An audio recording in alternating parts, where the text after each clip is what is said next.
Welcome to the treasure room.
Ten, 9, 8, 7, 6, 5, 4, 3, 2, 1, 0. Prepare for vault door opening.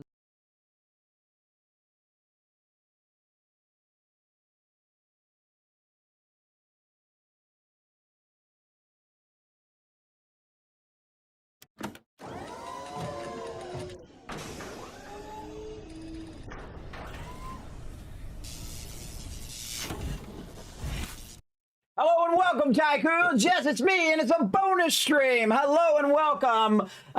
It's time to grind, everybody. So I was going to jump in, Throne and Liberty, and grind. And I thought, you know what? Let's just fire up the stream randomly and see how many people are in the chat. And while it just makes me so happy, everybody. It was making me smile behind the scenes. I was trying to sneak online early, and nobody was going to notice. And of course, the awesome Wombat right there caught me in the middle of doing a cheeky Friday bonus stream, as he says. And you are absolutely correct. Man, I'm just smiling the whole time while I was starting up. That you guys are just, hey, wait, Kismet is doing something. I know he's over there. He's going to start up a stream. I can tell. That's what the kind of community I'm trying to build here, everybody. The kind where we come in, we have a good time, and enjoy a little bit of gaming and just having fun together. I absolutely love it, everybody. Of course, we're going to play some Throne and Liberty because I was just going to do some of my dailies and do some grindy stuff. And I thought, I'll take you guys along on the journey. While we go in, and I'll show you basically how I upgrade my gear, how I do my dailies, and then of course I bought a bunch of stuff from the whatever that is, the star shop that you earn by playing in game. You get a bunch of these stars from doing dailies and things like that. So I got a bunch of contracts and other things that I got. So not really going to be running around with my team, just mainly doing solo stuff, solo grindy stuff that I would have just done off stream. So going to be very chill today. We're going to call this Chill Fridays, where I'm just chilling out. I'm running through, playing the games, talking to chat, that kind of thing. And see how we like it, basically, that kind of style of play. So we're going to get into it. So thank you, Wombat, for coming in. And yes, Cheeky Friday bonus stream right there. So I thought I'd start up a little early because I was just going to do dailies. And I thought, no, we'll just have some fun together. I think that's fun. And again, thanks for bringing in that Kismet love train. Paul coming in as well. Again, I just appreciate everybody who jumps in and says, Kismet's being tricky. Mr. Peanut says, hey, Kismet, Polypop reward. You got it, Mr. Peanut. Bam, right there. 1,000 kids caps for everybody in the chat. Now, again, I don't know if I said it, but I'll say it again. Put a 1 in the chat if you can see it, hear me. I see some of you already did, but I can't remember if I actually said it or if you guys are just doing it. That's how much my attention span is, everybody. Literally 2 minutes ago, I've already forgotten. Rotisserie G coming in, showing that love. Again, thank you so much. Mr. Peanut with the 1. That's Mr. Non You bringing that love. Lurker Train, appreciate it. Foggy coming in with the 1. That's Mr. Non You. Paul, MD Story, thank you for that. Using that Twitch Prime, MD Story, appreciate you. On behalf of all streamers on Twitch and Wist as well, thanks everybody for coming in and showing that love. I greatly appreciate it. Wist coming in as well with that Kismet love train. Appreciate that, Wist. Thanks everybody for coming in, and we're gonna dive right into it. It's grinding time, everybody. Let's grind my character up just a little bit more. Let's go.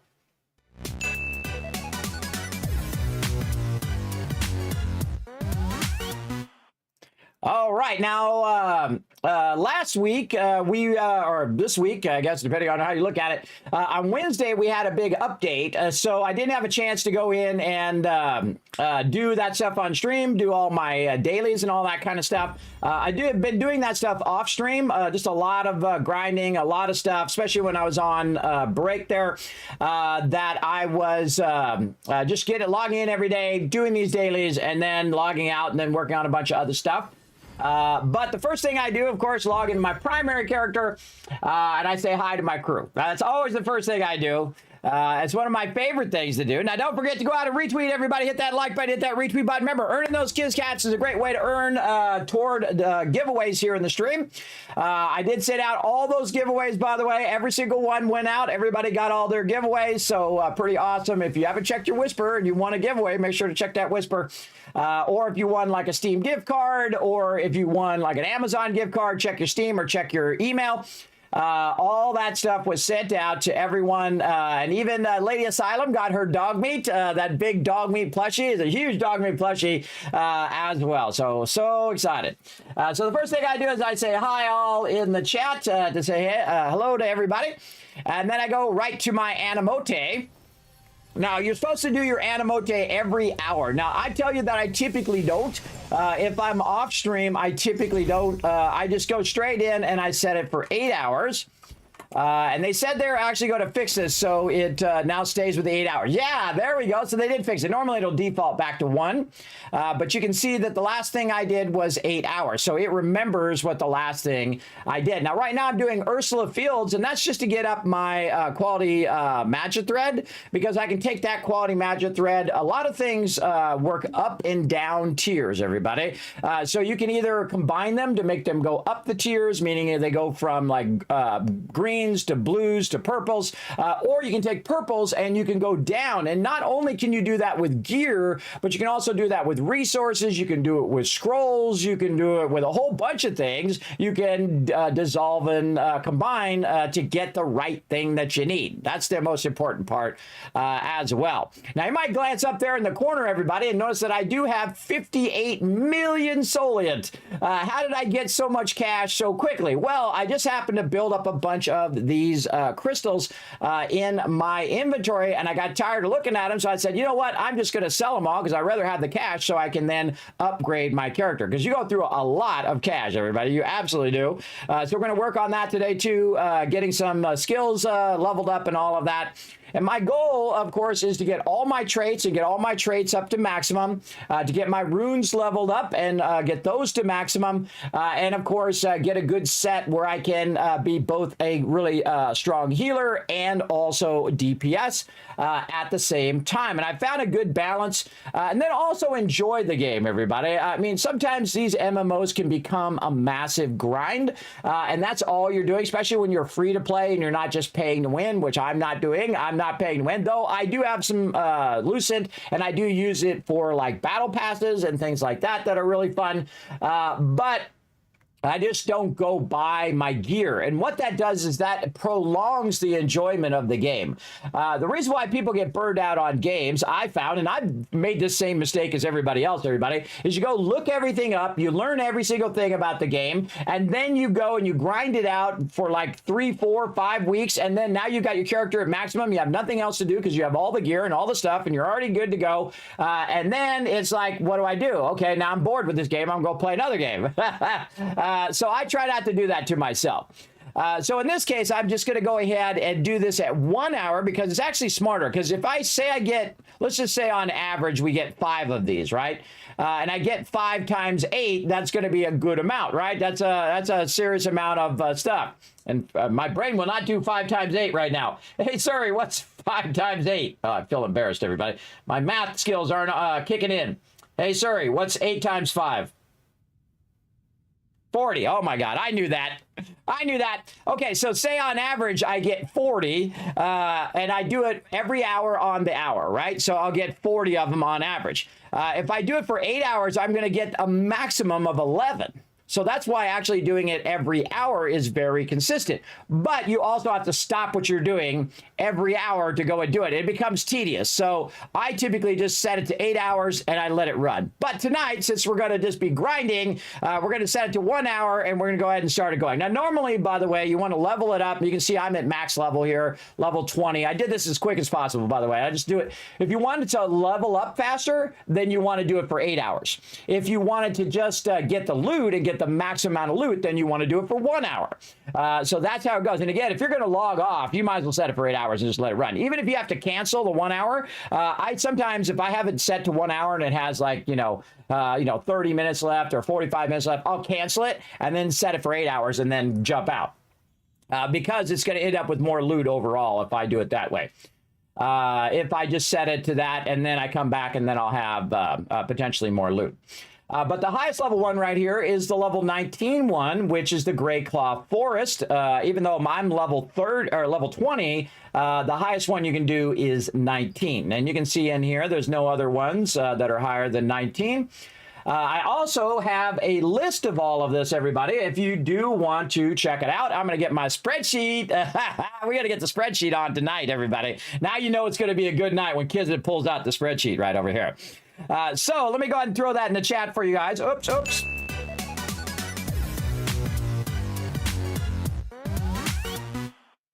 I bumped it by mistake. All right, there you go. My bad. I hit the transition there, everybody. My bad. I'm trying to hit the Overseer's thing button. Where is it? Where did it go? Oh, come on, Elgato. Did you screw up my buttons again? I think Elgato. It's made my button disappear again. There was just an update. Every time there's an update, it makes my life more difficult. There it is. All right. Yes, I think it rolled back my buttons. Okay, that's something I'll have to fix later. But there we go. There's the Overseer spreadsheet. So you can see all of this stuff, everybody, including my gear right here. You can see this is actually my gear, what my primary weapon is, what my traits are. We're going to update all of this stuff today as well. But in here, I went through and I did a whole bunch of stuff, which I'm trying to make videos on, but I just keep getting distracted. One of those things is the Animotes, which is right here. I'll go ahead and zoom in for all you peeps on mobile so you don't have to squint. Right here. And you can see that there's level 1 golden rye pastures. Like, what is his primary drop? Number 1 is magic thread, mist wood. What do you get? You get an uncommon rotine out of there. And then as you, of course, you go higher, you start getting rare stuff like fruits and tran apple. Until you get to the highest level one, which is the Gray Claw Forest here. And of course, the higher up you go, the more of it you're getting. So really the smart thing to do is if you want to try to get a lot of high quality stuff, or even if you want to get low level stuff, what you want to do is say like quality rune leather. That's a good one that I do quite often. I'll get this quality rune leather and then I'll downscale the rune leather so I can donate it to the guild. So again, you can see all of the Animote, all the different levels, what they drop, and all of that stuff. I'm going to go ahead and set this back out where I can see it over here on my other monitor. And so basically, I choose it based on which resources I'm fairly low of. Now, if you roll over here, you can see that I have 334 Ratine, everybody, because I've been playing a lot. I've been playing almost 600 hours in the game. And I've been trying to keep it going as often as I can, just collecting and backlogging those resources. So when I need them, I've got a lot of them, big time tons of those. And the same thing with magic thread here. You can see I've only got 4 of the low level magic threads. But here's the trick. The trick is do the highest level 1 of magic thread, which is what I'm doing right now, which is the Ursula Fields. Because when I click these on, notice right here, this is gray. right? This is a gray item. But if I go ahead and click these, you can see it turned into a green item. So depends on how many animote you send, it will actually upgrade the number of items and also upgrade the quality of the item. So very important, everybody. Very important to understand that mechanic because, again, if we put all 5 of them on there, we're going to get 0 through 9 quality magic thread. And I have 289 of that, but I don't have that many of the low-level one. And I'm going to go ahead and set that for an hour, and boom, off they go. Now, what I can do is now that I've got that quality magic thread down here in my inventory, I can take the green stuff and break it down so it becomes the gray stuff. A great example is we're going to go to the vendor here. I'm going to jump out of the animote house here. There we go. I'm having the sound off. You know that I play the game off stream completely without sound? I absolutely do. But I'll turn it on at some point for you all. Now, I'm not going to be, again, grouping up with the team, just going to be grinding a bit today. We're going to talk about some of the things that you can do. Now, remember, this game is free and incredibly enjoyable, everybody. I really like doing the dailies. Very rarely do I really mind grinding. I'm a big fan of grinding. I like to earn it instead of just buy it. I'm old school in that way. I'll go in and I'll grind every day if I need to, which I have been doing every single day, grinding, and I've been enjoying it. And that's the real key to any game, is if you enjoy going in and grinding that stuff. So that's what we're going to do. And you can see I've got a bunch of scrolls and stuff. We'll get into all of that. But I don't know. I've been on an incredibly great roll, everybody. I've been getting tons and tons of purples, as you can see. I have 4 fishing rods. 3 of them I don't even need. I don't know what I can do with those. Or maybe I can lithograph those. I don't think you can. You can see I have a tremendous amount of magic powder and so on in here. And I have 496 omnipotence parchment there. And a lot of stuff in there to work with. But as you can see, I have a bunch of stuff. So what you can do is go in and grab your quality rune leather here. And I'm going to shift left click so I can just basically say, okay, let's say 200. And then we'll take the 200. We'll say move, and that'll move that in my inventory.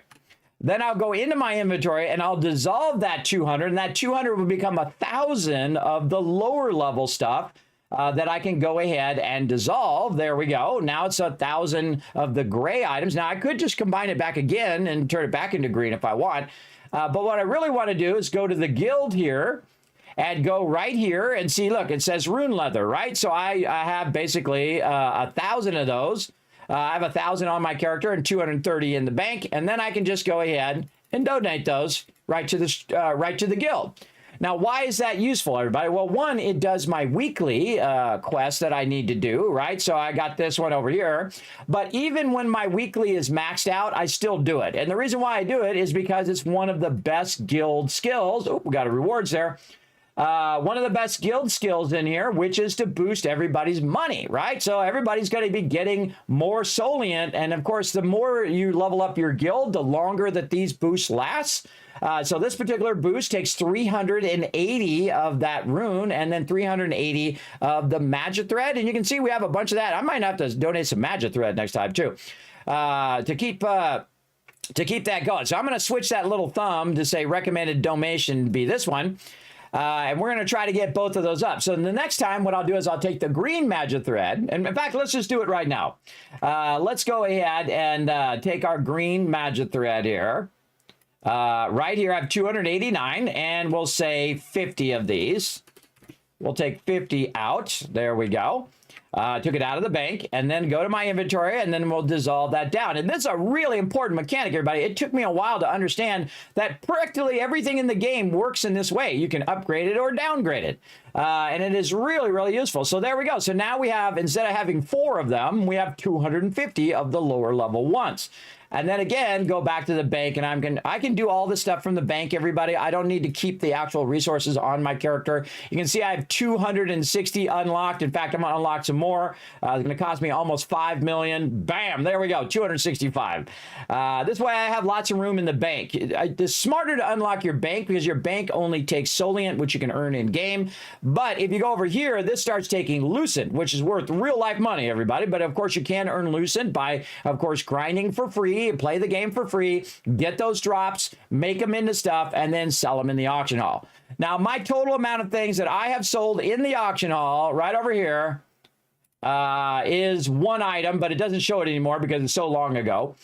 So this is in the past month, but I have sold one item. That's it. One item just to test the auction hall to see how it works. And I actually made a profit on it too, which was cool. Made 150 loose in profit. And then again, this is a great way to play free to play.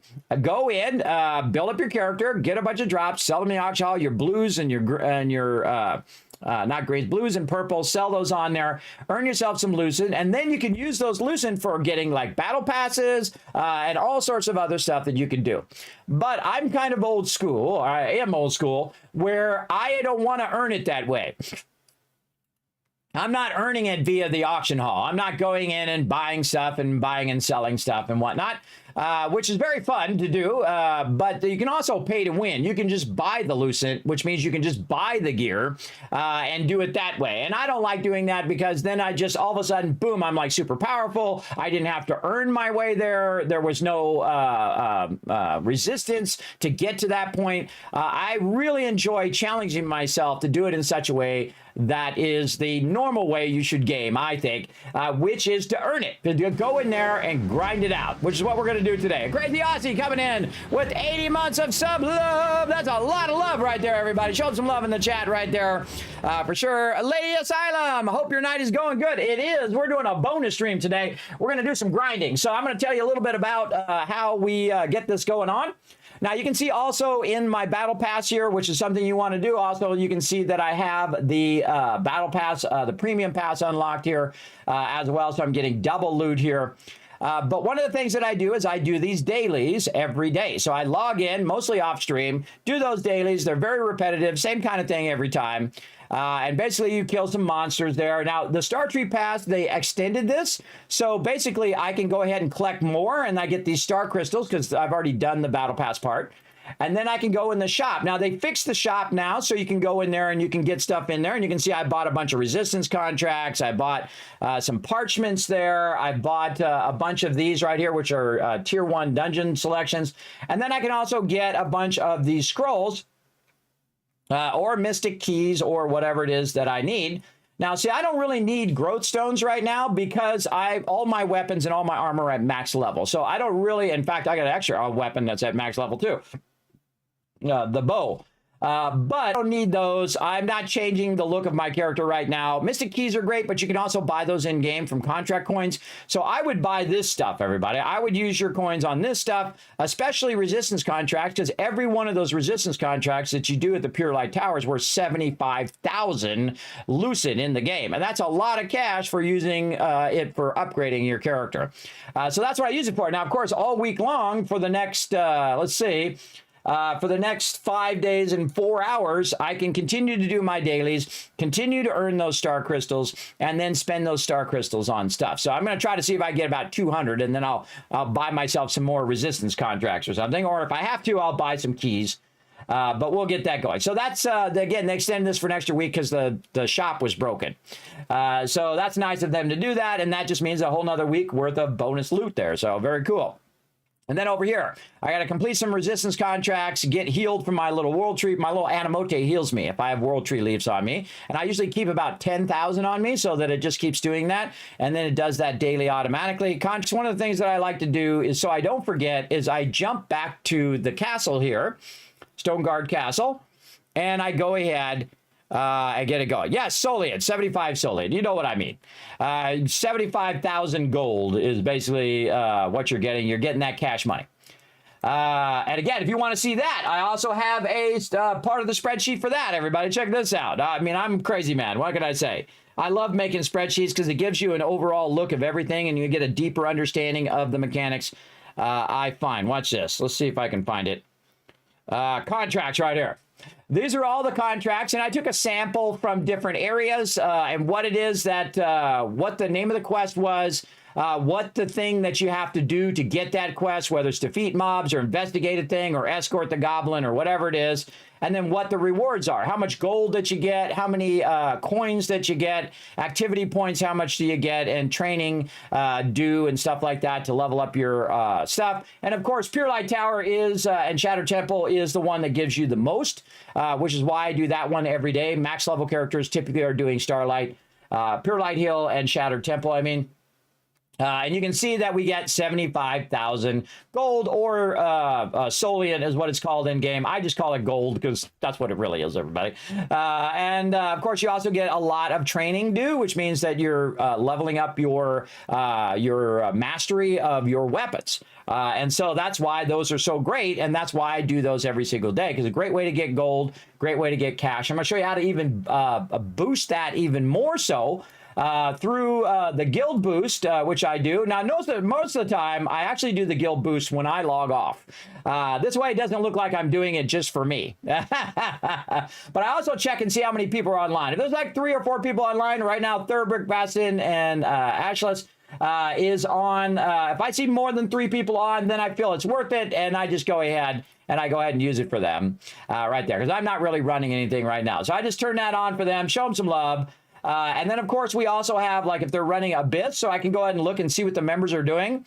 Runes of Terrain, Pure Light Tower, and then Butcher's Canyon. So this person's doing they're doing a co-op dungeon. Runes of Terrain, which means they're probably questing or doing something of that nature, or just doing their dailies.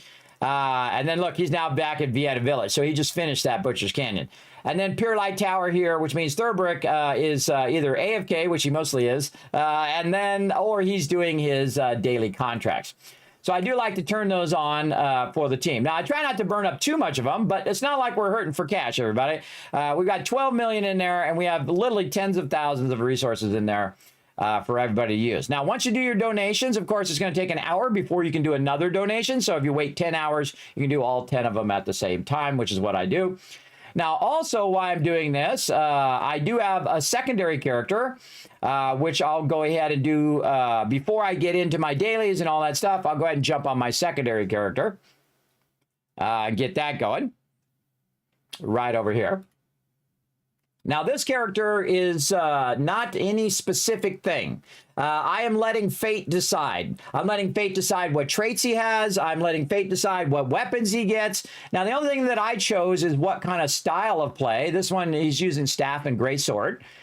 So that's pretty much what I'm doing with him. And, of course, the first thing I do, Anavote House. And the reason why I want to jump to my other character, so this is running while I'm playing my other character, and that's called multitasking. You got multiple things going at the same time. So I'm at my Animote house, same thing over here. I claim the reward. Now, what I'm trying to do is I'm trying to get the thing. If you roll over these at the bottom, by the way, it tells you the rewards. There's a Kraken fishing staff. This particular character has collected just as many Mystic Keys as my other character, but it's got 0 because you can get that Platinum Rod from collecting Mystic Keys, which I'll do. You'll see all this stuff. I'm going to do it here in just a moment. I'm just giving you an overview. So I'm trying to get this Kraken fishing rod, which I've never gotten on either character. And you can see that I've got the little thing here, and if I open this, I have a chance of getting it. Now, there's a percentage chance, which is pretty low, but let's see if you guys bring me luck. Oh, Trade on Lockstone's good too. Those are also very rare. So we'll take that. But again, try to get him a better fishing pole for sure. And you can see he's got a bunch of runes and a whole bunch of stuff that we need to work on, upgrading all of him and whatnot. But what we want to do is we want to start our timers going, right? So now we can go ahead and say, you know what? Go ahead and try the Daybreak Shore again. Try to get yourself a one of these fishing rods, and you can see I got 5 of them going, and I'm gonna set it for 8 hours because I'm not gonna come back every hour and do this guy. I'm just not going to. I can tell you already, I'm not going to. Boom, off he goes for 8 hours, and we'll take another shot. Now, of course, you set him for longer, you have a higher chance of getting that expedition pouch, and then once you get the expedition pouch, you have a chance of getting, of course, those higher end items. The best thing in here, I think, is that Kraken fishing rod, because it does make a huge difference when you are fishing. Now, I've done fishing just with the bamboo fish as well, and still caught the golden fish, which I opened the other day. I still caught them even with the bamboo rod, which is what he has. He has like the basic one you get at the very beginning of the game. It's really understanding how to fish and how to master catching those fish and what the whole thing is about, everybody. That's a real thing. And I'm making a guide for my team on that. That'll probably be the first guide that rolls out. I've been having lots of fun making those guides. I just gotta, you know, get them done. You know how it goes. Too busy doing grinding dailies than actually finishing those videos. Okay, so now I got that going. I got the Animote going for 8 hours. And then I'll go ahead and bring up the guild here and then collect any rewards that he gets here for participating in stuff. And then do the same exact thing over here and donate a whole bunch of stuff. And this guy is just, his job is just to donate to the guild. And help the guild, you know, with the boosts and help the guild level up and all of that stuff. So really, that's his main purpose, is to help level up the guild. And right now we are level 25 and we're a quarter into 25. And for level 25, we're getting more defense and more mana regen. And again, if you stop playing the game, I suggest pick it back up again, get back in, come and join us. Again, we are on the Oath server. It's welcome to everybody. I have the guild open, so you can just jump in at any time and come and join us. As you can see over here, if I can get the right thing, I have it on instant, so you can instantly jump in and get it going. Now, how many members do we have? 66 of 70. Now, we have 66 of 70 people, but that's not how many people are active in the guild, everybody. I try to keep it, you know, close to max, just in case those people want to come back and join us in game. But if they don't want to join us in game, and I need some room, if I suddenly max out again, I remove the people who are the least active and the people who haven't logged in the longest amount of time. The ones at the very bottom, boom, I'll take them out just to leave room so people can jump in and join us. So you can come in and join us at any time. Remember, this game is free to play and very, very enjoyable, everybody. I have a great time just logging in and doing it. Oh, and we got a new morph over here, too. And of course, the more of these morphs you get, yeah, look at that. We got that from the battle pass. Very cool. Now, on this character over here as well, I'm going to go ahead and unlock his battle pass as well. So he's getting double the loot as well. And then I'll do his dailies on top of the dailies of my primary character. But now we have our Animote going. We have our donations on cooldown. So we're multitasking those on 2 separate characters. So that's 4 things running at the same time. So again, that multitasking for the win. Now that's all I'm going to do on that character for right now. Just queue that stuff up, let that stuff cool down. And then back to my primary character, because I typically invest the most time, obviously, this is what you should do, the most time on your primary character, so your primary character is getting stronger, as opposed to, you know, spend a lot of time on your alt, and then both characters are not very strong. Most of the time, I do everything I can do on my primary character first, and then if I have time, I do the secondary character. So here's the first thing I do. When the resets weekly, I go ahead and buy these scrolls. So we start with those. Get those scrolls, and then I learned, I can't believe it took me this long to remember, but if you shift click on the eggs, it'll buy all of them right there, and then shift click, shift click. So one of my dailies is to spend Solient, right? So what I do is I spend Solient every single day on these items to get my daily done, but also this backlogs a crazy ton of resources for my cooking, right? So I'll have that stuff for my cooking. Now this stuff comes up once per day, and you have a limit of 10 of them for the golden rye, 30 of them for the eggs, and 5 of them for the honey. So I don't really use those all that much, but I do tend to have a tendency to just backlog them on both characters. Hey, K-Man Mox, what's up? So I go in and I buy that. So now I've done a little bit of my first daily, which is to spend Solient. I've done that. And then I go right over here to my guild merchant. And then same thing. I go in and I say, how many of these I have? 1466. And I'm always buying the potions and the recovery crystals. Now, I actually have a lot of these. I have 371 rare crystals, and I have 574 mana regen potions. And it's good to backlog those because eventually you do need those at some point, especially when you're in a sustained fight, like you're fighting a boss or something like that. Typically, that's when I use the mana regen potion just to keep my mana up. Now, there's other things you can buy in here. Of course, resources that you can buy. Purples are always good. You can just go ahead and buy those. You can also buy these Sterilite elements, and you can only buy 18 of those a day. Those Sterilite elements allow you to actually make Sterilite, which I forgot, and I hadn't been buying those every day. That was my bad. And this, I try to buy all the limited stuff each day like that until I run out, right? Like right here, if I buy all of that, that's going to be 1,225, and then I won't have enough to buy stuff the next time. So I need to say, do I really need all of these other resources? And I don't. I don't really need all those other resources, so I just go ahead and turn those off. And the ones I really buy, mana potions and health potions and the trait conversion stones. Trait conversion stones are awesome because it allows you to take something. Say you have a bow and then another bow that's exactly the same bow, but it's got a different trait on it than the one you want. You can go in, you can just take a risk and boom, convert it into another trait. And you're like, oh, max mana. Cool. That's what I want. And then now you can merge it into your primary trait of your main item. You'll see me do that if we have enough trait unlock stones for that. We'll see. All right, so then all we're going to buy is mana potions and recoveries, and again, we're spending some of our stuff here. Now, occasionally, if I need some of these resources or precious polished crystals, now I have 520 of those right now. You can actually see the number right here.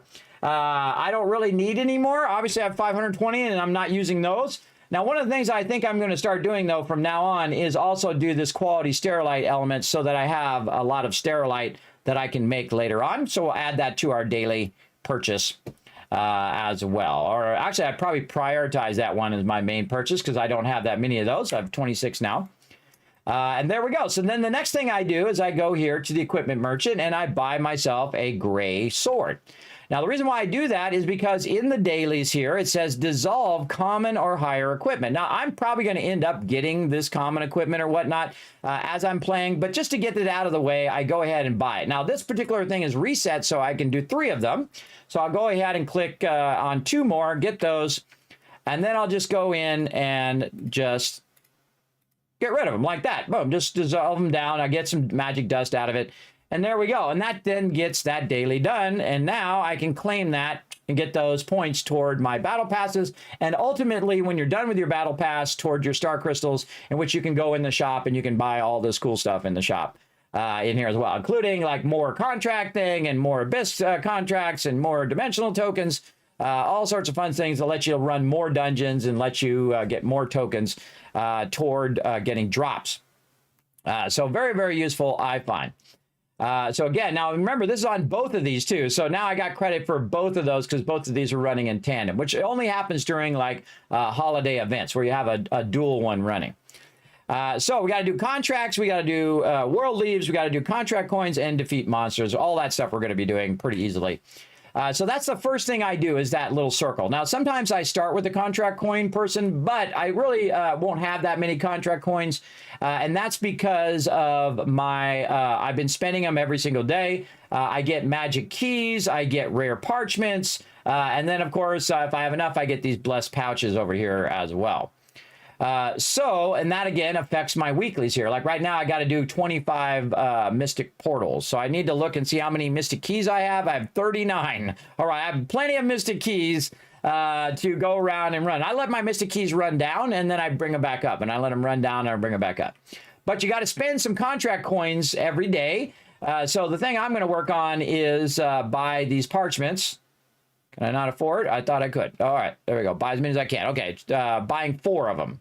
And there we go. So I spent some contract coins, and there we go. So I got that one, that daily. There we go. Got that, a couple of those dailies.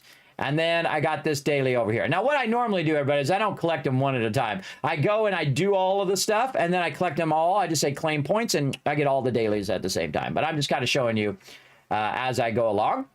And then, of course, we have a bunch of stuff that's dropping in our inventory as we go. And then as I do all of these vendors, I come back to my vendor here and I just say auto deposit. So all that extra resources that I just picked up go right in here. Now I'm saving all of this stuff in here so that when I get like debuff duration eventually on my bracelet, I can then merge it in there if that's the one I'm looking for. So I just keep all the purples until the point in which I might need them to merge them in. You can also see I got my bow in here, Troubletex Dark Deathmark Longbow. And that's in case I want to switch back to bow again. So bow and wand, which is really great for healing. I really like staff and wand because I like the way that the staff is, and it's very, DPS wizard-like. Very, very fun. I like the style of play more than I like to be the meta of whatever the current meta is. Like a lot of big metas right now are like the spear and the daggers, or dagger and greatsword, or dagger and crossbow, or whatever. Whatever the meta is right now, I don't even know what it is, and I don't care.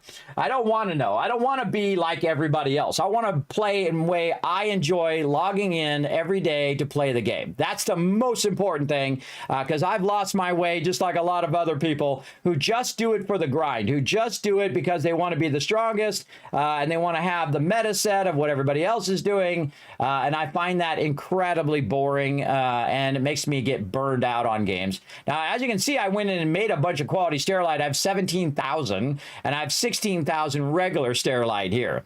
Now, what this does, it boosts your damage, and I never use it unless I'm doing stuff with the guild. If I'm doing bosses with the guild, or I'm doing like dungeon runs and we need a little bit of extra DPS, then I turn those on. But normally during the day, I have it turned off. You can see right down here, right above this bar right here is where your sterilite is. And I have that usually off all the time and only use it for them. You can also see I have 8,000 of the little leaves there, which allows my little Animote to heal me all the time and gets that daily done while I'm running around. Okay, so that's the first thing I do. Come over here, hit up all these vendors, buy all my daily stuff, and then put whatever resources I have away in the storage. Then the next thing I'm going to do is I'm going to go up here. And again, this is the grind I do mostly off stream. And I've showed it a little bit before, but we're going to go deep into it today. We're going to do the grind. You're the best. No, you're the best, Daddy. Thanks for coming in and hanging out. Appreciate you hanging out in the stream. All right, so here we are at the Pure Light Tower. Now, when you hit level 50, you have access to all of this. This is the in-game grind that you do. So you come over here to the contracts. Now, what I was doing is I was picking these contracts based on which one was easiest, and that actually was a mistake. There's actually, the most important things in here are these little things here, because you can get a purple drop out of those, and you might get a trait that you need and merge it in with the gear that you already have, or maybe even just something you put in the lithograph book, whatever it is. So I always pick those, and I grab those, and you can see that I refreshed to the next one, and then I'm going to go ahead and I think actually I refreshed and didn't get it, but whatever. I get the parchments. The parchments are most valuable. Now, normally I also get these rare mineral ore because those are what you use to make skill books. But in this case, I have 391 of them, so I have plenty of those. So I really am always getting parchments, and you'll see why here. And I have 939, but that is not a lot, everybody. Like 50,000 of them would still be not a lot. You'll see why. And we'll go ahead and get some parchments, right? So I only pick it based on what the rewards are and not necessarily how easy it is. So in this one, you can see, again, one of these precious bouts. Right, we'll grab that. And you can see over here, I have 13 of 60 left, and I have 5 going right now. So 5, 6, 7, 8. So I have a total of 18 that I can do, right? Because I got a bunch of extra ones from the stars that I spent. I got a bunch of extra contracts, and then I clicked them so I can get it. Now, here's the crazy thing about this character, everybody. Because it was the end of a thing, I actually got a bunch more. In fact, I have 73 right there. And then I have 10 more. So I have 83 of these that I can unlock. Now, you don't want to do that. And the reason why is because you can only go to a max of 60. But I'm going to go ahead and click these a bunch of times. We'll do these ones over here. This one's got 61 days, but I could have just done it. I'm going to do all of these today, everybody. We're going to do every one of these today. I told you we were going to grind. Now, right here in the center, you can see it says now I got 31 of 60, 33 of 60. Now, this is going to reset at 1 a.m. Eastern Standard Time. So in about 4 hours from now, it's going to reset, and it's going to give me 10 more. Every day, it gives you 10 more resistance contracts. But so I don't want to be too close to maximum. Otherwise, what will happen is I'll miss out on those contracts. So I'm just going to go to say 40 for now. And then I can just go ahead and do contracts over and over and over again, right? And I can do them 5 at a time. So right now it says defeat some mitrin or contaminated mitrin, retrieve some smithing tools, activate the old purification stone, and acquire the branch. Now I've done these so many times that these are like second nature to me, everybody. Oh, and I actually never finished doing this one. Yeah, I can see I need to defeat one more soldier there. I probably got distracted. But you can see I can go in and just do these over and over again. Now, if you miss a day, it'll just add 10 more. So say you don't get log in for like 3 or 4 days, well then boom, you'll have 30 to 40 contracts that you can do. And that's 30 to 40 times 75,000 gold. Or Solian, as they call it in game. And basically, that's a lot of cash you can make off of those contracts. And they don't take that long, and they are quite enjoyable for repeatable contracts that you typically do. So the first thing I got to do is retrieve the smithing tools. So I'm going to go ahead and run down here. I'm actually going to turn the game sound on for you all. And first thing I do is I look for the smithing tools. So I'm going to go look here. No, they're not there. Let's go look over this way. Now, I actually know where they are. But I'm just going to run around to get you an idea. Aha, see, I can see it there, and it's got that pentagram over it. But I just happen to know there's one right here coming out of here. And there we go. And now I got to kill so many mobs. I have to kill 12 Mitrin. Right? Mitrin are the big trees, and you can see that they have this symbol over their head telling me, hey, this is part of your quest, which I really like. And so I'm going to grab a couple of these because it's more effective for me to kill multiple of them at the same time than just one. And we'll get this guy. Okay, now what I'm going to do, and you can see an exponentially. Now, normally I would only fight one of these, everybody. And you can see how much my main character is just doing without using my skills down below here. So what I'm going to do is I'm offset myself a little bit so you can watch my skill. So first thing I do is a skill that basically boosts my thing. Then I can go ahead and put a shield on myself so I'm taking less damage. And then I'm also receiving better healing from the damage that I'm doing. And then I do, boom, a lightning thing. That first one's already dead. Then I can go ahead and switch my target to this guy. And then now I'm going to hold down the fireball so it builds it up. And boom, I just did a ton of damage to that guy. Now that guy dead. Right? And then I can also heal myself so I don't have to worry about when I get low health because I am also a healer. And then I just do another fireball here and boom, that guy's dead. Now this guy over here has been shooting me. I don't need to kill that guy, but he's darn annoying, so he's going to die now. Now he did. Just like that. Now we're just going to do that over and over again until we get these contracts done. So here we go. Let's go ahead and find another Mitrin. Now, sometimes I just wait and boom, do a big opening. That was about 7,000 damage there. And you can see I can kill them fairly quickly. Now, before I build up my character, of course, it took longer. And that's how you know your character is progressing, is the fact that they can kill the mobs faster. So, yeah, I one-shot that guy. He's out of there. Now, I typically ignore the other mobs because they're just, like, in my way. And I only need the mobs I need. So if these other mobs are shooting at me, I don't bother. Now, the cool thing about the fireball is watch both health bars. See, it actually attacked both of them at the same time. So I hit both of them and killed them, so it was worth double that amount of damage than I normally would have done to a single mob. And that's why gathering multiple mobs is more effective for me, because I can just go ahead and kill them more effectively all together than if I do them separately. And so you'll see me do this, and then I'll do a double shot, and it hits both of them, and now they gone. And again, the more I have, the more effective I am at my job. Now, I only need like 3 of these, but we'll get all of these anyway. What I do is I'm hitting E to do auto attack, and then I'm getting them together. And then I, boom, do my lightning, and then fireball. And got that one done. There we go. And then this last guy here, we'll get him, and this guy just because he's annoying. And boom, for an 8K there. Very nice. Now, if you want to do more damage as well and do these faster, you want to go ahead and use your food and other things. Now, what I'm trying to do is use up all my ones from the holiday event because they're going to go bad in about 12 days. So I'm going to go ahead and use the holiday event one, and then I'm also going to use my Soliant here, or my Soliant booster, because I can have both those boosts on at the same time. And that's basically going to boost my Soliant by 50%, so my gold drops. Instead of getting 10 gold, I'm going to get 20 gold every mob. Now, I don't know what the actual gold is, but that's just an example. On every single mob that I kill. So I should have done that first, because then I would be getting more loot and also having higher attack speed and so on in there. Okay, now I also need to activate the Purification Stone and acquire the Purification Branch. Now, what I'm going to do is teleport back, because it's free. Teleport back to the Purified Tower by hitting B, like boy. And this way, I can then, instead of running all the way back to where I need to go, I just teleport back, and then I can go off the side here to the right. where this purification stone is. And I have this down, everybody. I've done this thousands of times now. And so I just kind of run over this way toward the purification thingy.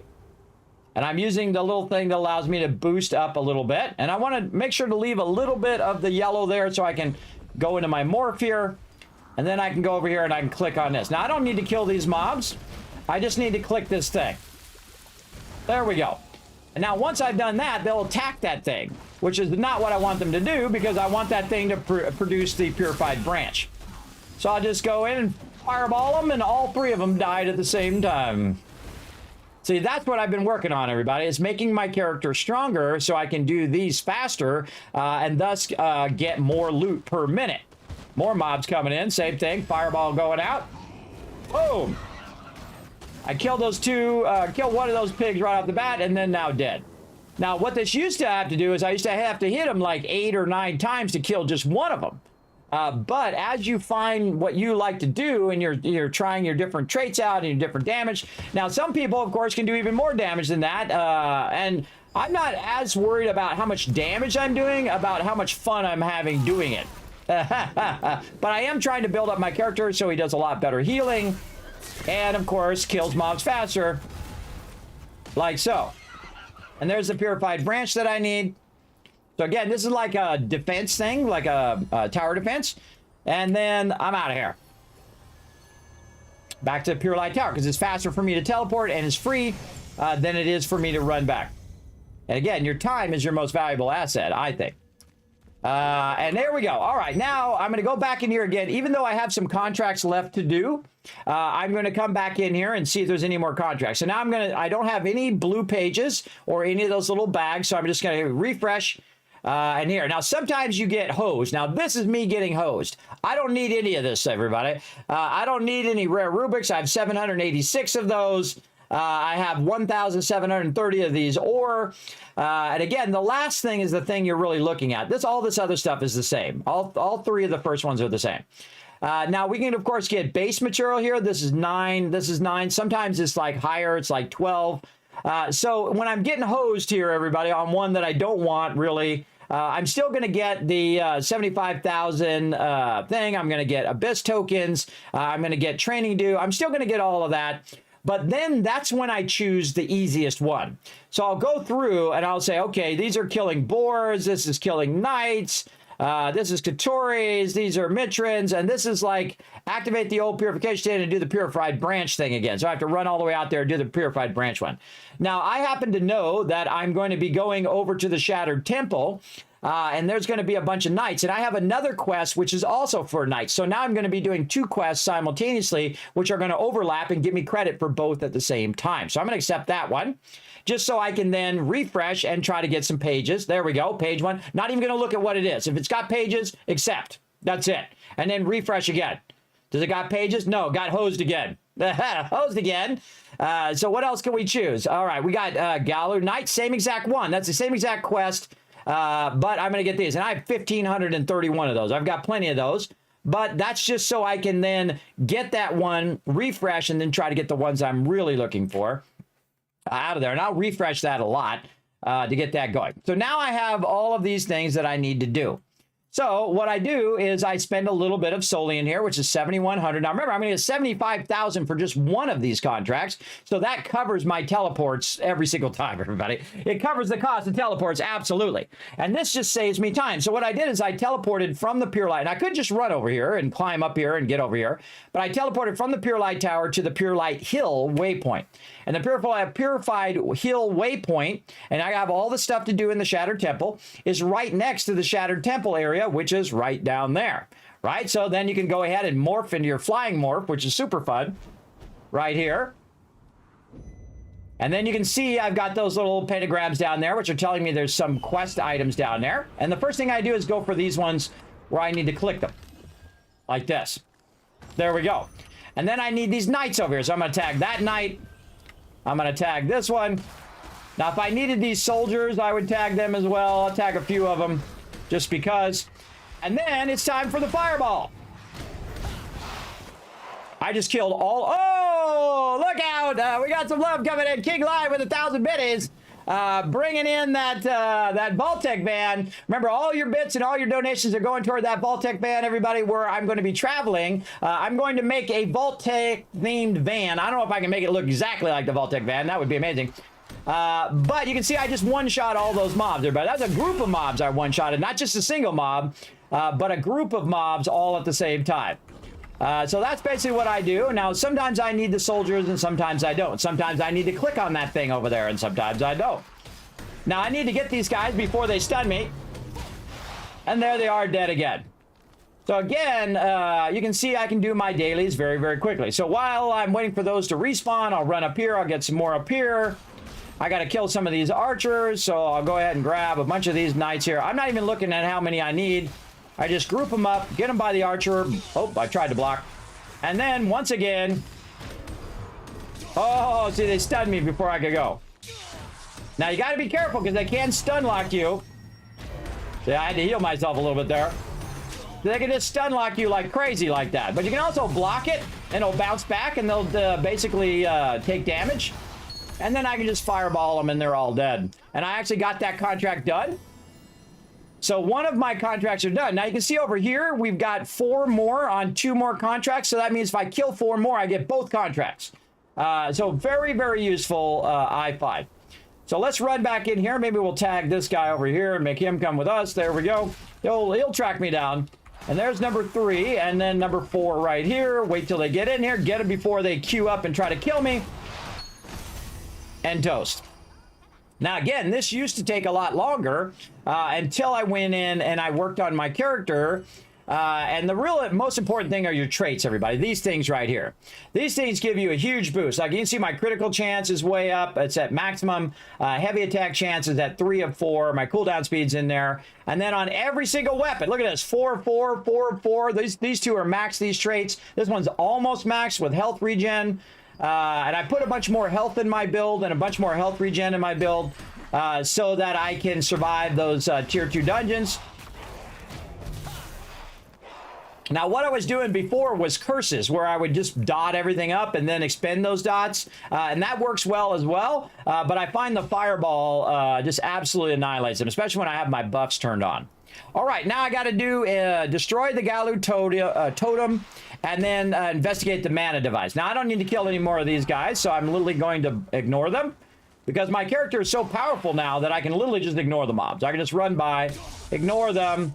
They might get a lucky hit in or two. And then I'm just going to go over here and I'm going to tag this totem right here for that other quest. Boom, there we go. And that's going to activate this guy. And I'm just going to say, you know what, guy? Choke on fireball. Boom, there you go. Now he's dead. Now, I can just walk up here. I need to go right over here to the Light Sanctum Ruins, but I'm not going to. I'm going to spend another 7,100 to save myself some more time. And I'm literally just going to teleport right up where I can run over and grab it. Just like this, up here to the, what's the name of this one? Saturn Temple Waypoint. And then I will just do this over and over and over again. And I'm getting 75,000 times 5. Let's just call that, I don't know, what is it?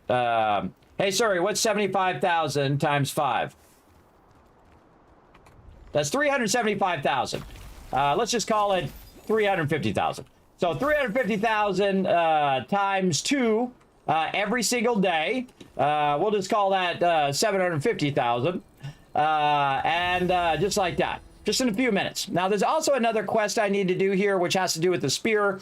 We'll do that as well. I've been saving that to do that on stream, so we'll probably do that today. We'll get it going on. And so on.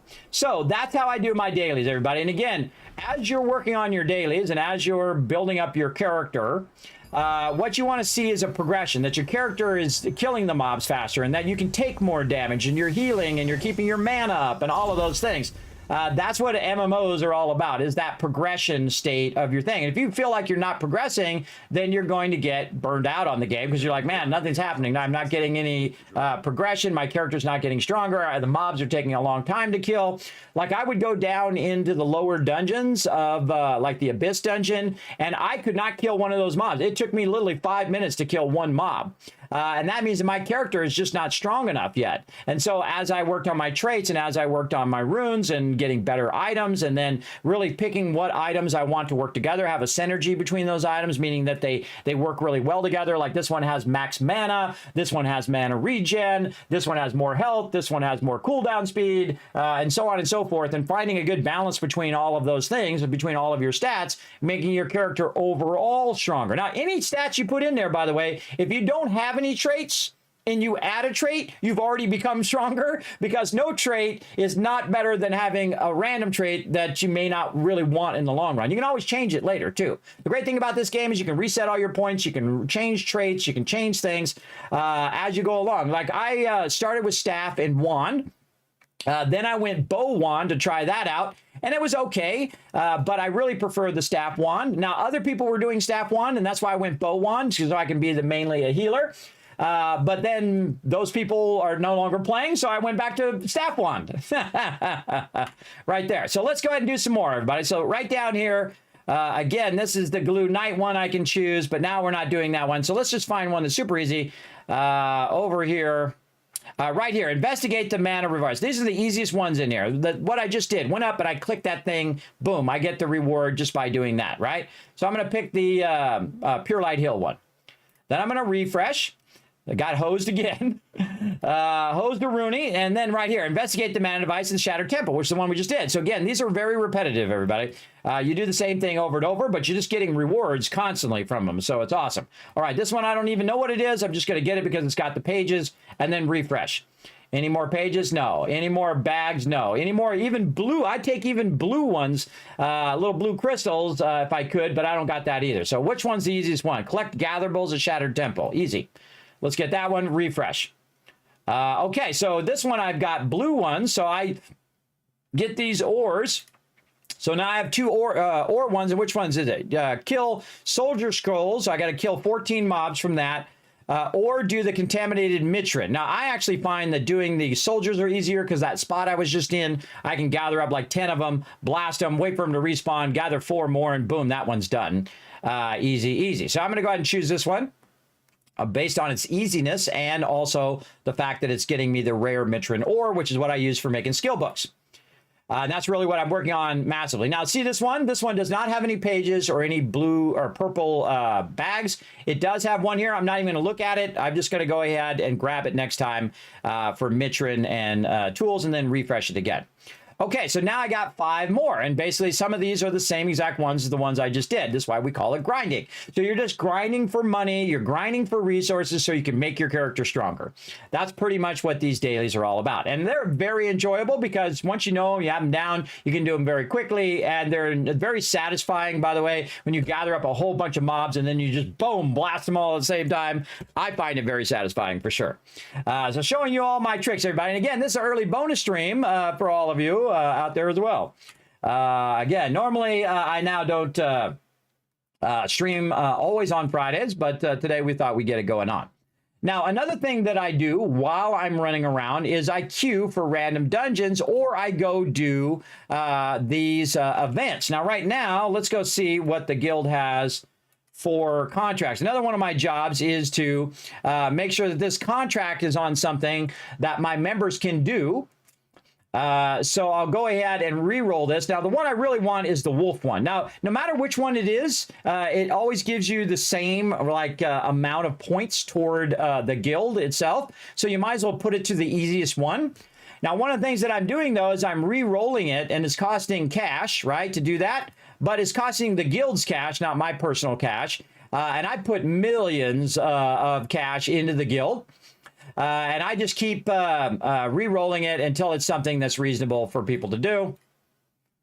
And of course, it's at 0, which means that nobody's done anything on it yet. Now, I wouldn't re-roll this one because it's at 76%, or this one's at 82%. A lot of people have contributed to that, so I don't want to waste their contribution. Now, I'll keep re-rolling this until I get the wolf one, or if I don't get the wolf one, I'll try to watch out when I get down to the end so I don't accidentally set it to one that we can't actually do. That's going to be like a PvP one or a guild one that's like guild PvP. Yeah, I'm not going to be doing any of those, though I have done the Dominion one before. just to try it out. And it's just as you would imagine. You got a bunch of hardcore, sweaty gamers who've been just playing the game nonstop, 20 hours a day, 24 hours, 36 hours a day. Those kind of sweaty gamers. I know you can't really have 36 hours in a day, but they somehow managed to make it happen. Basically playing way too much and just have all the best gear and all the stuff. And so you're not going to win versus them on PvP. But they're just spending so much time being that PvP gamer god that they are.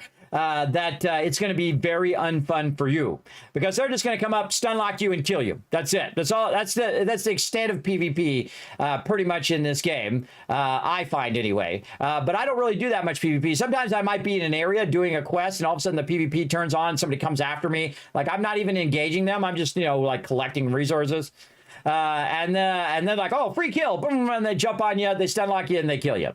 Also, the large-scale PvP in this game is basically a Zerg fest. Whoever has the most players wins. That's it. It's not based on skill or anything on the giant, large PvP. Now, the other type of PvP, the arena PvP, the 3v3s, now those are all skill-based because, of course, you three peeps need to work together to wipe out the other three peeps. Very much like World of Warcraft. Which is a really good one. Oh, Requiem Light we could do. But again, I'm just trying to do this because also this gives my team rewards. And so I want them to get rewards and also progress the guild. But I'm not getting the wolf one, of course. That one, I definitely don't want that one to go because that one only comes like once per day, that lifting the moonlight one. Now I'm getting down there and I did like 18 rerolls here now. Yeah, see, definitely don't want that. And I have 5 more rerolls to go. Let's see if I can get something here. There it is. Wolf hunting contest. All right. Awesome. Now, in about 22 minutes, this wolf thing is going to start up. Now, I've actually been winning this wolf thing. I've been hitting #1 on this. I actually got my personal best the other day, 1,039 of those suckers. So I'll show you how to do that. We're going to set a timer. Hey, sorry, set a timer for 22 minutes called events. Okay, so she'll remind me in 22 minutes that events are going to come up. So in the meantime, I can do my dailies, and in the meantime, I can also do some co-op dungeons. Oh, I got a lithograph thing. What do we got? Heroic Boots of the Resistance. Let's see if that has a trait. Now, my priority, everybody, is first to see if it's something that I can add as a trait, right, to my gear, because that's going to make my character stronger. So that's the most valuable thing, is making your character stronger. So in this case, it has ranged endurance, which I don't need because that's going to go on these boots. But I'm just going to go ahead and take a look on my gear here and see if anything shows up here on the right side. I'm going to click on every one of these traits because I don't remember the last time I checked this. And we're just going to click on everything and see if it actually will go. We have any gear that can go into these things. Oh, I got to unlock that one. Oh, I just don't have enough. Okay. We'll get into that. And then choose these. And you also get these as drops for doing certain dungeons, which we'll get into here in a second. And again, you can see that some of these have different traits and some of these don't. Some of these have all 3. Some of them have them at maximum. Okay, so no traits that I can actually put on my gear. So I just went through every one of my gear. I looked at every single trait, and nothing showed up on the right side, which tells me I don't have any gear that I can merge in or trade into my current gear. So that tells me that I can go ahead and either dissolve this and get the powder from it potentially. I could break it down into a lithograph and sell it on the auction hall. But what I do is I just go ahead and throw it right in the lithograph. Now, if I get all of these, I'm going to get 25 trade unlock stones and some precious process stallion. And of course, if I get all of these, I'm going to get myself a heroic longbow of the resistance or heroic broadsword of the resistance. If I turn all these in, these are all blues. You can see that I have 100% of the commons done, 100% of the uncommons done. Some of these I just crafted and finished that way because you also have a day or a weekly that says craft an uncommon item. So every week I would craft uncommon items and then put them into the lithograph, which then of course unlocks lots of resources that you get along the way. And then sometimes I'll put a bunch of greens in there. I'll get a blue, and then I'll take that blue and I'll put it in the next stage of the lithograph. So it's like double bonus there. You can see I'm about 56% in. Now, this is like, you know, where you go in and you collect all the various items you get as a drop, and you add it to the book, and then it's kind of like repurposing the low-level stuff, which I really like. I think this is one of my favorite parts of the game, is that you take that low-level stuff and you put it in there. And, yeah, I'm even putting purples in there now. At the rate I'm at. I'm at 68% overall. I have 170 out of 248, so pretty cool. And some of those items are super rare, though, so you're not going to see those. Now, I finished some of these quests, so these got 24 hours before your training due disappears, and I know I've accidentally forgot to do these, so now I do them right away so I don't forget. We can also check and see what's in this pouch here. Did I get some purples?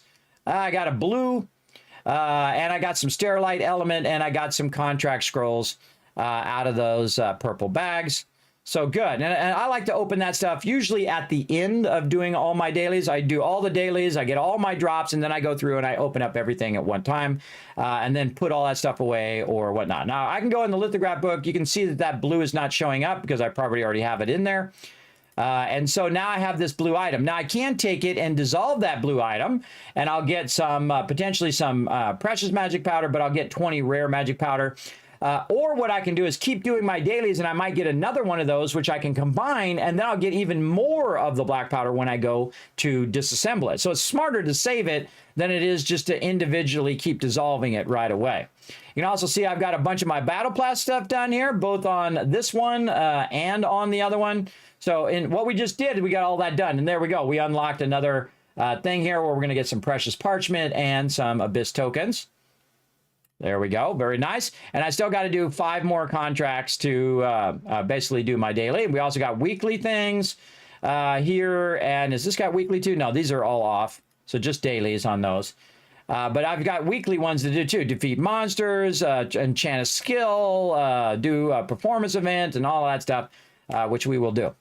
Okay, now I'm going to go ahead and do my dailies. Now, again, while grinding my dailies, now what I do, instead of doing these with a team, it's actually more effective if my team is just doing random dungeons. And the reason why is because you get that coin, which I have 6 of them now.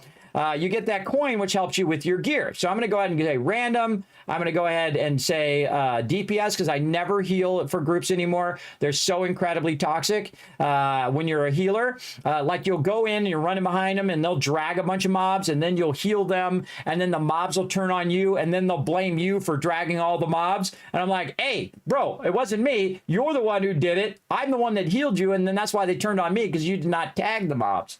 So I refuse to do it now. So now what I do is only DPS. So I'm going to request matchmaking.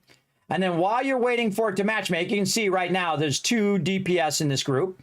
We're going to wait until some more people get in there. Then we'll need a healer and then a tank. But you can go do other things while you're waiting. So I've got to examine the purified mana stone over here somewhere. Oh, this one's this way. All right, we'll turn our sound back on too. And again, I keep the sound mostly off because the NPCs just say the same thing over and over and over again. So the mana stone's actually over this way. Yes, there it is. So the first thing I do is I do the clicky thing. Whatever you got to click on, I do that first. There we go. And then I got to kill 12 of these guys. So, and you can see I got the little trees as well. But I'll just go in and aggro everything. And then drag it together. And I always drag the melees onto the range. And we'll wait till they get grouped up. And then fireball the heck out of this guy. And then, boom. And then, if they're not dead, I just zap them with some lightning. All of them dead. Right? Now, of course, it wasn't like that in the beginning. You had to work your way to that, right? You had to work your way up to where you can wipe them out pretty quickly. Now, also, I can see over here in my random dungeon I'm queuing up for, we've got a tank now, and all of our DPS, we're just waiting on a healer. Now, as a healer, you do get groups pretty quickly. So I can queue as healer if I want to queue faster. There we go. And I just hit accept, and then it pulls you from wherever you are. And I'll heal myself like that, and then I'll wait for these guys to run up ahead. I'm a DPS, so my job is not to tank the mobs. And I'll look here to see who the tank is. So Trolley Geek here has the sword and board is what it's called. Also, Saint Mar also has a sword and board. So I don't know which one of them signed up to be the tank. Sometimes I roll over it to see who the tank is. But nobody ever follows the Trinity in these pug groups. A lot of times people just run ahead of the tank. I always let at least like 2 people run ahead of me. And just keep running, everybody. You want to keep up with them or they'll leave you behind. And then I'll wait till they tag a few mobs here. And then it's time to get my DPS off. And there we go. We killed all those mobs, and now the dimensional circle is opened up. And then this is all you do, everybody. Everybody in here is just grinding gear. They're grinding gear to get their character stronger, or they're grinding gear to sell it on the auction hall, or whatever reason they're doing it. They're just trying to do these as fast as possible over and over again. And this is what happens in MMOs, everybody. It just becomes like, how fast can you kill the mobs grind at this point. And you can see these actually have a really good DPS. Look at all the mobs getting myrtleized, everybody, real fast. And just, you know, don't screw up. And just kill the mobs really fast, and then, or tag the mobs, act like you're DPSing. Even if you got sucky DPS, just DPS anyway. And let them tank all the stuff. And again, I just wait for them to hit all the mobs, and then I will DPS, so I don't have to heal. Now, I do just heal myself. I do not heal other people. Screw them.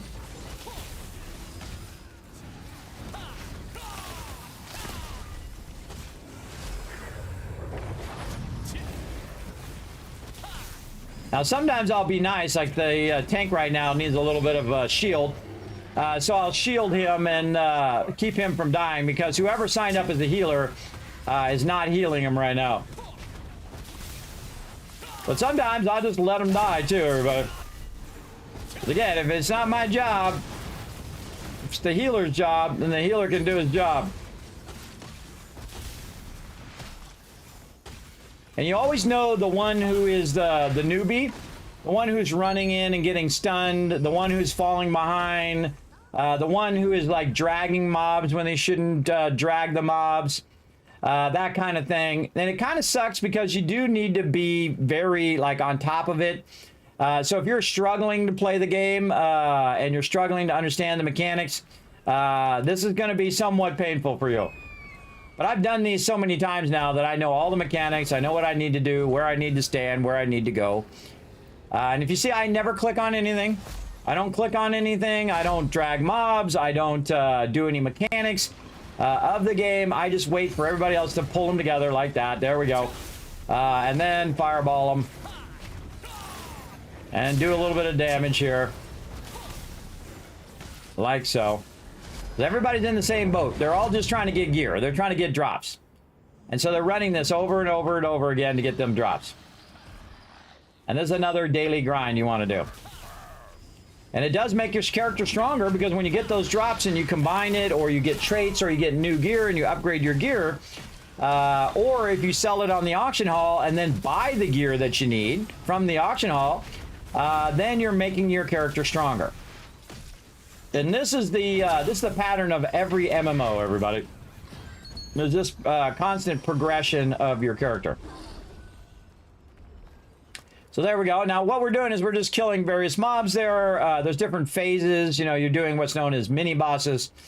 And so you do a bunch of mini bosses, and then eventually you get to the actual main boss itself. Now I don't run up that way anymore. Everybody goes up that way and flies down. I find it takes longer than just running down here and just ending up where you're ending up anyway. Now this is the end boss here. And I'm going to get over here. Now that's the tank. You can tell who the tank is. I got stunned in the tank. You can tell who the tank is because the tank is always on that side. The DPS is going to be over here, and you try not to grab the aggro because this boss will insta-kill the entire group. So what I do is I stand way out here because I'm going to click on this thing to get away from this thing if it comes my way. Right? And so the tank's going to start up. Going to block that attack that it's going to come there, and then I'm going to fight from way back here. I'm going to get right where I can hit him. And then try to DPS this guy down as quick as possible. And just go through my skill rotations, hold down this to do higher damage. Oh crap, this guy is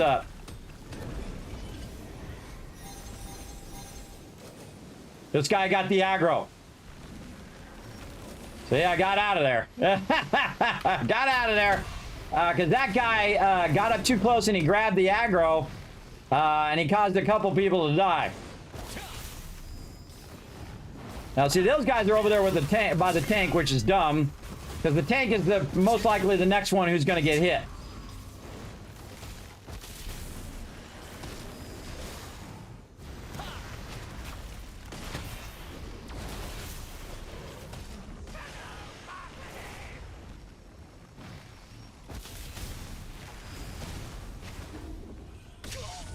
Oh no, I got stunned.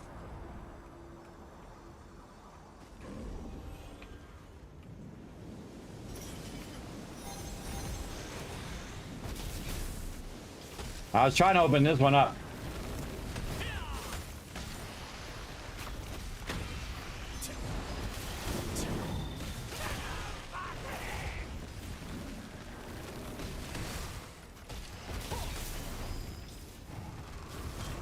So this group sucks.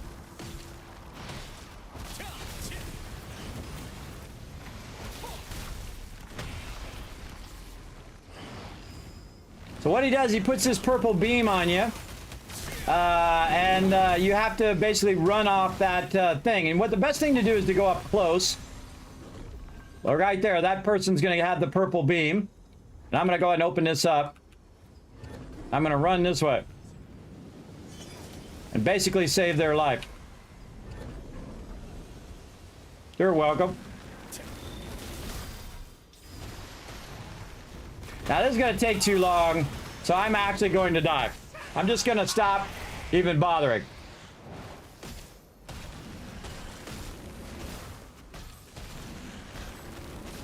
Doesn't matter, they're not even attacking me.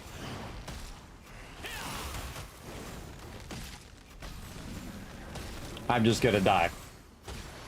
Come on, kill my character already. Ah, he just healed me. All right, bro, we're not going to make it. Fine. We're just wasting time now. We're just wasting time. Because we don't have the DPS to make this happen. I'm just going to go die. I'm just going to go die on purpose.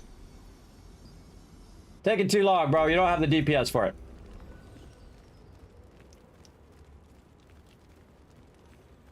See, everybody else is saying, why don't you guys just die so that we can redo the thing.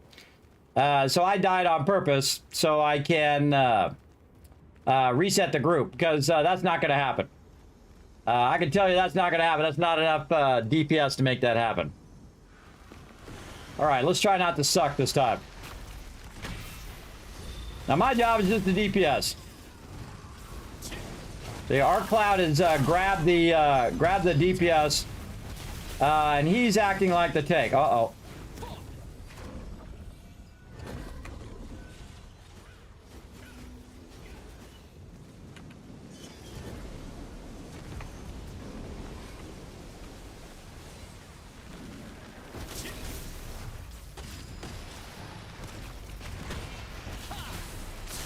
Okay, see, they're in where the tank is. They should not be in... Oh, he came over here. All right. Oh, I can't get back out. So the tank should be separate from the rest of the group.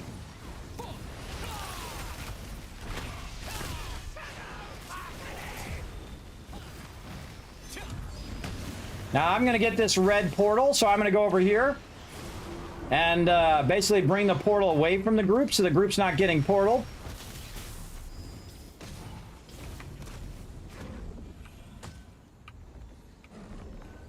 Trying to get the thing to open. There we go.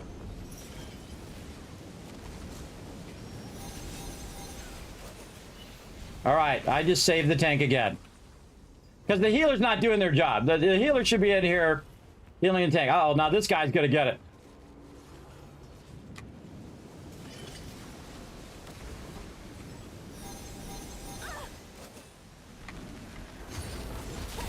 This tank sucks. All right, this is gonna take forever. So now I got to do all the work. Okay, now I got to get away from my team. So this drops over here.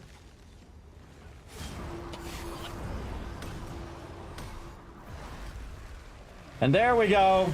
They can thank me for saving their run. Right there. See, normally I don't heal, but if that goes on and on and on, everybody, and then I drop group before I leave, and then I get the heck out of there. Oh, I got Vicious of the Executioner, so I did get a purple drop. So some of those groups, I have to, like, step up to help them, and sometimes they just kill the mob, boom, dead, just like that. Okay, so now we did that, and then we just keep doing that while we're doing our dailies. So now I'm going to do a random. Now, again, what you get as a drop is you get this special chest. Now, this special chest, you get these dimensional soul shards, which you can use for getting gear, because it's called the pity system, everybody, where you run it a bunch of times and you never got the thing you were looking for. And then finally, you get enough of these tokens and you can just make the thing. Or you get this, which is worth 15 dungeon runs. And I have 6 of them, which is like 90 dungeon runs worth of those things. Let's see if I get one live on stream. Here we go. I got it on stream. Oh my God. Okay, that's number 7, everybody. We just ran it one time today, and we just got 15 worth of dungeon runs right there. I can't believe that actually happened on stream. Let's see GG's in the chat, everybody. Amazing that just happened on stream. All right, awesome. So that's really what you're looking for when you're running those random dungeons, is that salvation coin. That's totally funny. All right, request matchmaking. I'll just queue that up and then go back to doing my dailies here. How many of these Mitrin I need? I need 2 more of any of these. So I'll grab this guy and I'll grab this guy and get it going. And then fireball, lightning, and zap them with the smaller lightning. Okay, oh, it didn't count. All right, we'll get one more. Sometimes you don't get the drop that you need, or it doesn't register the drop, because I just killed 2 of them and that should have finished it, but maybe I did my math wrong. I don't know. There we go. Okay, now I got to investigate the mana recording device at Pure Light Hill. Now when I'll go in and just completely ignore all the mobs. Go up this way. Oh, my Animote is done as well. All right, let's go do my Animote real quick before this random dungeon comes up, because I see it's about to come up in combat. All right, come on. See, this is annoying because you have to, every hour you have to stop what you're doing and wait for the, oh. Fine.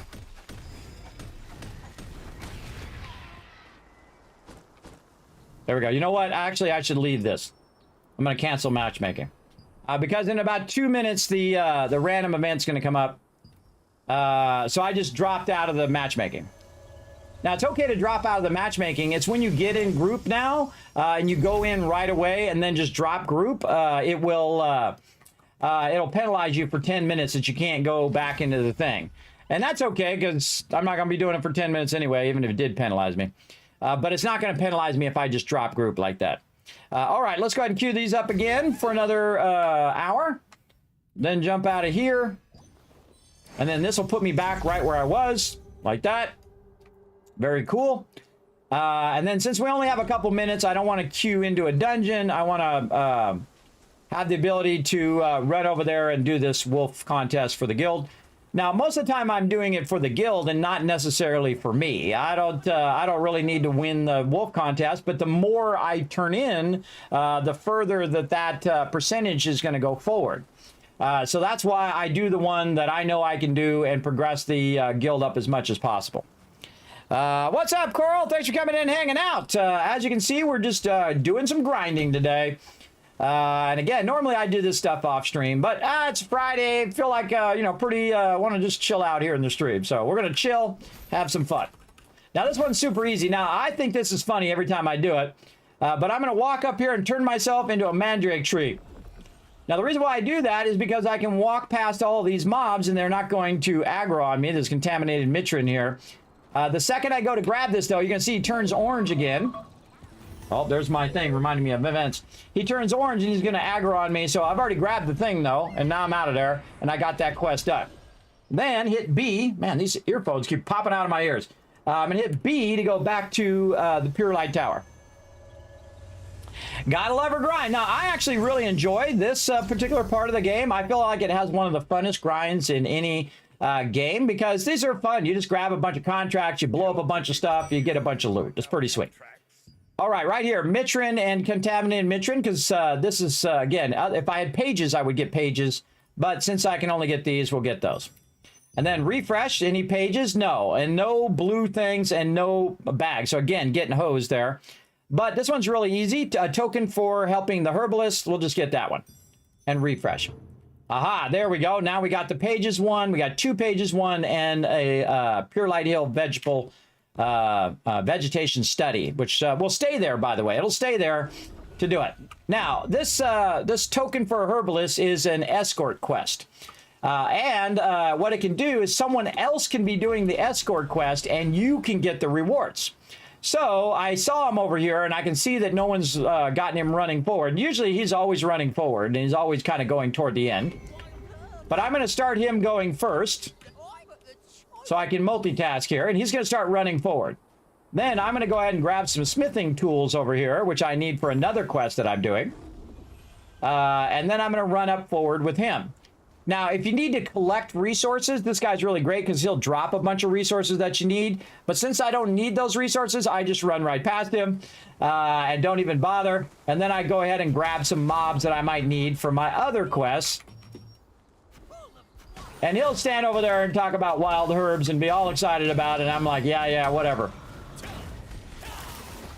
Then I'll see which way he's going to go. He's going to either go up this way or he's going to go along the path. He's going to go along the path.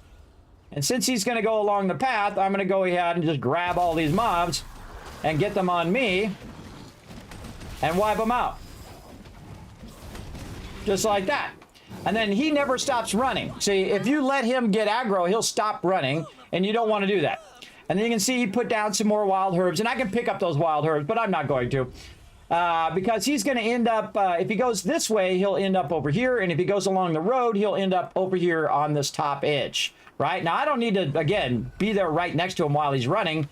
I don't need to escort him because there's no more mobs that are going to attack him right there. So I can come over here and do something more effective with my time. Killing these guys, which, again, are part of this quest that I'm doing. And then now, all I have to do is run up here. Now, if somebody else has done this quest, these bag of tokens will already be here.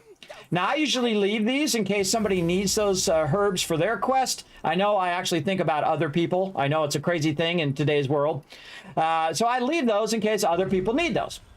And then I go along and I have to kill so many more of these trees. We'll go find them. There's one here. Again, I just ignore any mobs I don't need. I ignore any resources I don't need. It's all about getting it done as quick as possible here. And we've got 2 more after this. And then we got to get over here to the event, because the event already started. Now, I'm not going to try hard it and try to be number 1, but we'll see how we do over there on the wolf contest here in a second. We'll get this done first. There we go. Then I'm going to go up here. I'm going to say wolf hunting contest. Go. Now, if I get interrupted, like you saw, I can't teleport, so I'm going to fireball this guy, too, right in the face. Bam! And then lightning him as well. Now, when the thing starts up, there's like a delay. So right now, it's like 10:03, so it's 3 past the hour. It usually takes 5 minutes for it to start up, so we still got 2 minutes left, or a minute and 13 seconds before it starts. Now, my personal favorite is right out the back here.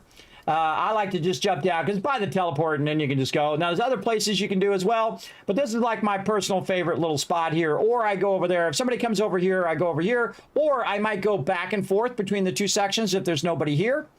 And again, my job is to gather as many wolf pelts as I can and then turn them in. Now, this is going to start in like 40 seconds. And you can see that I can kill these guys pretty quickly like that. So what I do is I start to pull mobs right about now, just to kind of preemptively start to pull some mobs here. For my son and the hero of this town, Henry. And 24 seconds. Now, I don't want to kill any of them for the next 24 seconds. And I'll just have fun tagging them all without killing them. Like this. And some of them will run back. As well. See, some of them are run back that way. I'm just having fun, just like tagging them all Please accept this in return. and whatnot. And then once the thing starts, then time for the fireball. Hereby presenting Well, I can try. Come on, fireball. Boom. Now, I'm higher level than the normal mobs that are going to be in here wiping all these guys out. honor and great And so I just kind of go in here and tag all the mobs and group them all up and do my thing. And if I get too many people over here, I'll switch. Right? So if somebody's following me around like this guy, see that guy following me around, he just killed all those mobs. will be. Now, let the game commence. And again, I'll just keep tagging them. Tagging them and dragging them. Then I'll get a little group together and then fireball all of those. And now you know why I win this thing. And I'll just keep doing that. So I just kind of establish a spot that's like my spot. And then just keep going around, killing a bunch of wolves. You get the idea. Now this guy comes up and you want to go ahead and try to help this guy wipe out these things, because what he's going to do is he's going to drop a bunch of extra wolf pelts for you that you can pick up. You can see I'm at 74 right now, and now I just went to 89. So that does help a lot when you're helping that dude. So anytime you can help that dude is a good time. Now I can also run over to the other side, and there's another guy over there. Is anybody helping that guy? No. Okay, so there's nobody helping that guy. So I'll go ahead and fireball all of this, and so on, and just keep collecting over here. Now, sometimes what happens is people come up and they get right where you're collecting mobs, and you have this like overlap of peeps working right where you're working. It's really annoying. But, you know, I just make do with whatever, because I don't really care if I win. See, that's the thing. I don't really care if I win the thing. I'm just here tagging mobs and, you know, getting stuff for the guild. And this one I'm going to do like that, so I tag a whole bunch of them at the same time. And then I'll look back and see if this hunter guy is there. Don't see him there yet. Get them all together and fireball them all. Just like that. Hunter guy back. Kill these mobs as quick as possible. This guy's going to drop the thing. Now, normally I try to keep dragging them if they're nearby while I'm waiting for this guy's hunter pouch to go. And just rinse and repeat the same thing over and over again for hours on end. Or in this case, for minutes on end. 17 more minutes. Get them all together. Fireball them all. Again, sometimes they run back, and that's okay, because you can always run back, and they'll run back to you. Now, also, another great trick is, see the ones, the three that are together? I tag all three of those together and drag those in. And then fireball all these. Now, sometimes I get interrupted. See there? Those are interrupted. But eventually I get that fireball off and wipe them out. And then again, what to this guy? And then kill this guy. You get the idea. Just keep tagging him and tagging him over and over again.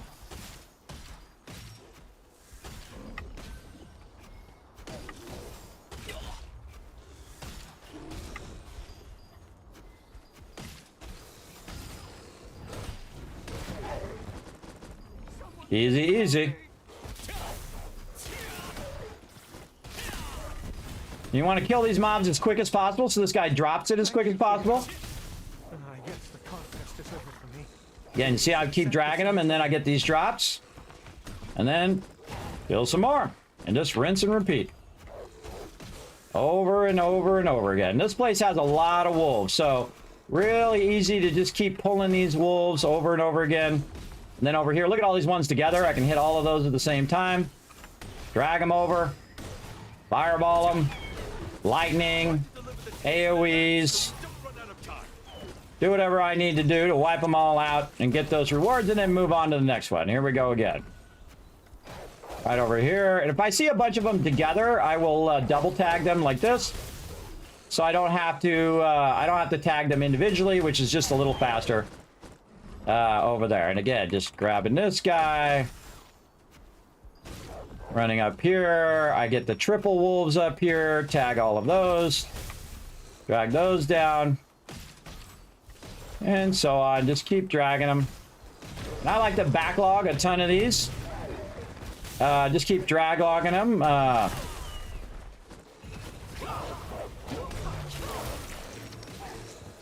I hit the wrong button and I can't tag these. There we go. Thank you for your help. I guess the contest I accidentally went into my morph because my thing lagged out for a second there. All right, there we go. On to the next one. I'm at right around 300 now. I don't even bother to look and see what everybody else has. I just keep focused on the whole time. Now, if I don't turn these in, I get nothing. I don't even get credit for doing the event. So, but I just keep going until the end of the thing, and then turn it in like a couple minutes before the end. See, sometimes the targeting is really annoying. There we go. I'm switching through the targeting. It's targeting stuff that's way the hell over there, and I'm not over there. Now, you can adjust your settings so that it does stuff that's closer, but I have never bothered to get around to it yet. Again, just gather them up, kill them all, boom. On to the next one. I can do this all day. So you don't run out of time.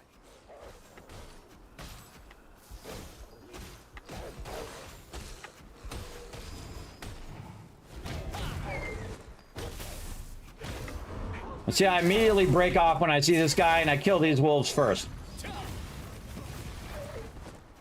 And then I try to drag some other ones while I'm waiting. Please accept this in return. And then grab that, blow these guys up. Rinse and repeat.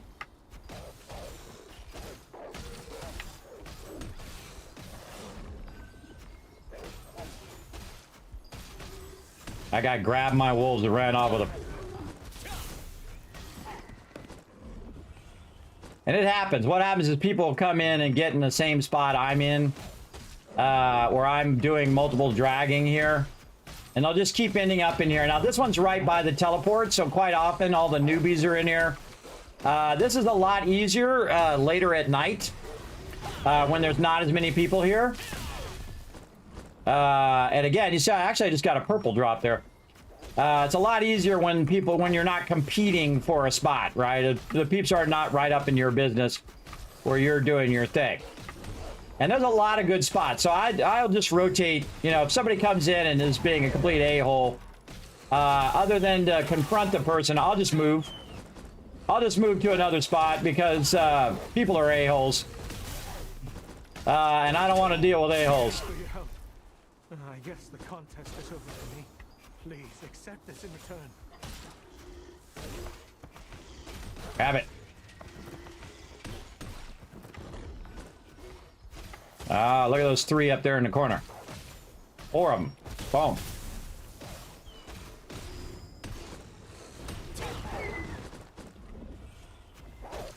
See, look, there's a guy right there next to me pulling a bunch of those too. This makes my job difficult because I can't rotate over there, but that's okay. We'll just grab all of these. Rotate this way a little bit.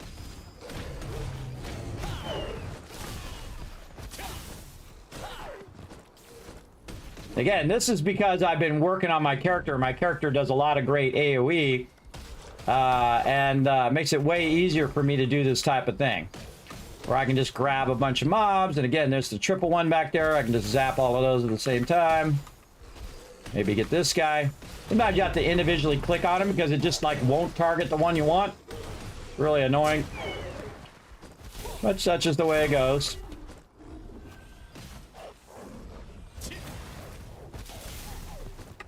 Thank you for your help. And I guess the contest is over for me. Please accept this in return.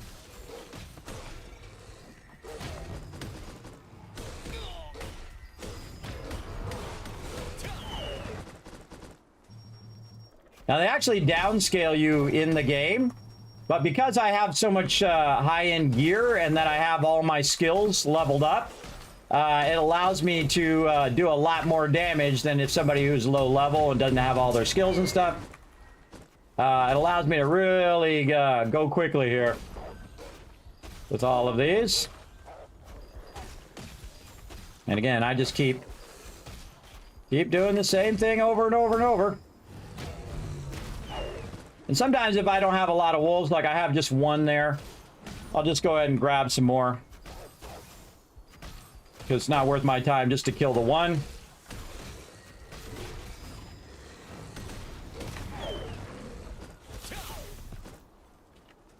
And again, just keep dragging. Keep. The title is still up for grabs. Don't give up. Yes, the contest is over. See, that's the perfect balance right there, where I killed those mobs around the hunter. The hunter was then putting the thing down while I'm dragging other mobs and whatnot. And again, you want to find your best spot, right? That's what I typically do, is I look for good spots where I can just tag one mob, get a whole bunch of them at the same time. Boom. And my little Animote, by the way, is picking up all these things. My little Animote is running out there and grabbing all these drops. I like blowing these guys up. So I can grab all these over here. Again, just rotating around one side and then rotating around the other side. And then fireballing them so I don't have to shoot them individually. Like this. Oh, the delivery for the Southern Lake campsite is already. And this is grinding too. This is grinding the events. Try moving to another campsite. Thank you for your help. Yes, the contest is over. Please accept this in return. All right, more mobs. There's the 3 up there. Get all 3 of those at the same time using my lightning skill, because it tags a bunch of mobs at the same time. And again, I try to get as many as I possibly can in a group, because that's just going to make it easier. Smoked every last one of those in a single fireball. And now you know why I went to fireball.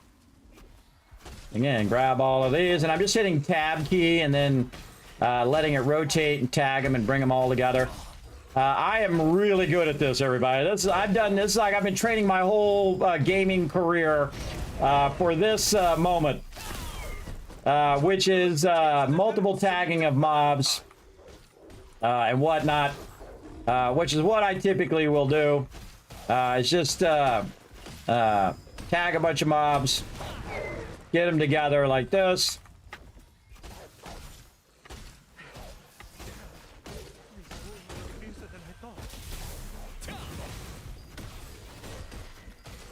Ah, interrupted me. Oh, dead. And you got to kill the ones that are on him, otherwise he doesn't drop the thing. Yes, the contest is over for me. Please accept this in return. Killed that one while I was waiting. And then just keep on, keep it on. Don't stop. Do as many as you can do. Now, I did learn that the maximum you can have is 999. So keep that in mind. And again, I don't bother to turn them in because that comes at the cost of my time until the very end. And yes, I just do this repetitive thing over and over and over. It's really enjoyable, though. It's so satisfying to go in and just fireball all these guys in the face. But satisfying. So you don't run out of time. Now, sometimes the one nearby me will disappear. See, interrupted. Will disappear, and then I'll have to run to another one. And that'll usually cost me time because I'll have to run way over there. So I don't bother to turn any in until I know which one the final one is going to be. And fireball. And this fireball comes up really fast, too. So, man, I can do this all day. All right, Hunter again. Boom, doing AoE. Another AoE, now they're down. Tag more wolves. While he's doing his hunter pouch, grab the hunter's pouch. Fireball these wolves. And the cool thing is you don't have to sit there and pick them up, which is super useful. Wow, look at all those ones together. Got them all. So I don't have to pick those up individually, which makes this super, super easy to do. So if I'm not here, feel free to go ahead and try this spot out if you've got AoE skills. And again, the fireball I find is really great for AoE. Now, there's other people who are tryhards, everybody, even more than I'm trying hard right now, though I'm not really trying that hard. I don't care if I win. but who get like 1,500. They get like an insane amount of these, especially when you do this during the day or at an earlier time like I'm doing it now. People who will get like 1,500, 2,000 of these. I don't know how they get that many. I've got over 1,000 is the best I've ever done. And actually, I probably could have got more, but I hit 999 and I didn't turn them in. So when you hit 999, you definitely want to turn these in. Thank you for your help. And I guess the contest is over for me. So in this case, I'm getting close to 900. So instead of going over and hitting 999 where I can't get any more, I'm actually going to turn these 900 in since this thing is right here. And I basically am going to win this, everybody. Because it says, no, we don't know who's going to win, and I usually do. Because these are usually noobs over here, everybody. And I feel bad, you know, going in and really outpacing the newbies here. But the thing is that I need to do this for the guild. Yeah, see, that one just finished. And so now we have to run somewhere else in the last 3 minutes to turn these in. So I'll just keep tagging these. Keep tagging them, dragging them. Like this. And I'll wait for like the last couple minutes. And then I'll find out where it's at. And I can also look, it's right up here, it's behind me. It's that way. And then here's my guy back again. Lightning all of those. Thank you for your help. I guess the contest is over. Grab some more while I'm at it. And then get my hunter's pouch. More wolves. We'll see how many I get here. Yeah, I don't need to run there because it only takes like a couple minutes to get there. So I don't need to move yet. Only 3 minutes remain. Well, you're not going to give up now, are you? Yeah, the closest person to me is 400, and I turned in 900 already. So we'll see. I'm also getting a bunch of gray drops and things like that as well. I'll try to get one more round of this hunter here. I lost a few wolves there. It happens. One more round of this hunter, and then we'll run and turn these in as well. But don't go to 900.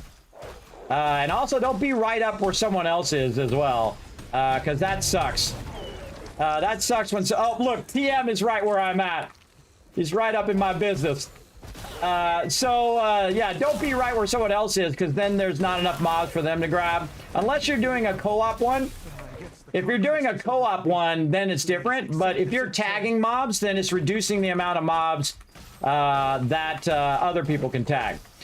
So I'm just going to go ahead and nail those, and then I'm out. That's it. I'm good. So I'm going to bail. And because you only have like 1 minute and 43 seconds, and you really need about 10 seconds, 5 to 10 seconds at the end for turn in. Oh, another hunter over here. Thank you for your help. I guess the contest is over for me. Please. And then that's a real easy one because bam, look at that. I just got a bunch more just from that. I might be getting my personal best here. We'll see. And then just turn this in, right? Just turn this in. This right now I'm at 1,059. And the problem is when you are by where the end is, there's a bunch of other people there. And they're going to be kind of in your way while you're trying to, you know, kill some more wolves. So I go over here and look where people aren't. We got about 1 minute left. Now, I've actually done this and then ended up where I couldn't turn it in. I had like 40 of them at the end, and I didn't get there in time. And so we'll go ahead and just grab as many as we can. Now, again, we're trying to get the guild thing done as well. And I'll probably wait until about 30 seconds here. Oh, I get my fireball going. There we go. Maybe kill another one here. Oh, we got that done. We got 30 seconds left. So in the last 30 seconds, you definitely want to turn in. So we actually got this done in 1 round, which is pretty awesome. And I think that's my personal best right there. 1,075. And we'll just call it that. That's a good round number. So yeah, 1,075. Now, am I going to win? I could still lose. There could be somebody with 1,500 or 2,000, which I've seen before. But I'm getting pretty good. Depends on how many people are here, especially when it's late night. I can easily win it because people are only going to get like 300. And I don't care if I win. That's the thing. All I wanted to do was get that guild contract done. That's all I really wanted to do. And we got it done. And I am number one. The next one who was close to me was Jay with a very impressive 885 and TM with 739. So very, very impressive there as well. But Kismet's still the king. Still the king of the wolves, everybody. Gil was the top 4. So we were all 4 of the top ones. So very impressive run there. Now watch my health, by the way, everybody. My health is all of a sudden going to go way down. And the reason why that is because it downscales you when you're doing this. I didn't even look at my health that whole time.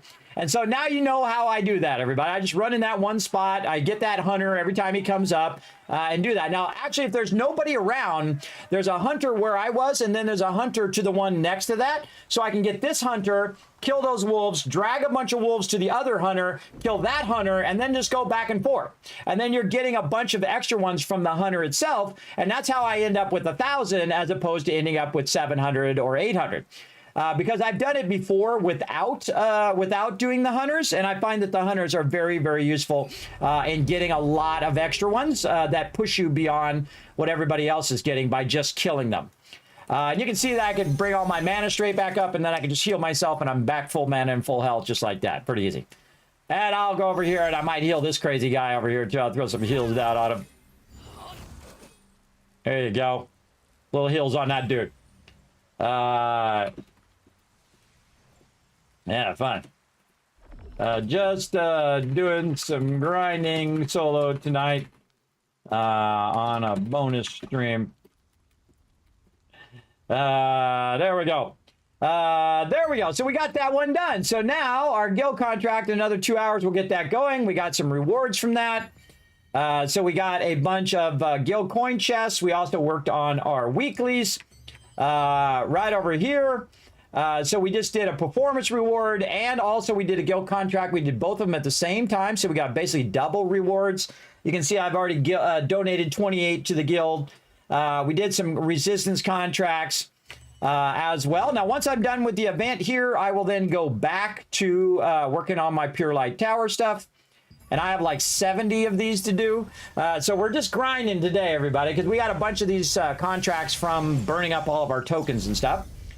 And so we'll go right back over here again. You can still see I have the same ones that are Shattered Temple, and I kind of wait until I get all the temple ones. All right, so there's another one there. That's Shattered Temple. This is Pure Light Hill. This is Pure Light Hill. Let's get those two. Now this one, in the name of Michelin, I'll keep this one and come back because this one's also Pure Light. So I'll do these two together, and I'm going to do all of the Shattered Temple ones together. As well. So it's like kill so many soldiers, kill this. Now, if it was like go do the bless thing or do a bunch of soldiers, if it's soldiers, I always go to this right here because this makes this so easy. Right over here to the soldier one.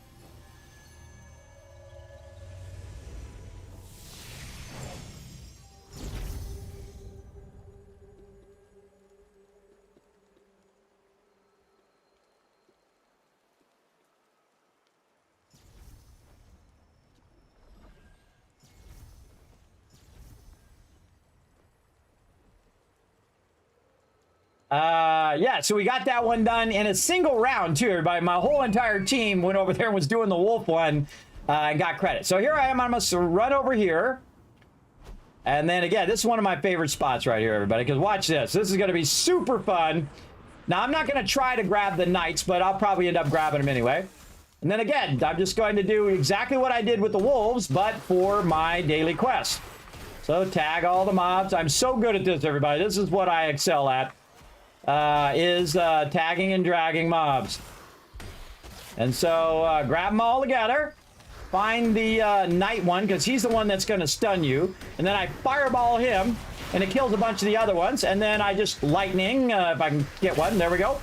And then I use my other lightning. Now sometimes they're behind you and it doesn't kill them, which kind of sucks, But I have other skills in which I can just go ahead and finish them off. And sometimes I fireball them, I get them all. Sometimes I fireball them, I get like half or 3/4.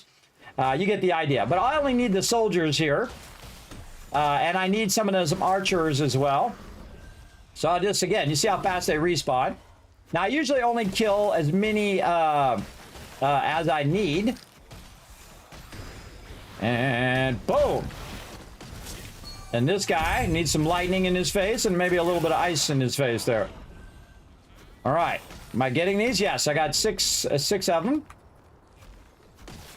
And again, I don't bother to tag the ones that I don't need. And you don't want to get too far or they'll bounce back. And so while you're grabbing a bunch of these, more of them are spawning. And I grab about as much as I need. If I don't need it, then I don't grab it because then somebody else might come along and they need it for their quest. Yes, I know. I'm one of the few people who actually think about other people. I know it's crazy. It's a crazy thought. Now, again, I'm going to put my boost back on. See, that's without my boost, by the way. Now I'm going to turn my boost back on, and now we're really going to have some fun. Let's go. I try to use up all this food. I got like 10,000 tons of this food. Now, I probably don't need this many soldiers and whatnot, but we're just going to have a little fun by grabbing every single thing we can find here. And these respawn really fast, so I don't feel really bad about coming over here and grabbing a bunch of these, because all of these are going to respawn by the time I'm done running around. More of them are going to respawn. See, look, that's with my food on. Smoked them all. And the food I have on right now is the movement speed and attack speed. And then, of course, getting more Solian. So look at all that Solian I'm getting there. All right, those are done. Now, I don't need to kill any more of those mobs. I need to kill a bunch of archers. So now I just go completely postal on these archers. Boom. Dead. This guy.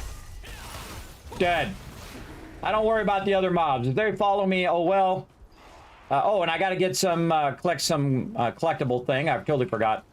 I usually do the collectible things first. Because sometimes there's a lot of people out here and it's like a competition for these things. I don't really worry about it too much. Now, if I'm lucky, I can get this archer guy here to move closer to this archer guy. There we go. And then just fireball all three of them.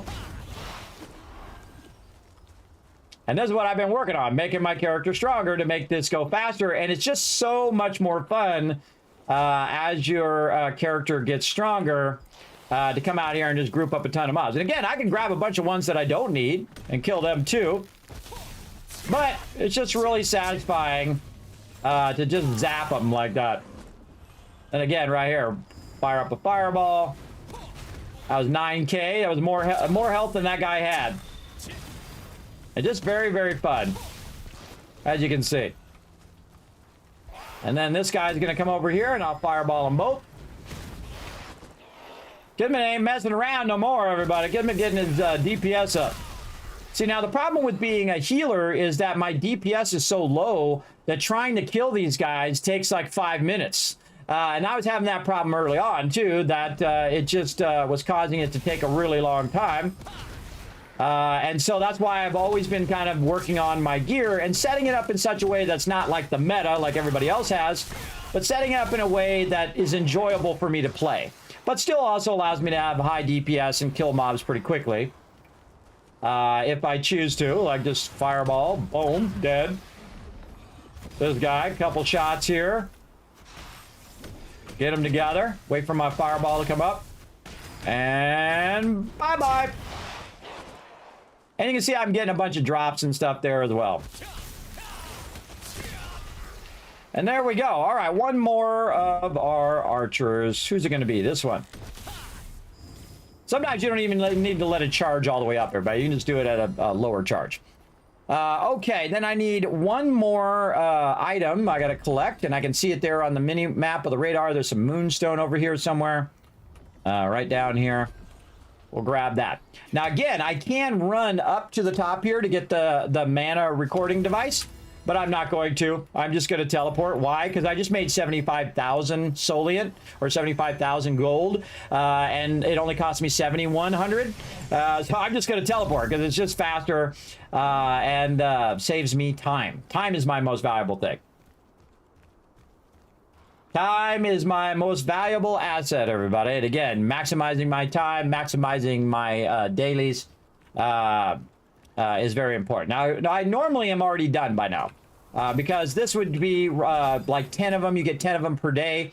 And I do them every day. So I'll have those 10 done. See that weird jump lag that happens in this game? Very weird. All right, so I got that done. Hit B. Back again. So you only usually do 10. Then I do a bunch of co-ops. Try to get into some events or two that have to help the guild. And then again, co-op dungeon right here. Random. Yeah, now I got 7 of those, man. So sweet. Random co-op.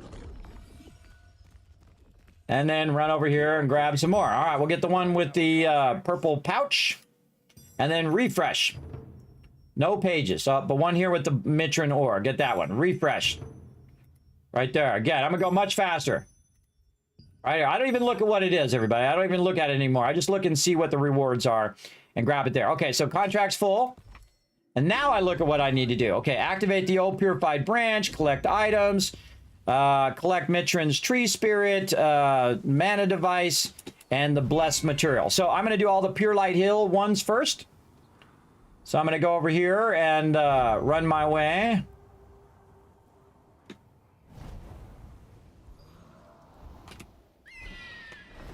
I usually try not to let my stamina run all the way out. Purification stone. Again, I don't need to kill any of these mobs. I just need to get the branch from this. So I'll let everybody come over here first. And I'll pick somebody in the middle. One of the mobs. And then AoE them all.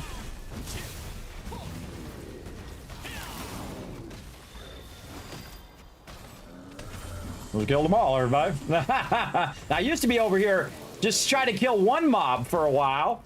But as you trade up your gear and you get a set that you enjoy, you're going to be more prone to spending a lot more time working on that set than if you're just doing the same meta as everybody else. I find that boring.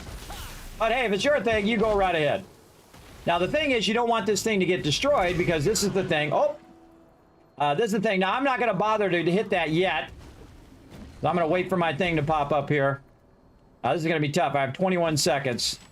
We'll see if I get it in time. Now, all these people are waiting on me. I hate to make them wait, but I'm going to wait for this thing so I don't have to do it again. Got it. Accept. Now go into a random.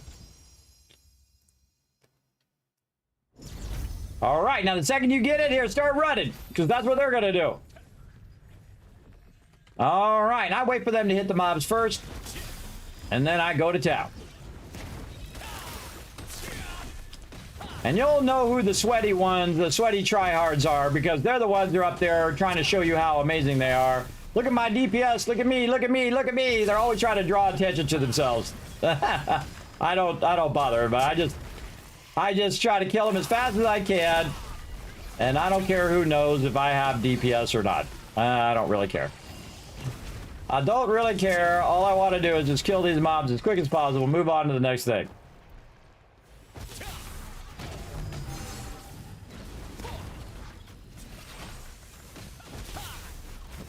You can also, right at the very beginning, you can tell how much DPS that everybody has. Right here in the very beginning of the start here. This group's got a bit of a weak DPS. And I'm going to go ahead and heal and purify everybody.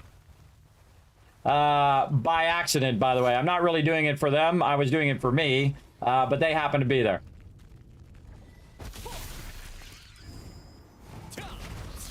I did 16,000 of that. You see that? These smaller mobs you do a lot more damage to because they don't have as much damage resistance. That was 22,000. You see that? Very cool. But that's just because these mobs are low-level mobs and they're easy to kill, everybody. The normal mobs at my level would take a lot more damage. And the boss is going to come up after we wipe these out. These are just larvas. Trying to get that extra lightning in there. 25,000.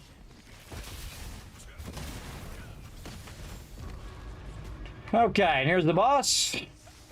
Well, mini boss. Now I would stand on this side.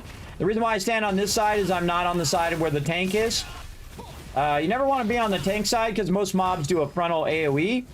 So you always want to be on the side or in the back. So it's just a good habit to be in. Now, my DPS is not the best DPS in the game, and I don't care. I don't care. Mine doesn't have to be. It just has to be enjoyable, that I enjoy logging in each day and doing these things. That's what's most important to me in my playthrough.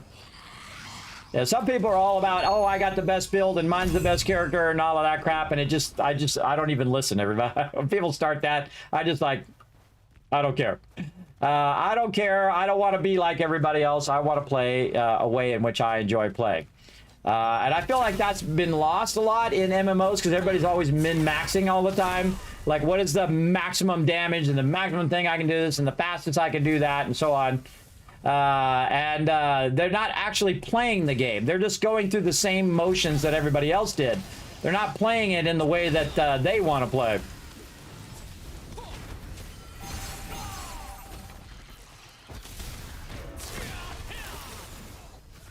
Sometimes on this one, I remove everybody's debuff from these mutant ants.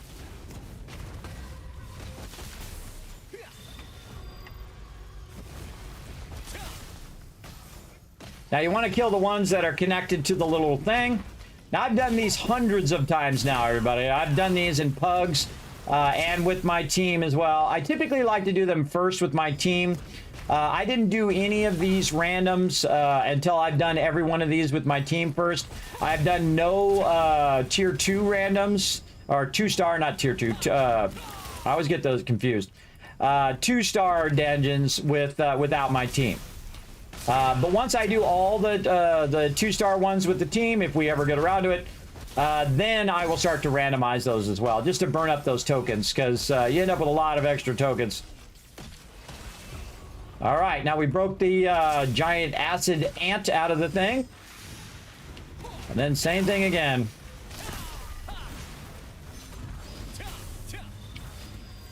And my fireball comes back up again. I channel it in. Boom, another 11,000 there.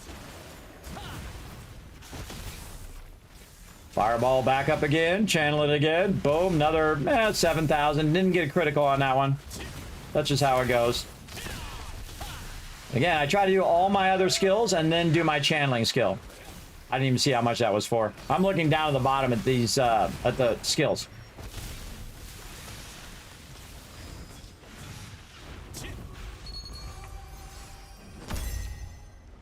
Yeah, come to heal you. That must be the healer. I like the name.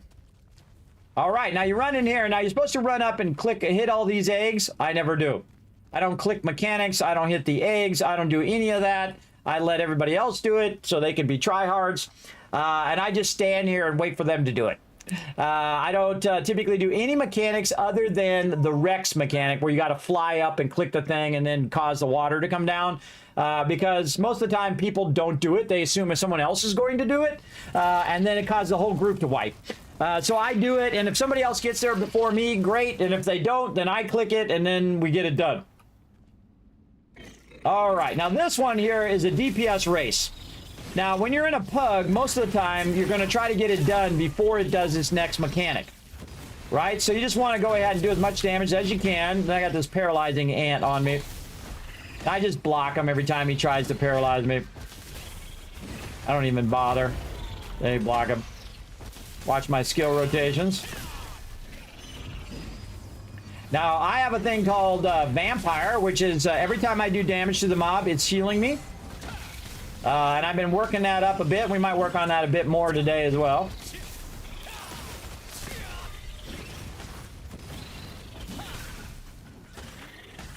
And you can, you know, you can do like 3 of these per day, because if you do them all and then you every day it resets, and it gives you about 3 rounds of 1-star things.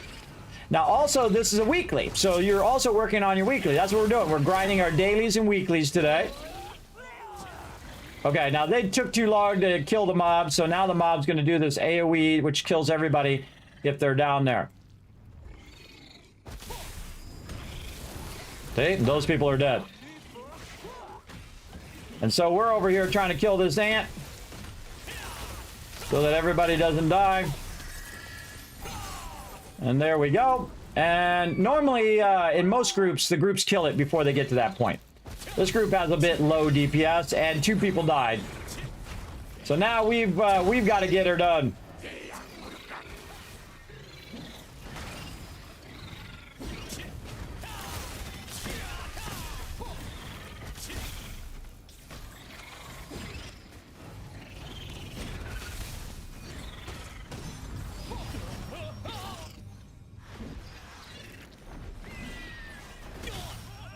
Ah, got me again.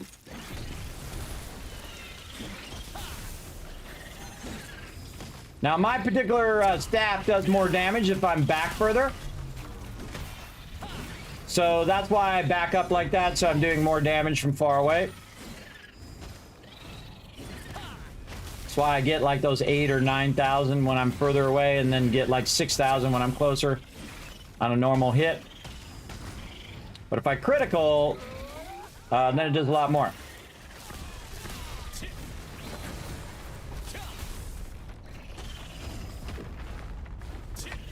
Just kill the guy. Oh boy. Here we go again. This group sucks. I've never seen a pug go this long. All right, I'm just gonna risk it.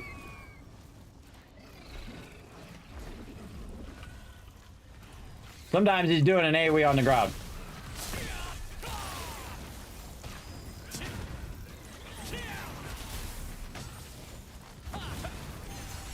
All right, it's up to us 3 to get her done. Or up to us 3. Yeah, normally this mob's already dead. This group just doesn't have enough DPS. We'll get him.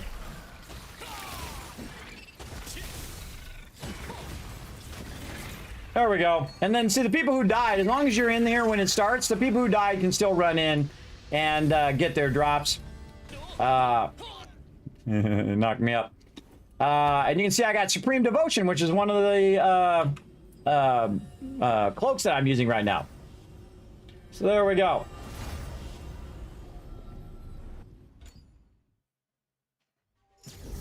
And you can see they're talking about their BSE tokens. My BSE tokens are constantly like full. I might go grind some later tonight. We'll see. Right now, I'm just gonna do my dailies. There we go. Oh, we got the lizard tails done too. Nice. So another one that is a guild over here. We can collect that one. I go collect it before I forget. Then I can go in and see what the upgrade is. What's the next thing is. Protector of Silesium. Oh, so they went and did the island.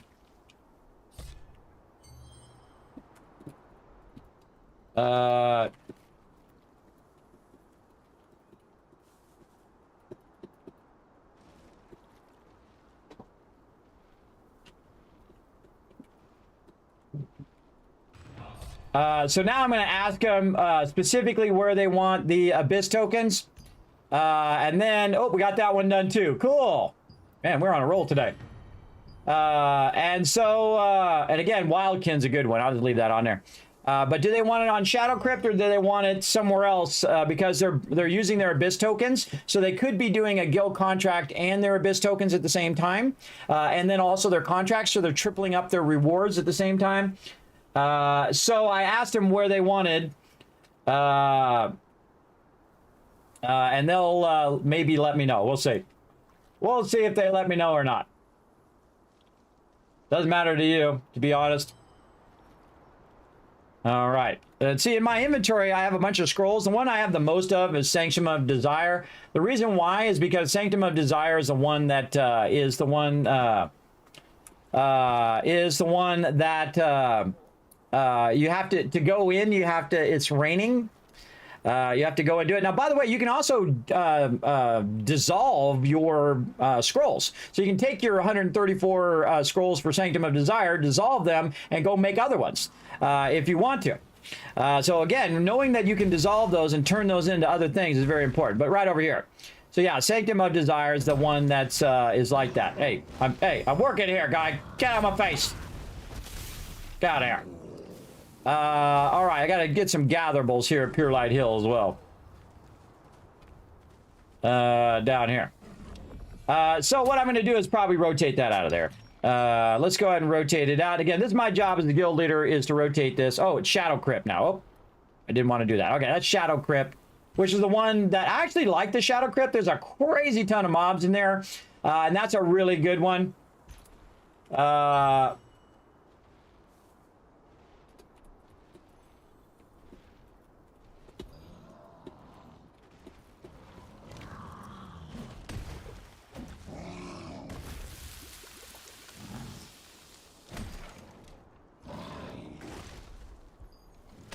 Okay, what am I doing? I'm getting this mana stone.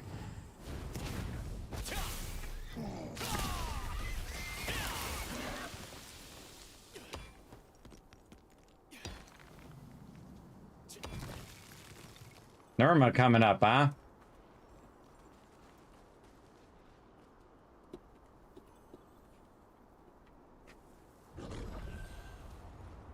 Oh, and I forgot to get out of this group. You jump out of that group right away. All right, I gotta find some moonstone. Oh, I gotta requeue. Requeue with these randoms. And then, oh, it already comes up. Now, to avoid getting teleported out of here when you don't want to, you can run up here. Try to grab this moonstone. Can't see because this darn thing is in my way.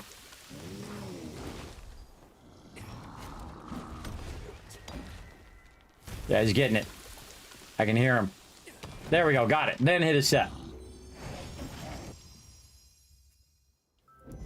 Oh, okay. Island run. I can't believe I met another human being on this island. Did you get swept up in the tornado too? I'm the captain of a trading ship. All right, and then I look down, see who's got the sword and board. Saya has the sword and board, so he's the tank. But again, everyone in these probably usually ignore who the tank is, and they just run ahead because they want to show how they already know all the mechanics and how good they are, and you know, it's just like an ego thing, everybody. They don't want to wait for the tank to get up there, and they just want to run it as fast as possible. You know, it's all about their time. And I find when they do that, sometimes they actually make it harder on everybody else. And then other people die because they're doing some dumb thing. But such is the way it goes. And they're going to go kill somebody else, but then it's going to choose one of these two things. Right over here. So again, I don't run ahead. I wait for the tank to run. Whoever, so they grab all the aggro and I'm not getting wailed on the whole time. Not my job to tank the mobs, everybody. My job is to shoot the mobs when the tank has the mobs.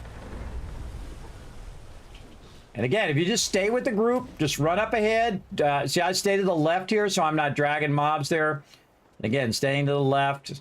Let somebody go ahead. Saya is our tank right now. He's got, whenever you see anybody with the sword and board, you know they're the tank. And then they're going to activate this and then pull all these guys in here, and they're going to get absolutely owned because of the fire.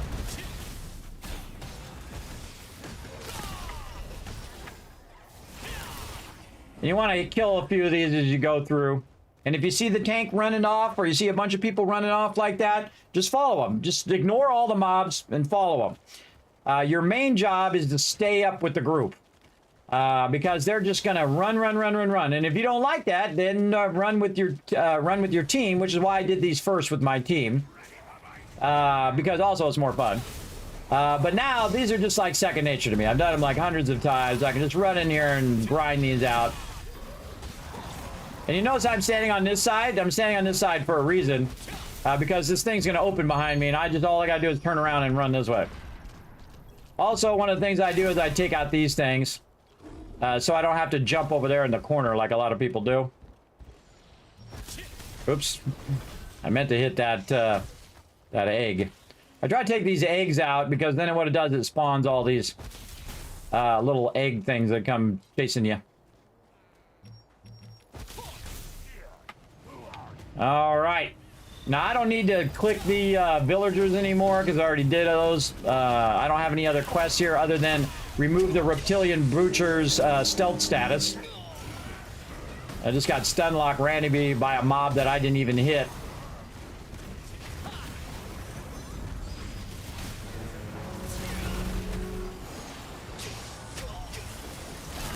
And see, I'm going to try to stay alive, as you try to do. And kill this boss.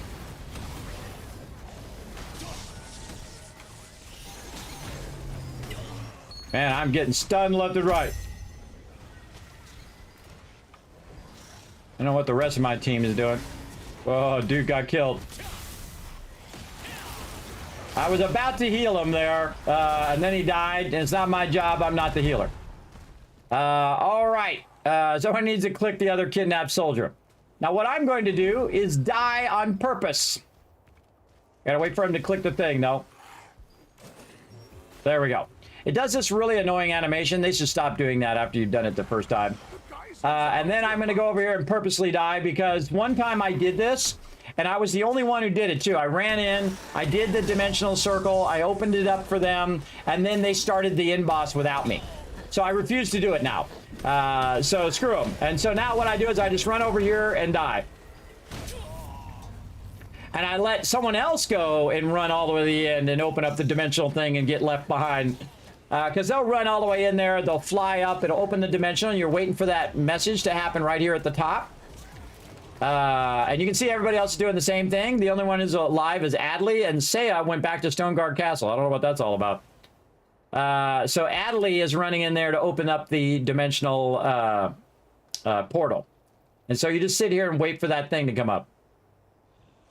See, like that, and then you say resurrect, and then you just end up at the end, like that. Then you run in and you claim your flower over here. I usually pick the second one right here. So you stand by it, so everybody knows what flower you're going to go for. Usually, unless they're a noob and they don't know why you're standing there. So there we go. And we've got all 6 people in. Now, if I see they leave somebody behind, I just stand there and die on purpose and make them do all the work. If they leave somebody behind. It's like a silent protest.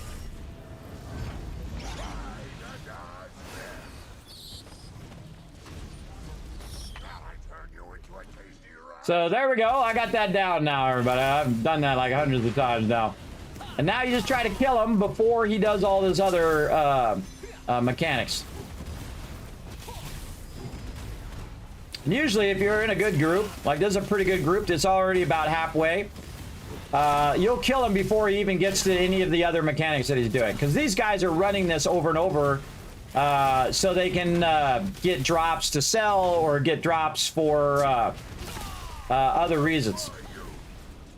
So he's dead. He didn't even get to his next mechanic. He's dead. And then you grab the loot. And we'll see what we got. What do we get? We got blue helmet. And then you drop group. And you jump out.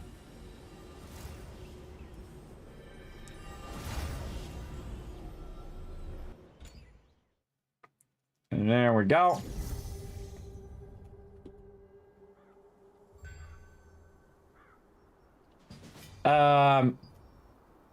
See, Nirma's at 2300s in 2 minutes. Okay. Right over here.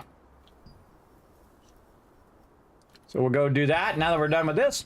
Now, the reason why you want to go a little early is it takes a little bit to get down there. You don't want to be left behind. And you can see all these people are running down there, and they're going to drag all the mobs. Now, if you're not sure what level to do, and this is the Abyss dungeon, this one actually is one of my favorite dungeons in the game. It's very, very fun. We'll zoom in a little bit on my cool bird going on.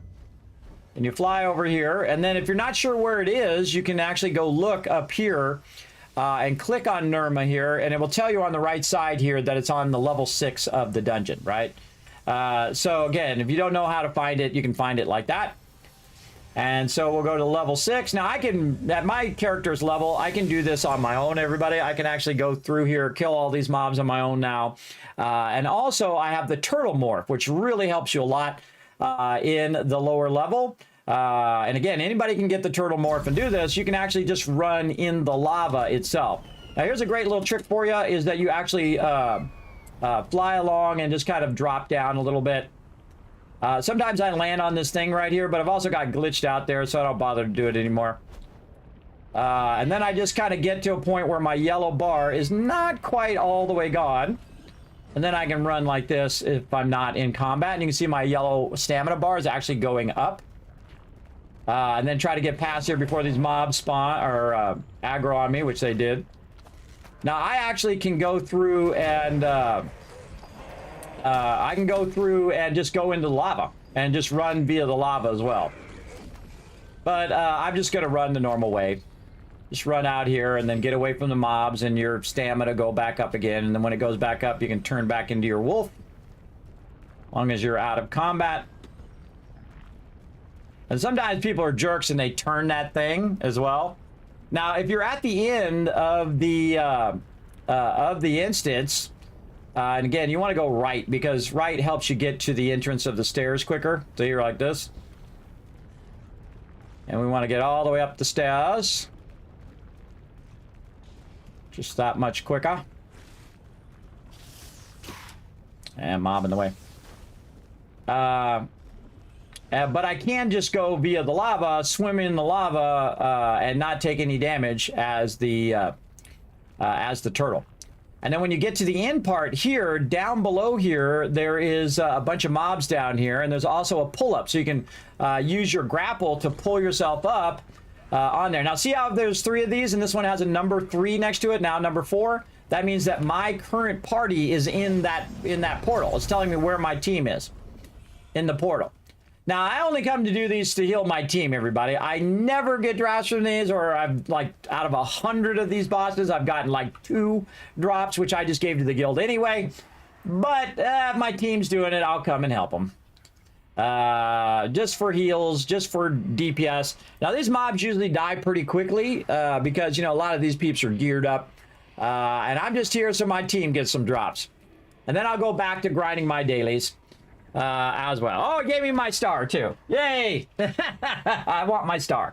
And TM actually is on his alt right there. That's not his take. He's actually on his alt there. And I do a decent amount of damage, but not the type of damage where I'm going to get that much drops, because it's all about your participation. And I have to also have terrible RNG. So even if I did have like the highest DPS of everybody, my RNG drops my chance of drops to 0. My bad RNG drops it down to 0. I enjoy doing abyssal contracts for gear and traits. Me too, Coral. I do that a lot. I have a whole bunch of them I need to grind eventually over here. How many I got now? 30. But you can see that I've probably, of all the contracts that I've been doing, that one is the most I've been doing because I don't have that many. Where unlike the Sanctum of Desire, where I have 134 of them, where obviously I'm not doing that one as often as I'm doing the other ones. But that's okay. I'll build those up. Then I'll have it as a guild contract. I'll bring the whole team over there, and we'll burn through those. And everybody will walk out of there with like 50 or 60 or 100 of those bags to get it going. Oh, and I should be doing my stuff over here. Oh, what's this got on it? Max mana. Oh, I don't have any max mana. Now, that's a pretty decent drop there, everybody, with perception and critical chance. It's not the greatest, not for me anyway. And let's go ahead and open ourselves. This is a good thing to do while you're waiting. Am I going to get another one? No. I got one earlier, by the way, live on stream. I'm so glad I got one on stream. I got one of the salvation tokens. I have 6 more of them in the bank. Or 7 of them. Pretty crazy. I've just been getting very lucky on those. And that's the way my my RNG is. I get lucky for just a little bit, and I'll get these awesome drops, and then it's bad. The rest of the time. Just occasionally, there's glimmers of hope in there. All right, let's use my training points here. We'll do a little bit of this. I always just get the lowest one, whatever the lowest one is. I have a Supreme Devotion, which has stun resistance on it, which is a bummer. Because what I need is max mana, mana regen, or debuff duration. But what you can do is actually switch the traits on that one. So I can go in, say I'm going to enchant my equipment, click this. I'm going to say trait conversion. And I'm just going to roll the dice. Because you can see I have 300 of them down here. I'm just going to roll the dice and hope it's one of the ones that I already have. So here we go. Skill damage resistance, which is probably not the one that I have. Let's go see. No, bummer. All right, let's take another gamble. Let's try another one. Max mana. All right, is that what I got? Let's see. Yes, it is. Okay, so that worked. So that was worth it. So basically, I can now merge this in here, and then my mana is going to go up. So we'll just enchant that cloak with max mana, and it merged the two cloaks together, and now I have more mana. And I upgraded my trait a little bit. And I'm just constantly doing that kind of stuff, working on my traits, instead of just buying the traits on the auction hall and all of that. To actually do it via the game mechanics itself. All right, what's the buff I have on? I have my Soliant buff on. Now let's go ahead and use some of this holiday food before it is gone. Oh, and I should use my boss thing here too. All right, here we go. Get some DPS in there.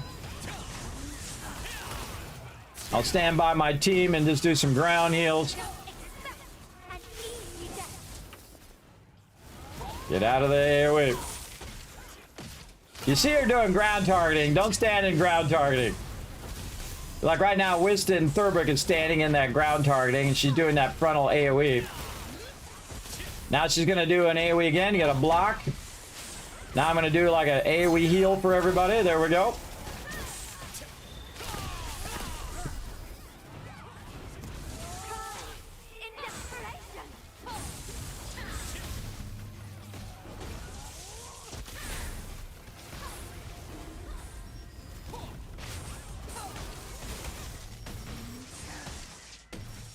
Try to get away from this stick.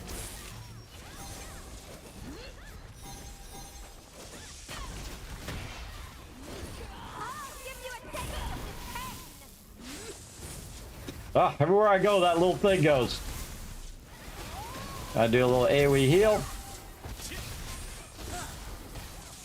And I'm gonna find my team. Where'd my team go? Right here. So I'm also trying to DPS at the same time, which is a very difficult thing to do. And block. And I got absolutely nothing for my time.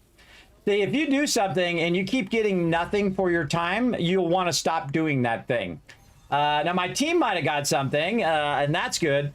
But it was a complete waste of my time if I'm thinking in terms of if I'm trying to grind my character up. So now I just bail, jump out like this.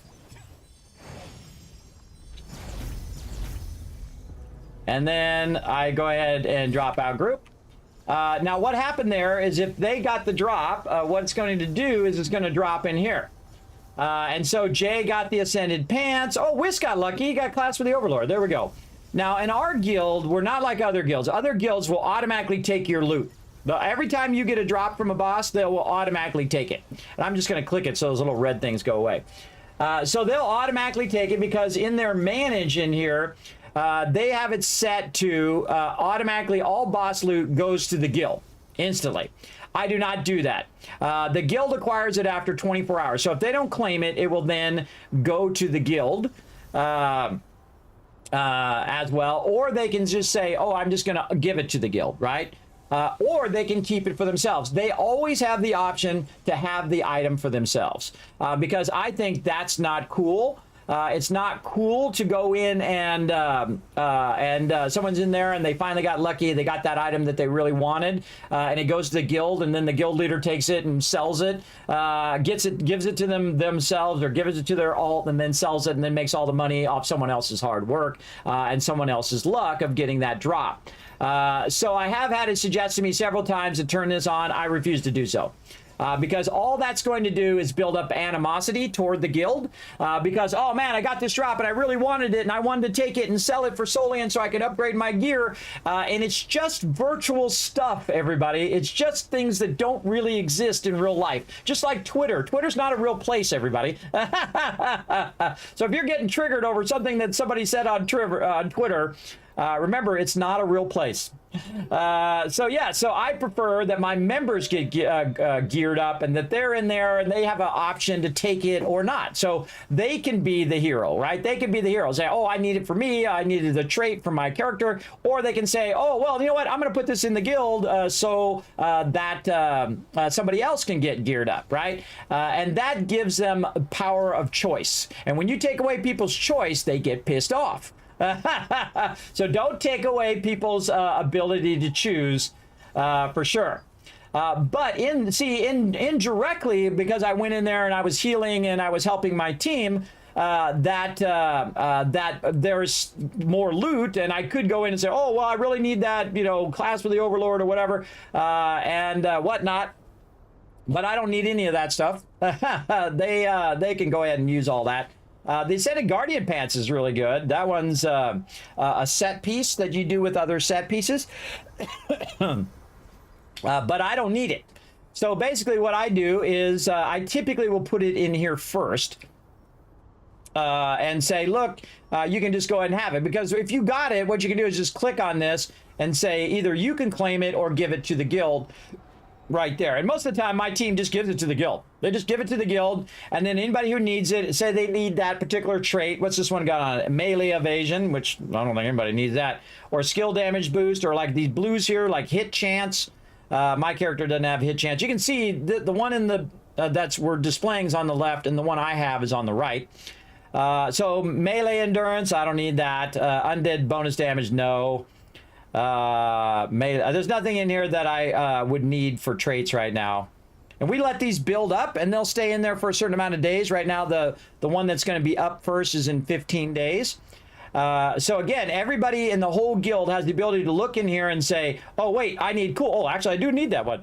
Cooldown speed. So I can say, hey, give me that first longbow because I'm going to try to take that cooldown speed and I'm going to try to add it to my gear. And I love this way of doing it. This is the way in which the team works together to get everybody geared up, as opposed to just pay to win and do it on your own and just do it as quick as possible. Now, there's some things you do need to do on your own, like grinding, doing your dailies, doing all of that. Which I'm doing because, if I'm busy doing stuff with the team, I'm not doing my dailies. If I'm doing my dailies, then I'm not doing stuff with the team. So you always have that balance. But I have 2 days of the week that I just do stuff with the team until the team logs off or until we don't have enough peeps to do anything. And then I'll do dailies. And then sometimes I'll just do, and actually every day, I'll just do my own kind of solo daily runs. Just to knock those out, just to kind of hit them and go. And then I also like to try to get my battle pass done as quick as possible too, so that I'm collecting star crystals, so I end up with like 3,000 star crystals by the end. And then I can go buy a bunch of extra stuff like trait conversion stones and things of that nature in there that I use for converting stuff for trying to get more traits for my gear. Just like that. And then of course we got more of our training here. We've got a chest here from the boss, and I never get anything from that either. Some Sterilite there. I'll use that on some bosses with the team on Saturday. And then I can choose some things. I forget which one I'm working on. I think of the defense one. We'll take the defense one. Then I got some more of these blessing pouches from doing dailies. And usually, again, I usually just wait and collect all these at the same time. You see, I'm just getting tons of various loot. Because I'm at the high end of the game where I just keeps getting all of these, various loots that drop. And I have a lot of inventory space. I did spend a little bit of lucent to make that a little bit higher. But I normally don't have to worry about it. And again, Thurbrick got the crossbow. Very nice. Now, I usually only go in and look at this, like the one down here, the cooldown speed. I do that on Saturdays when the team's here. I say, all right, everybody, look in here. Choose which ones you want. If there's any traits that you might need, go ahead and grab it. And then when it starts to run low, when there's like a couple days left, I have TMs in charge of this. Because, I'm doing 1,000 things, everybody. And I like to delegate some of it so that people can manage it. What we do when it gets low, like we just did last Saturday, is we just cleared the entire bank. And so we just either gave it to people who need it, or we just send it back to the original owner, and then they can take it and put it in the lithograph. They can dissolve it. They can, make a lithograph out of it, sell in the auction hall. Whatever they want to do with it, they can go ahead and utilize it. And anybody can request, hey, I want that class for the Overlord. And then we'll say, does anybody else want it? No? Okay, boom, you got it. That's it. There's no like dragon kill points or any of that stupid crap. It's really people's mains. If you have a main character and that main character needs that item, boom, it's yours. That's it. It doesn't matter the value of the item. It doesn't matter what the item is. If that person needs it, it's theirs. Because we don't play that stupid game where you're just like screwing each other over because you want the best gear and whatnot. And I find that the top clique of any guild has a problem doing that they'll just start grabbing it for their alts. They'll start grabbing it so they're getting all the money because they can sell it in the auction hall. And the people at the bottom are the ones who are getting screwed. All the people who are just the regular guild members. And this happens in very large guilds. Just the people at the top are getting the 99% of the rewards, and then all the other people are getting the 1%. And so I don't like my guild to be like that. Everybody in the guild has the equal opportunity to get gear and to be an important part of the team and be a valued part of the team as well.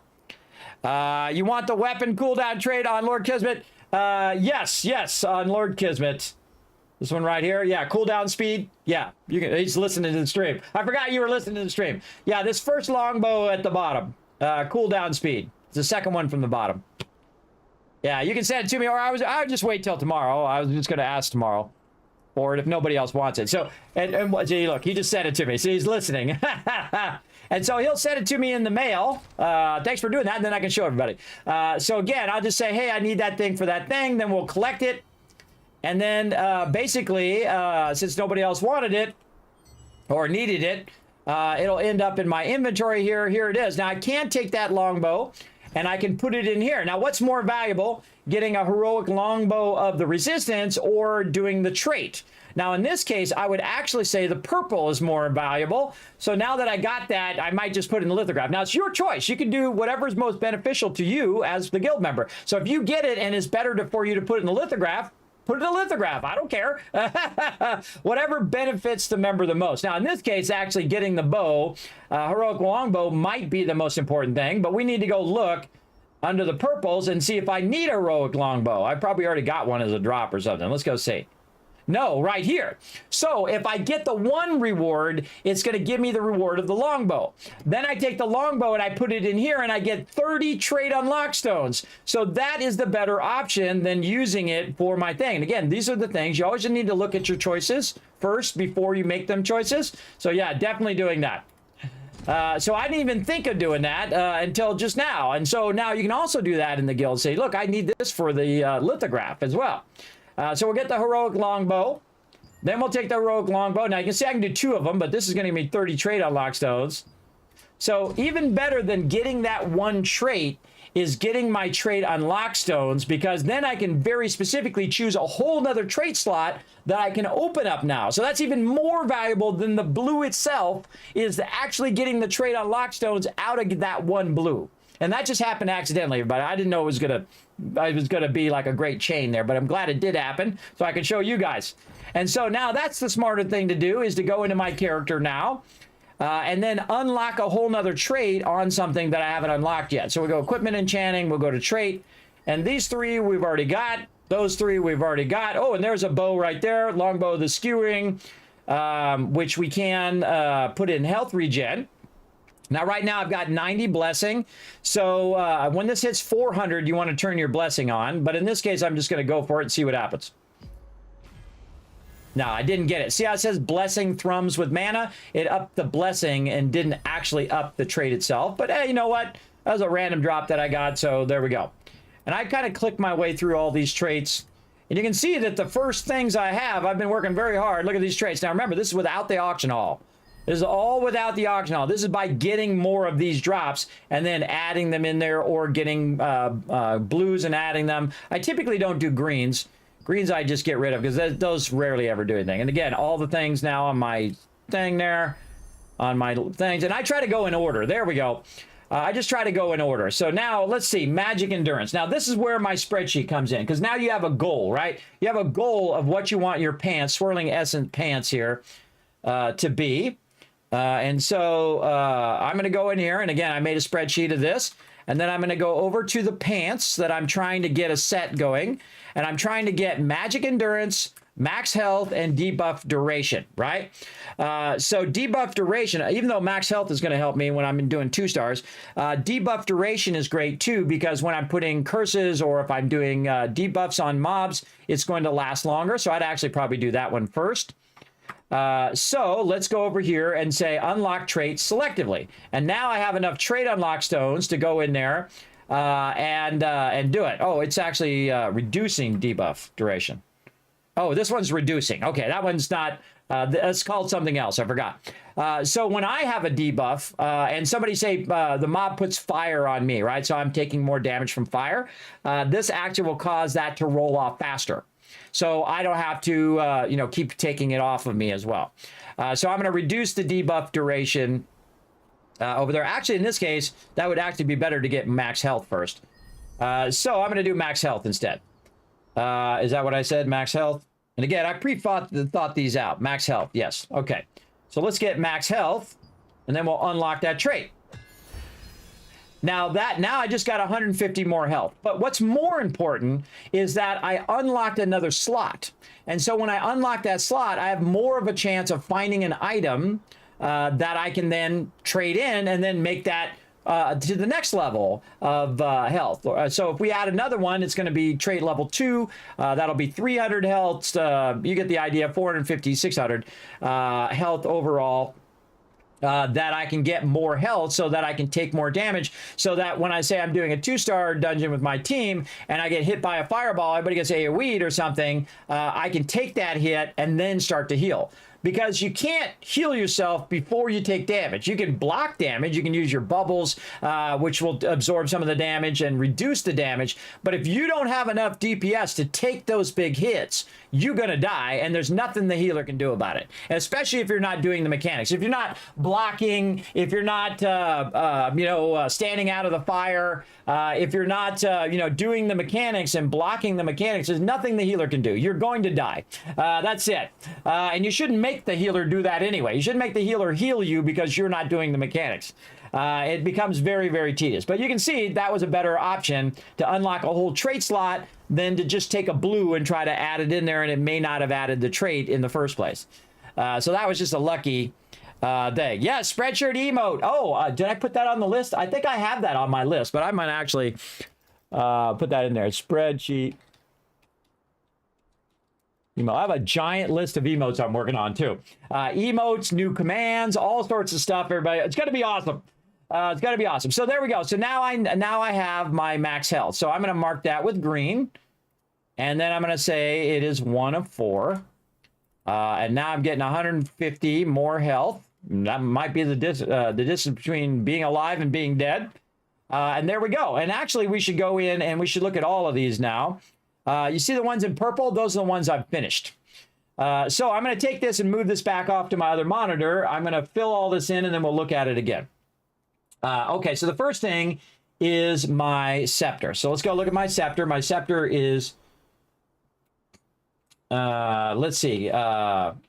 Scepter is health regen. Oh, actually, I added another one of that. So that's 3 of 4, which right now is giving me 45. And you can see my other 2 are 4 and 4. So those are done. So this is actually one of my pieces that are the closest to being complete. Then over here, we have cooldown speed, which is 1 of 4. This is, hit chance is done. Okay, so that's 4 of 4. So I've been working on these, and I haven't been really watching which ones are done and which ones are not done.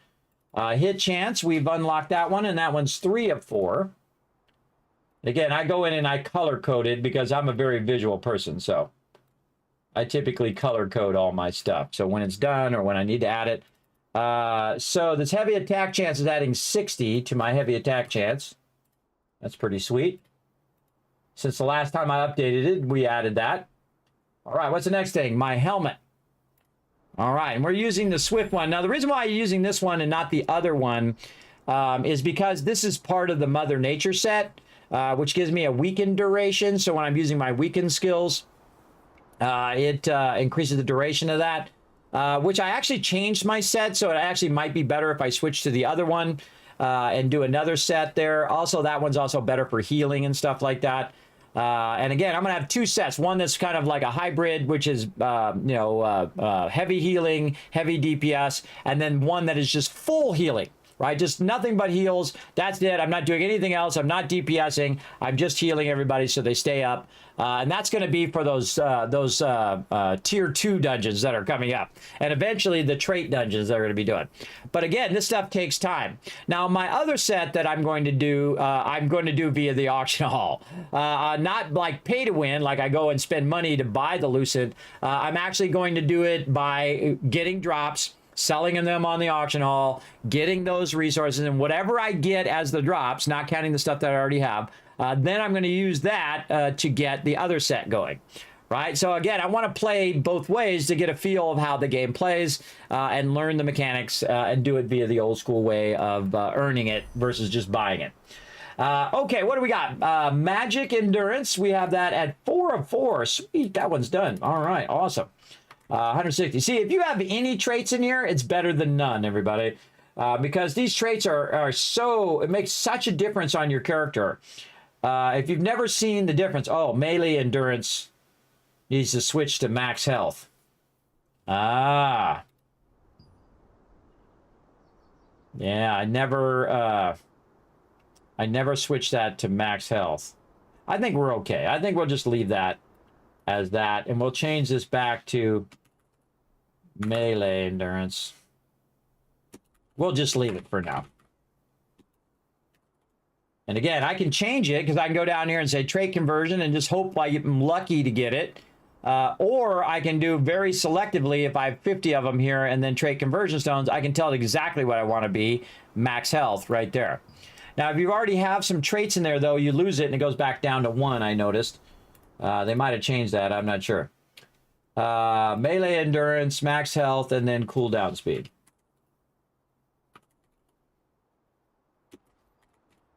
That's not even an option down here. Huh. This trade options are not the right trade options.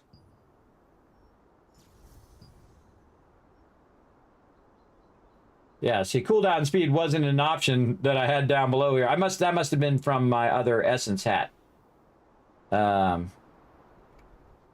other Ascended Guardian hood. Yeah, I bet that's from the Ascended Guardian hood. That's okay. We'll just go with what we got. Cooldown speed is 1 of 4. All right. And so we'll turn those to green. If you don't know what I'm talking about this. I'm just filling in all the info in the database or updating the info in the database. Now, I could do this for every one of my team, but I don't have that much time. They'll have to do it on their own. Okay, so that's pretty nice. Those are great. What are we getting here? We're getting 80, and we're getting plus 1.5% on cooldown speed. I like to do cooldown speed because then it just allows me to heal more often. Which is awesome. 1.5%. Okay. What are we on now? On our cloak. Let's go look at our cloak. Let's see. Our cloak is doing max mana, which now we have it at 2 of 4 instead of 1 of 4. We're at 3 of 4 on our mana regen. We're looking good. Now, again, this is a whole bunch of stats that are all working together to make your character stronger in certain ways. Now, again, this is a deliberate choice of having these particular traits to make my character stronger in certain ways. So I have more mana. My mana regen is really high, especially when I'm doing sustained boss fights. And so I can have enough mana to make it through the fight, even if I have my my thing on. And you notice that a lot of these are not just about DPS. They're more about sustaining over long periods so that I can keep healing my team and keep having the ability to heal. So there we go. So those are looking good. Those are getting up there. Let's see. The next one is my chess piece, which I think this is one of my favorite ones in the game. It's really awesome. The Divine Justicar here gives you 6 wisdom. Pretty sweet. So we're at max mana. And again, we'll upgrade our spreadsheet here. We're at max mana. 1 of 4. Now, this is theory crafting here, everybody. And everyone has an opinion. Oh, well, that's not good. And this is better. And that one's thing. And this is what I want. And this is what you should do. And da-da-da-da-da. I do what I want to do. What I think is good. Now, again, I do listen also when people say, hey, Kismet, this is what this does or this is what that does. But I'm trying to build a certain type of character for a certain type of purpose, not just to heal. Because if you're the healer, you are very diminished in your ability to kill mobs, and thus when you're just doing your dailies are taking forever. And that's one of the reasons why I tried a bunch of different iterations of my particular character. Ones with the staff and the wand, with the bow and the wand, and a bunch of different combos. And on my other character, I'm doing the same thing. I'm just doing a bunch of different combos, trying different things out. And seeing what I like. And my other character got as strong as this character at like 50 times the speed. And the reason why is because any traits that I can get, I'm just throwing them in there without even thinking about what kind of set I'm trying to do in the long run. And he is very powerful, considering he is not, that character is not anywhere close to as many time investment that I've done in this character. And that's because I understand the mechanics now. And once you understand the mechanics, that's what makes you more powerful in any game, is to understand what you're working on and what your progression is. Now, I don't have a whole set like I do for this character on my other character. I just want to know what I need to do, right? And I'm not going to remember. I'm not going to remember, oh, I need to put attack speed on these gloves, right? Like right here. See, I've got attack speed on there. Actually, my attack speed is done. Nice. You can see I've been working hard, everybody. Very hard. This is a lot of work, especially without the auction hall. This is me going and doing a bunch of dungeon runs and all of that. And then trying to get blues that have attack speed, and then adding blues until I get enough blessing. And then you can see I got blessing right here, 208. And then I use the blessing, and then boom, I get it up to level 2. And then I now got a level 3. And, oh, I got another one of these Ascended Guardian gloves that dropped, and it has attack speed. Okay, let's add that in, and so on. And so it really does help a bunch when you got that going. All right, max mana is 1 of 4, and magic endurance 1 of 4. And again, I need to find more gear that has max mana and magic endurance. And again, other people are finding that gear, putting that gear up on the auction hall, so people can buy it and then upgrade their traits. And I'll do that again on my other set. But on my first set here, I want to do it this way, so that we know we earned it, right? We earned our way there. All right, so gloves looking good. Again, I'm just trying to unlock all the traits of all my various ones. And then this is done as well. Wow, magic endurance is done. That's 4 of 4. Man, we got a lot more done than I thought. Again, I've just been grinding at it, not even thinking about it. And then the next one I want to get is debuff duration, but I don't have enough trait unlock stones. But that's okay. We'll get it going eventually. Again, my goal is to be able to take a lot of damage, to deal out DPS, and then also heal at the same time. Which means that I'm diminishing my DPS overall, so that I can have higher healing, and picking skills that have more to do with healing, as you can see down here, than have to do with DPS. But then it gives me a good hybrid between the two. I'm not really the most DPS ever, and I'm not the most healing, but I have a balance of this is DPS and this is healing when I'm with my team, and then when I'm not with my team, the other way, right? Because I don't need as much healing when I'm with my team, because I'm just healing myself. I'm not healing, 6 people who are taking damage all at the same time. That's tough. That's tough to heal anybody when everybody's taking damage and everybody's missing the mechanics and doing all that. That's why I refuse to heal anybody but my team now, because they deserve it and the other people don't. And again, I could just be a pure healer, but again, it comes at the cost of me enjoying the game when I'm not with my team, when I'm just doing dailies and stuff. Okay, that's good. Let's go check my necklace here. Clasp with the Conqueror. This is probably the one I've done the least. I don't even want stun chance on there. I want that to be something else. What do we want this to be? Max health, skill damage boost. Let's go see what it's got. Max health would be decent. Skill damage boost. And buff duration. Buff duration would be nice. Yeah, see, that one increases the duration of my buffs. That's the one I was talking about earlier. So I can do it very specifically using my trait unlock stones, but I would rather use my trait conversion stones because I can get those every week. I can get 100 of those every week, and it's going to be guaranteed that it's going to turn it to something else. But it may not turn into the thing I want, but it's definitely going to turn into something else. So let's take stun chance, and let's take a chance and burn 75,000 Soliant and hope that it's going to be something that I want. Let's go. Max health. Okay, bam, just the one I wanted. All right, nice. And so that was just lucky. Now, if I get some more necklaces that have max health on it, I can then merge them in and then get that max health up. So very nice. That was a good one. That was a good one. So we got that one unlocked. Let's put that on our spreadsheet over here. Again, sometimes it's better to be lucky than good, everybody. That was just pure luck. 1 of 4. And again, now I've got another 150 health. So again, when we're doing those 2-star dungeons, I'll be able to take a hit.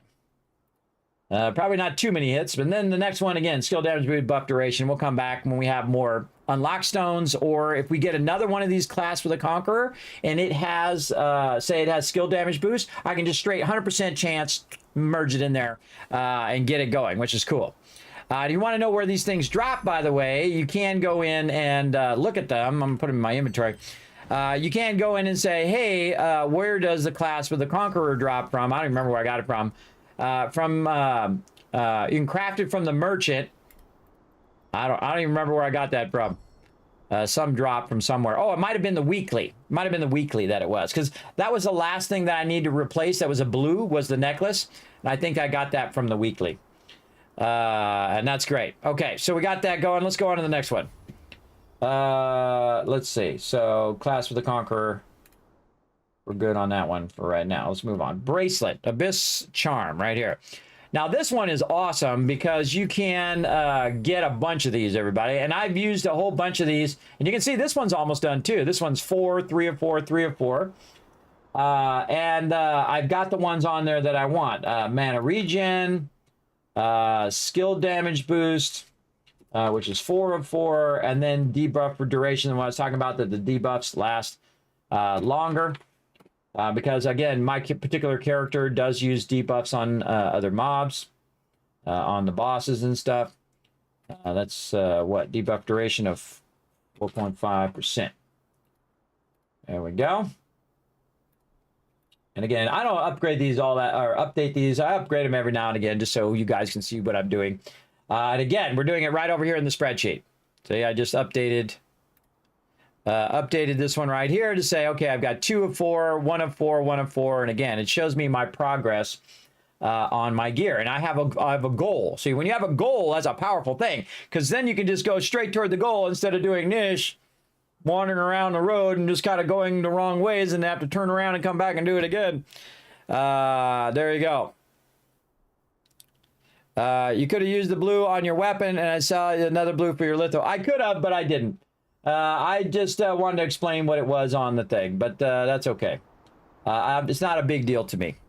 There we go. So what are we on now? We're on Dimensional Band now. So we did our Abyss Band. Let's go to the Sapphire Dimensional Band. This is one you can craft. This one's really great. Again, another one that has Wisdom. It's boosting my overall range. It has Perception on it, which helps a bit. But mainly the range and the wisdom is the reason why I like the Sapphire Band. And you can see I've been working on this one big time too. This one is 4 of 4 now on health regen. So my health regen is looking pretty sweet on that one. We'll go ahead and mark that one off. Again, everybody's got an opinion about this too. Oh, no, you want to do this, or you want to click that, you want to do this thing. And some people love to do unsolicited advice. You didn't ask them to tell you, and they tell you anyway. I always find that's a bad idea, everybody. You don't want to tell people, oh man, you should be wearing different shoes, or you should be listening to this music, or you should be doing this, that, or other thing, because people don't like to hear it. They don't want to hear you tell them what they should be doing. I know I don't. I don't like people to tell me what I should be doing. Oh, you should be doing this, you should be doing that. Now, if I say, hey, what should I be doing? Then that's different. Then I initiated the response, as opposed to just telling people unsolicited. Without them asking you for their help. Now, of course, if it's an emergency and they're going to die, then you definitely want to help them. Now, this one actually switched in too, which is this belt. I got this belt as a weekly drop, and I'm still on the fence on this belt, but it does boost my max health. And that's the thing I like the most about it, is it's helped me with my survivability a little bit. But there's another belt, the Forbidden Arcane Chain, that I would love to get. But I haven't got around to it yet. I don't know. I think I've actually got it as a drop at some point, and just never bothered to switch it. Because the Arcane Chain has max mana, max regen, and debuff duration. So it'll boost all of those things as well. Where this one just has skill damage boost, health regen, and stun resistance, which is what I'm working on it. So the traits that you're actually adding are not all that great for my particular character. But you know what? We got it. We're just going to keep on rocking and roll with it, and then I might change it later. Okay, so those are all the ones that I did. Now I have this one right here, which is max mana. And I can go in, and I already clicked on all of them, so I can tell you that this is not going to add anything. Now I can go in, and I can lithograph this item. And we'll go see what this one is. This is Vision of the Executioner. So I can click on it, and then I can go in here to the auction hall. Where are you, auction hall? No, where are you? Oh, it's not even showing up. Oh, maybe I can't do it. Visage of the Executioner. Let's go see. EIS. Visage of the Executioner right here. So this one right here has one trait, Magic Endurance right now. And what does this have on it again? This has max mana. All right, so we'll go in here again, auction hall. Let's type in the first few letters of it, but I don't do all of it. Then here's the actual one here. So it's actually worth 48 lucid, which isn't a lot. It's probably not worth your time to go in and do that. But the actual trade itself, to extract the trade, you can see it's 320, and there's no competition right now. There is zero competition. So you could go in there and set that to 1,000 if you wanted to, or some crazy number, because you're the only one in there with it. Like right now, I could go do that. But am I going to do it? No, because I don't care. I don't care that much about it, everybody. You know what I'm going to do? I'm going to do the thing that's going to make everybody cringe, and I'm going to put it right into the lithograph book. Just like that. Because, again, I don't need to be a tryhard, everybody. I just do whatever the hell I want to do.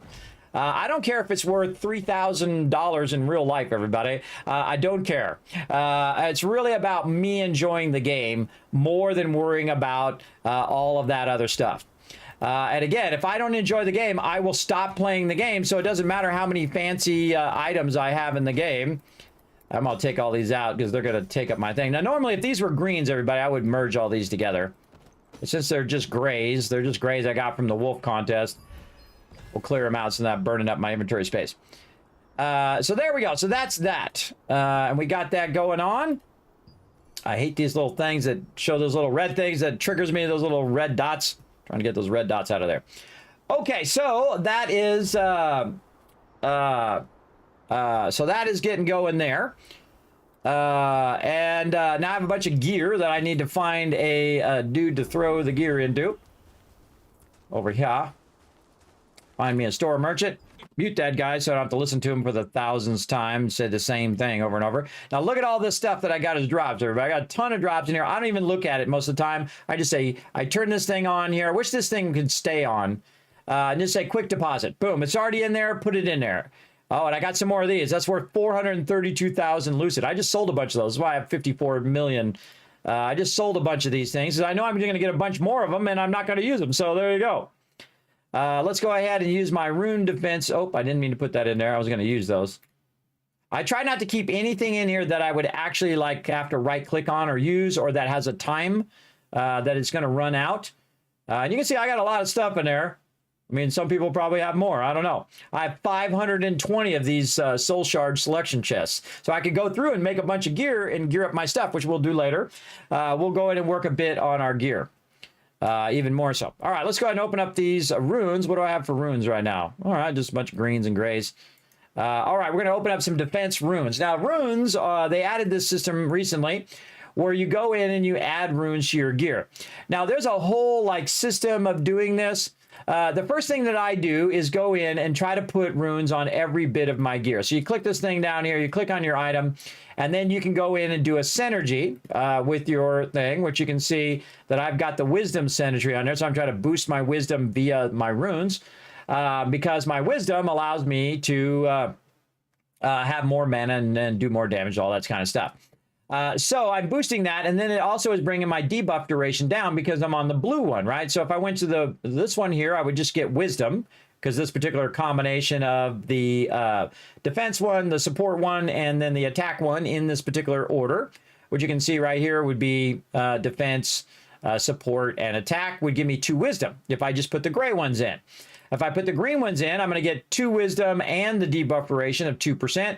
And if I put the blue ones in, I'm going to get wisdom of 3 and then -3 debuff duration. So those debuffs are going to run off faster off me, though I normally just remove them so I don't have to wait. But again, I'll have that debuff duration as well.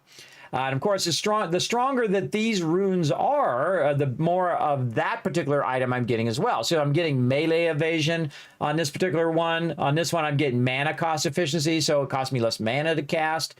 And this one over here is my magic critical hit chance, which I do a lot of magic, so that's pretty awesome. Now, did I specifically choose these traits so that they would improve my character? Absolutely not. And you're like, Kismet, you didn't choose that specifically for your set? Nope.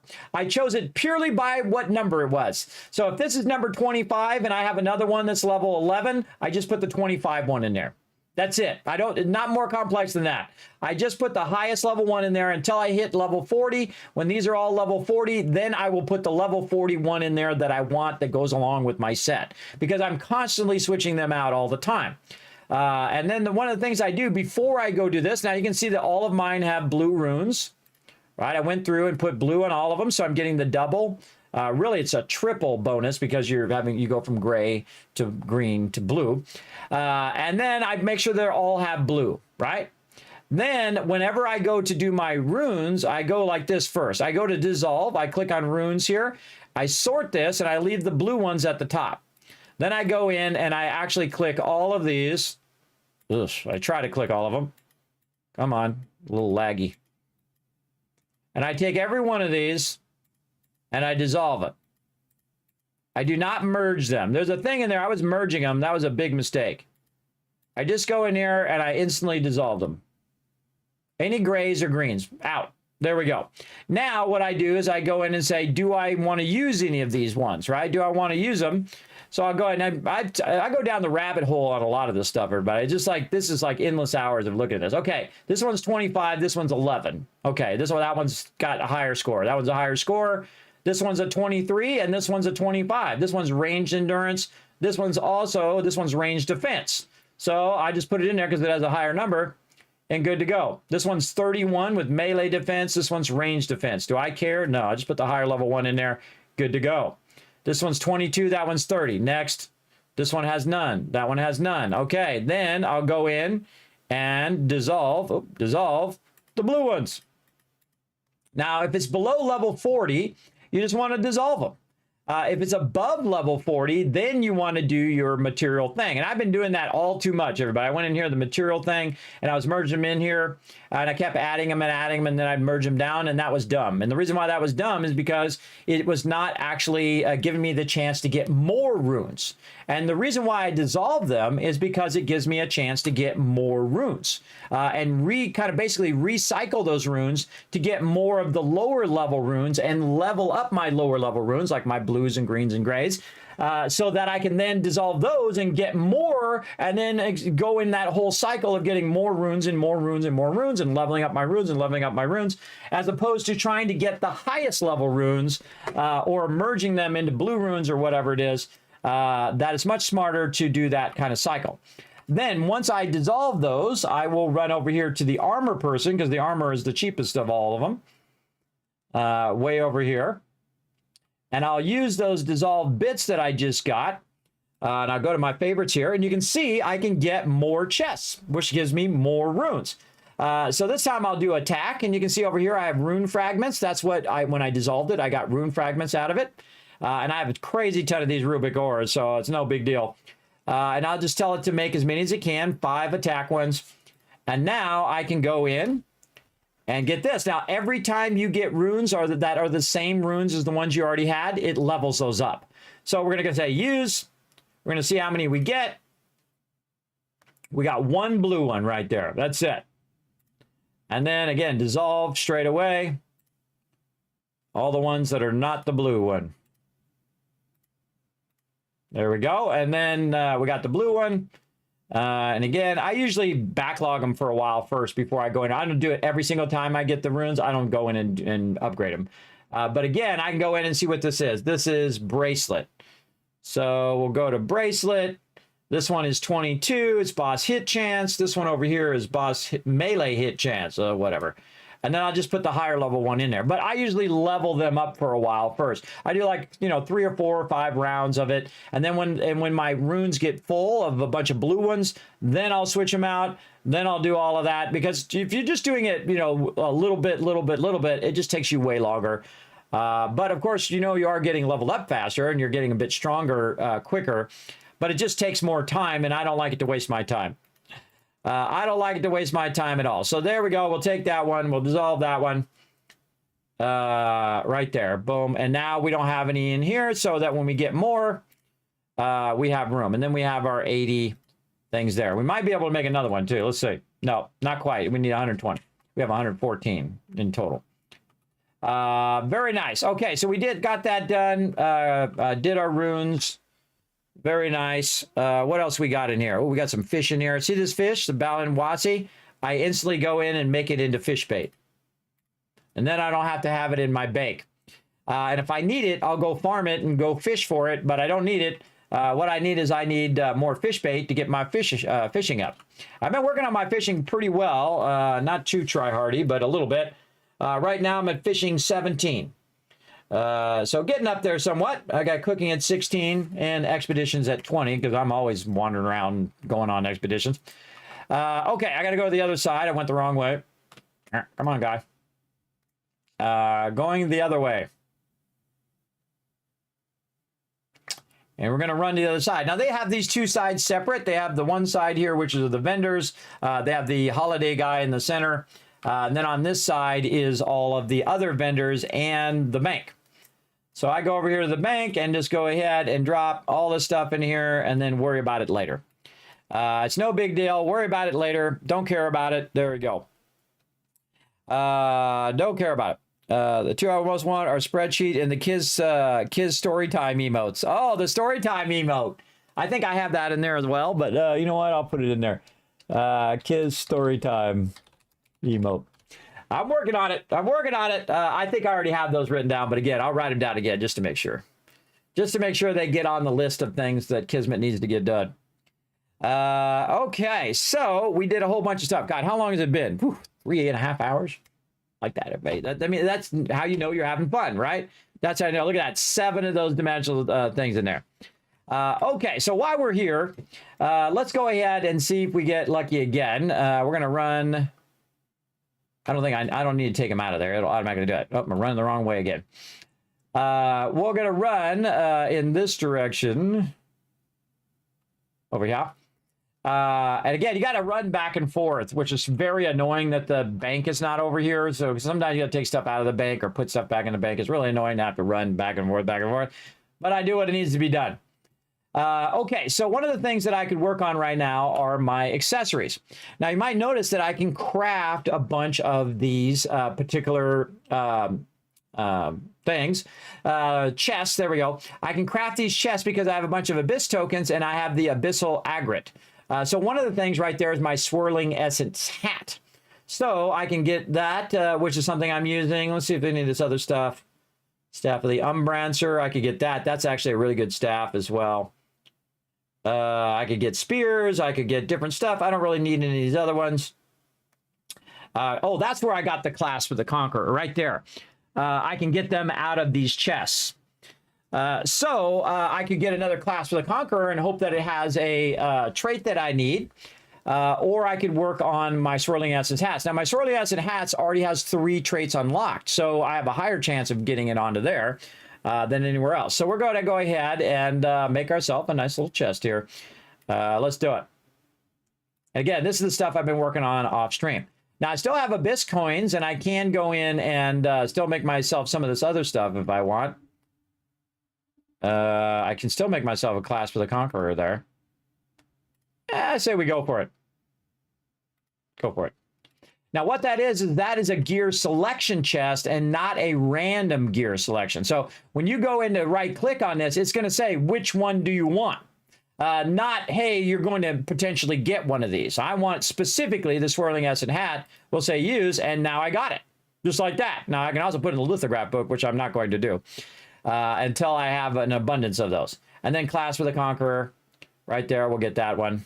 Bam. All right, so now we have 2 of them that we could potentially put into our gear. Now, because when you have one, and you can see I can't put it in there, it doesn't show up because it's none of these traits, because by default, it has magic evasion, right, which is not one that I want. I actually want to go in and see if I can convert this one. Oh, I don't have enough. Just take a chance to convert it into one that I want. So if I don't have enough conversions, and when it resets in like 4 or 5 days, I can go buy more conversion stones and then convert that into one that I want, and then 100% chance it's going to go into my gear if it has the same trait. So what I do on that particular case is I will just put that thing in the bank. Or I could just say, you know what, screw it, I'm going to put it in the lithograph if I want to, but I usually don't. I don't put it in there because it's more valuable if I get a trait out of it than if I put it in the lithograph book for now. Okay, so then we're going to take this. Oh, it already has it. Look at that. It already has health regen. It already has a trait that I don't already have. So is health regen one of the ones that I want? Let's go see. That would be amazing. What is this? This is blessed, or class with the conqueror. Class with the conqueror. Let's see. I want mana regen, health regen, skill damage boost, damage boost. So health regen is not one that I want, but I already got it, and I could go ahead and do it, or I could wait to try to switch the trait onto something. I kind of like health regen better than... No, I already have max health. Maybe replace skill damage boost with it and do health regen. See, this is where you got to make choices. I'm just going to go for it. You know what? Having a trait is better than having no trait. And I can always go and get more Bitcoins and buy more of the things and make more things and switch it to another trait and do whatever I want. But having health regen is better than not having it in this particular case. Okay, and again, I've been saving up all this stuff to do it on stream so you guys can see me do this live on stream. Okay, so now the other thing is I have 7 of these dimensional tokens, which means I could get 7 sapphire dimensional bands right now. Do I need 7? Maybe. I can also get more of the epic chests here, which take 2 each. And get more Ascended Guardian gloves. Now, of course, I'm probably going to get more traits out of the Sapphire one, more upgrades to my traits. So we're going to go ahead and just do this one, and we'll craft one of these dimensional chests. And we'll go ahead and then choose specifically the Sapphire Dimensional Band. And then, again, that's another one I could put in the lithograph, but I'm not going to. Then we'll pick the one that is currently ours, and we'll see if that band shows up. It doesn't. This one right here has collision chance, so that sucks, but I can save it and then try to switch the trait later. So let's go ahead and do another one right there, and then we'll get another ring right here, Sapphire Dimensional Band. And then what does this one got? This one's got stun chance, so another one that doesn't have the traits in which I need.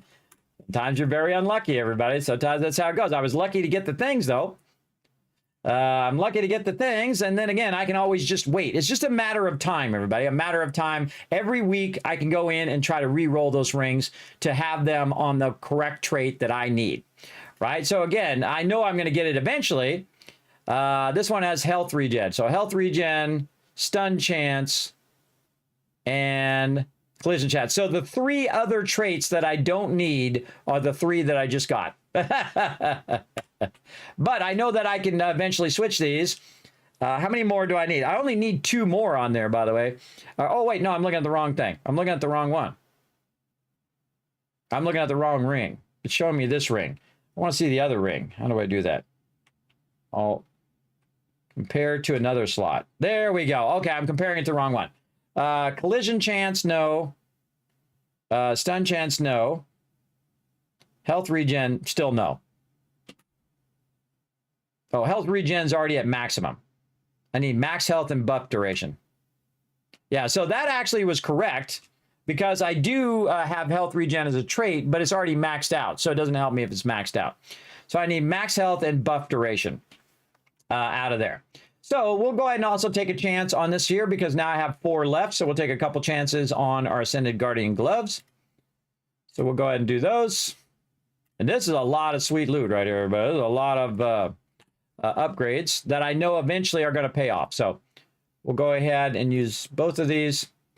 And we are going to get both of these for the Ascended Guardian gloves. Okay, now let's go ahead and look at my gloves. Let's see, melee endurance, no.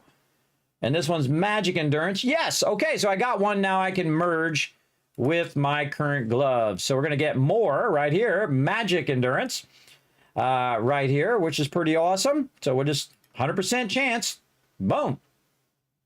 Add it in. Now we're 2 of 4. Let's add that to our spreadsheet. And again, I usually leave the spreadsheet and just do it all at the same time instead of doing it every time I upgrade it because that takes time.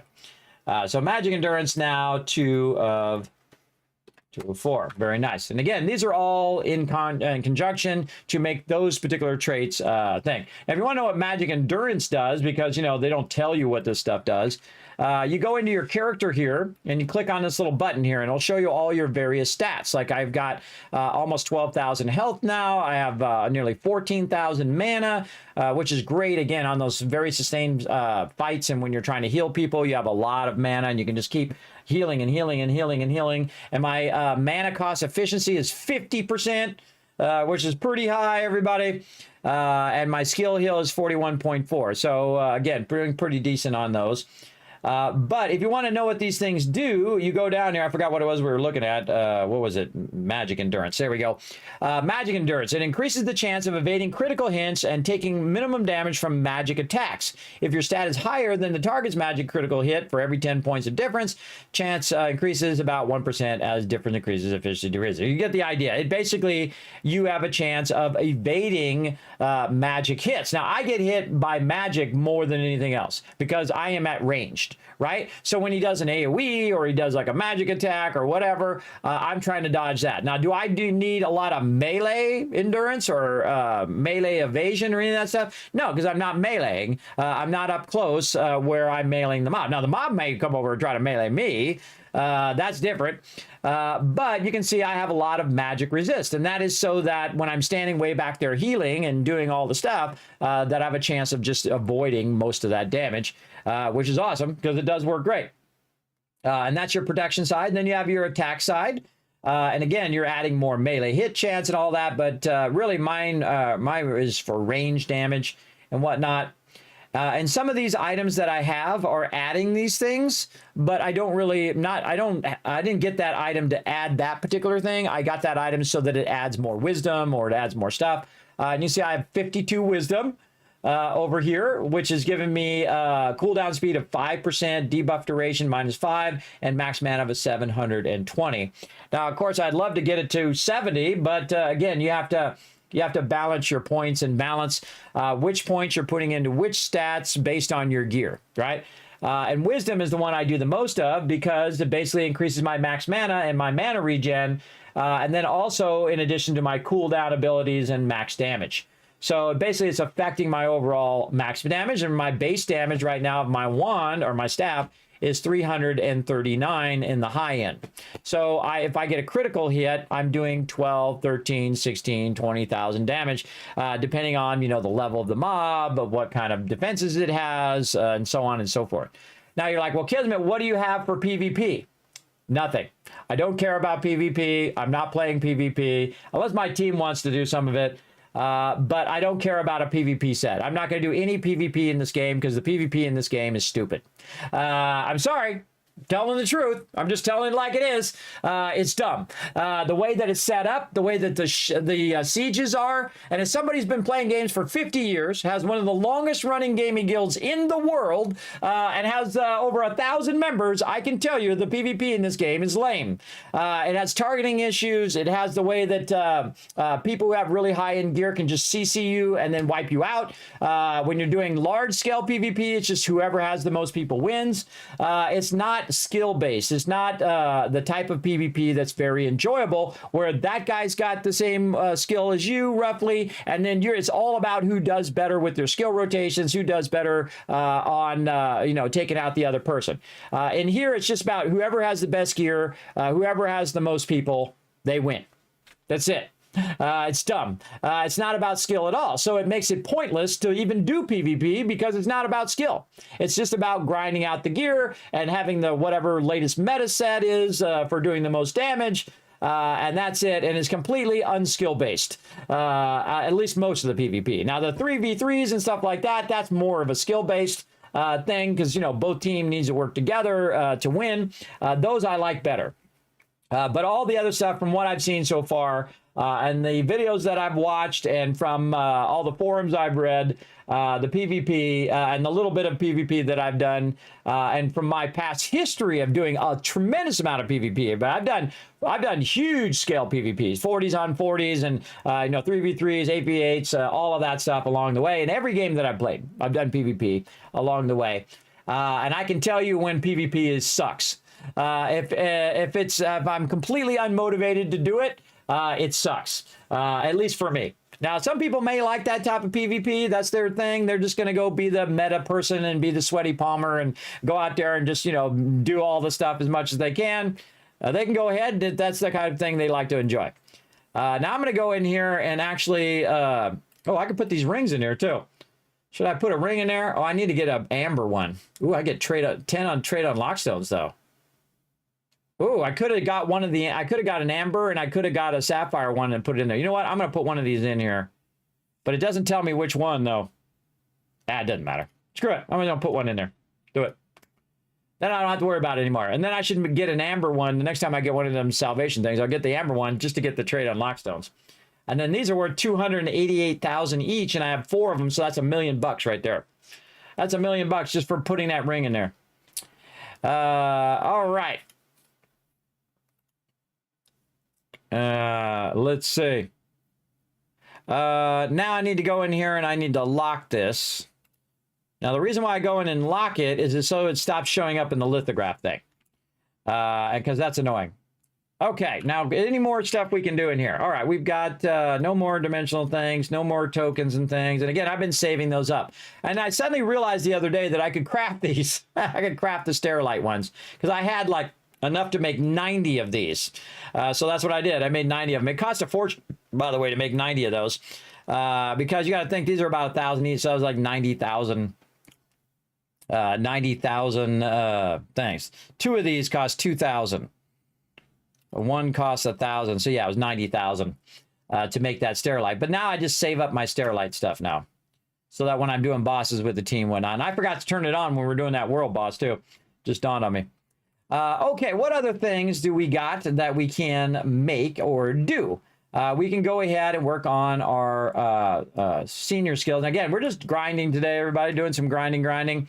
Let's see, my Animote needs my help. Let's go. See, I probably went 2 hours and didn't remember to do my Animote. See, that's the thing, everybody, is that if you do it every hour, I often forget that it's done. Oh, wait, no, it's not done. It said 0%. What? It's probably going to finish in seconds here. Weird that that's not done. I should have totally been done by now. It's stuck in limbo because it says 0% time left. Awesome. I'll just leave it. All right, dump out of there. Now, the smart thing for us to do, since we've been going for 4 hours without taking a break, is to take a break and come back. And then what we're going to do is we're going to work on my overall skills. I'll show you what skills I'm using, what my skill rotations are, which mastery I'm doing, all of that kind of stuff. And this is the reason why I do those daily quests, is so I can get the pages and I can get the stones, so I can then combine them together into books, and then I use those skill books to learn more skills and make my skills stronger. And that's one of the most important things to do in the game, is to make your skills stronger, to make your gear stronger, and to then eventually figure out how you want your character to be geared toward. Do you want them geared more toward DPS? Do you want them to do more tanking? Do you want them to do more healing? That kind of trinity of style, or a hybrid of all those things, depending on what you want, right? Of course, you know, the more you hybrid, the less powerful each of those things sometimes become.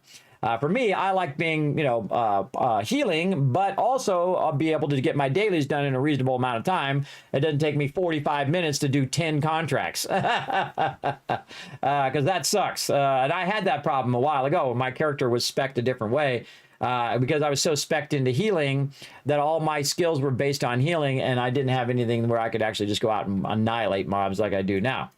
And then also I didn't have as much traits. I didn't have, of course, I didn't have runes then, and so on. And then the second the runes came in, my character took so much more damage, everybody. It was like 75% more damage I was taking, and 75% weaker my character was. To kill mobs, because it's all in the healing, everybody. Before, I didn't have to heal myself at all, and I could take 10 15 mobs and wipe them all out, and then right after that rune update I couldn't do it. But then you saw I got my runes slotted, and then I went back to that power level I was before. So again, remember, when they add systems, sometimes it drops your power level down, and then you just need to build yourself back up again. Now if you're already at the high end, you wouldn't have noticed anything. Some of my members didn't even notice the difference because they had already got all their traits and their character is already max level and has all of their other gear geared up. So you're not going to see much of a difference if you're already at the high end. So you might drop a little bit, but if you're at the lower end, you're going to drop a lot more before you have to come back up to that higher level. So watch out for that. Watch out for those updates and stuff. Okay, so we're going to go ahead and pull up words on stream. There we go. And you guys are going to descramble in the chat, try to earn yourself some kids caps, and I'll be back in just a bit for some more bonus stream, doing some Throne and Liberty. We started early today, so we got a lot of stuff we can do. So I'll be back in just a bit. Let me make sure to turn on all the buttons and flip all the switches here. All right. Why can we not hear? Oh, because my headphones died. You guys can hear the sound. But I cannot. My headphones died. I'll have to switch them out while we're on break. All right. There we go. That's funny. That's funny. We'll put those in there to get charged, and we'll get the other ones going. Okay. Start. There we go. All right. Back in just a bit.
I'm back, everybody. Put a one in the chat if you see it, hear me. Oh, look at you guys doing all the work.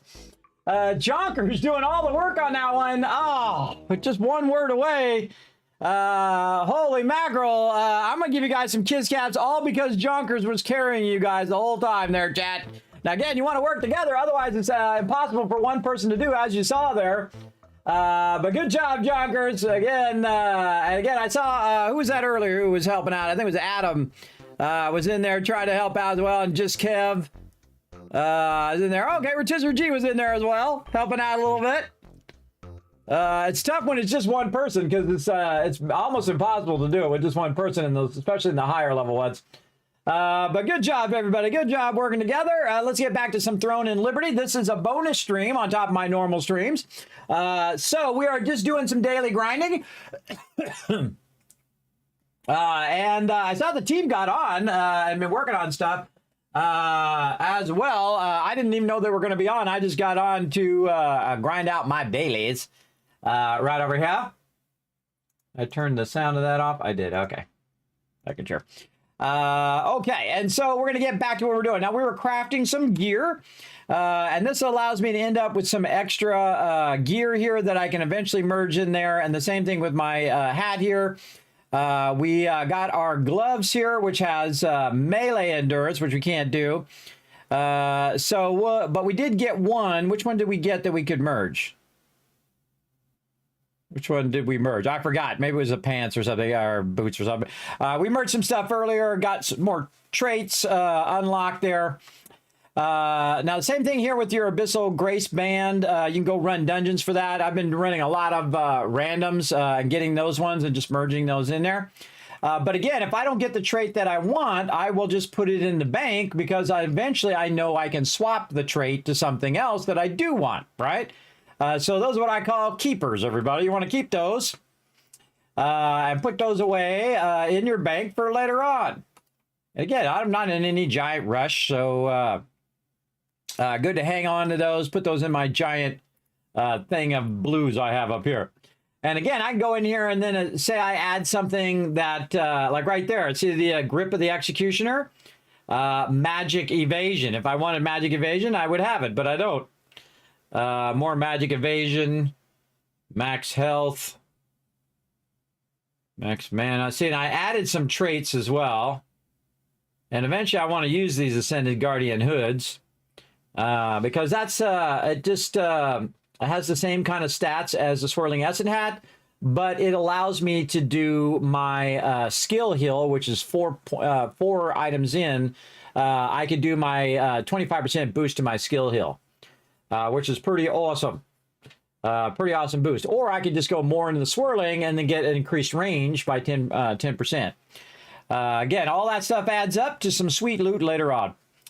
So we'll throw that in there, deal with it later when we get the ability to switch those traits. Okay, what else we got? We got our stuff we want to put in here. What else? We already did our dailies. Our thing's about to reset. We better double check we did all of our dailies there. Yes, we did. And we did all our dailies here. Now it's going to reset in about 30 minutes. So here's what I want to do. See, the vendors are going to reset. I find the vendor reset is probably your most important, your highest priority to get that done each day. So that when the vendors reset, you then can buy more of that thing. So I'm going to go ahead and switch over to my other character here to get a bit ahead of that vendor reset so I can get basically today's loot and then the loot for tomorrow. And then I don't have to log in tomorrow, by the way. If I do the dailies from today and tomorrow as they switch over, so I do it in a couple hours before it switches over, and then I do it after it switches over, then that next day I can just skip that day and then wait for it to reset and then wait till it's almost reset time again and then do that over and do 2 days at the same time. It's just more time efficient to do it that way. So let's do the same thing on this character. Let's get his resistance contracts. Let's get his eggs, his golden rye, his honey. And again, that's a daily too to spend so much solient, but also it gives him loot. Trait conversion stones are the first things that I buy for this character, so he can convert his traits too if he needs to. Is there any more donations I can do to the guild? Oh yeah, so it's been 3 hours, everybody. How can I tell? Because it's been on cooldown for 3 hours. So I just got 3 more going. He's got a whole bunch of things. He got rewards for some more tokens that we could use to turn that in, and then he can buy more trait conversion stones there. Very nice. Okay, and then same thing over here. We go over here. Let's see if he's got the one that's like 3 of these. 3, yes. Okay, so he's got the one that's 3, so we'll buy 3 of these great swords. And again, I'll probably get some drops later that I could just use, but I just do this because it's easy and I can do it while I'm thinking about it. Otherwise, I'll forget. In fact, I got 3 items right there I could probably dissolve. Check and see if lithograph book. Okay, all that's good. Now, some contract coins over here. Let's spend some of those. He's going to probably need some mystic keys. Let's get some parchments. I probably need the parchments more than I need the keys. Let's go see. Now, the way you find your keys is in the upper right corner. So, oh, no, I do need some because he's got 23. So let's get the keys first and then the parchments, as many as we can for right then. Okay, so now I've kind of did the daily vendors. So when they reset in about 30 minutes, I can then get them again on that other character. So I'm going to go ahead and switch back to this character. You tried, kid. Yeah, you did. You did a good job, joggers. You almost got that whole one yourself. That was pretty amazing. If one more person would have put a word in there, you would have had it. You would have had it. If I had gotten back quick enough, I would have tried to help you there.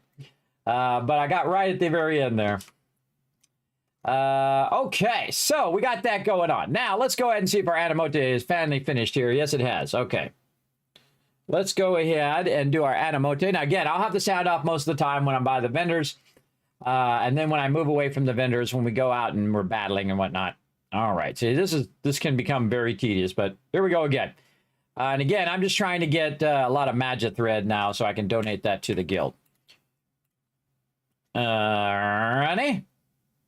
Well, okay. Now, again, he's already done all of his vendors for today. Let's just double check. Yep. Did all of that. Yeah, got all 3 of those. And then over here, same thing. I went and got my trait conversion stones, which are weekly, by the way. This is a daily limit. That's about to reset.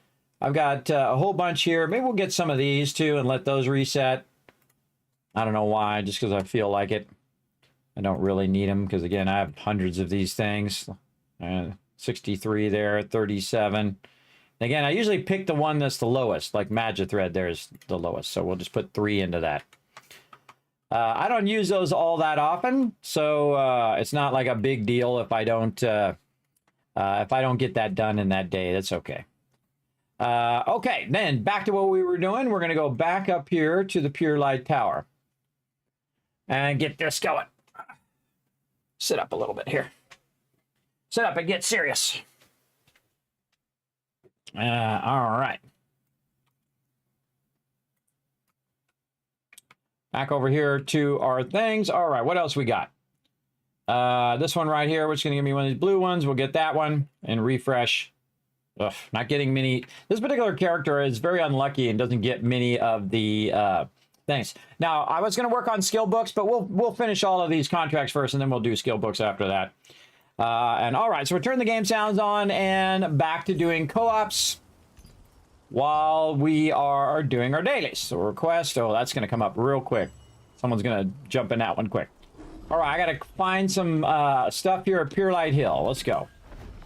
And take out some more of these Mitrans. Now, again, we're just going to be grinding. Today is like a grinding day because we have a bunch of these contracts that we got from the last event. I'm just blowing that guy up and run the next one. So I'm going to go into grind mode where I just go to it.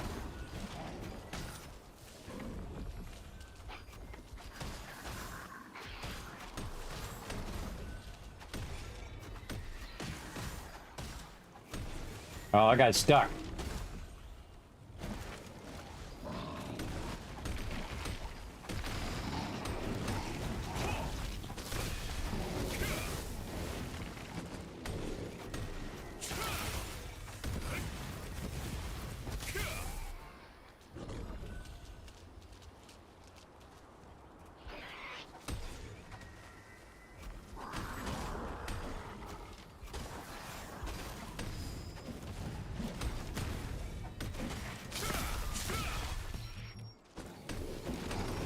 Come on, select the target.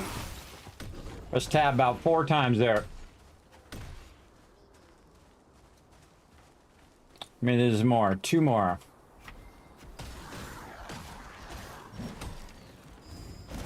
What the heck is it choosing that as a target?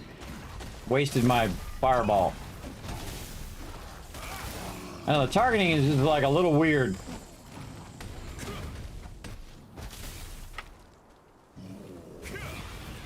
Oh, wow, the timing on that, perfect. Right when I got that guy, that was funny.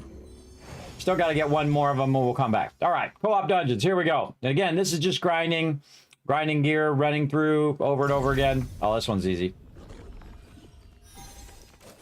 Oh, I forgot to turn my stuff on. Turn this on. I should use these low-level ones, get those used up.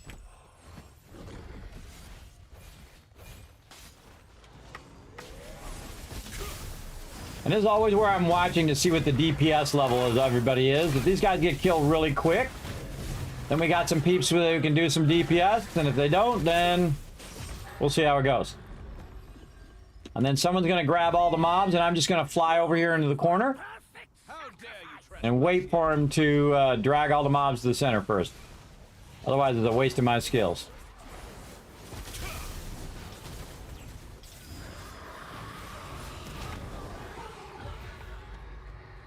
And then you go right here, and they're gonna activate the thing, and some water's gonna come here. You don't need to run all the way to the other side on this one. I found out because I was running these pugs, and they were showing the quickest way to get, because that's all they're trying to do. The quickest way to run through these dungeons and get them done, and then go to the next one, and so on and so forth. That's what everybody's trying to do. And so again, I'll stand right here. I'll wait for them to drag all the mobs together. There we go. Push them together. Very nice. That was good by the tank. Push them all together.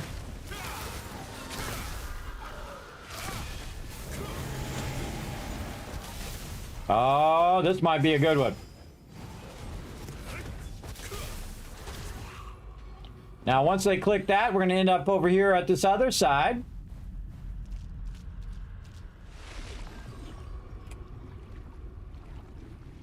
Now, one of the fun things that I see them do every now and again is they'll take a mob and they'll push it off into the water or push it off a bridge, which just makes it go way faster because there's no reason to kill that mob. Everybody just get rid of it so you can go to the next part of the thing. You're just trying to get the end boss, is what everybody's trying to do in this group. They're trying to get... Hey, no, they did it! Oh, I'm glad they did it on stream, everybody! See that? They just got rid of that mob, and now you don't have to worry about it. I'm so glad they just did that. So you guys can see it. I've seen them do it a bunch of times. It's actually pretty brilliant if you think about it. Because the second you push them in the water, they're dead. And you only got to kill this dark enforcer anyway. You only got to kill that 1 mob. And then this opens up. And then you can see I get a bit of lag there sometimes. You got to watch out for these beams down here. They will kill you. And I usually let somebody else go ahead of me and grab all the aggro. How dare you trespass here? So I don't have any aggro, and then it just makes it easier for me to run. But you'll see I just run slow in the beginning on purpose so that the tank can grab all those mobs. Now, there's 2 ways of doing this. You see we're just going to run past all these mobs. There's 2 ways of doing it. There's one where you drag it all the way to the end boss. And then if you have a really good tank, the tank will grab all the aggro and then circle back with the aggro. Away from the end boss or the mini boss, and then you will basically go and kill the mini boss. Let's see what this guy is. This guy is run them all to the end boss. Okay, fine. We'll do this.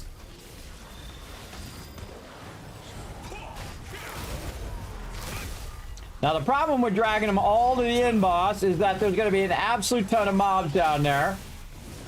And those ton of mobs are going to go after yours truly, because I'm not only am I a healer, but I'm also an AoE DPSer. So as I AoE DPS, oh, he stunned me even when I dodge rolled. I am just getting stun locked like crazy. See me getting stun locked? See, this is why you don't drag them all to the end, because the people are just getting stun locked like crazy. But you're just, you know, if you're trying to do it fast, you're just trying to kill the boss mob. Once you kill that boss mob, you're out of here. I don't bother to stay there. Oh, look at that lag. It won't let me convert. There we go. You just run off, and when you go in the water, you see I'm doing a lot of what's known as hitching, where I'm jumping back, jumping back, jumping back.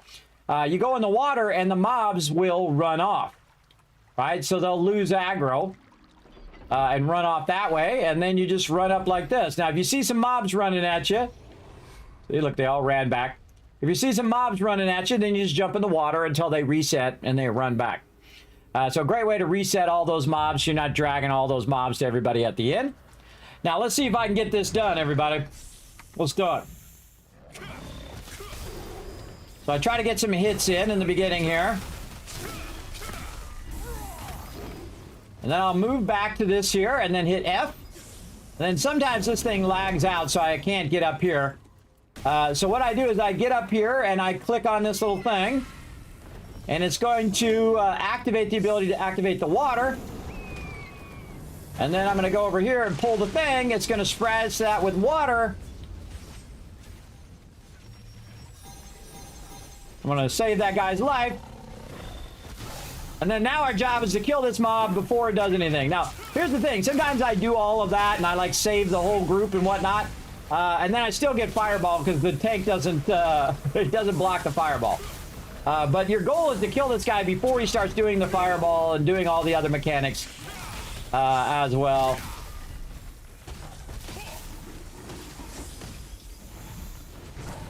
I'm just going to focus on DPS. Maybe a little blocking of everybody as well. See, I put the bubble on them so they take less damage. Yeah, is it 3%? We'll get him. And he's dead. And remember, a lot of these people are pretty high level. They got lots of gear. I think they reversed this menu now. It does the other stuff first, and then now it does what your drop is. And I got a blue out of that, which, and then I'll try to drop group before I get out. Did it too slow. That's why I usually do it first, because it's hard to click it and then click the thing, or I could have hit Y for yes. But I dropped the group. This way I can go ahead and queue up for another co-op. You never know. You might get one. You might get right into one, too. Oh, that already has a healer and a tank. That's going to come up fast. All right, let's see if we can kill one of these guys before that comes up. All right, that one's done. Now we need to collect an item here at the Pure Light Hill. Again, I don't click it right away, and that's because it'll pull me out of here when I'm trying to collect something. What the heck is it doing? Collect the Starlight Tree, bro. There we go. I got 12 seconds.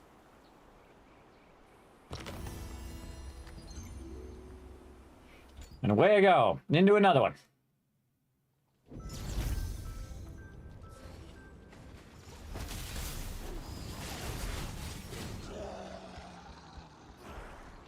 I never click the lever. I never do any of the mechanics. I don't pick up the key. I don't do any of that stuff. Because screw them. Because if you do that, they'll leave you behind. They'll complain. They'll do all that stuff. So I don't touch any of that. I don't drag mobs. I don't do any of that. My job is to stay in like the middle of the pack, drag no mobs, get no mobs on me, and just do as much DPS I can to make the group go faster. That's all I do. Now you're going to see I'm not going to go into form here. I'm just going to walk real slow. Because these things are going to go off and they'll stun you, like that guy just experienced. And so I'll just run slow and let everybody else get ahead of me. I'll let them take all the damage. And then when I get about here, this is where I run. And I usually run past all these mobs and I go right for this butcher guy. Oh yeah, these guys got some serious DPS.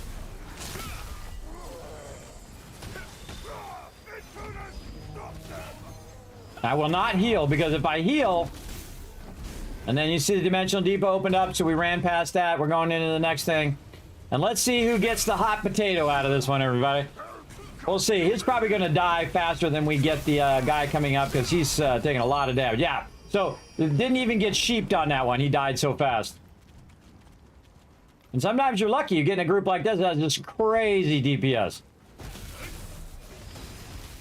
Again, I don't even bother. I just keep running.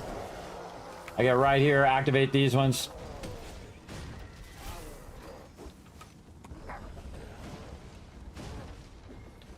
Let them grab all the aggro and click the thing.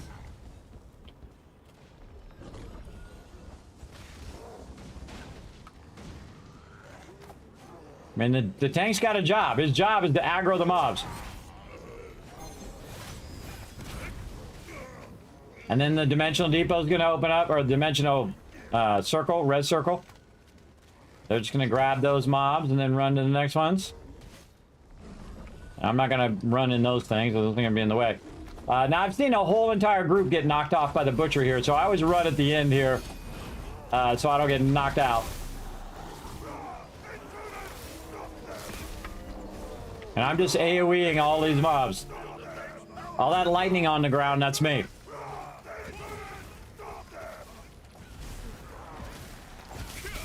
Getting tons of DPS. Look, somebody's got the hot potato there, but we killed the shapeshifter, so they got their they got out of their morph.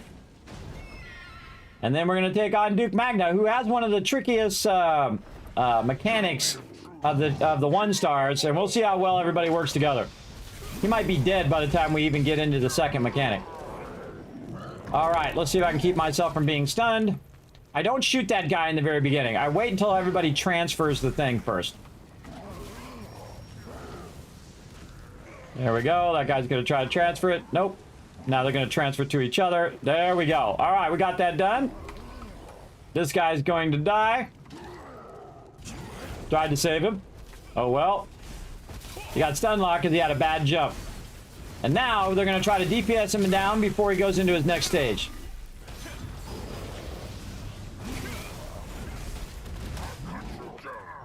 Oh, didn't block. In the middle of channeling there. I tried to break the channeling, but it didn't work in time. There we go. Ah, come on, I jumped. So you can even hear me pressing the spacebar. It just didn't get going fast enough. Again, you want to get all these mechanics in. You're blocking. And see, look, he's annihilated before he even got to the next stage. Get that loot. Drop the group. Hit F. More blues. And we outie.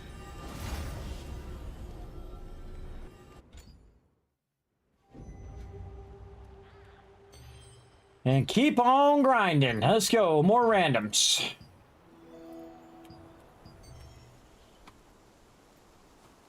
Okay, what are we doing? We got to do some stuff here. They're not clicking the thing, so I'm going to teleport back to the thing. Again, you notice that I just keep the shattered ones now. I just keep them. No one's clicking the button. They're probably in the middle of doing something like I usually am. Let's see what we got. Galu Knights or Galu Knights and Coffin. This is 18. This is 14. Let's do the 14 one. The blue one. Definitely the 2 pages one. All right. And Tank decided not to do it. Okay, now see, I've got them all at the mana at the shattered hill. So all of these ones are at the same location, so I can do all of them at the same time, and some of them are overlapping. But we're gonna have to come back to that in a minute because we're gonna go do a random instead. All right, well, this one we did earlier. We're gonna do it again. Let's go. And I like to burn up all these tokens because you have a certain amount of tokens that you do. Now, if my team needs this and they want to run it, I'll just run it and just not get the rewards. That's okay. I don't mind. Again, what you need is you need these points to actually get the rewards at the end. It's not that you can't go in there anyway. Like I got pushed into the thing by the mobs. That sucks. It's not that you can't go in there if you want to and just run it without getting any rewards. But this game works in reverse than most games where, dang, another party with massive damage.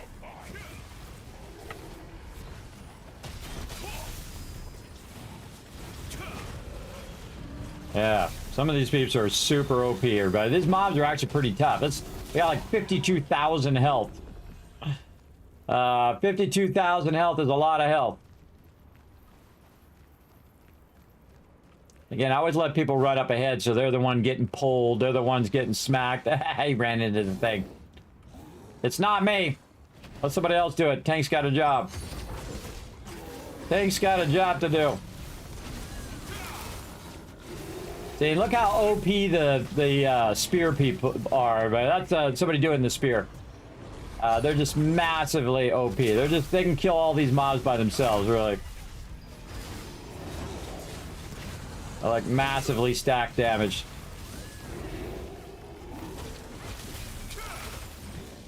I'm under no illusion that I'm the highest DPS one in the group. But I am contributing at least.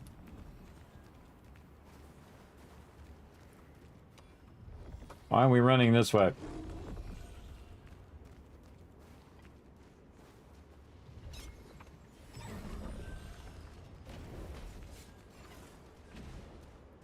That guy was just running over there to get some moonstone. What you want to do on this particular instance and a bunch of the other ones, everybody, is just go work your way all the way in. Forget all the moonstone and picking up all the stuff if you have the quest for that. And just get to the end.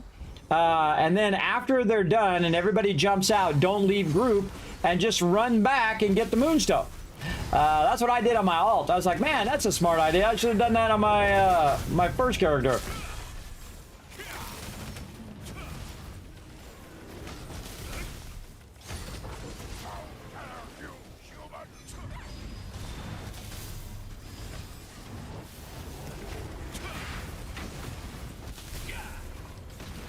I love to get in these high DPS groups, though. Sometimes people queue and they're not even healers. They're just DPS, so they queue in to get in a group as just a straight DPS. Does anybody know where they're going? Some of these people don't know where they're going, man. They're running off the wrong ways. See, again, I'm not going to run ahead of them. I mean, I let them run up ahead. I've done this instance like, you know, hundreds of times, so I know where to go.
It's always funny when people hit these little glowy things because it stuns you when you hit those glow things. Sometimes it's me, by the way. I don't bother to fly down from the thing. It just takes just as long to just run down. It's a waste of time. Waste of time. Might as well just run down. All right, let's see if the tank actually gets the guy on them or if it's... somebody in my group that's going to kill us all. Let's see. Oh, we got a new thing there.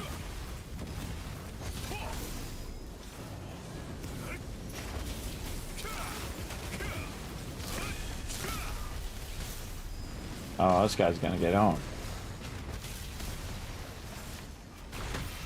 This guy is not even, I think, going to get to do that mechanic. He's going to die.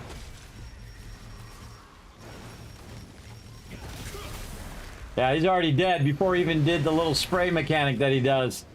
That's some serious DPS right there, everybody. All right, what do we get here? Drop group. More blues. All about the blues tonight, apparently. And again, just grinding. Just grinding. All right, more co-op. Nope. What's going on? Party making. There we go. Random. All right. Let that run.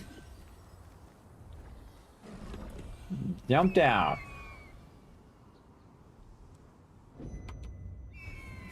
Now on this one, what I do is I go right for the sensor.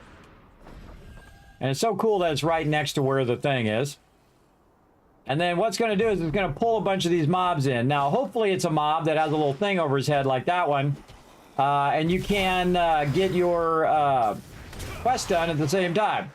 So I'll do that, and I'll just go ahead and tag the mobs that I need over here. And then I'll just fireball those. Now, that sensor's still running. So those mobs will run in there, but I'm kind of multitasking here, getting the coffin. If I see them run in there, I'll then tag them all and pull them to me. Wipe them out. You know, just keep busy while you're waiting for that thing to run and for you to get the blessed material out of it. Another one's over here. Again, you want to defend it so it doesn't get destroyed, though.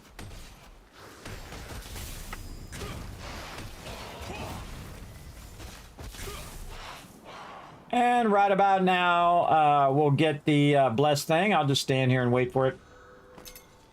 There we go. And then we got the blessed material, and now we just got two things done at the same time. We killed a bunch of mobs, and we got that done at the same time. So now I got to do more knights here. So I'll kind of look around for some. There's some around the other end of this wall here that we can grab. Yeah, it might be a little bit of a stretch, but we'll try to see what we can do. These guys to come over here, fireball the archer. Wipe them all out.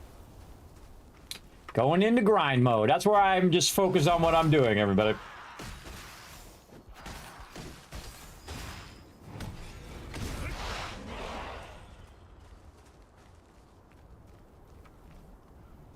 To be able to blast them like that, that was a lot of hard work, everybody. A lot of hard work to get to that stage where you can just get them all grouped up and blast them all in one shot.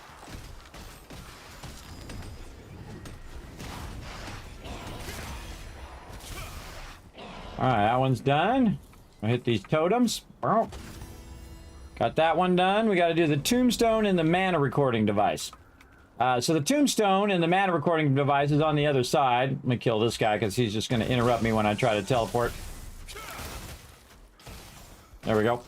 And then what I'm going to do is go up here by the mana recording device. Do the mana recording device first, then do the stone. Again, the order in which you do it makes it more efficient. So I'm going to go ahead and run over here. And again, I have a lot of these to do. So I have like 70 to do. So tonight is all about just grinding, everybody. Grinding all these contracts. And I was going to do it off stream, but I might as well get on stream and you guys can just watch me do it. Entertain you at the same time of getting some stuff done. And then I'll do a bunch of stuff with my team tomorrow on Saturday. Because they voted for Saturday, so I moved my other stuff off of Saturday. And see, when peeps vote for stuff and then they don't show up on that day, there's no one to blame but themselves. But not me. I show up. Alright, you saw me hit that thing, but I moved away from the mob, so I don't have to kill the mob. And then I can just teleport out. Still waiting on a tank on this particular group. And if you find that group is taking a long time... Oh, there we go. If the group's taking a long time, you can just drop group and try another group if you're struggling for a tank. All right, let's see what we get this time. All right, more of these ant thing.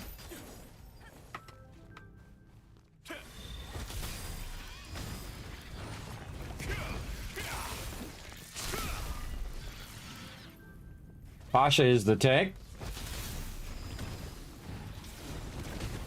I can tell because they got sword and board, everybody. It means they have a sword and a shield.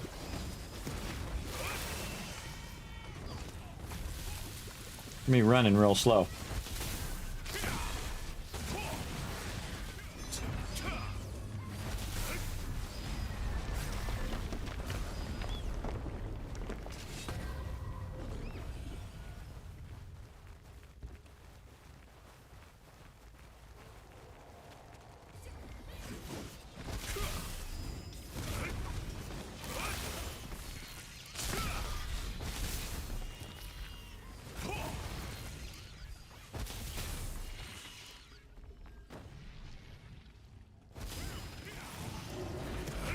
Wow, 23,000.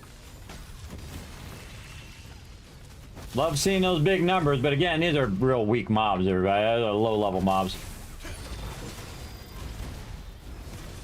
Another good group. Looks like they got a high DPS. See how much of a difference it is, everybody, when you're in groups that have really high DPS. Again, they're just kicking butt, melting that stuff down. Oh, man, I got a bunch of them that time. Nice. That's why I have so many of these crystals and things just laying around. Grinding this stuff out.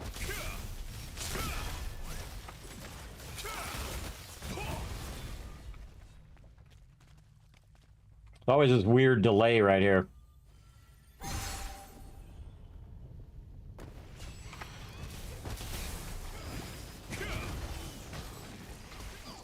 All right, mate.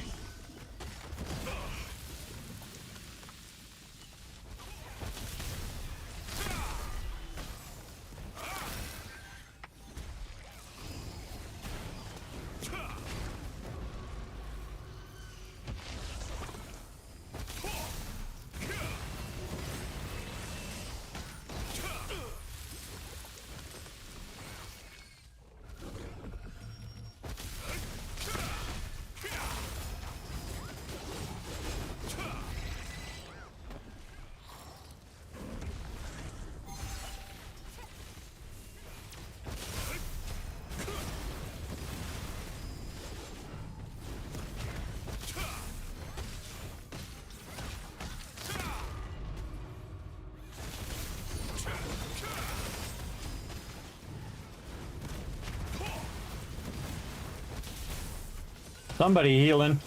Saw somebody put a heal circle down. Somebody's doing their heal job. I'd say, say 70% of the time, the healer never heals. It's just all about DPS it as quick as you can and kill the boss as quick as you can.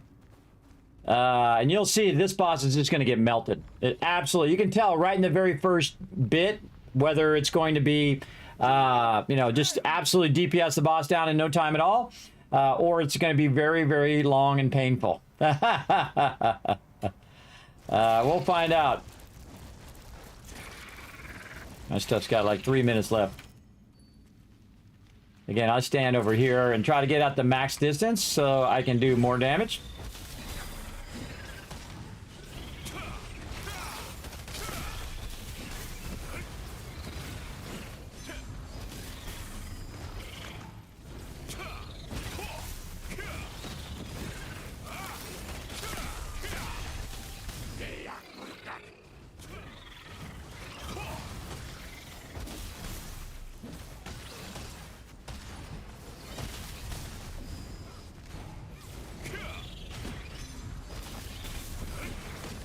Almost dead.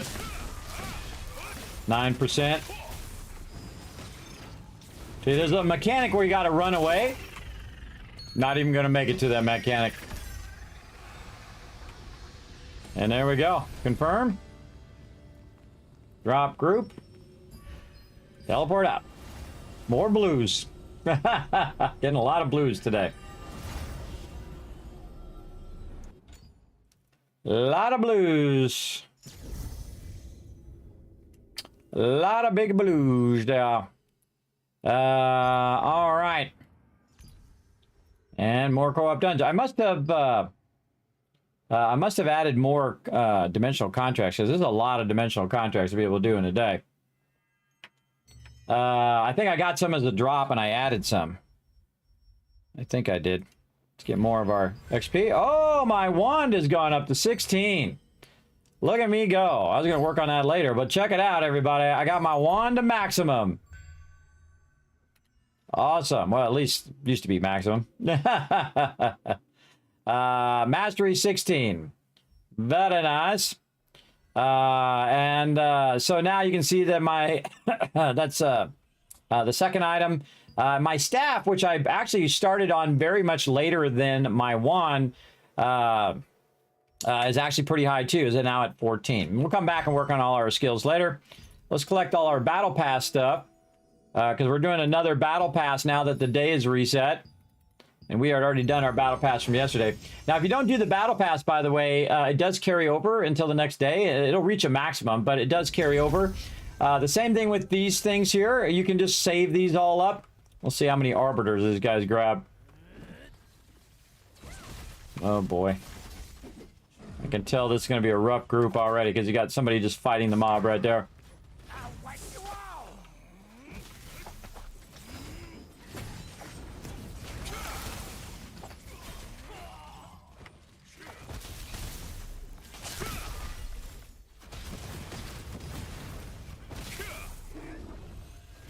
There's always somebody who runs up and grabs all the arbiter and potentially wipes the entire group.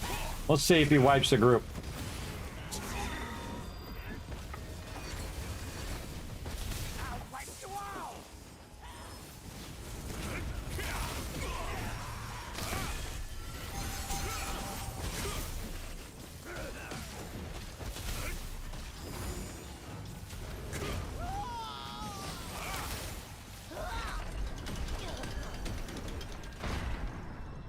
The group runs on, I run on. But one of the problems is you can start ending up getting a whole bunch of mobs on you because I did a heal there. And so now I'm going to have these other mobs on me the whole time. Somebody grabbed the arbiter. If you hear that noise, that means they grabbed the arbiter. Got stunned. See, that guy went wide and now he grabbed all those mobs.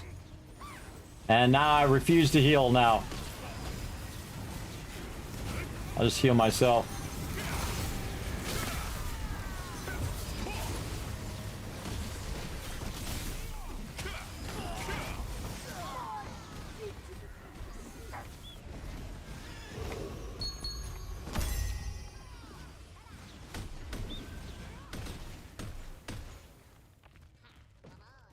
I'm gonna pull that arbiter. Nobody stays and kills the mob. Just keep running. Nobody stays and kills it. They all run on because they want to do the instance as fast as possible. And what happens is they drag all those mobs, and it causes tons of people to get killed. Who's supposed to be our tank? Big Lex. I go wherever the tank goes.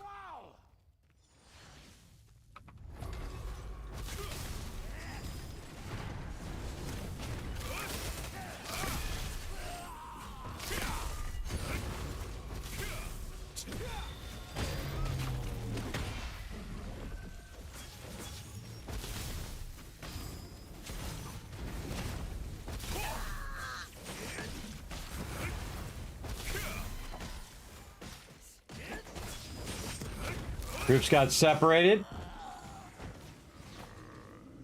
They grabbed an arbiter over there and an arbiter over here. They've grabbed every mob in the room now. I always prioritize killing the arbiters first.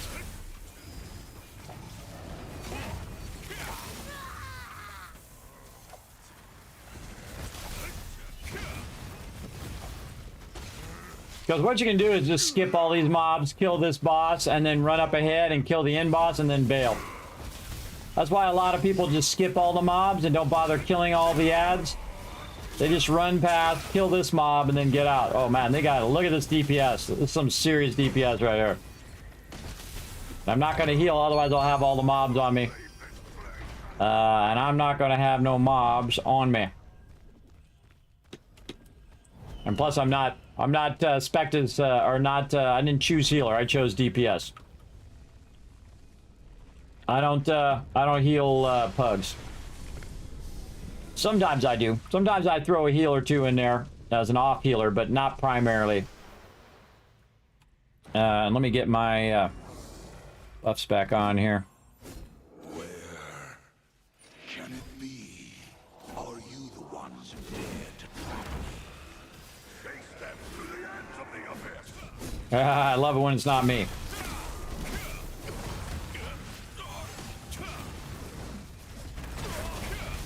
Do you truly believe you can best me on your own?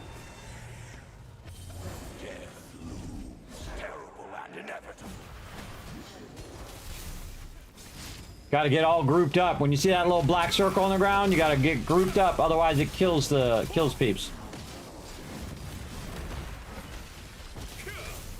Try to stay out of his frontal AoE there. This dude is toast. He's at like 20%.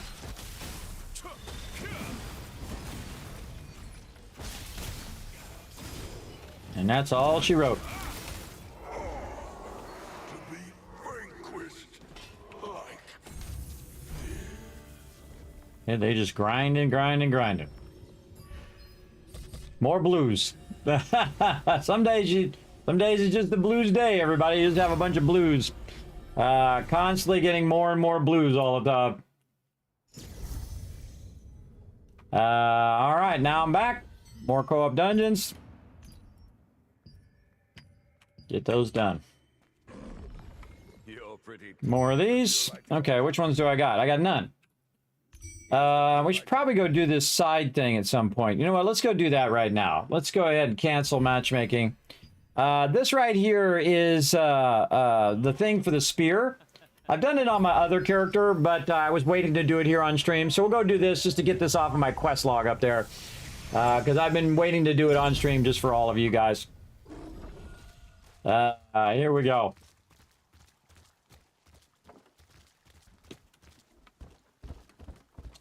Let's go over here and let's talk to the dude. All right, Benny, what's up?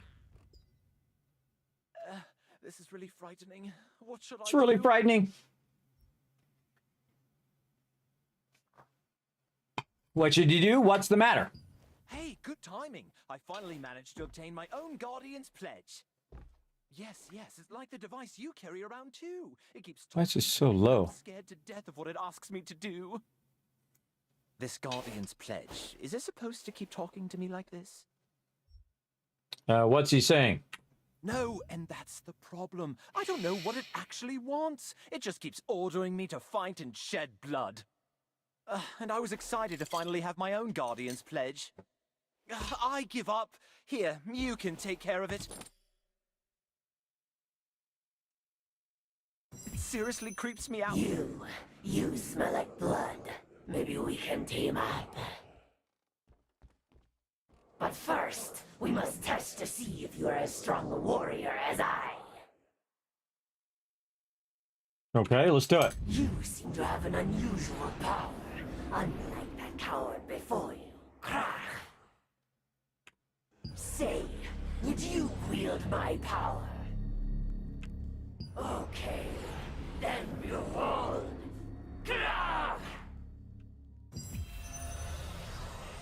Follow the scent of blood toward my spear. Krach! Okay. Gotta leave the guild base. Tells you in the upper right hand corner what you need to do next, which is nice. Oh, it's raining. Track the spear in the Grey Claw Forest. Let's go.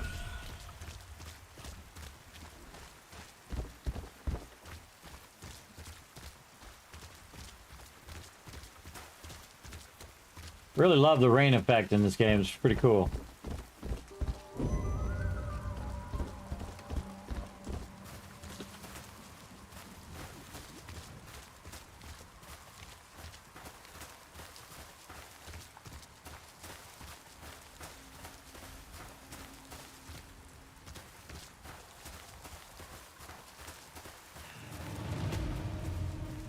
Oh, there's a boss nearby.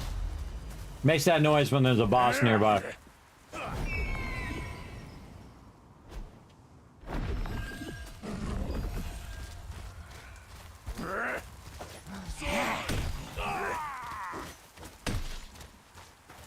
I just ignore all the mobs. This way. what's been in.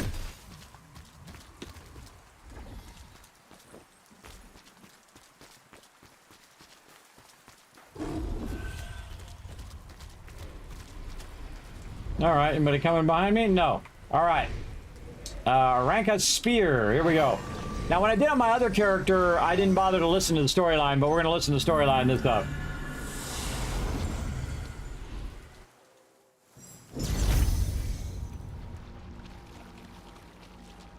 Welcome to my world. Show me what you are made of.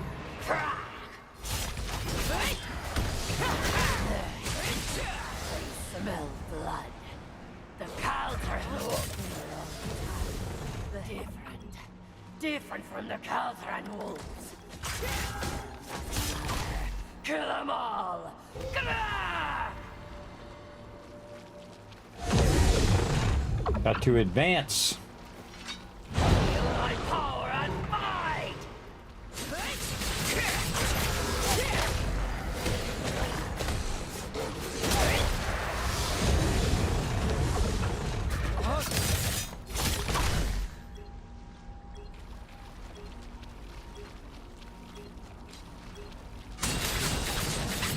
Fight! Fight until your last breath!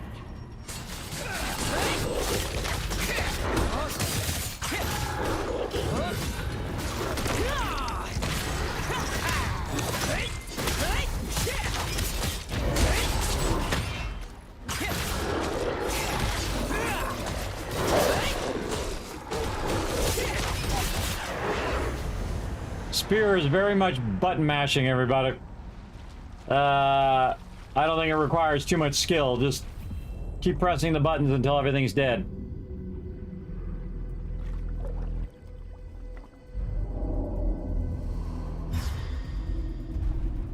Well, at least this instance in it, anyway.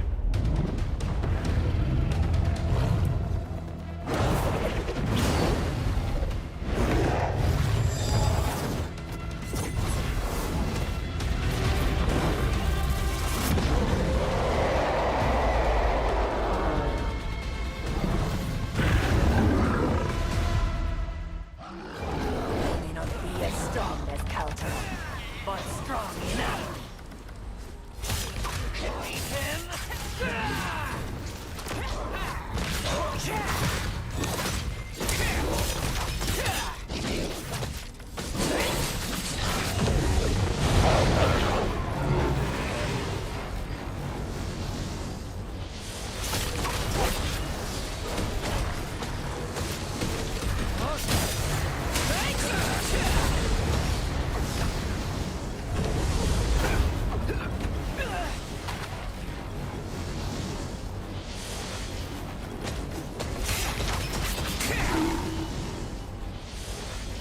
Didn't make it.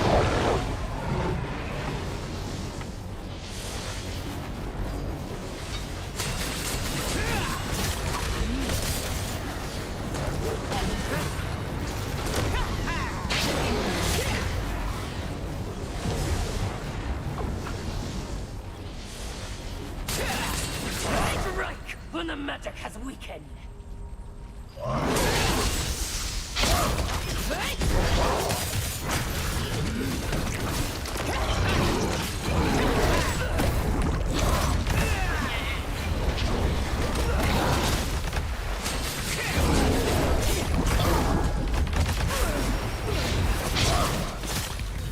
Can you see through his magic?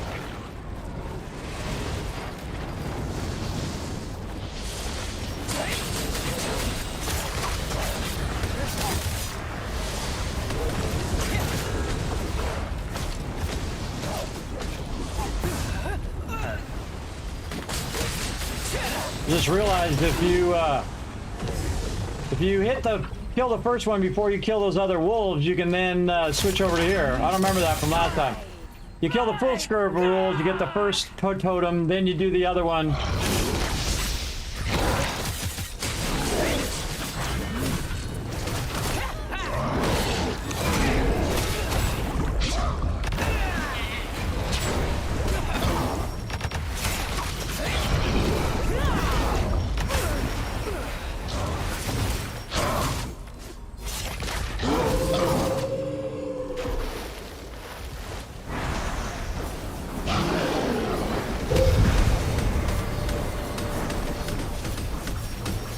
Whoa.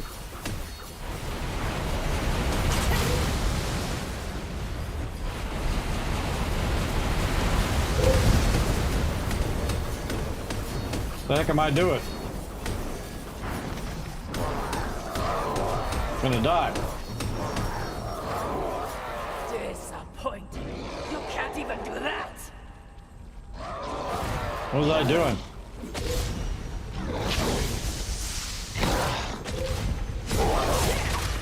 I think I was trying to kill those blue circles. Oh well.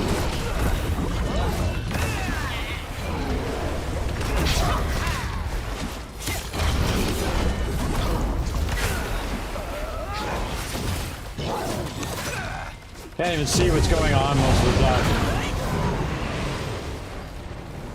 Most of the time, it's just a bunch of effects in front of my face. Yeah, you do these first. Go and do the statue first before you kill more wolves.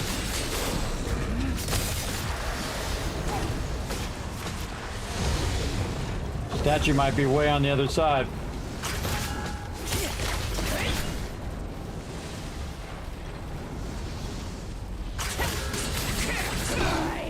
Fight until your last breath!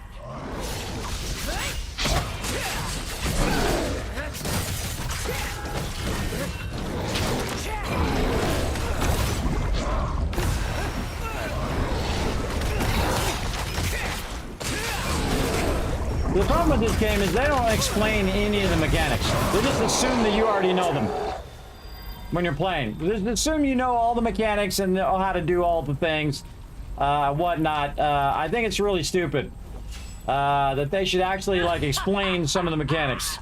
Good. Very good. That's just a whole bunch of button mashing. Is it over? Yes. I am thrilled to lend you my power. Cool. Traveling with you means endless fights. Excellent. Krah! Benny was thrilled to finally have a Guardian's pledge for himself, but its endless cravings for fighting and blood frightened him. So he gave it to you. You overcame the ordeal of Guardian's pledge Aranka, who hated the Kalthran orcs and wolves, and ultimately added her power to your own. Cool.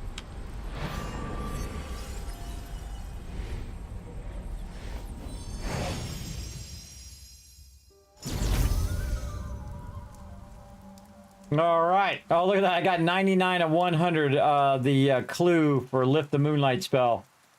I just didn't quite get it. One of these days I'll come back and do it, or maybe never. All right, we got that done. Now we can get that off the quest log. So that's the new spear quest that they added a while ago.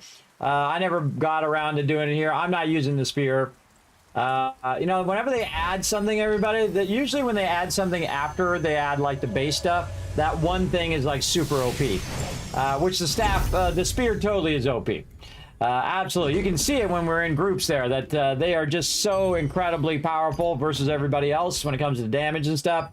But such is the way it goes. Hey, if they want to be the OP person they want to be, then go right ahead. Alrighty. Let's run some more instances. Grind them out.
That guy's name is Heals, please.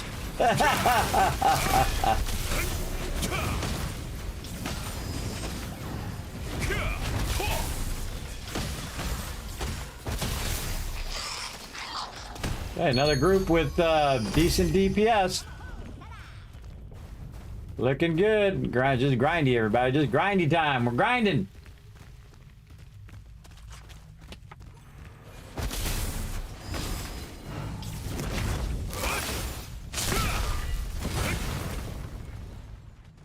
And then the awkward long pause. That happens right after these every time. I don't know why there's such a long, weird pause there, but whatever. We do what we gotta do.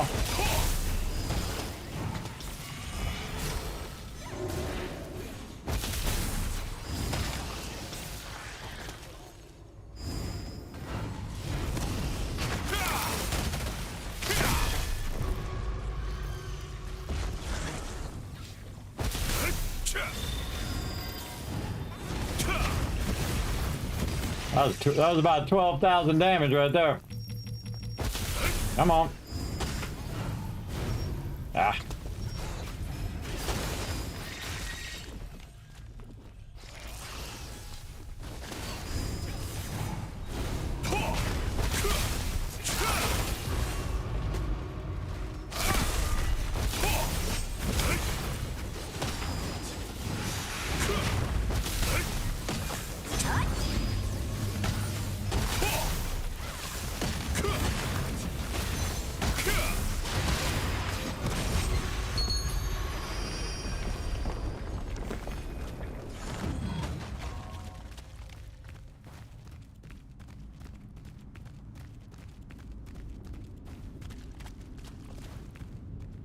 I never bother to go hit the eggs. Not once. Never bother. Let somebody else do it.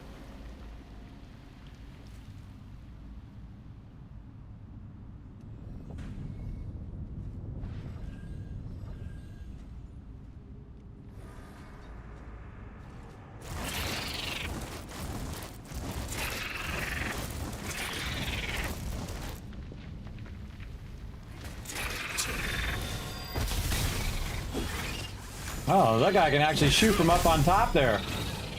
He got a really big boost to his range. If you can shoot from up there, that means you got a huge boost to your range distance.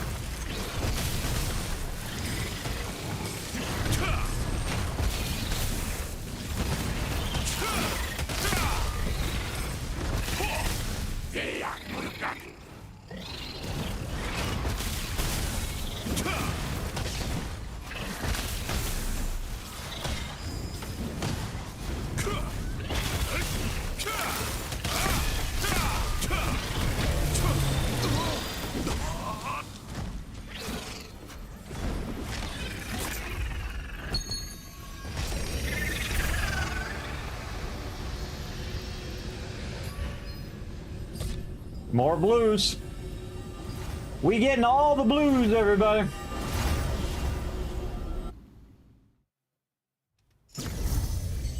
All right, I think I'm all done. See, now I'm 80 of 120, so I did all the dimensional contracts I can. Now I could go do some two-star ones, but I never do. That's always maxed. And then my BIS tokens are always maxed as well. We might grind a little bit of BIS later. We'll see. What am I doing? Contracts. Okay, we're gonna get this one, which has thing. And again, I have a bunch extra. Normally you only do 10, everybody. I'm doing an extreme amount. Get both of those. And then more of these. And then refresh. Those suck. Get the easiest one, gatherable. Just do that one. Those all suck too. Well. Alright, so now I have no more co-ops to do. I've done all of those for today. And now I've got to get Mitrin bark, ore, or black boars, a whole bunch of this stuff from over here.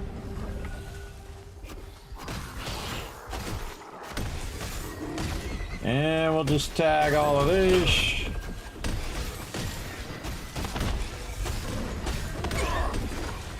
Camera. That camera jump there was pretty extreme.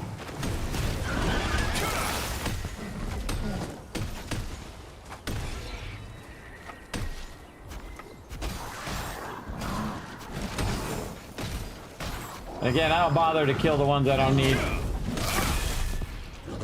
Just takes more time. Wow, look at all these ones over here in the corner. Well, maybe I'll kill all of these just for the fun of it. Just for the fun of it.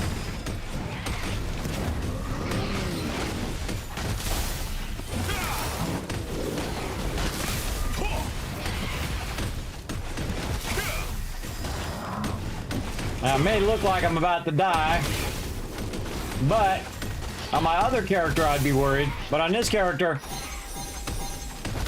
healed. Easy. Easy. Self heals are the best. More of all of these guys.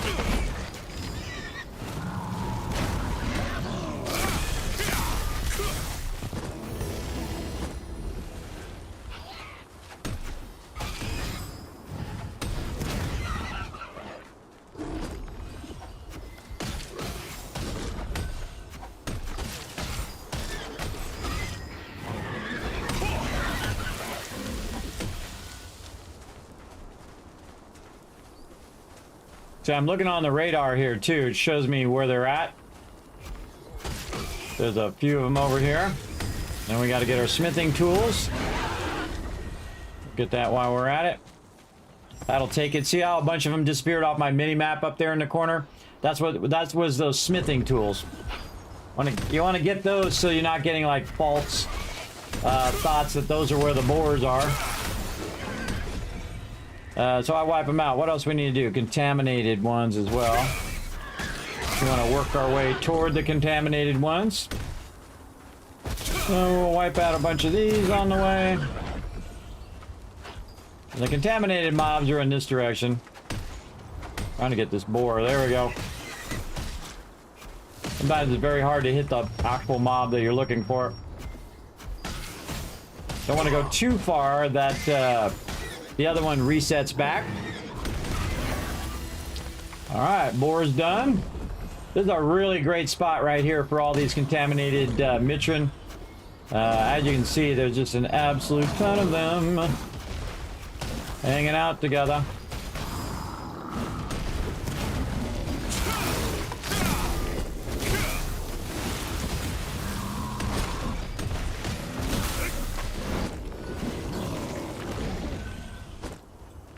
We'll go over here and get this guy.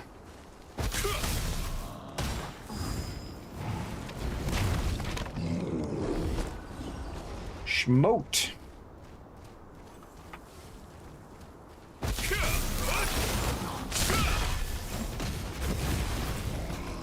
I'm always kind of walking in the direction I'm trying to end up. So while I'm killing that guy, I'm thinking, okay, where do I need to go next and what do I need to kill next? Oh, here we go. A whole bunch more of them come back.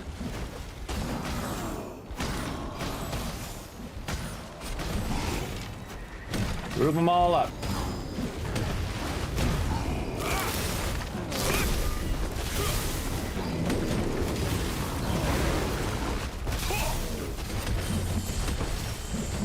Get the right target here.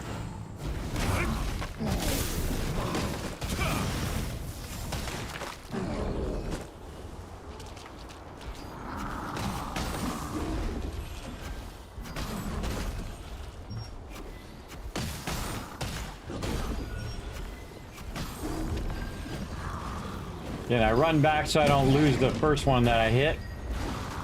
I'm gonna get the guy in the middle. There we go.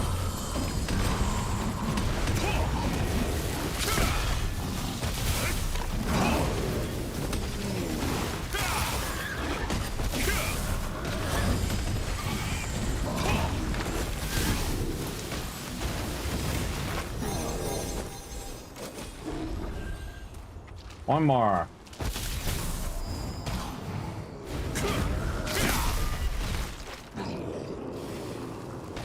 Oh, I didn't drop the bark.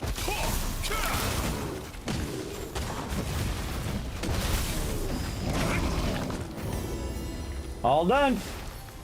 Out we go. Easy. More grinding. Let's keep on rocking. You're pretty. All right, we got hosed on this one. Let's see. Gatherable Pure Light Hill. We'll get that one. More pages. Yeah, give me them pages. Yeah, I got a blue one on that one. All right, Pure Light Hill. We got a lot of Shattered Temple ones, so we'll go do those. Again, this is way more than you normally have, everybody. I have a lot of them because I got a bunch of scrolls from the event. So I'm kind of grinding these scrolls. I'm doing like 80 of these things, plus the daily ones that I already had. So I'm doing a lot of these suckers.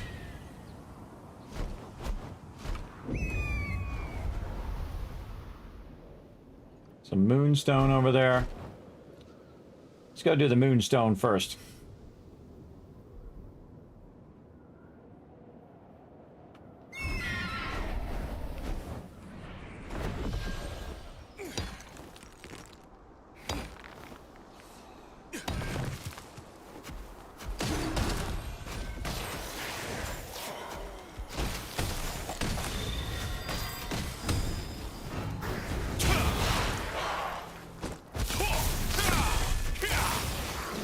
Sometimes I go into full destructive mode, full postal mode here. Let's go.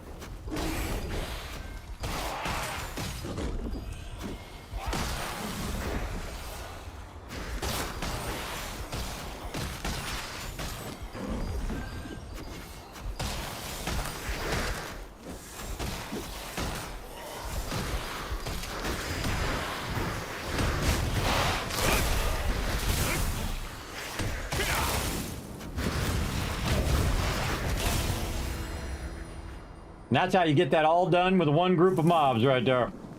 Again, look at all that extra loot I'm getting as well. All right, what do we need? More knights and more gatherable stuff.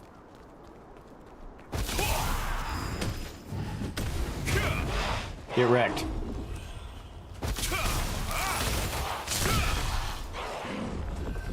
Going postal.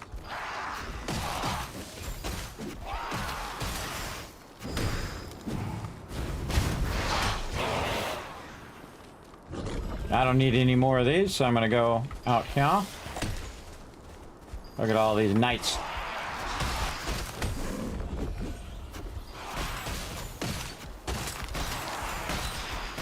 Alright, let's get together and let's party. And by party, I mean all of you die. Oh, you want some of this too? I don't even need you archers, but time to die anyway. There you go. Kismet throwing down today. I'm gonna look on the mini-map where there's another ore node. Then I'm gonna run toward that ore node. And whatever follows me to the end is what's going to die.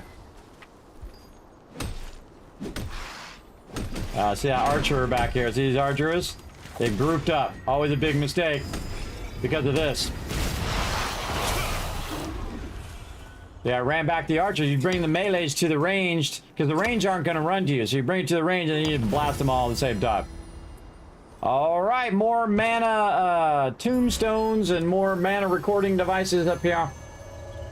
We're just going to rinse and repeat, rinse and repeat. What weapons you playing? I just dinged 50 today playing X-bow and dagger, but not like the self-sustain. I am playing staff and bow, not staff and bow. I was playing staff and wand, then I played bow and wand, and then I liked staff and wand better, so I went back to staff and wand. So that's what I'm doing right now, staff and wand. I'm all about the DPS in this particular set. Now you can have different sets for different reasons. I also do healing for my team as well. But I do like to have some DPS because if you go full healing, you know, when you go to kill the mobs, it just takes forever. You're just sitting there, you know, you gotta get 23 hits on one mob. That sucks. Because it takes a long time to do these dailies. When you're doing that, I gotta hit one of these tombstones. And then we'll just pull all these peeps over here and boom! And now I'm out.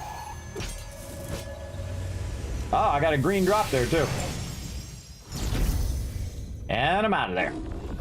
Yeah, I'm just doing my contracts. When you hit 50, you go up here and you're going to make yourself an absolute ton of cash.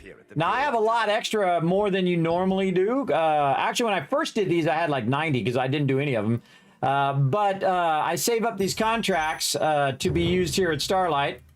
And you can see I'm just choosing the ones that are either rare mineral ore, and this one's really easy. This is like get the mana device, so we'll get that one.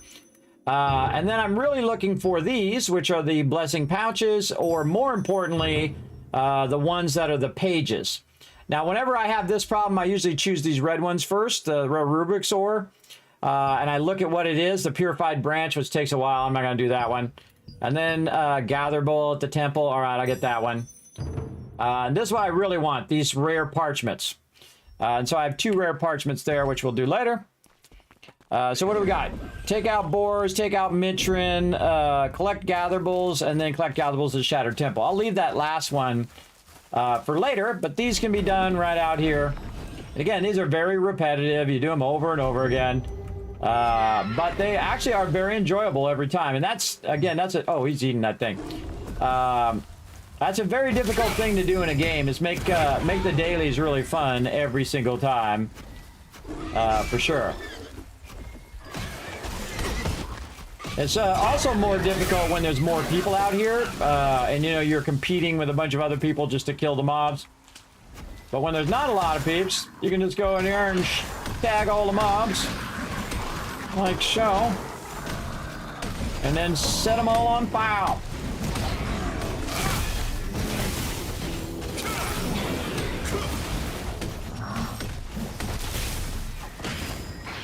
This fireball comes up so fast that it really does make a difference to get these done.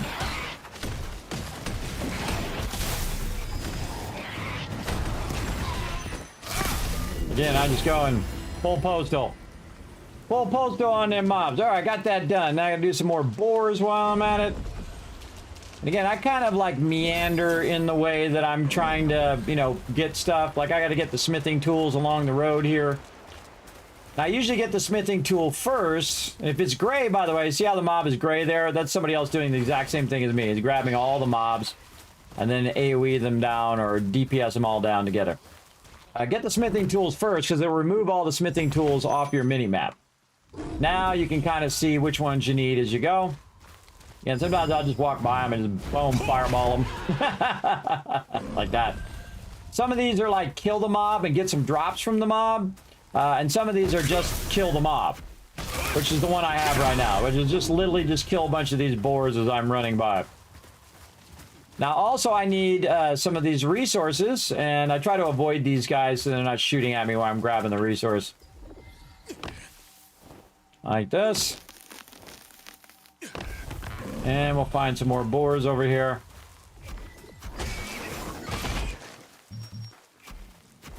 Cool thing about these boars is they run at you, so you don't have to go over to them. There's a star tree over there.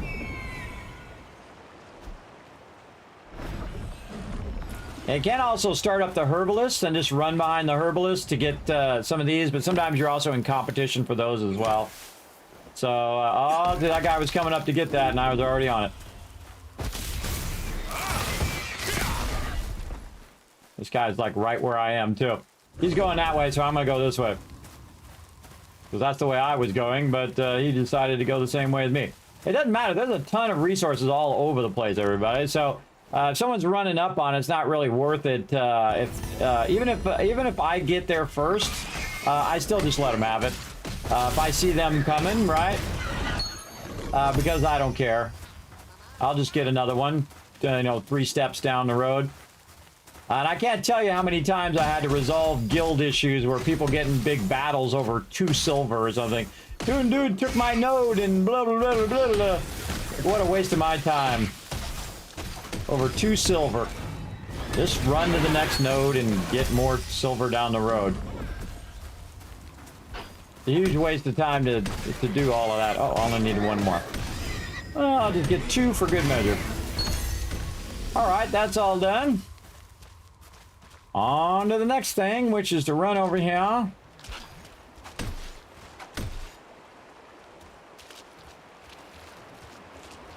Now, if you're in combat, it makes your stamina go down like that, and then you have to wait for it to go back up. There we go.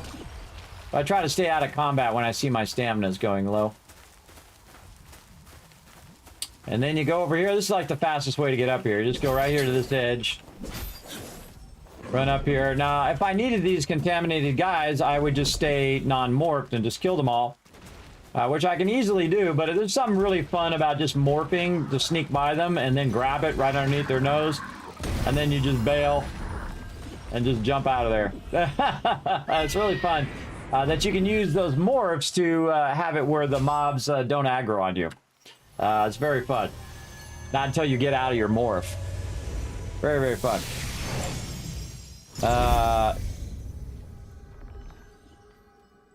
PK him if you do. I'm not gonna PK anybody. I don't do PvP in this game. This game's PvP sucks. I don't like it. It's not the type of PvP I like, and plus it has a really bad targeting problem. So when you're trying to PvP, when you have targeting issues, when you're trying to target other people, it's really irritating. So I don't bother. And most of the PvP in here, especially the large scale PvP, is just whoever has the most numbers wins, everybody. It's dumb. They also have a bunch of CCs in the game that are just stupid because, like, when you're trying to run in to take the castle, they're just doing that tornado thing that just lifts everybody up and just, you know, they're lifting them up and dropping them down, lifting them up, dropping them down. That's just doing that over and over and over again, and you can't get through it. You could spec where you got massive amount of CC resist, but even then, you still get CC'd. And a lot of time, the PvP is like this. Somebody who's like Sweaty Palmer's been playing the game, 36 hours a day. I don't know how they do it, everybody, but they manage to do it more hours than there are in the day. And then they come in, they CC you, and you're dead. That's PvP. CC, dead. CC, dead. CC, dead. And that's pretty much how the PvP has been going for me. So I don't bother. If the PvP is not like skill-centric, where it's like your skill versus their skill, versus your gear versus their gear, those are two separate things.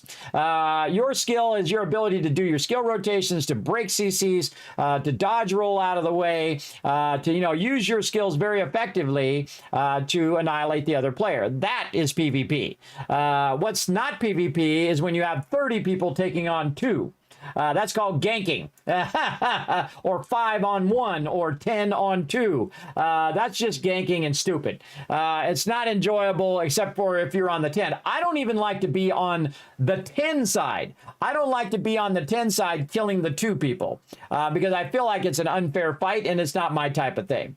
I don't like to even be on the easy side of PvP. I like it when it's like comes down to the last few skills and you're almost, you're got your bars are like this close and then they're this close and they're on both sides. It's very even and you never know. It's just like if you do the right skill at the right time and you stun lock him before he gets his skill off and then bam, you take him out or he takes you out. It was a good battle.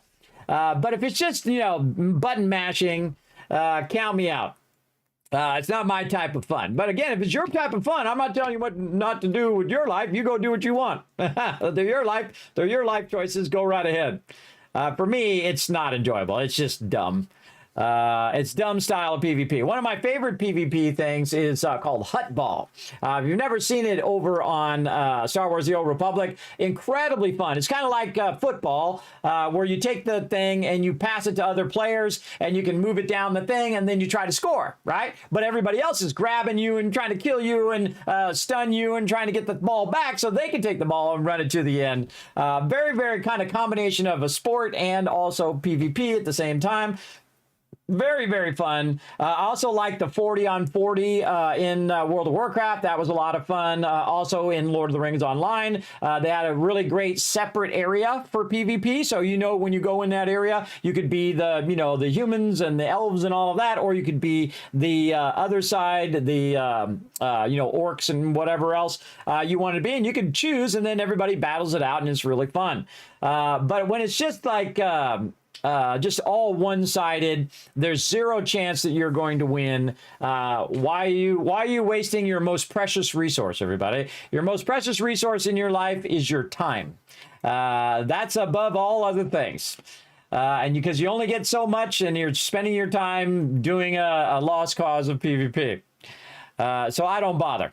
I don't bother to do it. All right, what do we got to do? Activate the purified stone again. Let's go over here and do it. But again, if it's your thing, I enjoy PvP when it's enjoyable, if you know what I mean. If it's just a button mashing, or if it's just like whoever has the most peeps, or whoever sweaty palms it the most because they have better gear and all of that, that's not fun. It's got to be a fun balance. I also like the PvP in Guild Wars 2, and you can see I've played a lot of PvP, everybody. I've done a lot of PvP across, over 50 years. I've done a lot. for sure. And again, I used to play also Unreal Tournament and all of that stuff way back in the day. I've even done LAN tournaments where I won those LAN tournaments, by the way. I won that sucker. I got first place. I won myself like a $200 joystick in the 90s. So it'd be like a $800 joystick today. Way back in the day. I actually gave it away too. I gave it away to a friend of mine who needed a joystick so he could pilot his flight simulator. So I forgot I have to actually get the purified branch. I was actually going to run away. I was talking. So I do like me some stuff. Hotball is great. I love playing it. Me too, man. We played that all the time. It was really, really fun. Incredibly great idea by them, by the way. I wish they would stop changing their loot rules, though, because it ticks my members off. And then they're like, Kismet, I know you spent 6 months getting us back to play this game for a second time, but they changed the loot rules again, and I'm out of here. And I'm like, okay, fine. Yeah, I played it when it first came out, and then we went back and played it again because I really liked the story of Star Wars The Old Republic. Really, really good. I like the original game, too, everybody. Oh, so good. So good. Put that on your bucket list, everybody. You can also play it like on an iPad and things like that now, too. Highly recommend Star Wars The Old Republic. Really great story. I'm not going to tell you anything about it. It's that good. That people should tell you nothing about it so you get surprised as to all the cool things that happen. All right, we got to go back up here. And one of my favorite things to do, by the way, is just to run away from the mob and try to teleport away before he attacks me. Oh, and I forgot to turn my game sounds on for you. Again, this is how I play the game, without any sound. When I'm just grinding dailies, I turn the sound off. When I'm with my team, I turn the sound on so I can hear the audio cues. But most of the time, you know, I didn't even notice the sound was off until right there when that mob tried to attack me. All right, what I do here is I go ahead and press spacebar a bunch of times so I can use the vertical controls. And then try to get up over that thing. And then now I can soar even further. So I can soar way toward where the thing is because there's not a teleport over here. And then if I get it just right, I'm just there at the point in which my stamina is going back up again. So I got grabbing the herbs there. And then I can then run past here. Now I don't need the herbalist guy, so I just need to run to the end. It smells like wild herbs. What a surprise. And do this again and again. Do the little morph. Now, I don't need to do the morph, everybody. I could just run in there if I wanted to and grab it and let them hit on me. But I think there's just something really fun about that. And I like the morph system in the game. I like the fact that you morph into thing to go faster. And the more of the animotes and, or not animotes, but the more of the morphs that you collect, the faster you go and the more benefits you get from that. So the more you play the game and the more of those you collect, the faster your guy runs, the faster you fly, and so on and so forth. It's really cool. Now again, over here, this is the thing for the herbalist, which I don't need. So I'm out of here. And I just fly down so those mobs don't attack me up there. And so I can teleport out so they don't interrupt my teleport. All right, let's see what else we're going to get here. And again, you see I just did a couple of them and then I try to get more. What do we got here? These are all Pure Light Hill. What do we got here? Kill some knights. All right, let's do that. Let's get some... This is Pure Light Hill. Again, I don't even normally look at them. Man, I'm just getting very unlucky. I'm trying to get the ones with the pages, and it's just not giving me too many ones with the pages. What do we got? Mitron. We got more of them in the Shattered thing than we got over here. Oh, that's not the right one. This one. So we got to do the sensor. We got to kill a bunch of knights. And then mana record device. And then gather some stuff too. And then again, I just go to this teleport, jump right off, takes me to the Shattered Temple. And what I'm doing is I'm looking at what these things are. And the first thing I go for is stuff like Moonstone. Because these are really easy. You literally just, it's rewarding you for picking up loot. I'm a big fan of that, everybody. I'm a big fan of, hey, we're going to give you some loot for picking up loot. And then we'll go down here, do this one again, get the coffin first, so it takes it off of my thing. And then killing more knights. Now, I normally only do like 10 of these a day. We're going to drag all these guys over here, and then we're going to start up this sensor. There's a boss there. That boss was actually really hard the first time I did it. Oh, stunned me before I get it started. How dare you? You're gonna pay for that here in a second. All right, now you're gonna die.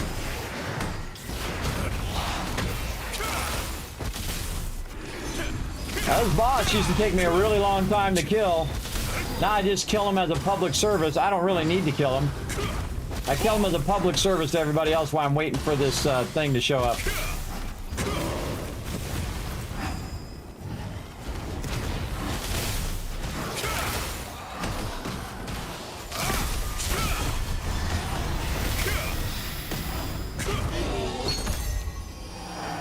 Ah, bloodletter daggers I got out of that. Nice. I just let all that stuff build up in my inventory and I deal with it all afterwards.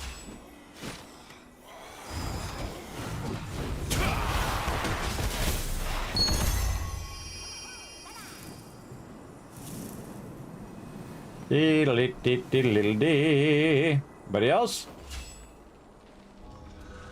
There we go. All right, more grinding. Let's do it.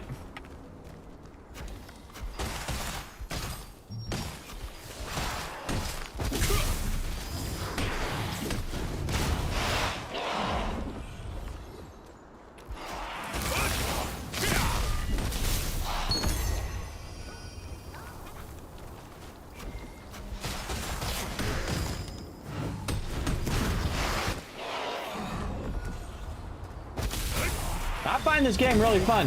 The funny irony about this, everybody, is I really enjoyed Lineage. The original Lineage is actually when I started my guild 20 years ago. Still going to this day, everybody. Obviously not playing Lineage anymore. But this is like the spiritual successor to Lineage. It's like Lineage 3, in theory. And so I thought, well, you know what? I'll play it for a few hours on stream and just kind of show it off a little bit. Because I heard a lot of bad things. They had it like where you were auto-attacking and all of that stuff and whatnot. And so, you know, I thought, you know what? I'll give it a little bit of a shot. So I got in the game and then am totally enjoying it, which is awesome. They did a great job on their storyline that I really enjoy. Let me turn this down just a little bit. I just realized that was really loud because I couldn't hear that voiceover, and then now all the sound is loud. So I really enjoyed doing the main storyline. The main storyline, very, very fun as well. And I'm just take all these knights and group them up and fireball them. All right, I got that done. One of the things that the archers do that's really annoying is they stun you while you're trying to pick these up. That's very annoying.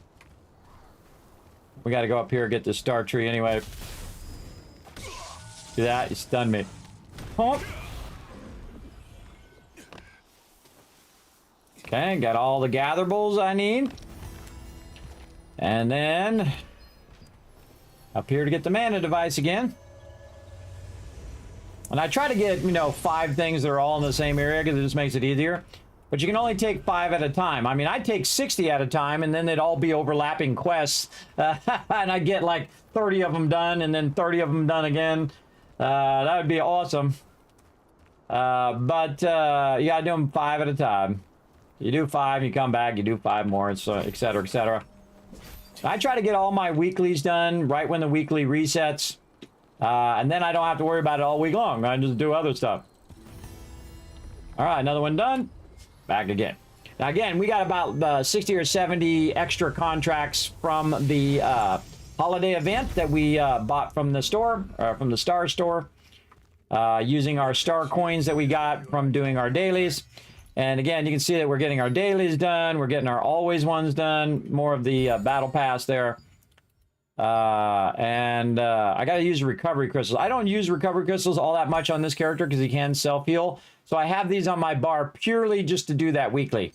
So every time I think of it, I go in there and I go, oh, I got to press the thing again. I got to press the thing again. And we already did this once. We did it from yesterday, and then it reset about an hour ago, and then now we're doing the one from today. And so we don't have to do the one later today. We'll let it reset and then do the one on Saturday morning, right? So we don't have to do it during Saturday during the day, and it would be, no, it'd be Saturday into Sunday morning, and so then we can just do it after it resets. Or we could wait all the way till Sunday night, do it a couple hours before it resets, and then it resets, and then you do it then, and then now you're only playing for a couple hours, an hour before and an hour after, say, and then you have a 2-hour period. You did both days, and then you can wait again until it goes all the way through the next day. Very effective way of doing it. I do the same thing on other games. Very effectively do it that way. Oh, we got something we can do. Permafrost pants with max regen. Am I going to put max regen on my pants? Let's go see. Debuff duration is what I'm putting there. So I'm not going to use this. Now I can get rid of it, or I can just put it in my litho book here. What has this got on it? Let's go see what this has got. This has got max health, which I'm not using. Not using either of those. So in the lithograph book it goes. There we go. Very nice. And let's clean up our inventory. Oh, we got our new guardian here, which is our Feral Wolfer Araniaca 1. All right. Awesome. I don't care about those guardian ones. I rarely ever use the guardian ones. Okay, we got some blues in here. Let's sort this mess. Oh, we got six of these things to open. Let's see if we get any more salvation coins. I got another salvation coin, chat. Oh, God, I'm getting so lucky. That's 8 of those I've gotten now. Just within the last, like, 3 weeks, everybody. Crazy, crazy lucky. That's 8 times 15. Hey, Suri, what's 8 times 15? 120. So that's worth 120 dungeon runs if you're getting those salvation coins. And some days I'm getting lucky, and then some days I'm just having 0 luck, which is most days, by the way. 0 luck on that. All right, Galu Knight. We'll take that one. Yes, pages. I don't even know what they are, but I'm grabbing them just because of the pages. Galu Soldiers is pretty easy, but I already got to get the Knights anyway, so we'll get that one. No pages. Soldier Archer or Mana Device. Mana Device, way easier. Okay, and we actually have more contracts too, everybody. We have more contracts to do. We got 56 more.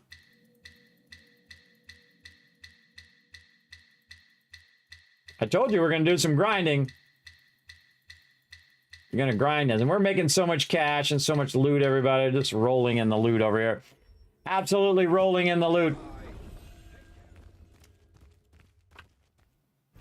And deposit that. I'll just leave all this gear on me and I'll look at that gear later. I'm going to work on my skills later as well. Okay, what do we got to do? Activate the old purification stone and get the branch. Let's go do that first. That one's way out here. Now, again, if you're close to the thing, you can actually use your ascend and it doesn't use your stamina. But when you get further out, it uses your stamina to raise up there. I just happen to know where all these things are now because I've done this like hundreds of times. Get the purification stone going first, so that's running while we're wiping out all these mobs.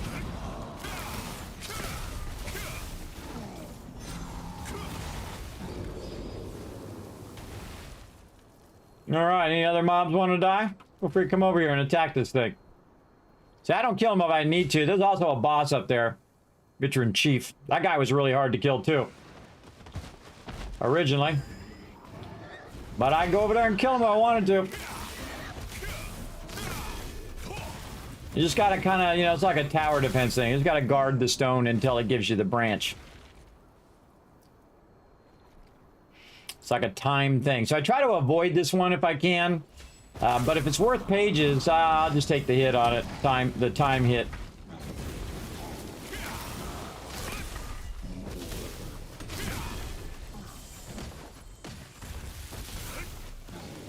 At this point, I could just auto-attack these mobs down, by the way. I could auto-attack them all the way down if I wanted to. Alright, back to... Pure Light Tower. Again, teleporting to Pure Light Tower is free. So again, if it saves you time, you don't have to run all the way back. Totally worth it. Certain stuff, when you hit B, that teleport is typically going to be free, which is the thing that just teleports you to the local city. All right, more of these guys over here we got to take out. Like I'm just going to fireball this first one. Eat fireball, sucker. Boom.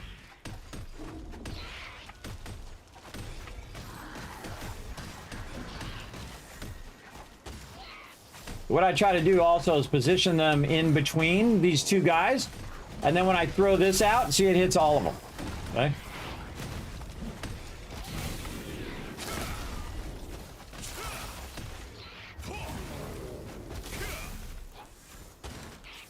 That guy likes to teleport. Not going to save him, though.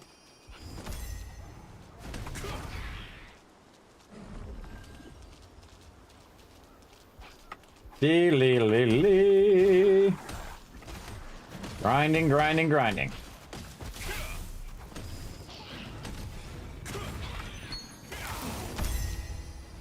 That one done. Free teleport back again. Oh, you punk. He respawned and started attacking me. I'm out. Let's get some more. Maybe they're all going to be at the Pure Light Tower, or they're going to be over at the temple. What do we got? Here's one at the temple. More soldiers and archers. All right, we'll take that one. Not even going to look at these. These are all pages. Ooh, got 3 of them there. We'll come back for those.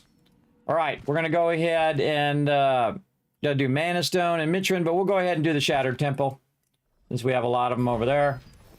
I usually do the ones that I have the most of, just because it goes faster when you're doing a lot of these.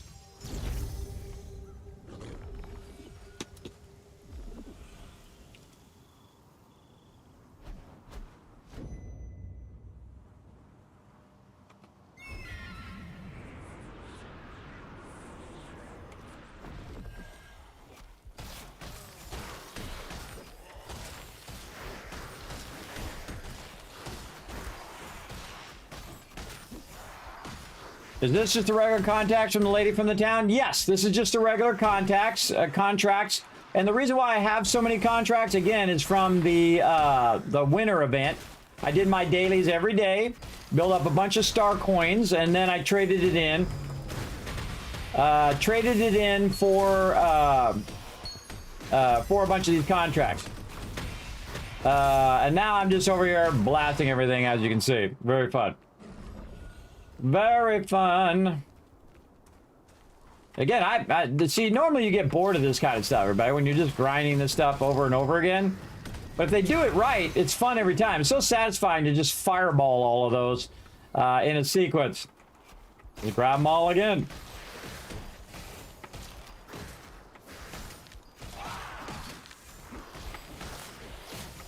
And now again, remember, this is a lot of work, everybody. A lot of work building up my character, getting my traits built up, getting the proper equipment, figuring out which skills to use and which order. And then, of course, figuring out, how you want your, stats over here, how you want all your stats to be here. Again, I'm making it look easy right now, but in the beginning, it's going to be tough. You're going to have tough just killing one mob, and then you'll get to the point where, okay, now I can kill that mob faster. Now I can kill a couple mobs, and now I can kill like 10 mobs, or in my case, as many as I can grab, I can kill them all. I can kill them all pretty quickly. But this is what I love about this type of MMO, is the fact that if you put the work in, you're going to be wiping some mobs out. Like that. And then also the skill order matters as well. Like which one you do first, which one you do second. Those can add up. Like you can be stacking like fire damage on them and a bunch of debuffs. And then basically kill them easier and faster because they have that debuff. Oh, Archer, follow me up. Get wrecked.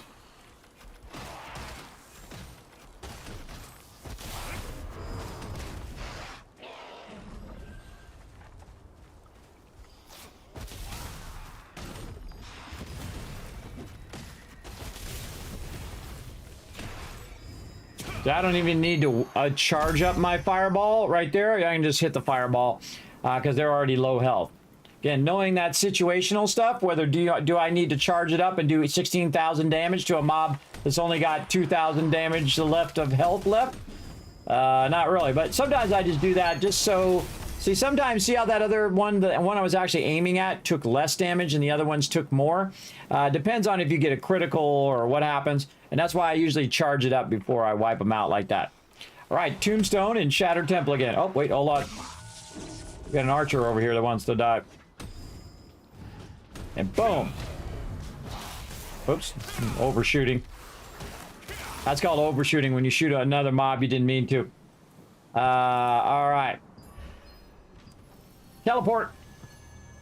So yeah, just doing the regular contracts in Pure Light Tower, and every time I finish a contract, 75,000. Every time I finish a contract, 75,000. More mastery points right here. Right, so this is like 10,000 more mastery points. Oh, but now my staff got to 15. Awesome. Perfect timing. So you go into your skills, and then see my staff just got leveled up, and then now I can go ahead and unlock another mastery point. This one right here is going to give me more mana regen. And you can see max damage. This one right here is critical hit chance, magic hit chance, and so on. These are like your skill tree, right? So this is your skill tree stuff that you're doing, also called weapon mastery. And to find that, you go into skills up here. Skills, and then you have to click on your actual item over here. And then it will show you those particular weapon mastery items. And you can see on my staff, I'm doing the bottom one all the way across, and then I'm working on the middle one. And then on the wand, I did the top one, working on the middle one. And just because this is damage, this is recovery. And on the staff, this is attribute, and then this is destroy. I don't need so much mana up there. I have that on my gear. So over here, just kind of more wisdom, more max mana, more magic hit chance, weaken chance, so on and so forth. You get the idea. This is my full DPS set, and you can see I've got a bunch of ones over here, and you can see a lot of my skills are level 5. Level 5. Even my Omnipotence ones here is level 5. And I have a bunch of books. I could level up these other ones, but I'm not using them, so what's the point? And then Invincible Wall, Bullets Barrier is level 5, my Clay Salvation's level 5, level 5. That's max level, by the way, max level of your skills. And how did I do that? I did that by doing what I'm doing now, doing dailies, and then when you have those... you're getting all those blue stones, and you're getting the blue parchments, you can then make yourself books to level up your skills. Now, some of those skills that are my staff skills are still low level that I need to work on. But most of my wand skills, because I've been working primarily on the wand, because I was wand staff, then I went wand bow, and I really like wand staff better. Oh, that was a bad jump. And so I went back to wand staff, which I like. Now, there's no, I think there in any game, there's no like one that everybody should do, right? Like I'm saying, hey, you should go wand staff. You should do the one that you enjoy playing the most, because then you're going to play it more and you're going to get stronger at playing it. Right? A lot of times people just try to skip ahead in games. They try to skip to the end. They buy their character, they buy a bunch of gold, and then buy all the best stuff in the game, but they don't know how to play the character. That's the thing you want to do. You want to know what skill I should do first, which one I should do second, what debuff should I put on the mob so that he's taking more damage when I do my fireball and whatnot. Like one of my ones, the way I have it traded, this one right here, the electric one, will hit one mob and then bounce and hit a bunch of other mobs, and it puts a thing on the ground where they're standing and that's doing damage to them the whole time. So that's a lot of damage, even though it may seem like, oh, it's only doing 100 damage, but it's doing 100 damage times 5 people, and then it's doing it after several ticks. So that's 100 damage times 5 people. That's 500 times 5 ticks. That's, you know, thousands and thousands of damage. Again, you got to think it through as to the combination of skills as well. And that's probably one of the most important things to master that. You do this one, then this one, then this one, and then boom, you do a big barrage of damage or a big barrage of healing. Or you can, if you're a tank, you can actually build a bunch of aggro, so you can hold the aggro of groups. That's really how it goes. Grind for skill books and doodad stones. Yeah, I forget what they're called. They're right here. Rare mineral ore is what they're called. Now I have 501 of these right now, so I've got plenty of them. But if I have no pages and no purple books, purple little backpacks, I always go for the blue one because I might as well, because eventually I'll need them anyway. So we'll get the Gatherable Shattered Temple, and then whatever pages we are, and then we'll refresh, see if we get any pages. No pages, no stones that I need. So I'll just try to find the easiest one right here. Get the thing in the... Oh, and I already have 5 contracts. And again, I'm trying to burn up all these contracts. So we're just doing them over and over and over again. Again, I'll put some more in there. I don't want to put it too close because I don't want me to miss the reset and then it does the thing. So we're just going to do these over and over and over and over until we get them done. Let's see, more of this branch over here. Now again, see how this one's like way over here? Way over here. So you got to kind of just run over this way. But this one actually has multiple things at the same time in this direction. So what I'm going to do is grab these mission ores. And I love the flying in this game too. I think that's really fun where you come in and you dive bomb like that. If you hold down the button, it'll make you dive bomb down. It's very fun. See, look, that one didn't take any damage, even though I fireballed those other ones. Sometimes you have to move them around in such a way that it makes it easy for you to tag them. And we'll grab this guy. Now, before I hit this purified stone, I'll go ahead and just kill these other ones. This guy's taking his sweet time. Get over here. I'll get by this pig, too. Wipe him out, too. I don't need him, but he was there. Now, normally you want to start up your purification thing. And there's another one of these that when you click it, it actually turns them back to the regular Mitrins, which I don't want them to do right now because I want to get all the contaminated ones together. Ugh, bad targeting there. Game's targeting is a little iffy. Also, its jumping is a bit iffy as well. I feel like those are the real things they need to work on. The jumping, sometimes it's like, you're hitching back. And I have a really nice computer, everybody. So if I'm struggling, you just know that other people are struggling as well. When you're trying to jump and you can't jump up on something because it's like you jump up there and then all of a sudden you're back down here. And you jump there and you're back down here again. And it keeps doing that. It's called hitching, where you jump back. Now, it could be lag, but it happens so often that it's like, might be a server thing. It might be your computer thing. But again, I got fiber optic internet. I've got a really expensive PC. My PC is like a $5,000 PC that I'm going to be playing on. Playing on, but also paying on for the next 20 years. Who knows how long. I'm going to be paying on that computer. I just YOLO'd that computer, everybody. Sometimes you just got to do what you got to do. I'm going to be paying on that for a very, very long time. There we go. And see, I got that done while I'm also doing this purification stone. So I got all the contaminated Mitrins I need. Then I got my purified branch. I got 2 things for the same thing.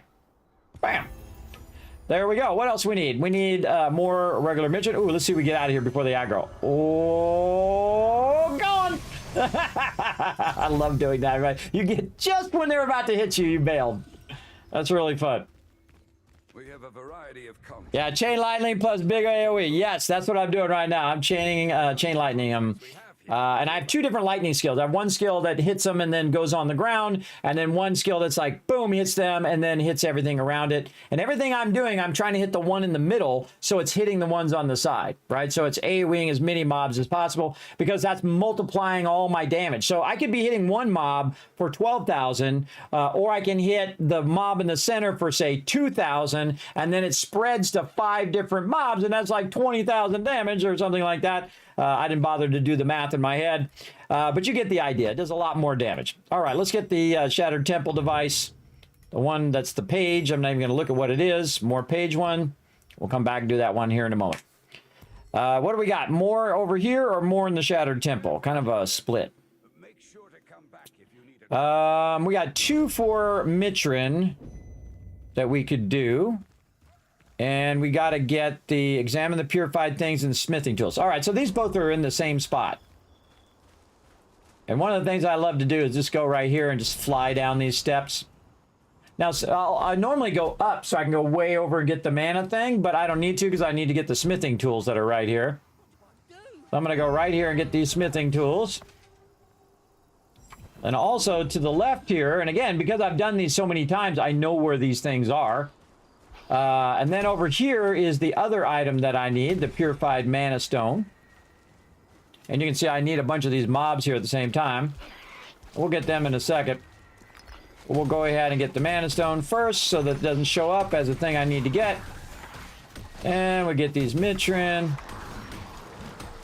I get all the Mitrin, yes. And then I'll try to get them in the center of these so I can just go boom. And then they're all taking damage while I'm fireballing and lightning all the rest of them. Now I'm just going to go to town, everybody. I'm just going to get my skill rotations going. And then I can just heal myself. Oh, actually, I should use a thing for my weekly. Sometimes I never get that weekly done because I never use potions. Dude out of nowhere. I didn't even see him. Didn't even see him there.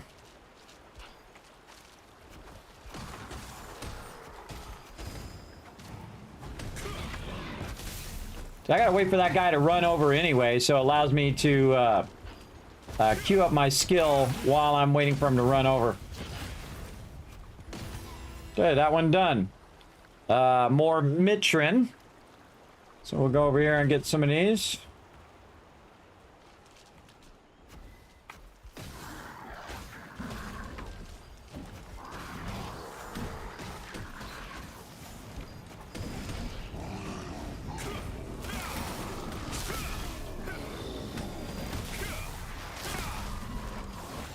Wow. What is going on with my targeting? Stop targeting that guy. There we go. Trying to target that guy. Stop that. Stop that weird targeting. Trying to target the guy right in front of me. And you can adjust that, by the way, in your targeting skills. Well, you know, whether it targets stuff far away, and does it target people, does it target thing when you're doing PvP, and stuff like that. Okay, that's all good. Shadow Temple, Shadow Temple, Temple Temple. Okay, so that was easy. See how quickly that was done? We got 2 for 1 on that one. So we were doing Mitrin, and we are doing that thing, then collecting those 2 things, and boom, done. Easy. All right, let's see what we get next. Easy, easy. This one at Pure Light Hill, which is talk to the herbalist. And more Pure Light ones there. That's a skeleton one, so we'll do... I typically do the Pure Light ones because I like to build up all of the Shattered Temple ones because you can do those all typically in one spot. The Pure Light Hill ones here, you're usually running from here all the way to the other side, and then running from here all the way to the other side, running again. And again, you see how my stamina bar is not going down even though I'm doing ascending? If you do it just right, you can get like 3 of them in there and then soar all the way across this whole thing. I hope I didn't leave the herbalist behind. Was he back there? No, he's not back there. Now, somebody else ran that herbalist. Now, if I get over here in time, I don't have to escort the herbalist. I can just go pick up the drops and get the instant loot right there. If I get there in time. Let's see. And somebody might be running him right now, too, because I didn't see him back there.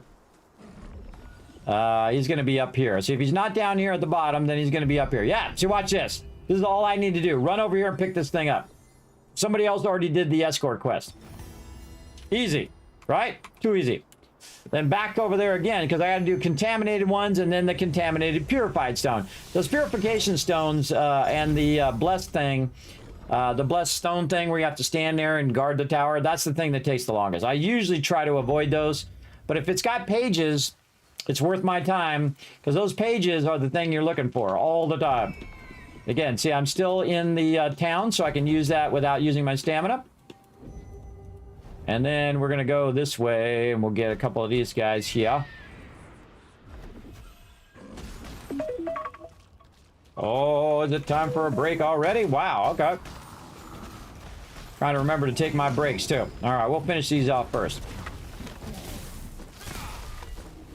Again, I'm just going to go into full poster mode where I'm focusing on killing mobs.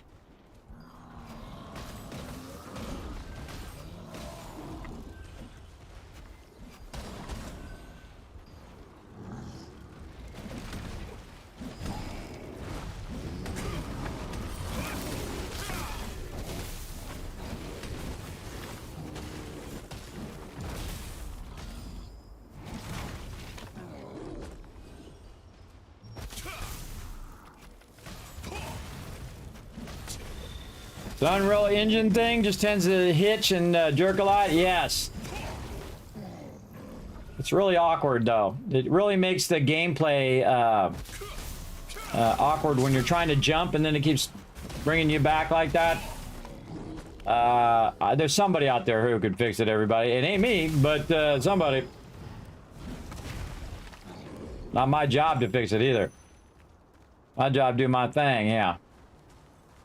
Come over here and click the contaminated stone, which is up here at this one.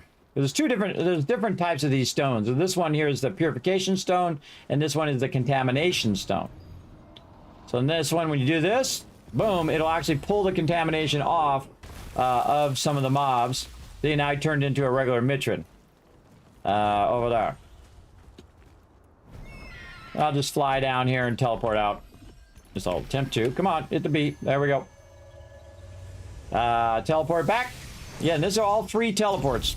Free teleports every time, so you can do it all day long. Alright, let's get our skeletons there. What are we going to get on this one? Got hose, but we'll take this one. The black boar one I find is probably the most annoying of all of those. Because those black boars are like, there's 2 of them here and 3 of them there and 4 of them there. Some of those areas where I just did the contaminated Mitrin, sometimes you'll find 4 or 5 of them there. And then it goes a little bit faster. But we're going to teleport up here again to the Pure Light Hill one and jump down. And do this again. Again, the first thing I look for is the ore. Like over here, there's star tree on this side. And another star tree there, because it's just easy to do. You can get that done. Just click that off of your quest list. Also, what happens is a bunch of peeps that run up and try to get the same one that you're trying to get. So I just try to grab all the easy stuff. Get the coffins. Get the ore. Just gonna fireball this guy. Boom. I didn't even look at him. I just hit him as I was going by. Very fun. All right, now that we got that basic stuff going, let's really have some fun.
Just to throw him some shade, I just auto-attacked him to death at the end there. That was fun. And by the time I come back, look, they all spawn back again. I don't need that many of these. So I'm just going to fireball a few of them. And over here, we need 2 more of these. You know what? Let's get 3 of them just in case. And see, what I'm doing now is I'm downscaling the ones that I'm killing. And the reason why I'm doing that is because I don't need to kill every single mob in the zone, because somebody else is going to come along in a minute and they're going to want to kill some of those mobs. So you see, I only kill the ones that I need and then I move on. Because there's other people in the world. I know, crazy. Crazy to think about other people. Very few people do.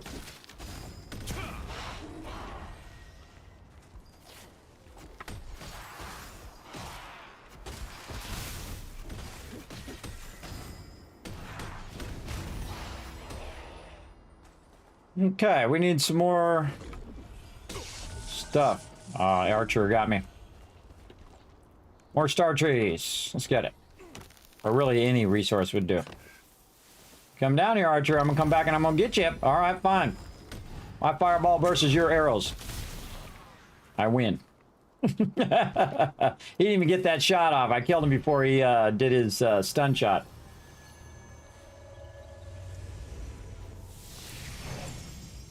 Back up here again. More grinding. Getting good at kiting. Oh, I'm the king of kiting. I've been kiting for 20 years. Back in the original Lineage 20 years ago, what we would do is they had these lizard men, right? They're little yellow lizard men with little shields and stuff. In the old school graphics, by the way, go look up Lineage and look at his old school graphics. So what I would do is I would go on my character and I would gather them all up. Basically what I'm doing now. So 20 years later, I'm still doing it. And I would gather up hundreds of them. And I would bring them over, and then my team would be standing in a group like this. And there'd be like, 6 or 7 of them standing together. And I would then trail them all around and then trail around them in a circle and then say go. And then everybody would AoE all the mobs. And then everybody would literally make millions of dollars. And that's why we were the #1 guild in Lineage way back in the day on our silver. I was also the highest level prince in Lineage in the entire game, everybody, in the US servers. The first one to reach level 50 and so on and so forth, yada, yada, yada. I even had the game masters come on and congratulate me on hitting 50 on the server. So it was very cool. Very cool accomplishment way back in the day. So there you go. You were in grad school when Vanilla came out. Spent the better part of my decade as a world top rank 100 raider. Quit after Legion. Yeah, we used to do dual 40-man raids. Not just a single 40-man raid. Me and my team in World of Warcraft, we would have 2 40-man raids going at the same time. Yeah, very cool. I loved raiding in that game. It was very, very fun. And we weren't the, like if you watch like, all those highlight videos of people just yelling at each other. Oh, you suck and you don't stand in the fire and do all that. You know what we're doing when we're raiding? And we're not even talking about game mechanics. Oh, do this and we got to click this and do this. This is what we're doing. What were you doing last week? Oh, I was doing the thing. Oh, I was, out with my family and doing their stuff. And meanwhile, tons of mechanics going on, fire being shot, things over here, got to kite the guy over here, got to stand here, the tank's got to be there, the other person over here. Meanwhile, everybody's just, oh yeah, really? That's what you did last week? Oh, cool. We're not yelling at each other and telling each other how much each other suck and getting all frustrated and whatever. We're just, doing what we do, getting it done. Without all the drama, everybody. It's very fun. Very fun to hang out with my team. Because there's not all that drama. There's not all that stuff that you get in some guilds where, people take it a little too serious. It's a video game, everybody. A video game. And I've been playing longer than some of you have been alive. I've been playing games for 50 years. Yeah, for a very long time. That's a half a century. And I don't get into all that. If people get too wrapped up in it, remember, it's just a video game. It doesn't really exist. It's just virtual pixels. So I don't worry about it too much. Yes, handle it. Yeah, see, again, we don't even think about the mechanics after a while because everybody, has learned the mechanics. And if anybody needed help with the mechanics, they would say, hey, what do I need to do? And we'd say, oh, you just need to do this, this, and this. And then they would try, and if they failed, well, you know what? They're new, so you give them some chance to try it again. It's okay if they fail at it. Do I need to collect stuff here? No. See, if I don't need to collect stuff, I'll leave that for somebody else. Oh, we're going right. Okay, he's going right, so I gotta wipe out some of these guys.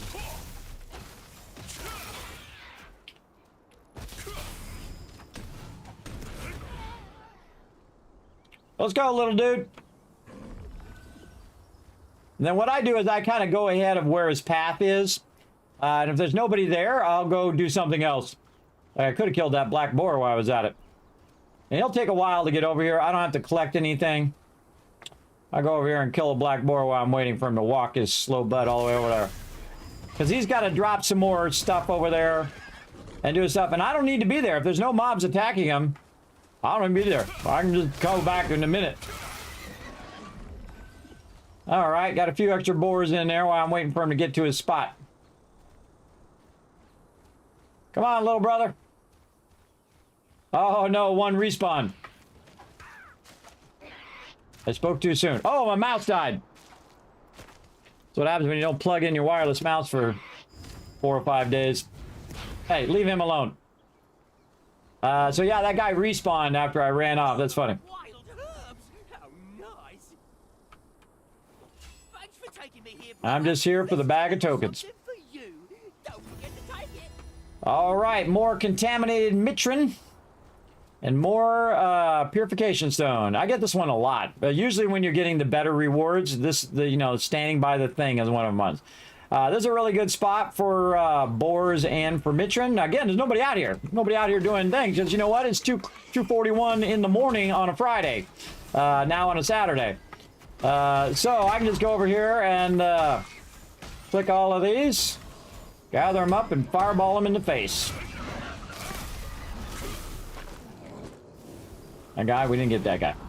I don't like to click the purification one until I kill all these mitrin. If I have to kill mitrin, I'm gonna kill all of them first.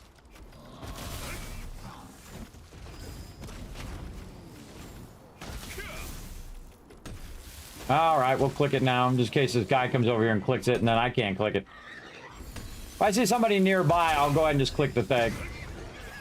Now, I don't need that one. He's trying to get the purified branch, which we don't need on this particular route. We just need the contaminated mitrin. You see, I go into dog form here when I'm just trying to get that guy out of there. All right, let's party. And you don't always get the thing that you need. You need the contaminated bark, and you don't always get it, which kind of sucks. But, you know, you do what you got to do. See, that guy took, like, 0 damage. He just AoE'd all those other mobs, and he somehow mitigated all that damage. Let's use our little thingy to heal ourselves. Not that I really need to. I just heal myself from like that. But that's a weekly I need to do. I need to use a bunch of these potions, and I have hundreds of them, so I might as well use them up. Again, this is a good spot for mitrin and boars together.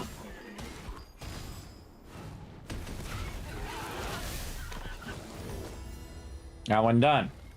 What we need? 6 more boars. This is the spot I was telling you about, where you can find 5, 6, 7 of them together. But you don't want to go too far, otherwise they reset.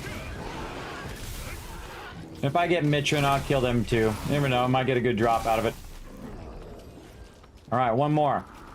Only kill as many as I need. Boom. And out again. Now again, normally you don't do this many, everybody. This is an exception. This is like a grind exception, where if you get a bunch of scrolls, then you got a lot of these to do. But normally you got, you know, maybe up to, if you do them daily, you're gonna have 10, 20 of them, maybe maximum. Unless you let them go all week, then you'll have like 40 of them. But we're doing like 100 of them, so we're doing a tremendous amount. Again, you can see I just got the ones with the pages. Let's go man a device so I don't have to run after that guy. And then pages again there. All right, we got a bunch of pages on that one. Investigate the thing, kill some more of these guys. Those 3 are over at the Shattered Temple.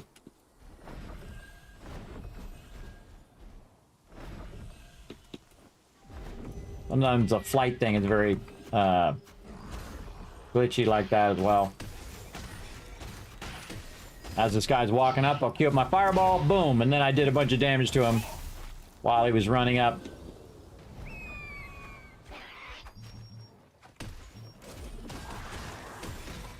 Hang on, my camera. Camera was glitched out there for a second. Oh, I got my food on. Oh, I don't have my food on. I forgot my food all this time. I got distracted. Let's just do it for an hour. There we go. All right, you guys want some of this? Here you go. All you can get.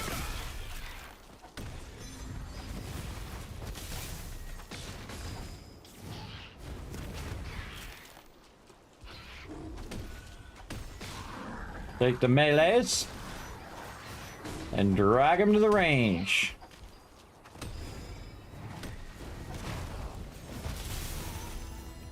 Another one done.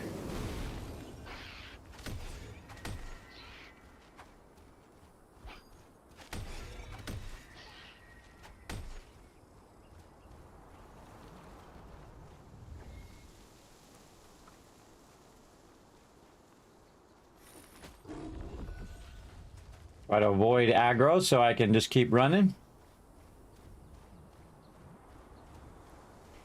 All the way to the end. Again, you see how easy these are. They're pretty easy, especially when your character is more built up. But there's a lot of these that you can do just to get started. Just in case, you know, you don't have a lot of cash. Just do the ones that are investigate mana device. Do the ones that are like collect so much of the thing. And you can build up a ton of cash just doing those.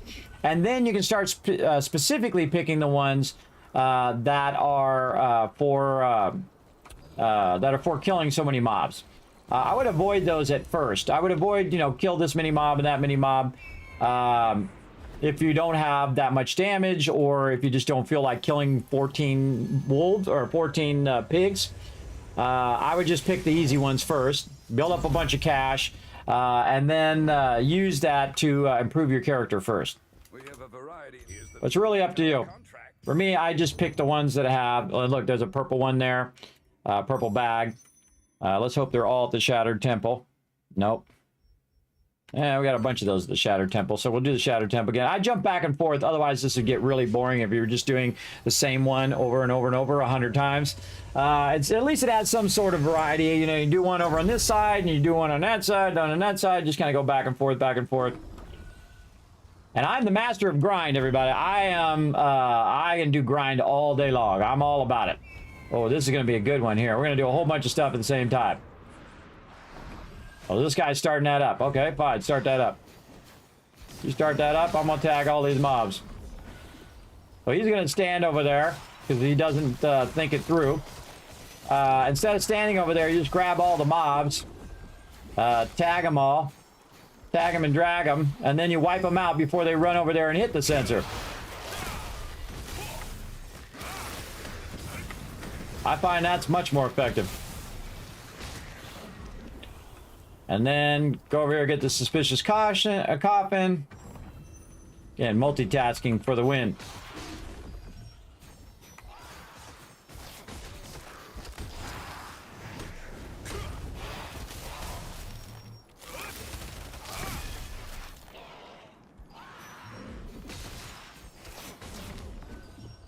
Because you don't have to stand by that thing if there's no mobs hitting it.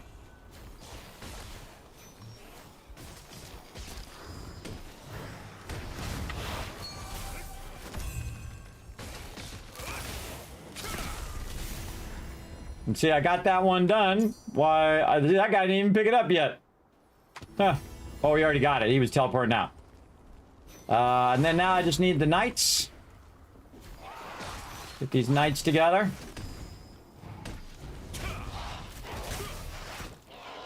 Alright, how many more knights? Bunch of them. Holy mackerel. Alright, let's do it.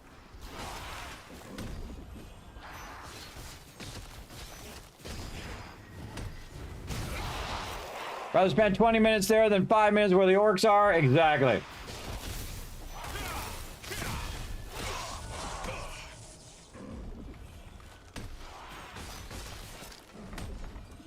Again, grab those grab the melees, bring them to the range. Oh, 2 range, nice. And one of them that always escapes the damage. Other guy I think he's being all Mr. Big Stuff, and I blocked that attack so he didn't stun me. Oh, I dodged it. A little too early there. Blow that guy up. All right, more of them over here. See, some of these, if you don't get the ones with the coffin, you're doing like 18 of these mobs. We'll just tag all these. Room up. Boom.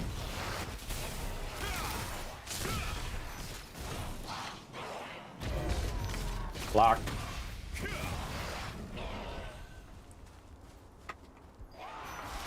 We need one more.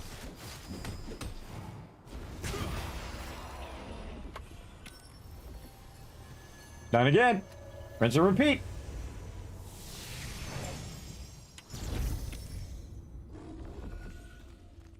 Yeah, I find the ones over there at Shattered Temple to be super easy and fast. All right, what we got? We got hosed on those. We'll take the Pure Light Study one. Hosed again. Investigate the mana device. Right there. That's what we're looking for.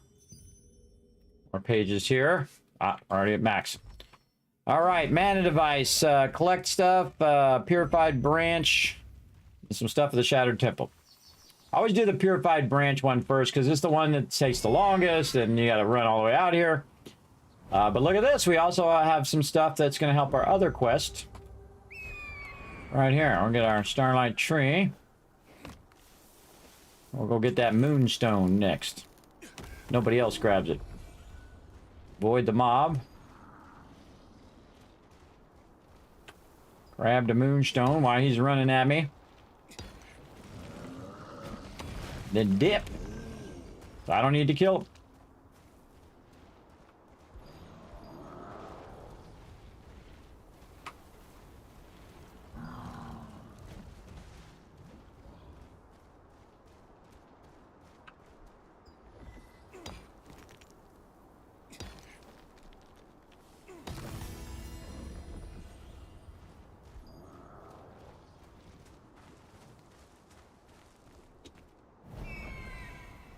I don't need to kill the mobs. I don't bother.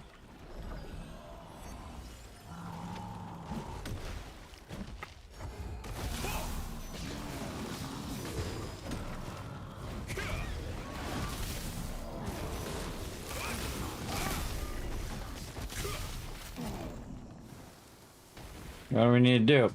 Mana device. Get this branch. Keep on keeping on.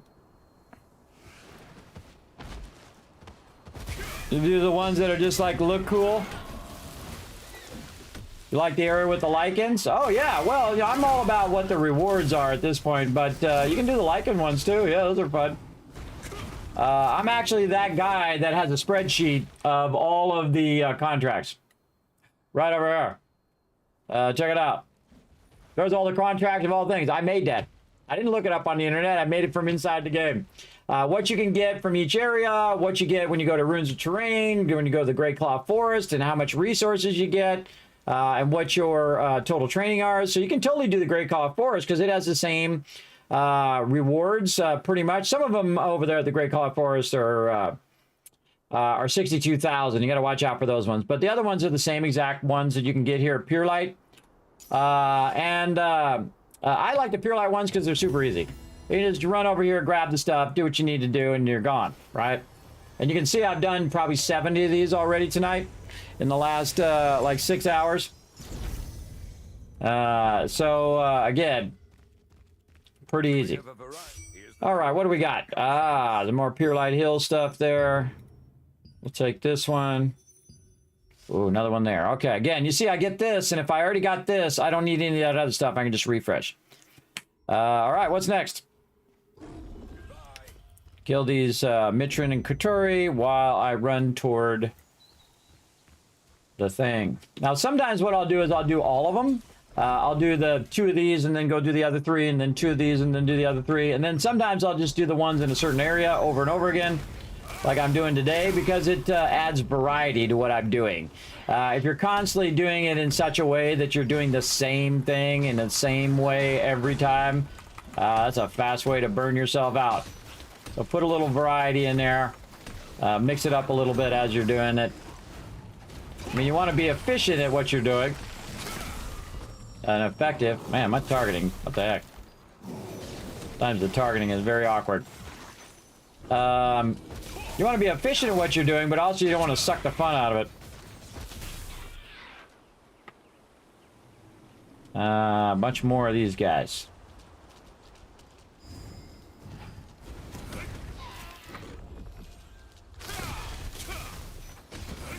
And by the time I kill this guy, my fireball is almost back up again. Boom. What's up, bro? Need some hydration. Oh, I did forget to take my break. Thank you, Wisp, for that reminder. Actually making a command for exclamation break so my my subscribers can say, Kismet, time to take a break, bro. I did forget to take my break. I'm just having so much fun. See, I get in the zone and I have a lot of fun just running around doing these dailies. And again, that's not an easy thing to make them so enjoyable that you just don't mind running in and doing them. Now, again, normally I don't do them for 6 hours. Normally I do them for just a few minutes. Run in, do 10 of them, do my co-ops, boom, I'm out. And I usually do it off stream, but since we're going to be grinding a bunch here, and I was going to just work on these today anyway, we'll get it going.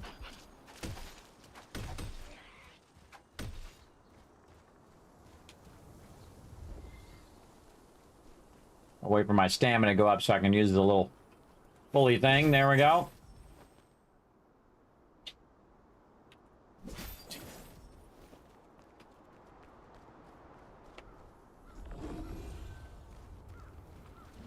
Dude grabbed all the aggro. See why he's still thinking about where he went? I'll grab the thing behind his back and bail. And down. And back again. And see, sometimes I'll, again, vary it that way. Where I'm doing a whole bunch of these, I'll just keep doing it in a certain way, and then I'll do all of them in another way, and so on. Just make it fun for yourself. Right here, skeletons.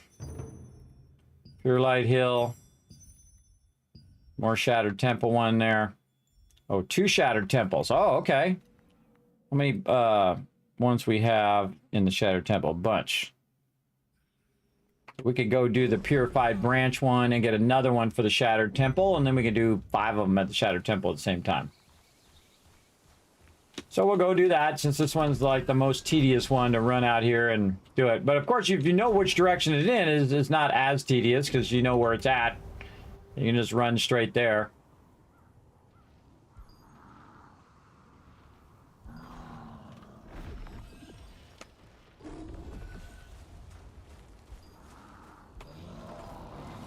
You want to start it first before you start killing all the mobs, because this way it's running while you're blowing stuff up.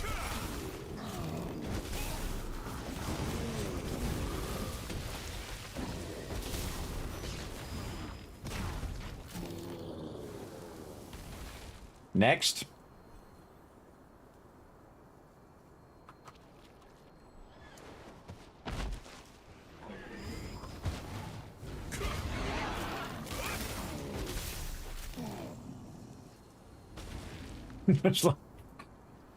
Face. And see, this thing's attracting the mobs while it's doing that, so that's why they run over here.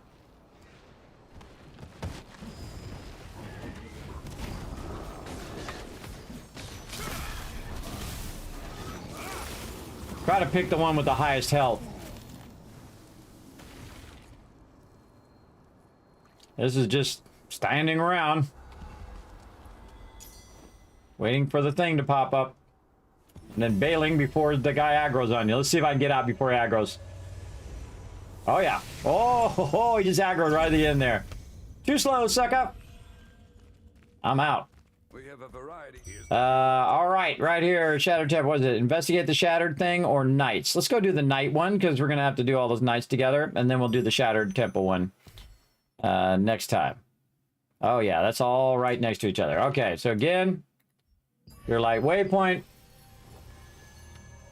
And we'll open up all this loot at the end. We'll just keep collecting the crazy ton of loot, and then just open it all at once. All right, same thing again, right over here.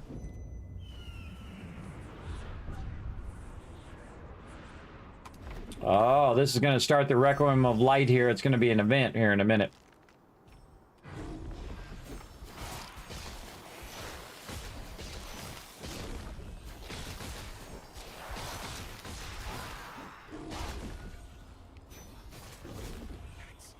Sir, it's the Archeum Legion! They're here to awaken Osriel's apprentices in the Shattered Temple!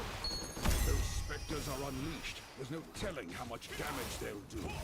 Go request aid from the Lightbringer Society. I shall recruit adventurers to help us. Adventurers! Archeum is trying to awaken highly dangerous specters in the temple. We need your help to stop them.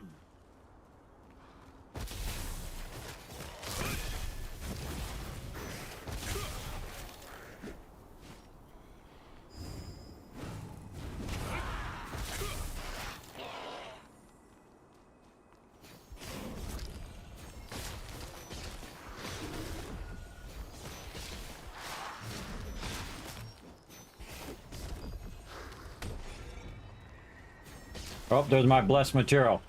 This does disappear after a while, so you definitely, when the second it comes up, you want to grab it. And I'm just dragging all those mobs back to me. And fireball. And lightning. And grab a bunch more.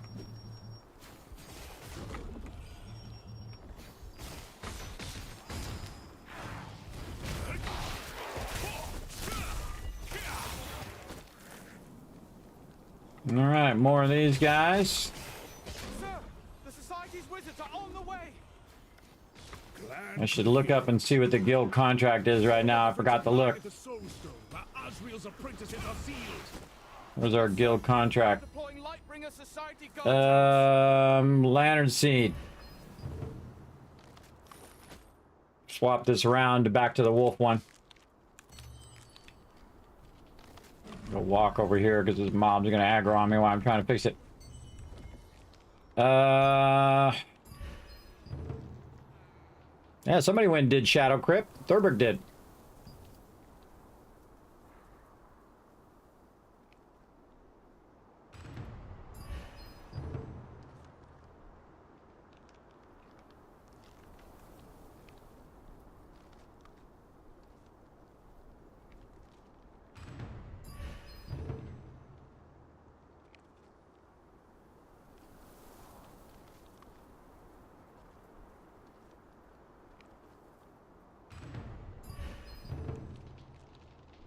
Keep re-rolling, says the wolf one.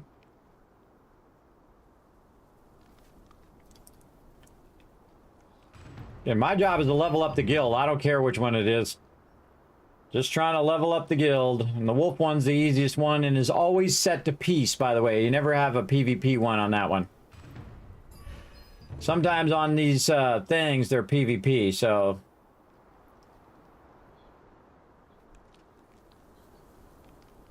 Should just let you charge me double and let me choose the one I want. Charge me, I don't care, charge me 50,000. I can just click it, get the one I want. It would cost me actually less than doing this whole thing. Cost me less time too. Time is the thing that's the annoying part.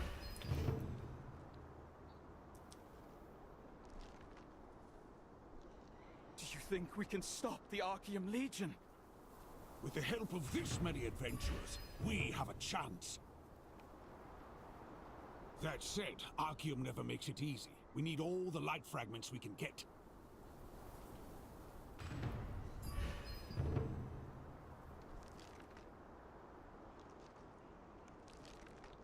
Yeah, it'd be great if I could just choose. Let me choose the one. Ugh, keep getting that lift the moonlight spell. Stop giving me that one. Give me the wolf one.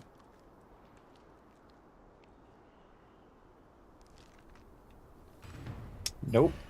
7 chances left. That's like 12 times I had to click it there. Nope. You got to be careful when you get down to the end because you'll get stuck on one that's hard to finish. See, it already started the thing too. Apprentices are sealed under the Soul Stone. Destroy the Soul Stone and awaken them.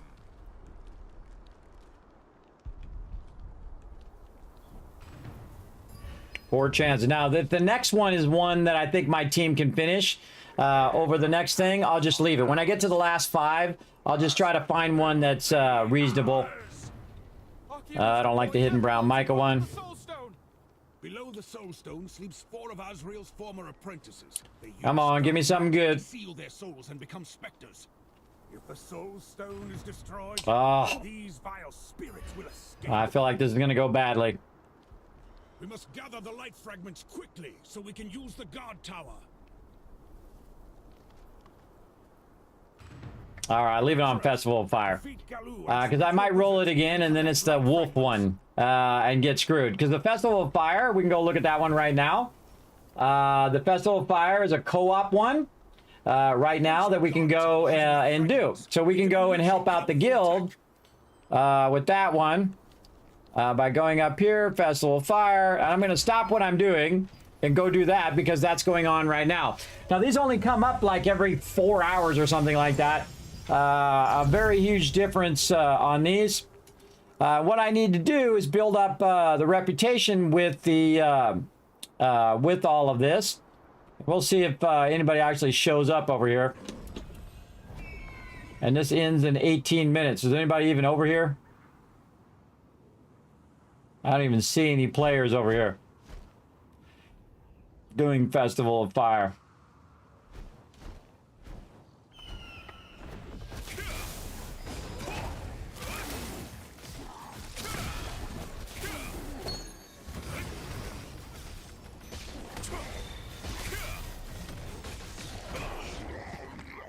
Brawler guy, come running in. All right, come on, let's get it together.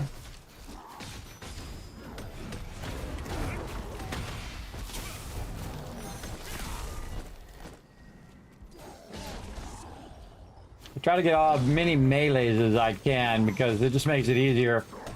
And drag him to the archer and then fireball him in the face.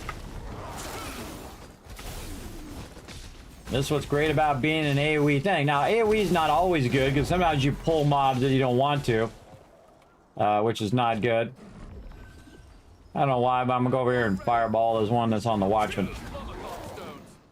There we go, that's fun.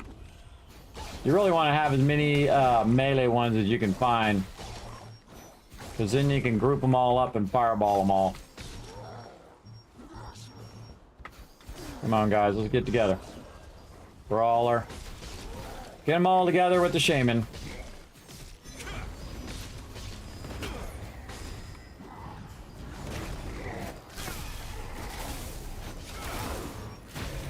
There's no way I could have done this in my earlier character, everybody. I would have got killed easy. Easy got destroyed. Doing this for sure.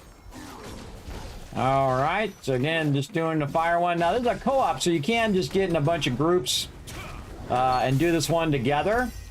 Or you can get your, your guild together and whatnot. And I'm just standing here because this is where I'm at. Right now, I've got about 40 of these things. And I'll just see me go into dog form so I can go a little faster here.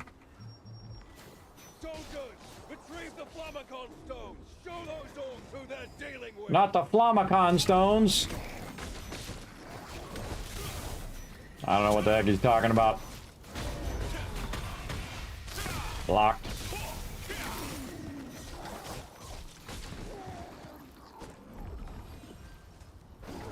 What do we got over here? Soldiers, soldiers, more soldiers.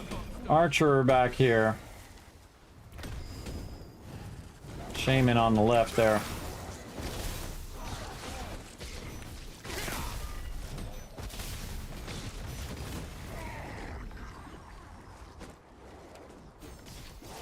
Archer over there.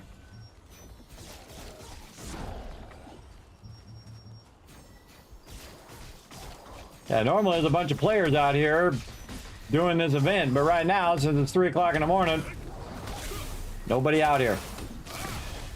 Must be off doing something else. I don't know what they're doing. Taking a nap, maybe. But this is so I can do an event and also do the guild contract at the same time. Wow, look at all these guys in here. Let's get them all. Let's go. Let's party over here. Ooh, that's a party.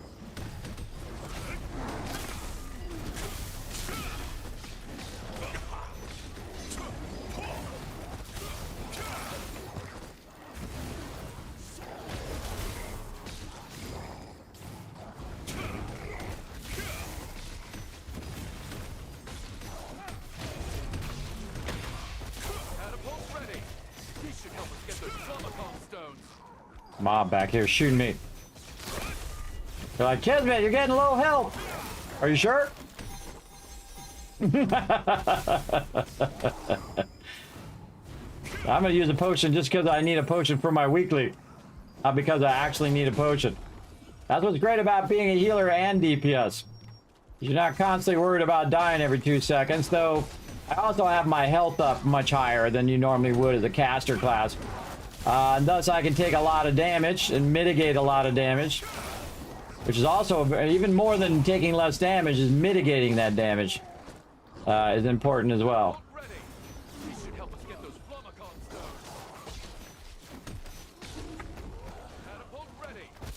I can grab all those mobs at the same time. So awesome. Get over here and let's fireball. Do some AoE. Do some DPS over here. Die already. How many do I got right now? 113. Where you going? Get back here. Get him, Watchman. This guy's actually helping me get those guys killed. Hit the soldier. Soldier. We got a brawler. Another soldier. Go to the archer and hit the archer first. Archers have a tendency to want to stun you too, which is annoying. All right.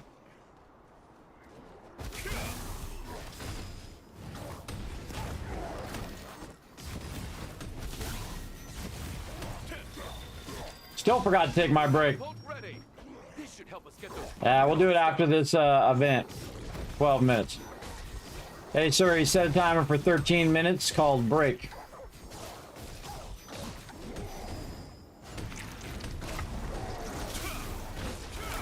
Soldiers, retrieve the Flammacon stones. Show those orcs who they're dealing with.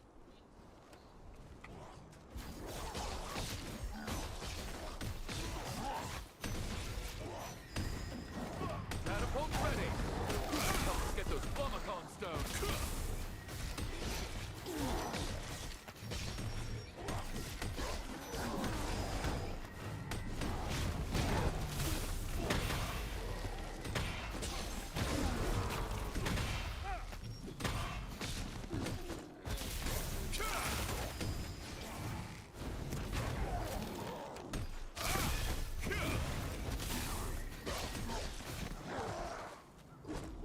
Okay, now before I forget, I'm gonna go up here and turn these in.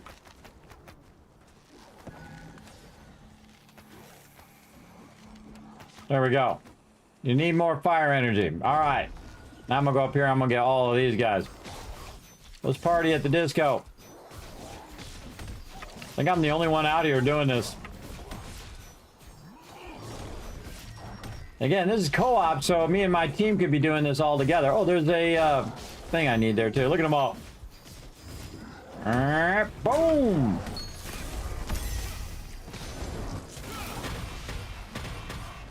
See, when they do that attack on you like that, blocking that attack is like having an extra attack versus them, which is pretty awesome. Bye-bye. There's one of these mystic keys up here. I'm gonna go and click it while I'm here. There we go. That's Stallion Ore and more Abyssal Contract tokens, which are already maxed out. Again, we're going to be grinding today. Grinding these events and grinding contracts, and we'll get our tokens going, and we'll get all this going over here as well. Wow, I got a bunch of loot from that one. You guys go ahead and take 5. Take 5, courtesy of Kismet, who killed all the mobs. Still 9 minutes left. I don't even know what the amount, the total amount I've done of this, the most I've ever gotten out of these. So I don't do this one all that often. But we gotta do what we gotta do.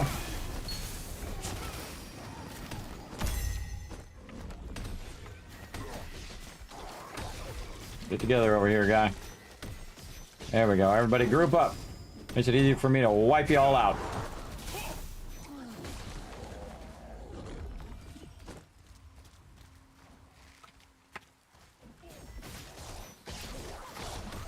Let those respawn for a moment.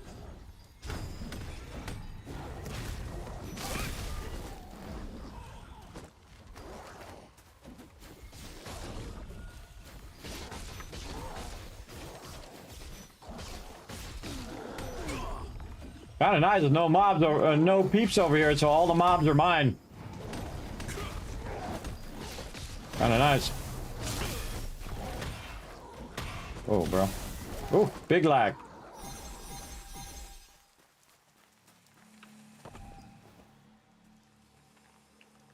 I think I'm gonna be #1 on this event because I'm the only one doing it. Kind of weird, though.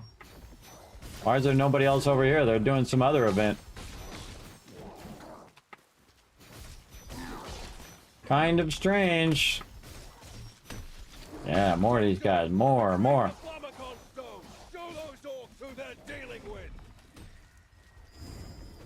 Ah.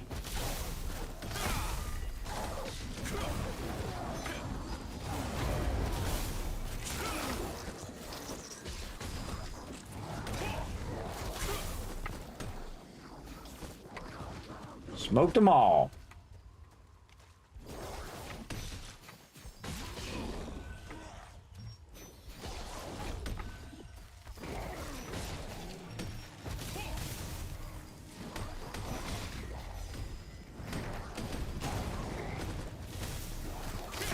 Oh, that's a chief. Someone else hitting me from behind, too. Whoop, chief pulled me over. Get over here.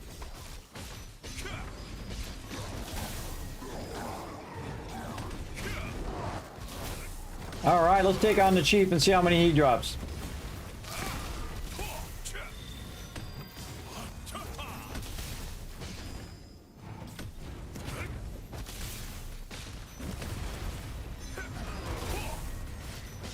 It's taken away from my event stuff, but such is the way it goes. Whoa. Couldn't get my block in.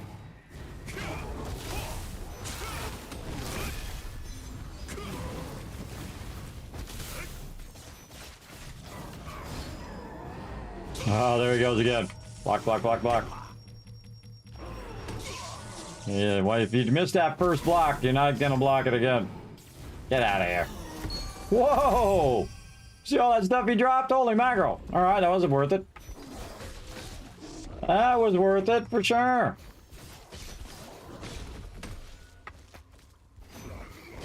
I don't need to hit the shaman, because the shaman's automatically gonna go ahead and attack me anyway.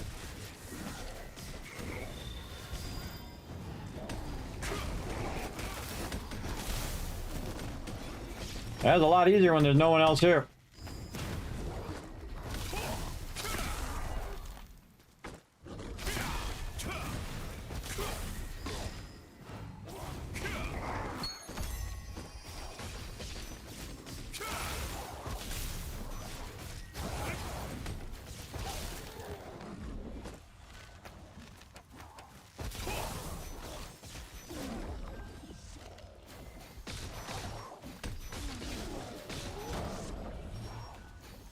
Good spot, though.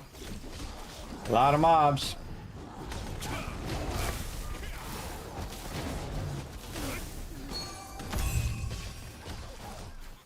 Man, if I could target, there we go.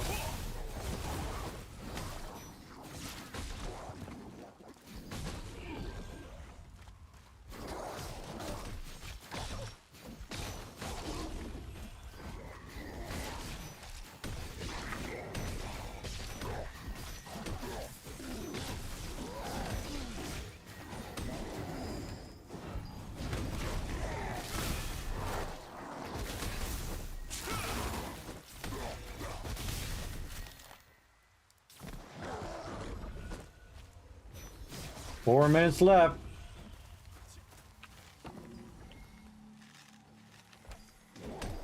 $344 so far.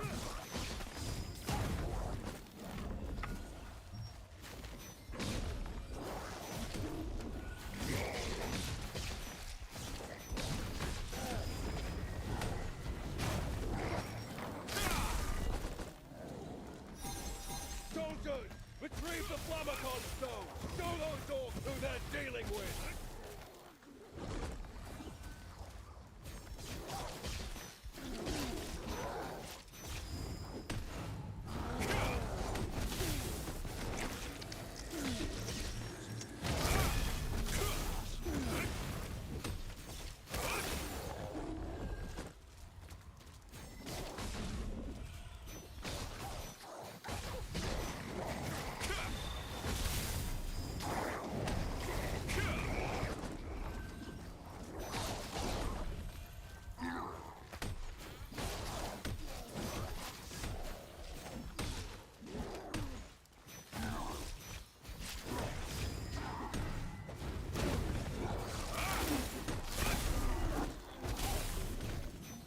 That lightning is awesome, everybody. You can see it just smokes them sometimes.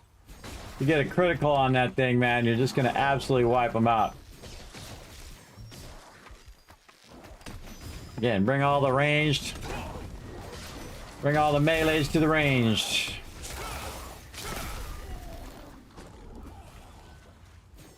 More of these again. Double tag those. Drag them over here. Maybe get the archer as well and drag the archer through the shaman. Over this way. Yes, there we go. And boom! Lightning and thunder! And all sorts of things that go boom. Lock. And dead. I just shot him, lightning him right in the face. Very fun, everybody. Very fun. Boom! You got owned. Oh, somebody else wants to die.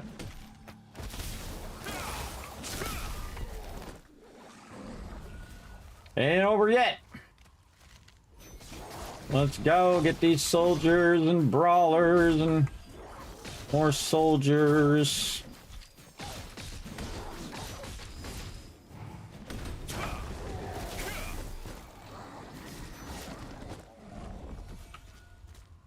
Brawlers, we got a soldier running along there.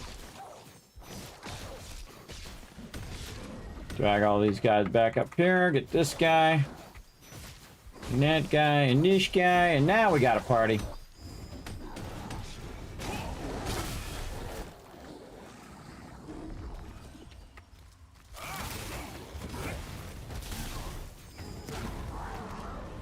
Chief's back again. Let's go, Chief.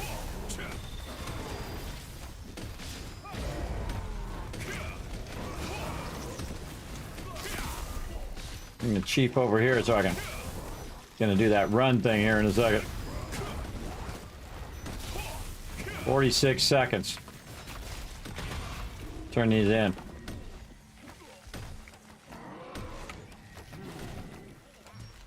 Yeah, I'm not gonna get the Chief in time. Let's just turn the ones in we can. And then we'll work on the Chief. I might have been able to get him in time, but better safe than sorry. Ah. Unlocking me.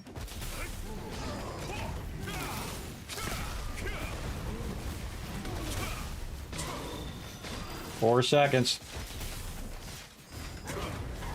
Die. Ah, too close. Look at that. I got a performance reward. I'm at tier 0. What does tier 0 mean? Captain, we can't handle those fire orcs all at once.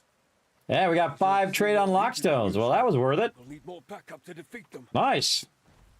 Yeah, 5 trade on lockstones. We got a few of them. We'll stop them at the waters. That was totally worth it. I think I got number 1. Number 1. See if that soldier aggro's on me before I bail. Little suckers. Okay, back to work. And now what happened right there, by the way, is that I did 2 things at the same time. Oh, we got a weekly mission done. We did our thing for the entire week. 50 contract things. Got some guild rep.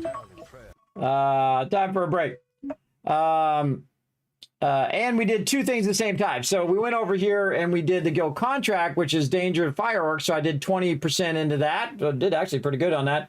And then at the same time, we got a dynamic event reward. So we got this one and that one at the same time. And so when that contract gets done, I'll actually have 4 of 5. And then over here, I got to do 3 more events. Now, you only need to get any performance reward. So you can literally go over there, kill like 1 wolf or 3 wolves, turn it in and leave, and you'll still get credit for it. You don't have to stay there the whole entire time, which I found. You can just run over there, do a little bit, and then bail, and you'll still get the reward. And if you don't want to just sit there for 20 minutes and do the whole entire event. So there we go. All right, back to Pure Light Tower here. We'll move out of the way so we're not standing where everybody teleports in. And then we'll go ahead and take a break, finally. Okay, work together here, everybody, to solve the riddles here. There we go. To solve the words, and of course, the more you guys work together, the more kiss caps I'm going to give you when I come back after I take this break. So be right back.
Look at you guys go. Way to go, chat.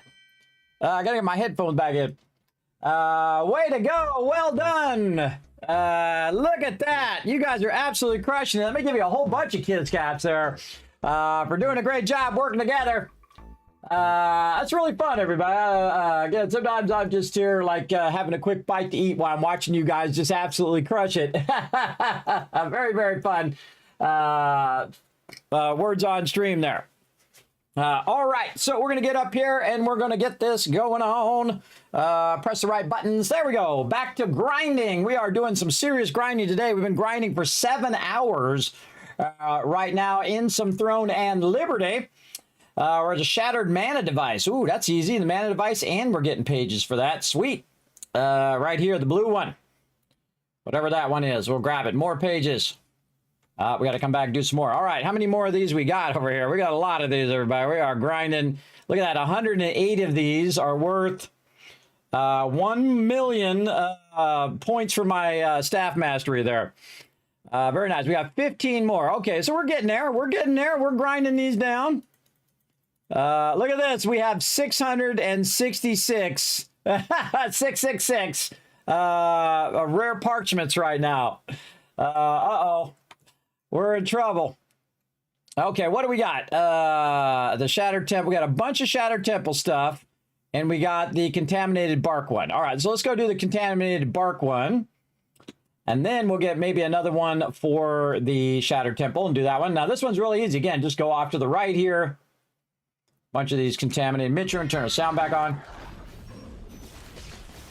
Grab a couple of these guys. Get that guy. Get him. Get him to run over here so we can fireball them both.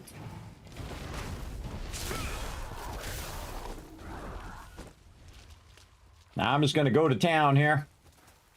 There's a really great spot for these Mitrin right here. There is a ton of them in this one spot. Yeah. Group them up. Try to get the one in the middle and then fireball. Boom. Lightning. There's one that's just a little too far out. This one here. Who's not getting hit by those AoEs. I'm going to go the one with the higher health. Boom, hit that one and get both of those. And then get this guy. And heal myself. Oh, and use one of my things. Every time I heal myself, I'll try to remember to use the one of the things. Or weekly.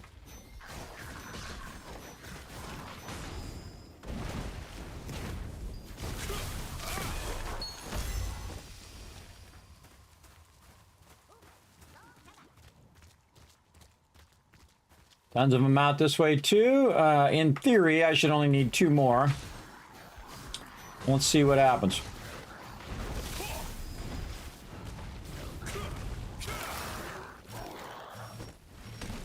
Yeah, normally I would have just done this off stream, but it's fun to do on stream as well, just so you guys can see some of my techniques when I'm doing these dailies. And again, these are just repetitive, just do the same thing over and over.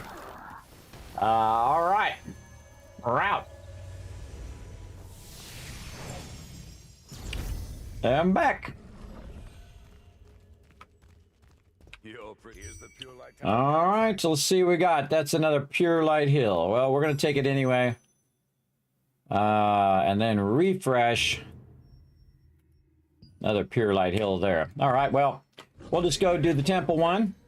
Make sure to come back. We didn't get 5 of them, but we can do 4 of them at the same time. And those are the ones we had left over from last time when we went and did the event. We stopped in the middle of them. And so we will go over here and get this moonstone first. And again, you hold down S and he'll just dive bomb straight down, which is cool. Love the dive bomb thing.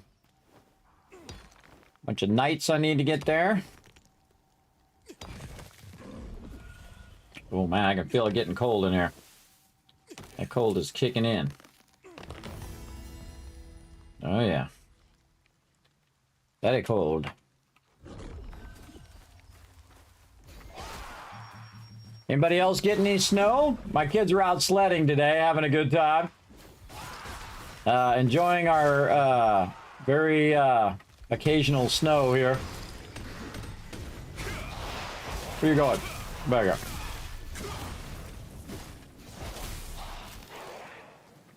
Get that guy. Get that guy. A whole bunch of them over here. I need to get all these. Another one of these has got to get 18 of these things.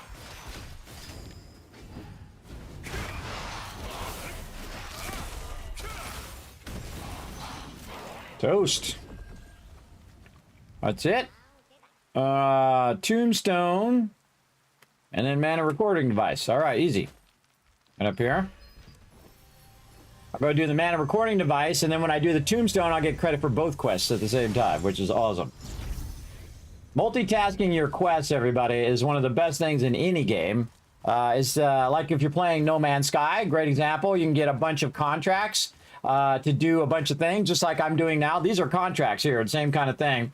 And if they're all for the same thing, and you go do that thing, bam, you got all three of them at the same time. So it counts out all three, which is awesome. This is really awkward, this jump right here. Then this one here at the end is awkward as well, too. Whoa, look at that. It did that hitching, throwing me off. All right, then Tombstone. Even though I have two different quests for the Tombstone, I only have to do one. Trying to hit it in such a way that I don't get as many mobs.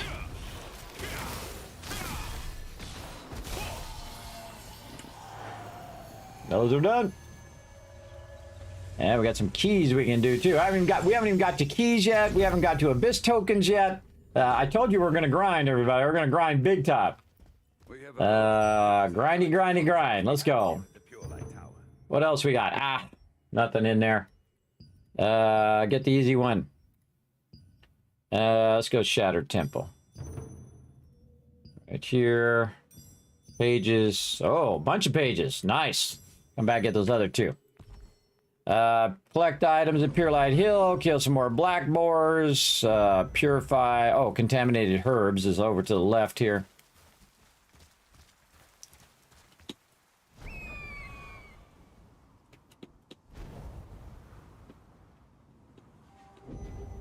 You get the contaminated herbs one. They're on the left side when you come out the door.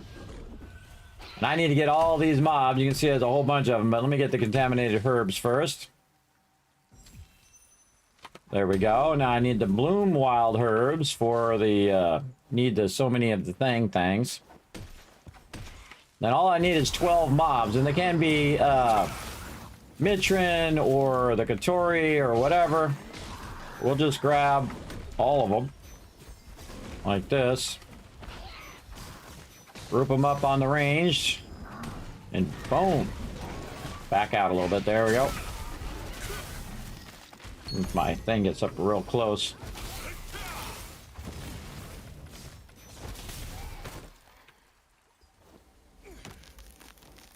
Another one there.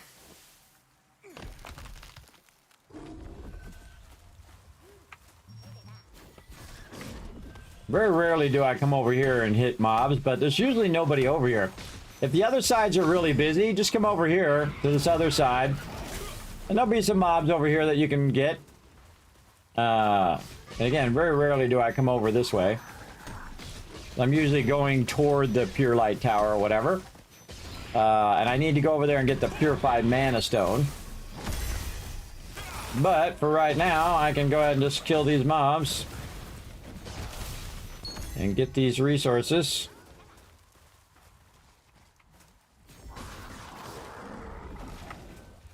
Also a good place to like get resources where if you go on the other side, sometimes there's so many people over there that there's no resources to pick up. So sometimes I'll come over here just to get the resources as well. All right, that one done. Get some more of these on the way back. And again, also a good thing to, you know, do different spots just for the variety of doing different spots.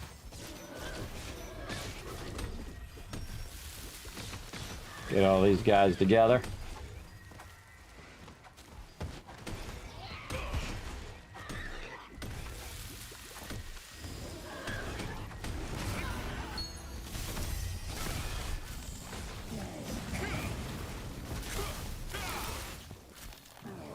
Okay, a bit more boars. And purified. Now again, I could run all the way back over there, but it's faster for me to teleport.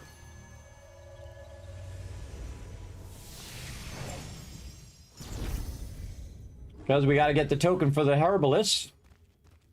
And while we're doing the token for the herbalist, we can run over and look for the purified stone, kill a few black boars. Again, multitasking for the win. Oh wait, oh, hold on. There. I should have went and see if I had any more quests I could do while I was out here. Yeah, it's okay to do a couple and then grab a couple more and then do a couple and do a couple more. I find it very effective use of my time. What else we got? Yes, flowers of the... Oh, I hit refresh. Ah, I hit the wrong button. I meant to hit accept. That's my bad. Oh, well. Missed out on those things now. All right, here's one. Temple.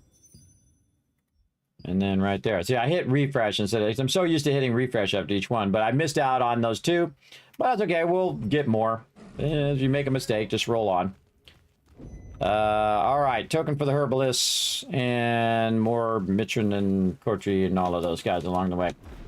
We might kill those anyway because we might be running the herbalist. Now, if the herbalist is not here, that means he's already at the end. And the smart thing to do is just to run to the end and get it. And we'll go ahead and run this way first. We'll ignore all these mobs. And look for our purified thingy. Purified mana stone.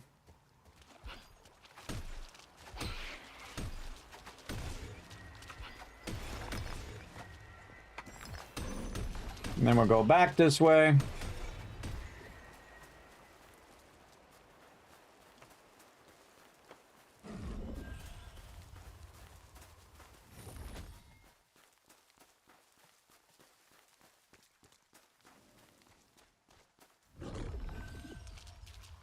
Let's see if our little bag of coins is over here.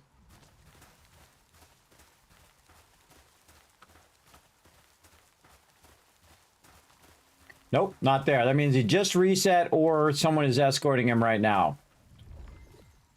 So somebody could be escorting him. That's okay.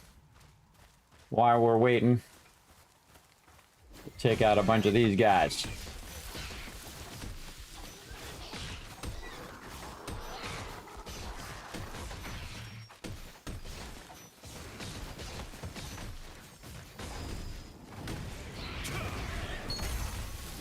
Even see what I'm doing.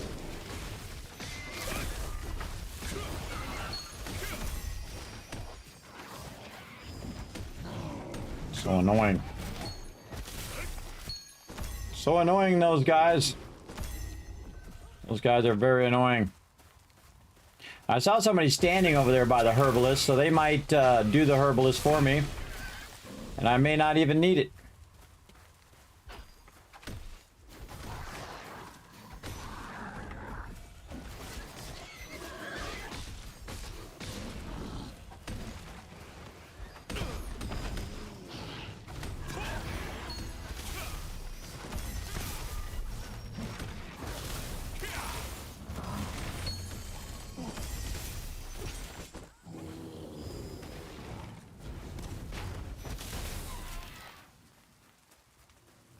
One more Katori. All right, let's run back over here and see if the herbalist is coming through.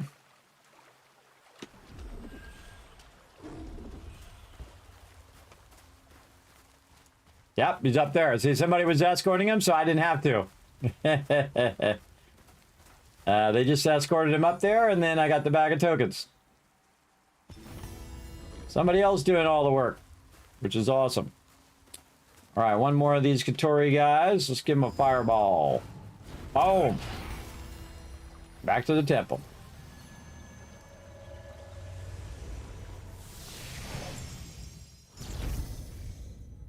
If you do these long enough, you start getting punchy, everybody, and that's why I pressed the wrong button. It happens. All right, right there. Refresh.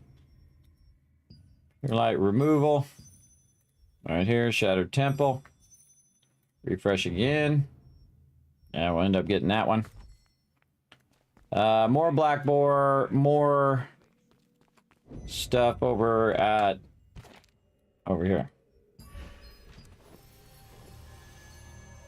Now you really want to do your Abyss tokens before you do this so that you're burning up your Abyss tokens, so while you're doing all these dailies, you're getting a bunch of Abyss tokens for it. But the Abyss tokens, to burn through all those Abyss tokens takes a really long time. There's a lot of grinding down in the lowest parts of a lot of these dungeons. So, and those dungeons are pretty tough. There's some really tough mobs down there. They get easier as you get stronger, but still... they can be time-consuming. The real trick is you go down there and, you know, there's usually some random groups down there that you can potentially get in. I usually tell, you know, if I see somebody fighting or whatever, I just say invite and get in a group with them just to make it go a little faster. That kind of thing. Speaking of doing things to make it go faster, let's do this. And let's do that. Keep our loot going. Where are you guys going? Bad monkey. Oh yeah, I'm just protecting that thing because the thing's still going. The old sensor over there.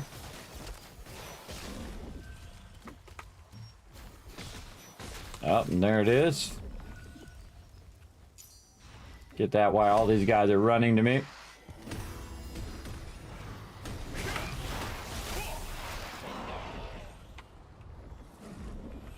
More soldiers.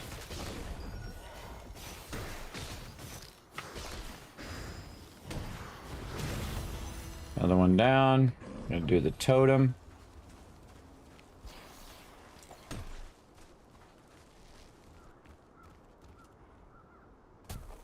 There's a great trick right here. Watch this. You hit this one.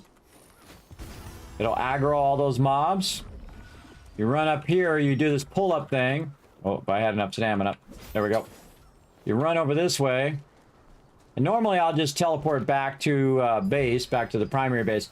But what I'm going to do is they're running around to try to get to me right now. See the knight? I'm out. So by the time he runs around to get to me, I've already teleported out. And I'm gone. I am out of there. And again, normally you don't do this many, everybody. There's a lot. There's a lot to do in a sequence. But I definitely like to get it all done, and then I just don't have it sitting in my inventory, or I don't have to do it every day. And I could have done just like, you know, instead of doing 10 a day, I could have done 20 a day, and then eventually I would have done them all. But I'll say we just do a little grinding, have some fun along the way, and get it done.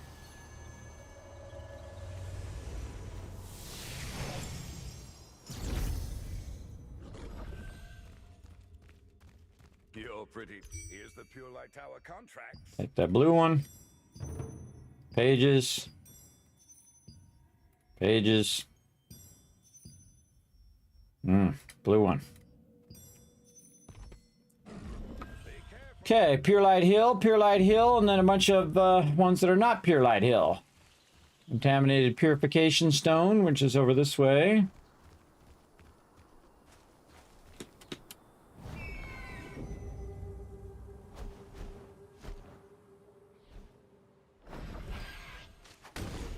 None? Okay.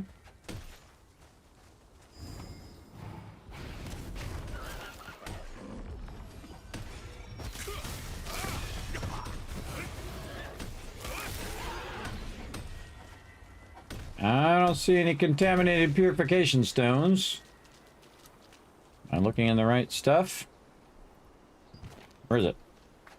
Oh, it's the other way. It's the other lake one. It's up this way.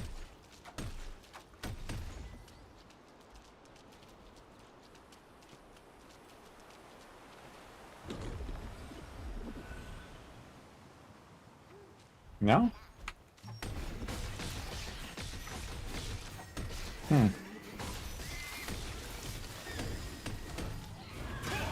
Oh, no, it's the one on the other side. Why is it telling me it's there? It's the one up here.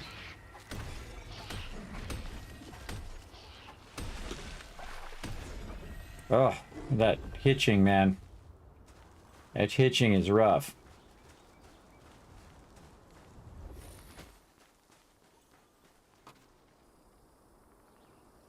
Yeah, it's rough. Let's just go back to base here. Again, I could run over there, but easier just to do this. Contamination Purification Stone, which is the one this way.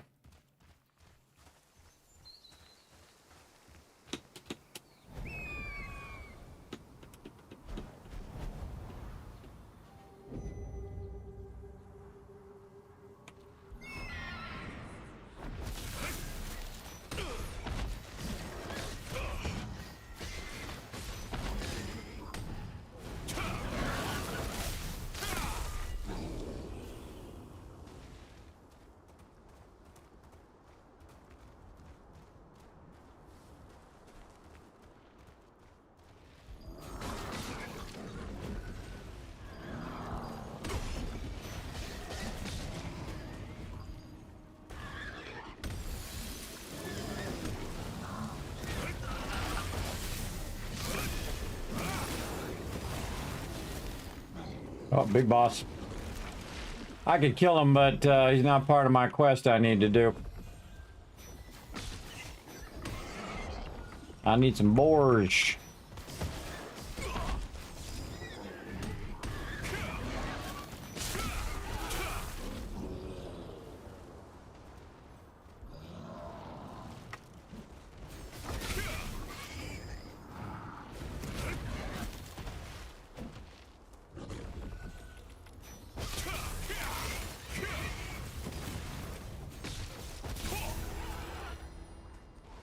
Hey Siri, set a timer for 2 hours called break. That should remind me. All right, what else we got? Investigate the thing at Pure Light Hill. Teleport out.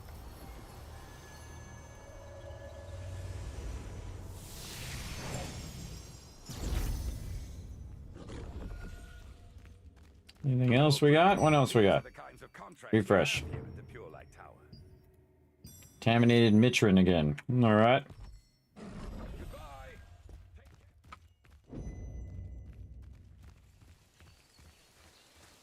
We could do both of these at the same time. And again, you see I keep the ones for the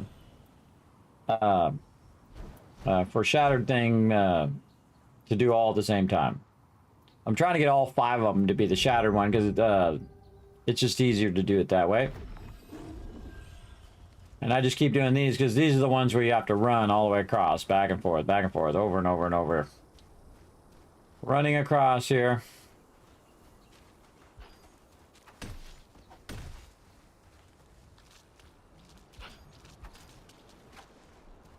Those ones are so annoying. I just kill them sometimes because they're annoying. They distract me from what I'm doing. Trying to get over here and get this going on.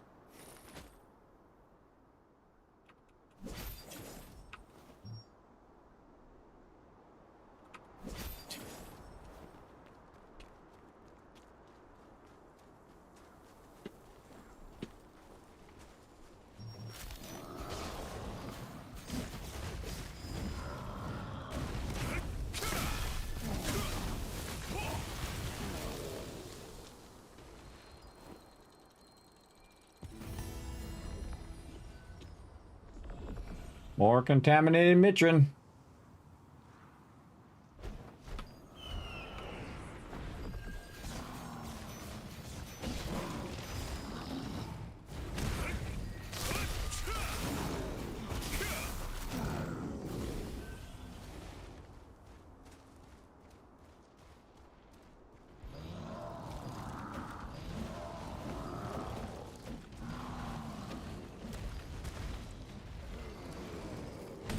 The mobs that are orange, you don't actually have to tag them. I tag them just so I don't lose tag on them. Because sometimes other people will hit them while you're doing it. Again, this is the best time to do this kind of stuff is at nighttime. Because there's nobody out here. Nobody out here wailing on all these mobs anymore. Or right now.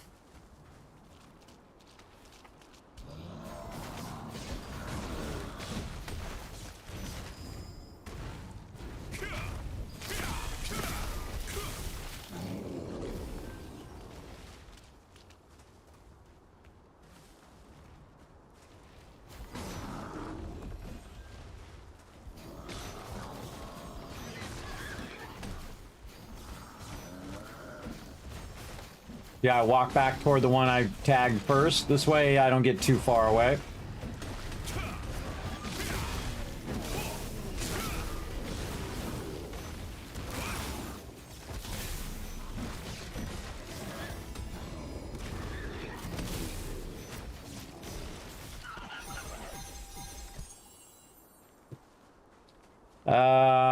All right.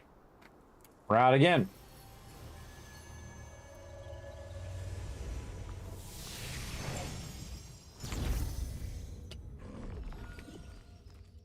We have a variety. These are the kinds of contracts we have here at the Refresh. tower. Blue one. Pure Light Hill, yes. All right. Let's go ahead and do our Shattered Hill ones again. Shattered whatever. Shattered Temple.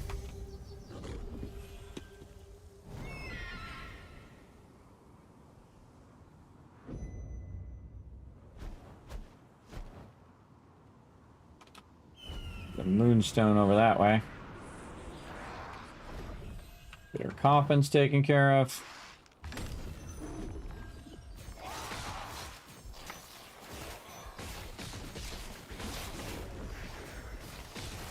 Grinding, grinding, grinding.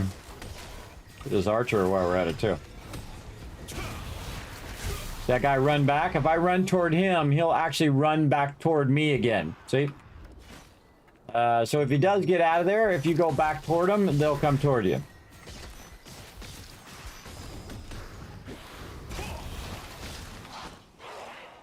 Dead.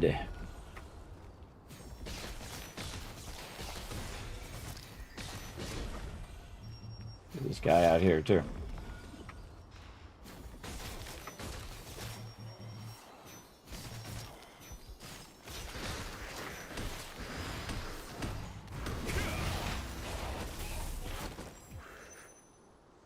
More knights.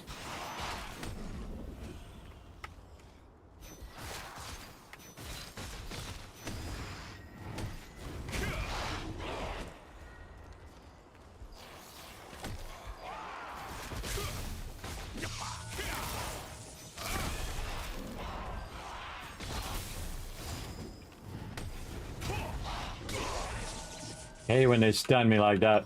So annoying. See, watch this. This archer's gonna try to stun me while I'm down getting this moonstone. Block. I don't need to kill the archers. I need the knights.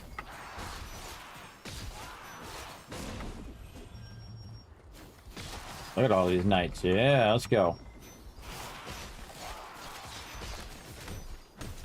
Now we're having fun. Oh, another archer over there.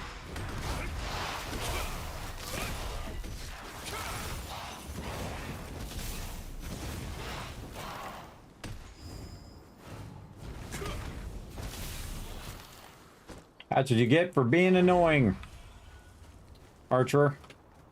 What do we got? Retrieve the silver smelting tools. That's this way. I destroyed the tombstone. Gather some stuff. Some down here. Moonstone.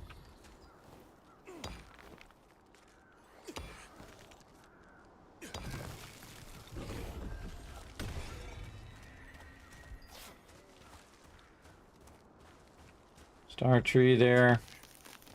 He's gonna stun me. Punk.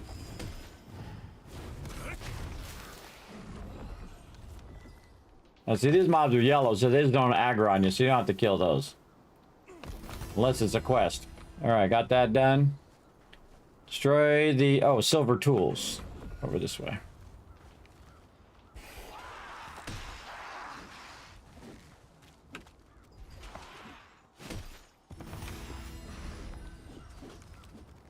And then the tombstones. Way over this way. I could just teleport over there, but I feel like we might want to run. Let's go. Maybe we'll see a page while we're at it. Now, sometimes you can find a bunch of stuff and find pages that you might be looking for. Something I'm looking for over here, a cursed tombstone.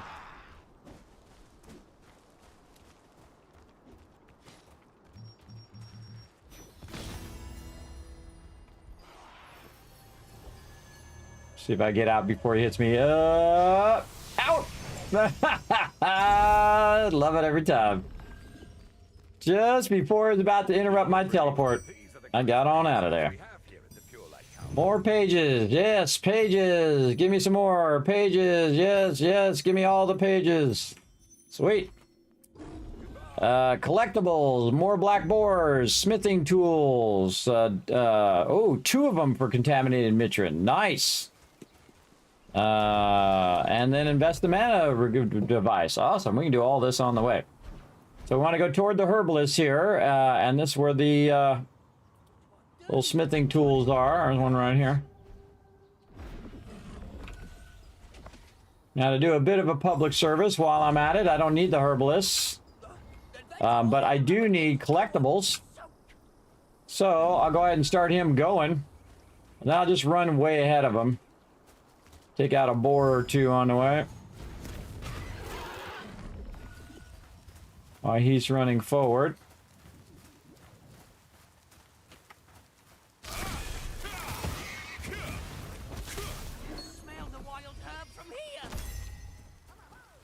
Full of wild herbs. How nice. And then see, I'll get the wild herbs, and that counts toward my gatherables.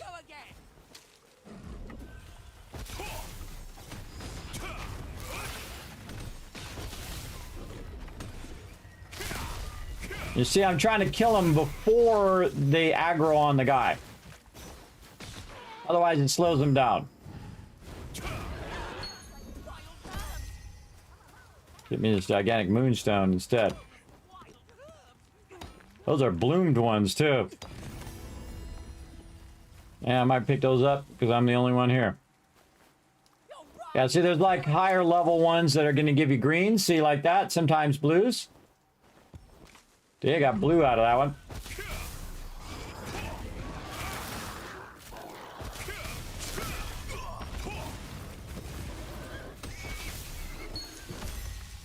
Those are like the again it varies them. So sometimes you get higher level ones like this. Okay, blues over there, more blues over here. Getting that loot. Now, see, I didn't need that guy. I just needed the loot. All right. Oh, we got to go do contaminated, which is actually in this way. In this direction.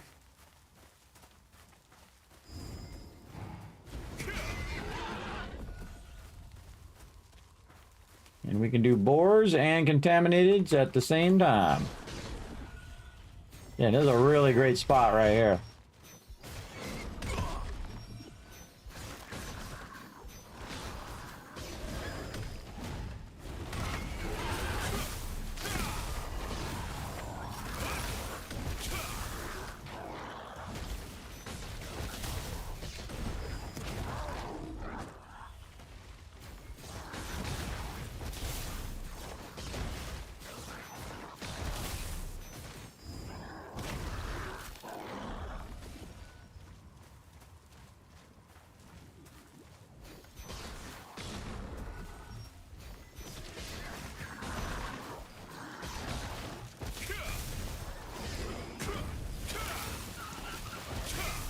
I actually hit that one on purpose that other guy was hitting, so I got credit for his too.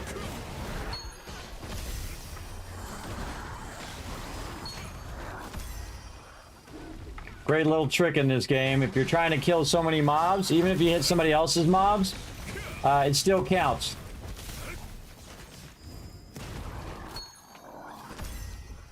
You don't get the drops though, they get the drops, but you do get credit for killing those particular mobs.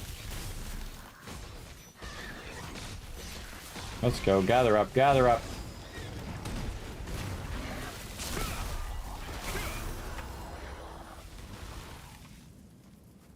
Got it done.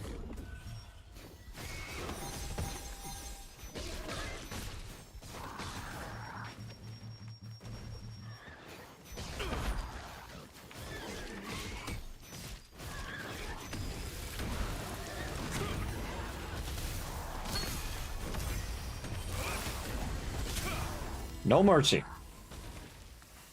All right, mana device back here on the Pure Light Hill. This way.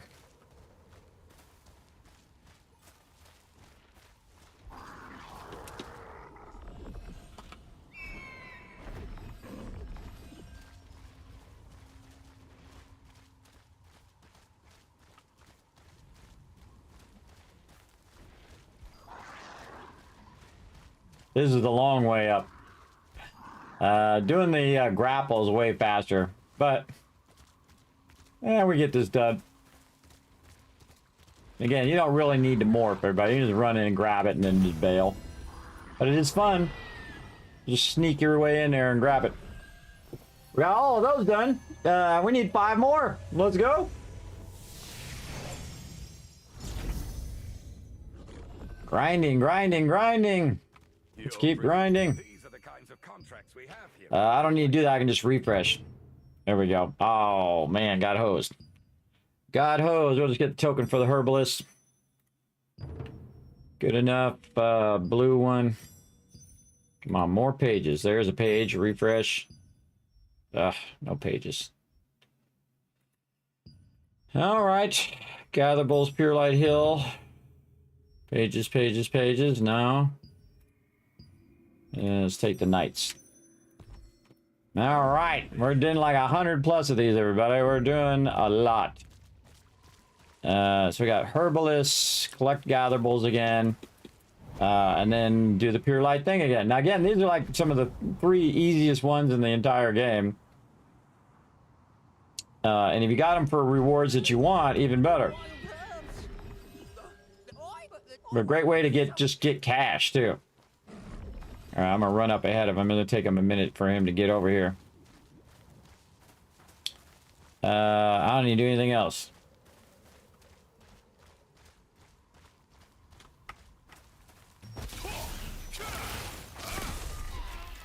Wipe that guy out. Smell the wild herb from here. Can you smell the wild herbs from there?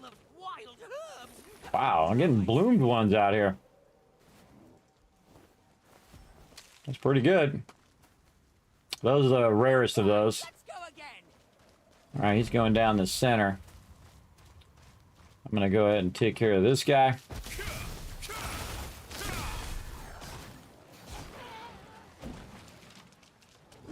This smells like wild herbs.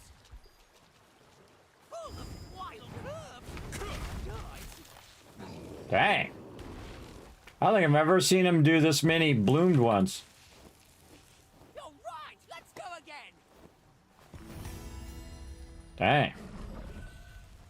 Again, it's cool that you can do all of them. And then, of course, the Goblet's Herbalist is leading you to the mana device. So, it's like you're synchronized with all these different quests. Dang. Oh, nice. Thanks for taking me here, brother. This is a little something for you. Don't forget to take it. And I'm going to get all these even though I don't need them. Pretty sweet. We shall take it.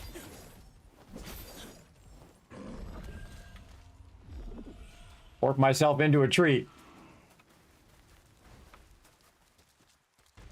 See, that guy got attacked by me. I'm gonna grab this. By the time they notice I'm there, I'm already gone. Later. Back for more quests. Grinding, grinding, grinding, getting that sweet loot. You're pretty. Here's the pure light. All right, let's refresh. Oh yeah, good, 2 good ones there. This one and this one. Refresh. Force Watchers. Okay, what do we got? Black Boars, Contaminated Mitrin, invest the mana at the pure light thing. Very nice. Just keep rinsing, repeating. Dee-lee-lee-lee.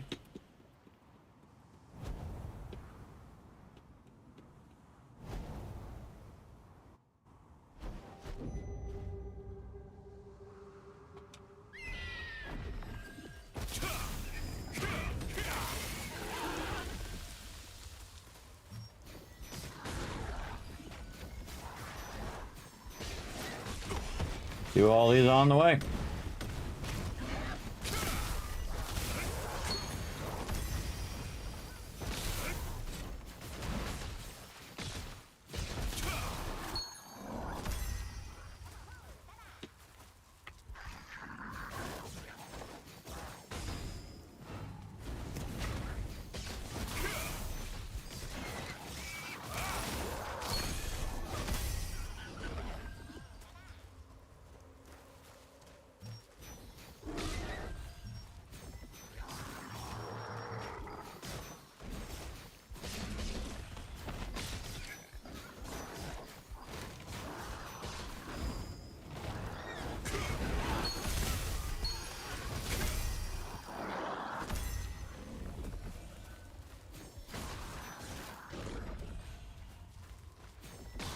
Wow, look at them all back here.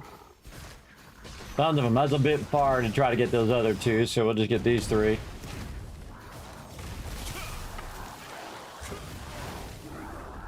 And then we'll get these ones.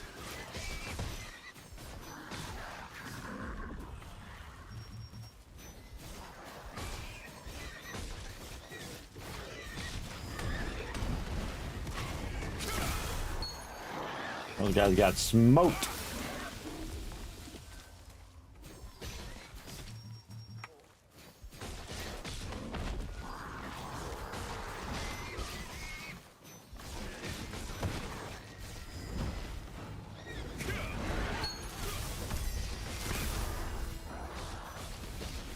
Bunch more boars. Oh.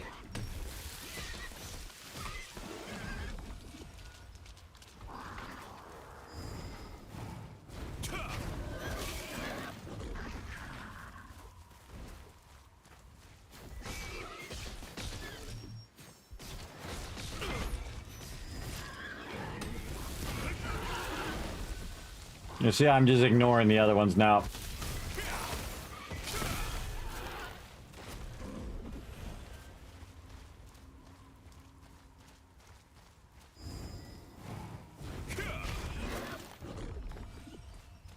Pretty sweet. Hey, GM! Thanks for coming in and hanging out. Might have been in there earlier, I just maybe missed it. I see you in there talking to Unforgiven. Nothing wrong with that. Running up the slow way. Dee-dee-dee-dee-dee. We're gonna have a ton of this stuff to open up here in a minute. I jump off here so they're not hitting me when I'm trying to teleport. Alright, more mana ones done. Mana devices. And contract manager. What we got? Bah. Well, we got more gatherables. We'll do that one. Here. Ooh, right there for sure. And more pure light there. What are we doing? We got, ooh, okay, 3 more to go after this. More contaminated mitrin, purification stone, herbalist, gatherables. Let's go get the herbalist going. Yeah, the herbalist is like an escort quest, so that one usually takes the longest. So if he's reset, which he has, you want to get him going first.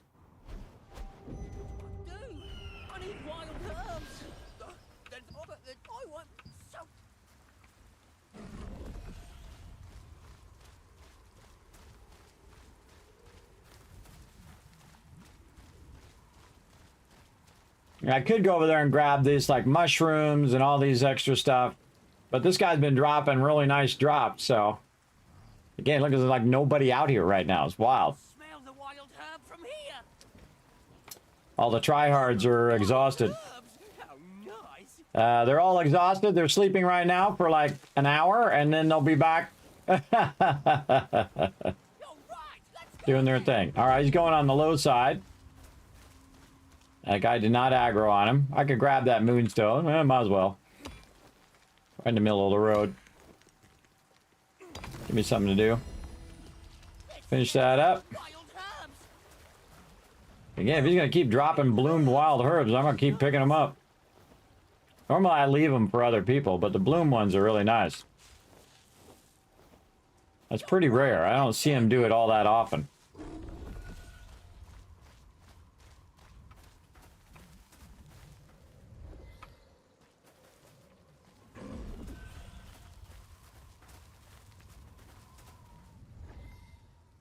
Smell the wild herb from here!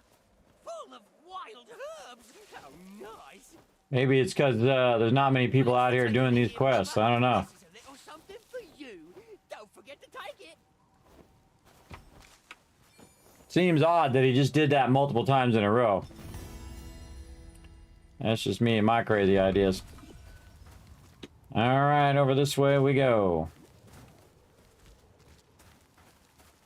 We don't need the thing, we just need the contaminated mitrin and the purified thingies.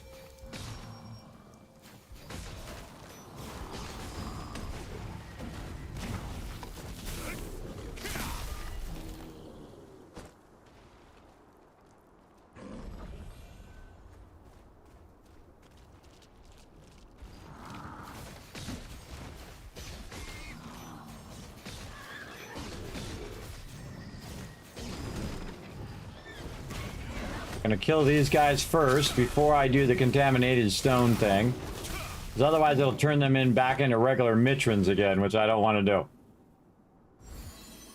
There we go. And then we'll go find some more of these guys.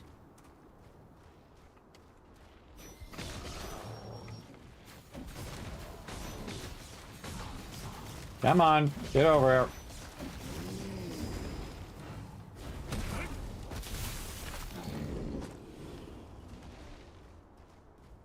And then there's a ton of them up here.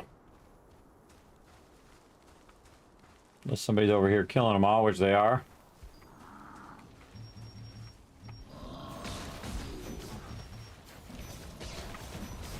If I'm not close enough to aggro them, I just pull them by tagging them. And then they'll just run to me. Instead of me have to run to each and every one of these.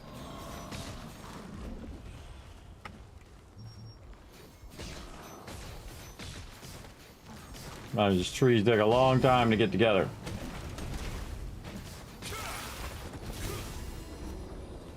Those are done. Out we go again. We got 3 left and we already have 2, so that's a total of 5. So we just got these 5 more to go. Look at you. Here's the pure light. Now the real scary thing, everybody, is I have a whole nother character. And that character also has a bunch of these contracts, which we're definitely not going to do tonight. But there you go. There's blessed material. We'll take that one. All right, what do we got? Of course, it had to be black boars. It's always the way it goes. But we'll go over here and get the smithing tools, and we'll wipe out some black boars, and then we'll just finish up over at the Shattered Temple.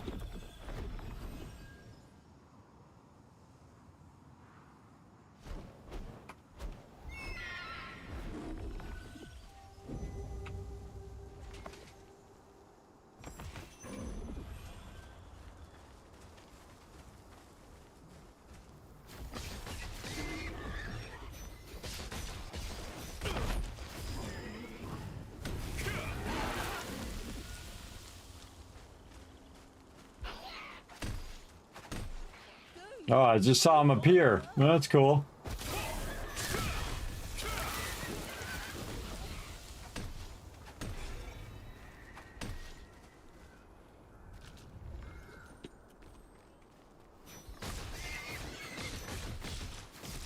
Come on, switch target. Yeah, I can't hit that guy because it was eating that thing.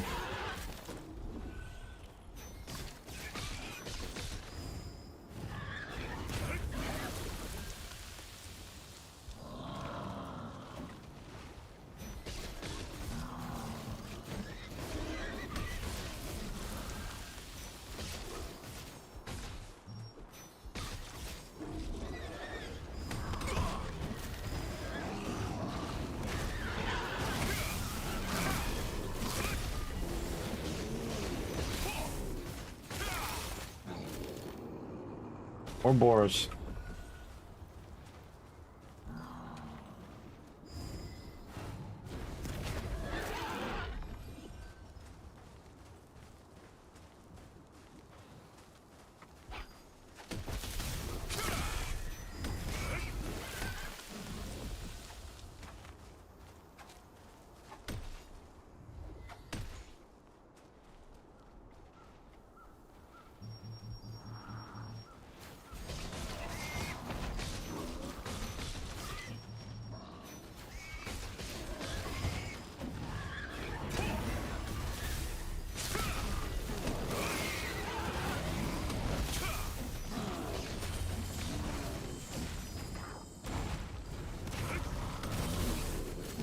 All done? All done. Oh wait, we can just do this. Teleport directly. So otherwise I'd teleport to Pure Light Hill and then teleport over there anyway, but to teleport to Pure Light Hill is free anyway, so it's not like it costs me any money. But it costs a little extra time, so we'll just do it this way.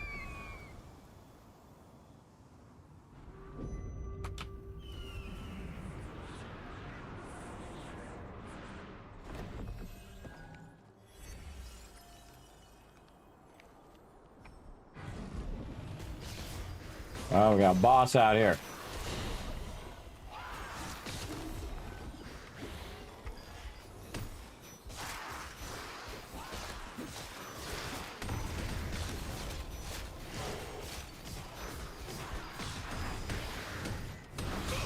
Ah, tried to block it.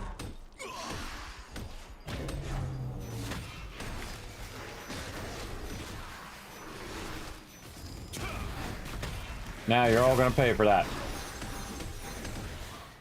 Second I get my headphones to stop falling out of my ears. Distracting me.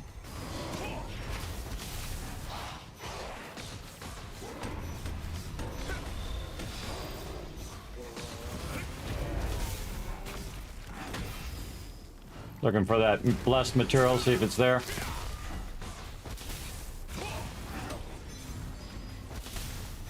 Oh, I hear it. I don't really need to kill this boss, but you know, sometimes the boss will drop like a blue item that you might need for your thing. So, you know, you might as well kill him if he's, you know, hanging around. And you're doing that quest anyway. He didn't drop anything. He dropped nothing.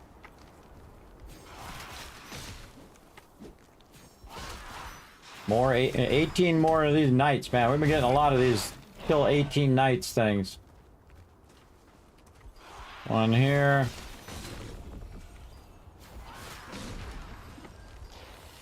Cool thing about these knights is they will jump toward you. And so you can get them together pretty quickly.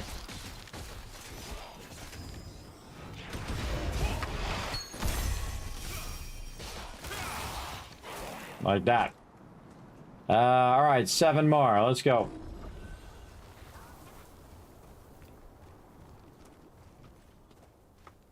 Yeah, it's actually 2 quests at the same time. I need 14 and 18 of the knights.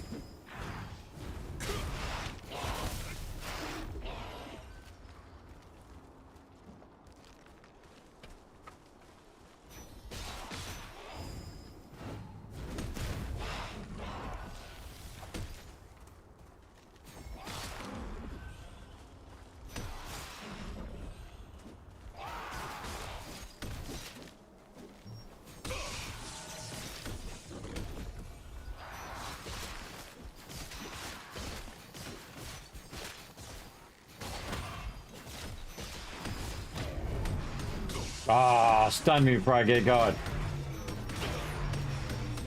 Ow. Ow. Look at that. They just kept me in a continual stun. All right, now you're going to die for that.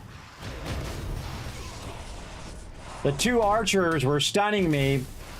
And then what happened was the knights were stunning me too. The 2 archers kept stunning me back and forth, and then the knights kept stunning me, but I still survived. It was close. That's just a perfect storm of bad things happening there. But we survived it. I like how right at the end there it was, hey, thanks for the raid there, Monster Holic. Appreciate it. Right at the end there was the closest to death we've been the whole time.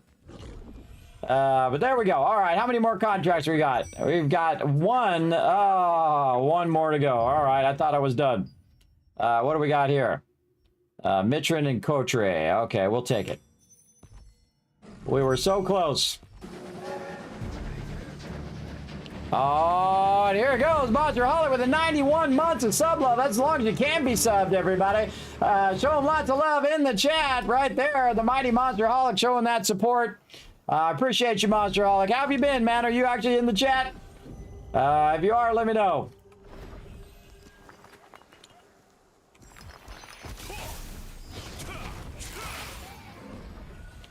Dilly.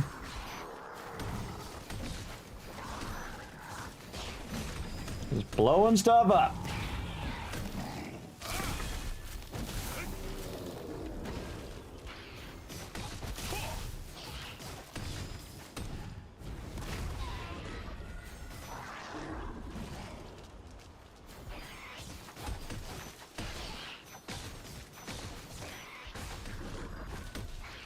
Get them right in between here and wait for them all to show up. Get them all three at the same time. All four at the same time. There we go. Three more.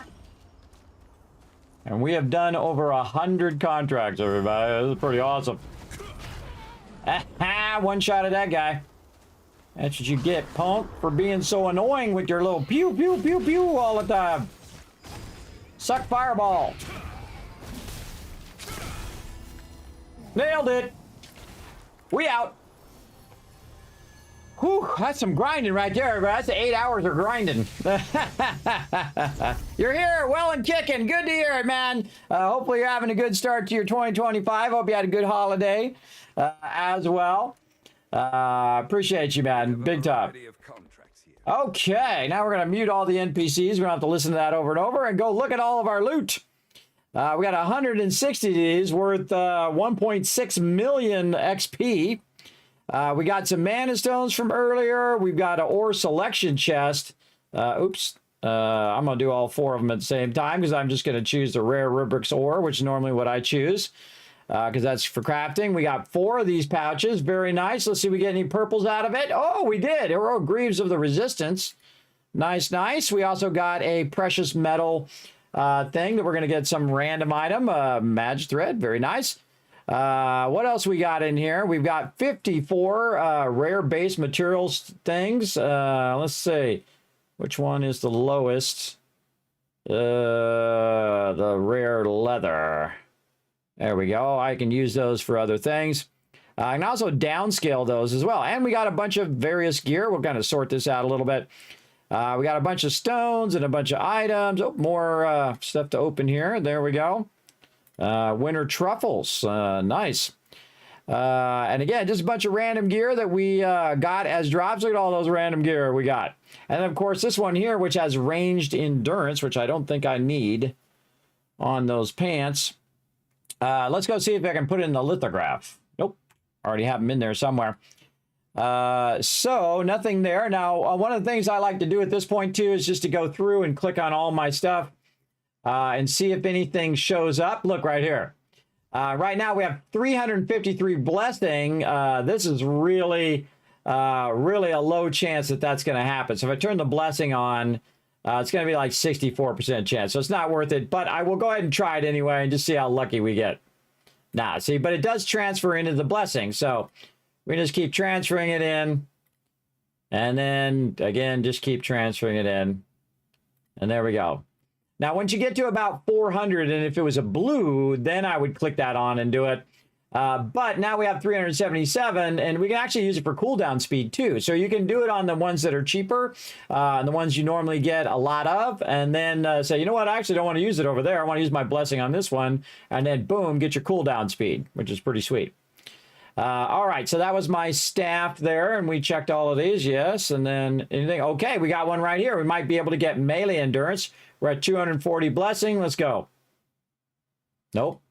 Again, it's a low chance that it's going to happen, but, you know, at least there's a chance there. Oh, and some armor there, too. Nice. 128 blessing. Anything else on this one? No, just the armor. All right, here we go. Nope. But it did, again, add to our blessing that we can use later. Wow, we did get a... Man, we are on a roll today. What the heck? That's probably the most of those I've ever seen have a chance to go. And I have gotten it, by the way. I've got a green one, I think once or twice, and then blue ones more than once or twice. We just did the pants. Again, I don't bother to look at the actual item itself. I just go through each thing. Oh, yeah, right here, chance to get debuff duration. What do we have? 400. We use our blessing. What's our chance? 59%. That's not high enough for me to burn 400 blessings, so I'm just going to go for it and see what happens. Nah. Didn't get it, but that's okay. Now we have 408 blessing. And again, if it was a blue, I could have clicked it, and then you have pretty much a chance of 90% chance of getting it. But if it's a green, I don't risk it. I don't risk it because I could just waste that whole blessing and then not get it. I'd rather just wait until I have a better chance. Nothing in there. Okay, so we checked all of our gear. Nothing in there. Anything in the lithograph book? No. Then we're just going to go in here and see what we got. Okay, we got a couple. And the reason why I hit this is so it just shows me the gear that I can get rid of. I'm not going to break that down yet. So now what I can do is I can take these like utility daggers and merge those together, maybe some of these pants and things together. So I'm going to start with the first one, the sword and shield. Okay, can't merge any of that. This one, okay, we've got two other items that we can merge in here. In there, but those will only have a low chance, so we might want to take the daggers and see if the daggers can merge together. Really? Can't merge the two daggers? Oh, there we go. We can do the crossbow in there. And see, that's a 100% chance, so that means that when I deconstruct it, it's going to be worth more. Yeah, it's weird that those two don't want to merge, but whatever. Anything here? No. Again, you want to merge these together before you... well, that one we want to not merge. No. Nope. Wow, very unlucky. Okay, none of those can be merged, except for the ones that we did. And then now we're going to go in here into the inventory, and we're just going to get rid of them all so they don't build up in my inventory. All of those, and then you can see we're going to get even more magic powder because we merged them first. Some of those. Now I've got my heroic greaves of the resistance. Do I really need to keep this? Yeah, I'm just going to dissolve it. And then I'm going to get some magic powder out of it. Okay. Wow, that was pretty epic. Epic amount of loot there as well. We also got more of our battle pass done. We got our world tree stuff right there. Oh, and more stuff from our battle pass. Very nice. More books and stuff that we can use. Our recovery crystal is the thing we're trying to do there for the week. So let's just keep getting that recovery crystal for no reason other than we're trying to get it done. Star Tree Pass. Getting our star crystals back up again. Spend some contract coins. More dynamic events. Enchanting a skill we'll do. And then craft some uncommon stuff. Again, we're just like massively grinding today. We have another salvation coin that we could use. So let's just auto deposit all of that. And then we'll go spend some contract coins to get that daily done. And then also we'll go buy all of our stuff again that we bought earlier that, of course, reset. And get that going. So let you go right over here. Okay. Do we need more mystic keys? No, we're at 38. Okay, so none of those. Let's get some more parchment. We'll get that. And a nice blessed pouch over here. Now, we have a massive amount of contract coins, and the reason why we have so many contract coins is because we did a bunch of contracts in a row. So not only does it give you the benefit of doing all those contracts, but I think the biggest benefit is getting your contract coins. Then you can use your contract coins to buy a bunch of these pouches every time they come up, as well as parchments and, of course, the mystic keys. Also, if you're doing trade extractions where you're extracting the traits and then selling them on the auction hall, another great one there as well. Now, we also need to craft some stuff. We need to craft some an item. So I'm just going to choose an armor one here and get that one too for the weekly. So we'll get that as well. So we did contract coins. So now we'll go over here and do the sundries. Again here, so shift click to buy as the maximum amount. Purchase those. Go to the guild merchant. We already bought this for the week, and we could buy more of these. We got $9.99. And again, I don't really need to buy those. I'll buy the Sterilite. Rather buy those instead. There we go. Oh man, I'm running out now. Let's see. Oh, probably my Animote has been out for a while here. No, it's still going. It says expedition to complete. Again, see, that's the problem with doing it for an hour. Then you might forget to go and then set it up again. And so you're just kind of wasting. Could have been running for 8 hours. Yeah, see, it's weirdly glitched out or something today. I don't know what the heck's going on with it. Very strange. I don't know what's up with it. I'm not going to worry about it. I'm going to roll on. Guild stuff. Guild. Donate some of this thread in there. Again, it's been a whole bunch of hours, so I have the ability to donate to the guild again. I'm the only one on. Kismet the hardcore. He's been on for 8.5 hours. 8.5 hours of grinding right here. Again, this is just so my character today. Now, I never turn these on unless there's like 3 or 4 members on so that it gets a benefit. I do not turn them on just for me. Ever. And most of the time I forget to turn them on. I only remember to turn them on when I'm logging off. So I turn them on for everybody, see if everybody's on, turn it on for that, and then I log off out of there. And doing the Shadow Crypt there, we could probably do that on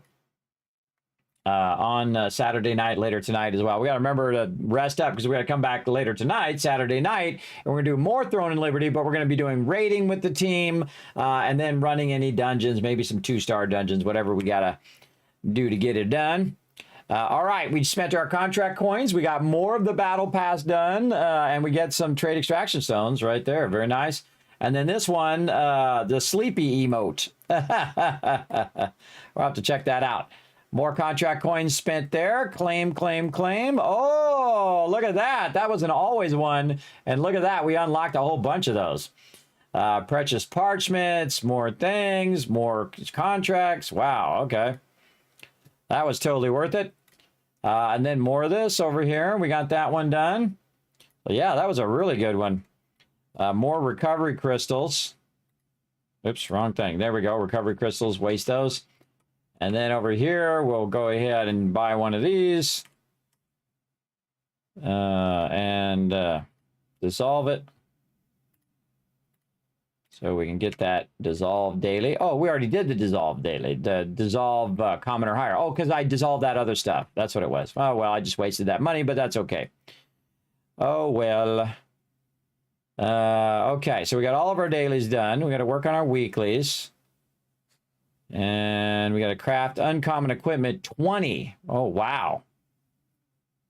I thought it was just 1, but all right, we'll have to do 20 of those at some point. What do we get in the Mirror Boutique? We got our emote. It was gratitude. Oh, I like that a lot. With the thumbs up. I like it. I like it. That's my, I already got that one starred. All right, laugh. Sleepy. That's me sometimes on the stream, everybody. I'm doing that. I'm doing like a 18-hour stream, and I'm like, little resident sleeper right there. Funny thing is, everybody, I just happened to be switching between Twitch in the early days and ran across that person because I just ran across him and he fell asleep on stream, and his stream blew up because everybody started tuning in trying to wake him up. Dude, you fell asleep. Dude, you fell asleep. And then he got a global emote out of that, which is pretty cool. The old resident sleeper. Big time. All right, stop showing me that little thing if there's nothing in there for me to look at. All right, we just got some more loot. Let's go ahead and open this up, see what else we got. Blew out of that one. And then over here, rune selection chests. All right, let's What do we feel like doing? Let's do some more attack ones. And then we'll open our attack ones.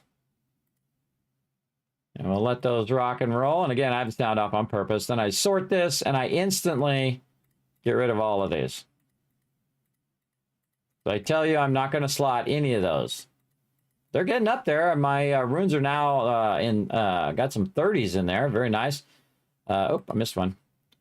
Dissolve those, leave the blues, and then I'll come back later and check and see if those are an upgrade for my stuff. And I just kind of let them run for a little while, for a week or so, and then I would deal with it later. All right, we get more of these contracts.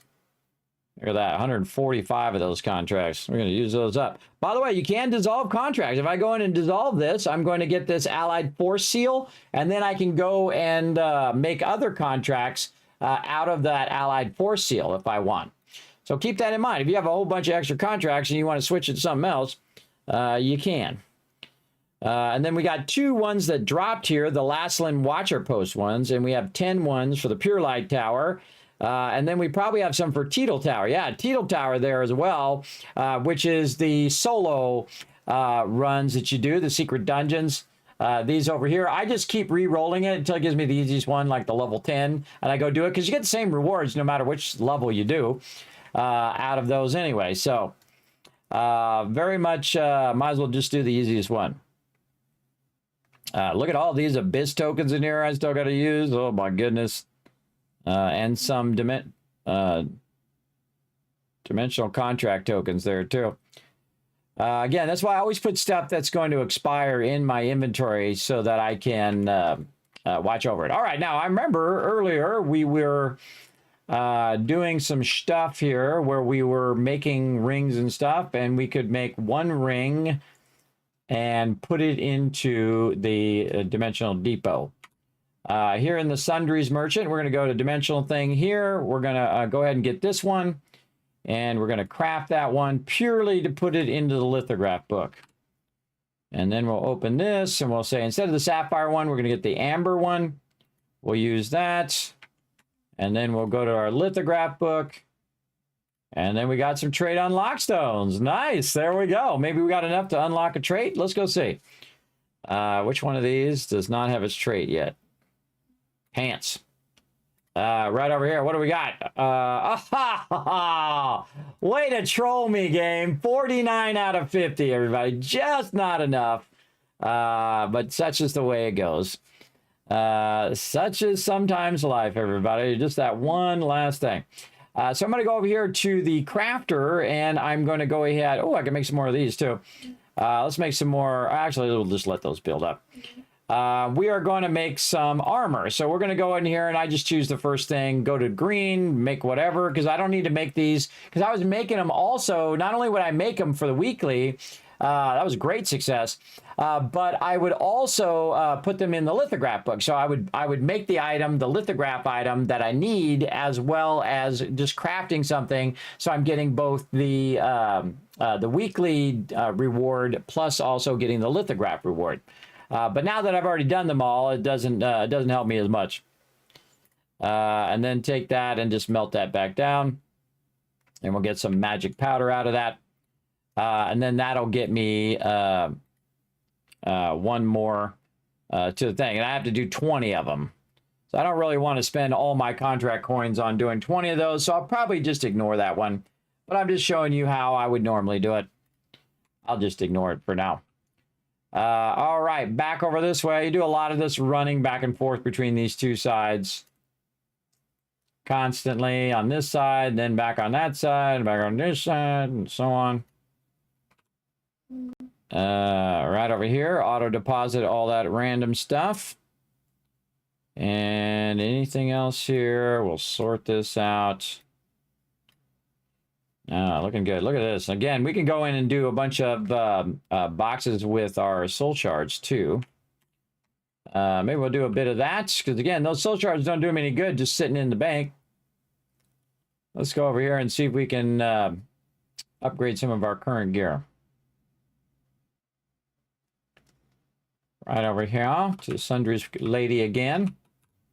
Okay, so we'll go to the 1 star here, And if we had 80 of these dimensional shard things, we could do this particular one. You can have 12 of those and 6 of these and 15 of those and 12 of those. And then it will tell you what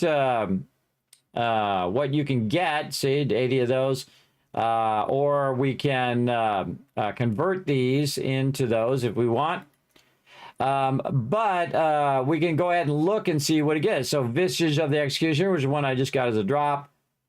Butcher's Belt, so that would be one from Duke Magna there I could get for an item that I have. I don't think any of these. Supreme Devotion is a good one. And then Grip of the Executioner there. I have a bunch of those. Or Abyssal Grace Band is a good one. So Carnix there. But I can also go over here and get a bunch of Ascended Gloves by making the dimensional tokens. So really, you want to make a choice as to which one of these you want to use. Do you want to use the Dimensional Essence Salvation ones to work on my Ascended Gloves? Let's go see how my gloves are doing. How my gloves are doing. They're doing pretty good. Pretty decent. Maybe do a cloak.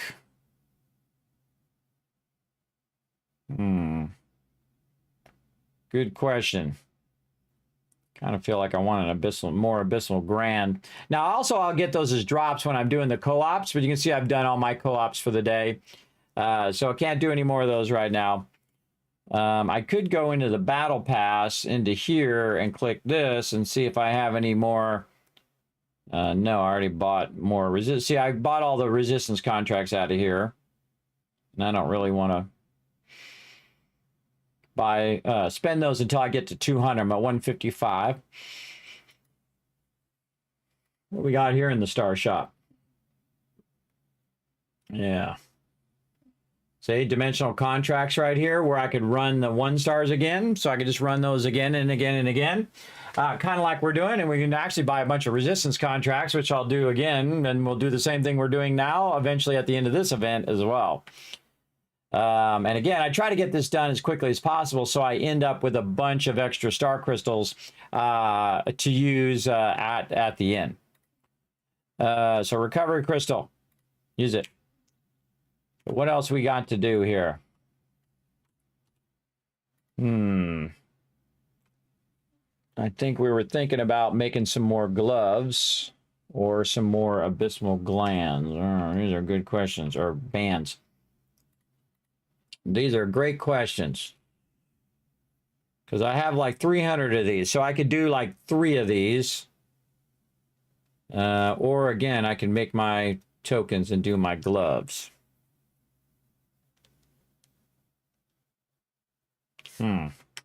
Let's look at the cost. Okay, so the cost, if I go over here and I make these salvations, it's 10, 20, 30, 40, 10, 20, 30, 40, 50, right? 10, 20, 30, 40, 50, 60. So this costs 60. And if I do the individual ones, those cost 80. Right? And I already have some on these already. So I'm just going to go ahead and say this. I'm going to make 10 of those. And then go to this. Make 10 of those. And again, I'm using my selection ones because they added the selection ones over here. And then 10 more of these. Or 4 more of those. And there we go. Now I can make a salvation one. Okay. And then same thing again. 8 more of those. I like the fact that it automatically puts the amount that you need in there. It'd be nice if it didn't switch out of it every single time. If it just stayed on it, so you can then just keep clicking them. You have to click back and then click on the thing. Click back. Click on the thing. And this is using up all my extra ones as well, which is great. All right, so we'll make a couple of those. And go back over here. And now that we can do this, we could make more sapphire bands, or I kind of feel like I want to try some more of these gloves. Let's try the gloves. Let's give it a go. And And Ascended Gloves. And again, over time, I know for sure that I could switch the trait and combine it. Magic Evasion. Oh, no, that's not what I need. Not what I need, sadly. But again, I can go in and go to my equipment here, click on this. Wow, look at that, all the magic evasions on those. And try to convert that one if I had enough trait conversion stones. And I know I can get them every week. I can get 100 of them every week. And so I have a chance every single week of getting more traits that I can then merge in. So this will be another one that I just kind of put away in the bank. What do we got here? Buff duration on that one. So I'll put that in the bank. As I get more trait conversion stones, I'll convert those traits into what I want and be good. Now, do I want to go in and burn 80 of these to try to get very specific ones here? These are good questions. Like right here, the Abyssal Grace Band. I could go ahead and make 80 of those. You know what? Let's just go for it. Let's just go for it. Make one of them. See how we like it. See what happens. All right, boom. Then you can pick specifically the Grace Band. And then let's see what we got. Skill damage boost. I already got skill damage boost. All right. So that'll be another one I'll have to switch the trait using my trait unlock stone. So such is the way it goes. Again, you're not going to win it every time, but sometimes you might get the one that you need, and then you can convert it and trade it in there. Now, once I do switch it to one that I need, it'll be 100% chance. 100% chance that I can merge it into what I've got. Where am I going? To the bank. That's why I have a lot of this stuff in the bank, to just work on it later. But we know for sure that we can use those later on. Throw all those in there, sort those out. Again, see, I've got one there. I've got a couple of these that I can switch. I've got a couple of these I can switch. And then these ones are ones that I might use later on this set or on other sets. So I just kind of keep those hanging around, as I might need some hit chance or critical hit chance or whatnot on another weapon. I also like to keep these in here because this one actually increases range. And this one right here is does higher critical hit chance and whatnot. On a critical hit against an enemy with less than 25% health, deal an additional 75% of base damage. So that's not too bad. Not too bad. Okay, so we got all that going. And we talked to all of our vendors. We got all of our daily stuff again. And we're pretty much good. All right, now the Abyss thing just opened up. And let's see if anybody's in there. Let's go see if anybody's down at the Abyss. Now, since my crew is not on, what I do is I go and look and see if there's anybody down there, like taking on mobs or whatever. See, I don't see too many people, so most people are probably asleep. Wipe that lady out. Most people are probably asleep and waiting to get on and play later on. I just fly all the way down here to the bottom.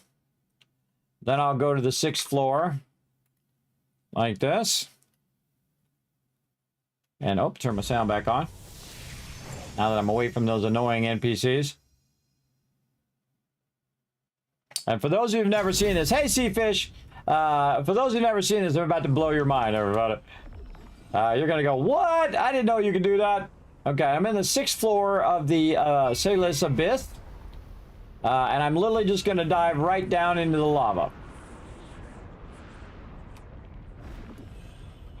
And here I am, swimming in the lava. You're like, no way, Kismet, how are you doing that? I got my turtle morph. My turtle morph is immune to lava. So you can go ahead and swim around down here. Now, sometimes, by the way, you can find little fishing spots down here as well. I have not found any, but sometimes you can. So if you look up there, I can run along those top things up here, up above, and run across there and do the thing and turn the thing. But you know what's even easier? Just going along the lava like this. And so now I got all the way down here without mobs pulling me or messing around with me. And I'm down here by myself. And I'm going to run past all these abominations. Apparently the long direction. There we go. No, actually the short way. And run up here the normal way. Now, I could just swim all the way to the end, but I'm just going to show you a great little shortcut there. Show you what happens if you're just running up here on the top level through all of these mobs. They're very annoying.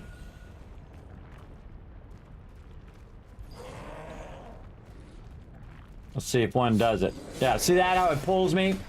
Pulled me all over the place. So that's way more annoying than just being down here in the lava. Now, the way you do this lava is you basically go all the way to where you want to end up at the end, which is me. And again, you can go on the big map and look at where you want to go. I'm going to want to end up over here. And I'll show you how to get back out of here once you get there.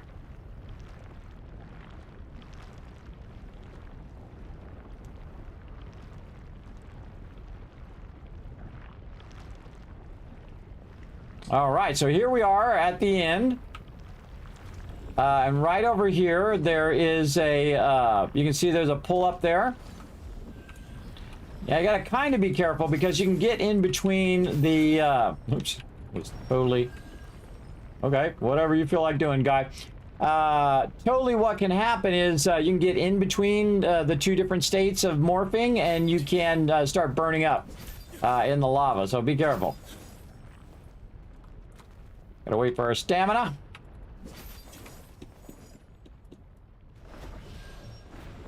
Wait for our stamina again. There we go. And then this is where the boss is, so this is the end, right here. So you can go in here and get your contracts and kill these berserkers or whatnot, but there's actually an even better way to get a crazy ton of loot, everybody. A ton of loot, a ton of XP, a ton of really nice bags and things. Let me go ahead and land right here. And so what you can do is you can use your contracts.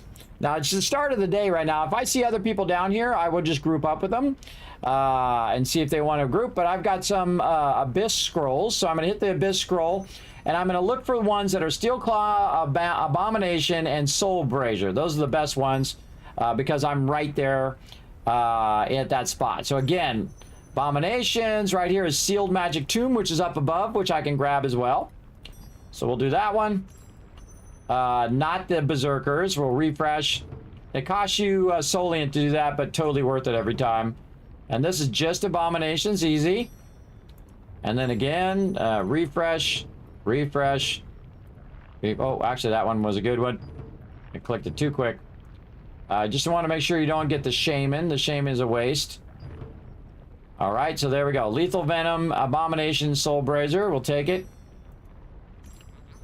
And Abomination and Soul Brazier again. Again, you can get multiples of the same one. There we go. So now we got them all over here on the side. Now, the first thing that I like to do is to go up here and do the tomb one. So we'll fly back over here. And we'll pull ourselves way back up here again. And get this tomb. Now, this is one of these things where more people are clicking on it, the faster it goes. But also, if you're in a group and they're nearby, boom, they'll get the credit for the tomb as well. All right, so we did the tomb one. Then we'll fly down here. And then we're just going to run past all these mobs.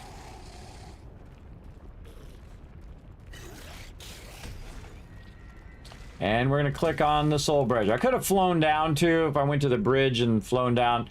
But there we go. All right, so now we got that done, and now it's time to kill some Abominations. Now, these mobs are a lot tougher, as you'll see, than the other mobs. But my character is much stronger now, so I can do a lot more damage to these mobs. There we go.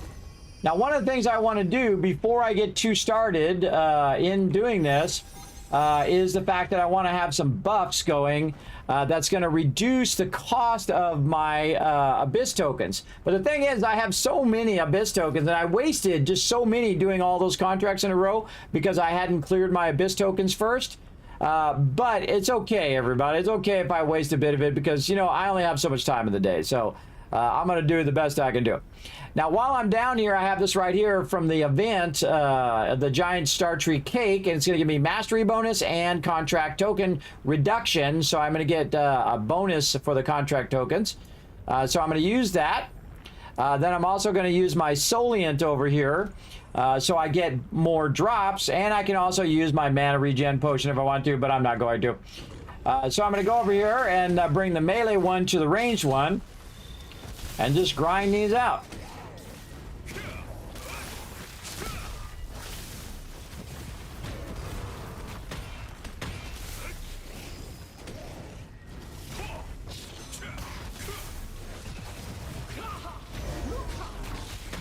No, I accidentally hit that transform thing again.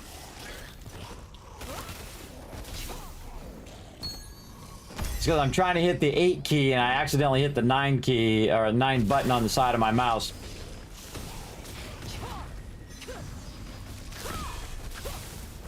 This is one of the primary reasons why I have this setup, by the way.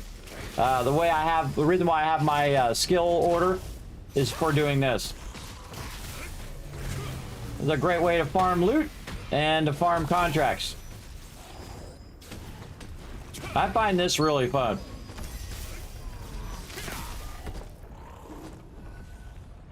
And this, you know, at first this was tough because my character wasn't strong enough to do this solo. But now I can take on 2 mobs at the same time. I could probably take on more. But it's kind of hard to do right here. If you want to go by the stairs, that's a much better place to do it. Doing it by the stairs is a better spot because you can get a whole bunch of these at the same time. Where on here, if you try to grab these and run it past this stage right here, it won't go to the next part. Here's a great trick on this one. You get on this side, and then that guy can't get to you. But you can still damage him over here if you've got AoE.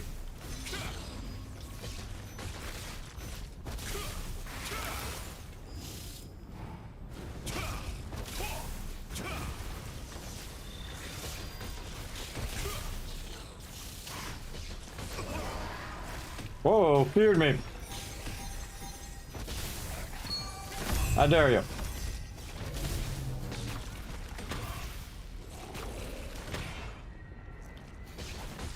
No, auto attack him down.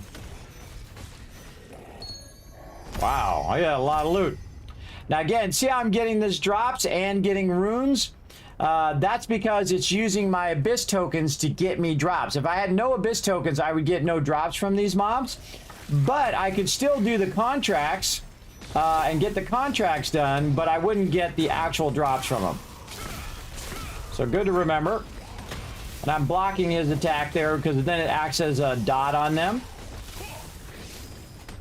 You can also do this the other way where you're just dotting them up and then expending your dots on them as well. I've done that down here, which is also very effective. But I find this way is very, very quick.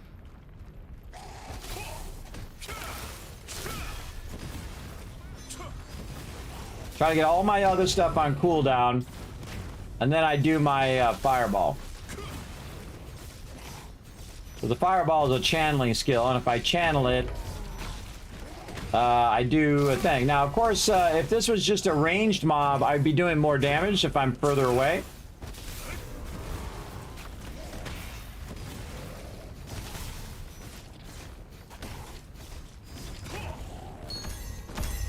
There we go. All day, every day. Getting them dollar bills. And see, I want to keep them together, so I have to stand close. So I'm AoEing both of them at the same time. Move over just a little bit. There we go.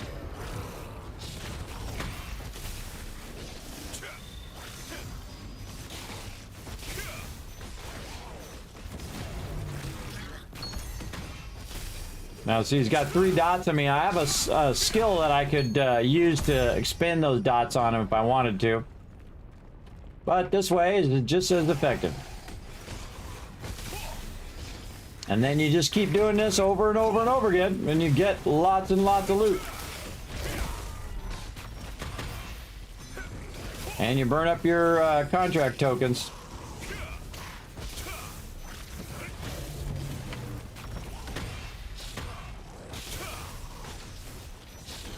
Especially faster with more peeps, though.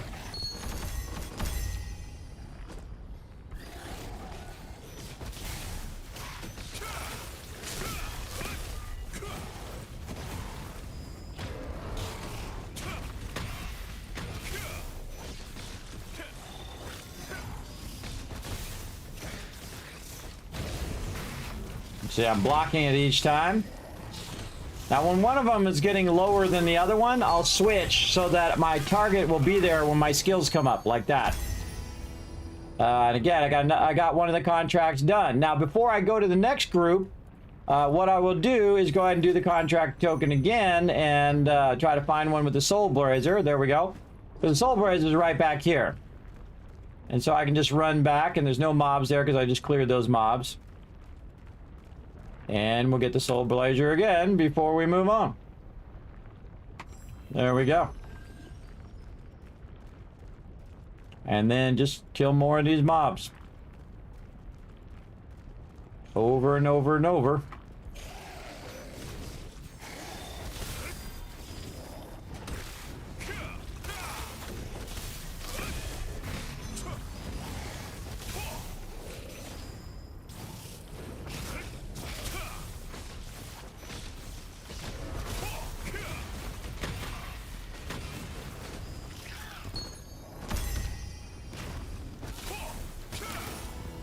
Another one done. All right, re-up another contract for abominations. There we go. Go do more.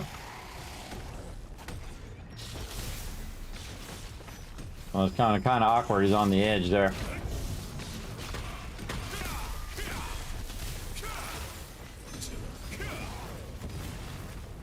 When I'm doing a lot of damage like this, I'm also oh, missed it. I'm also what's known as leeching. So you're basically vampiring heals off of the mobs, or basically what you're doing is you're doing damage, and that damage is then coming back to you in the form of heals.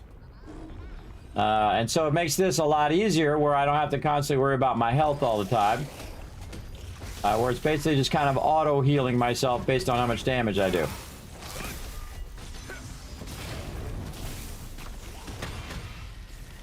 Look at that. On such a cooldown, I had to wait. A lot of times what I'll do is I will put more DPS skills in here when I'm not running with my crew. Because I don't need those healing, as many healing skills down here. And there's another one done. All right, we'll go ahead and keep another one. Soul Blazer again. We get around to the Soul Blazer, we'll click that.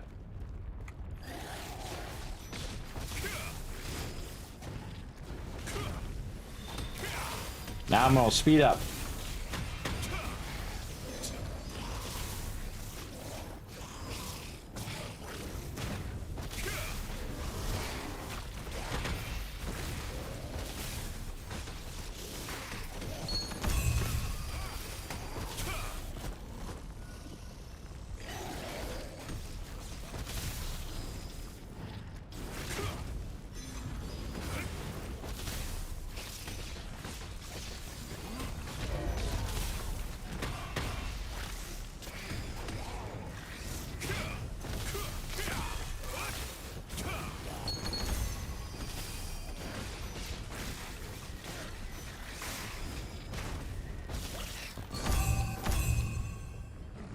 Soul Blazer.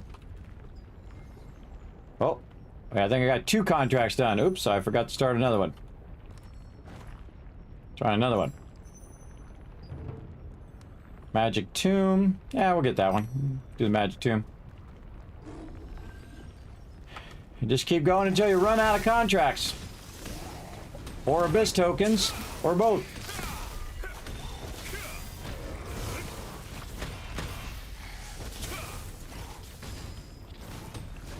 Was also building up mastery of my weapons.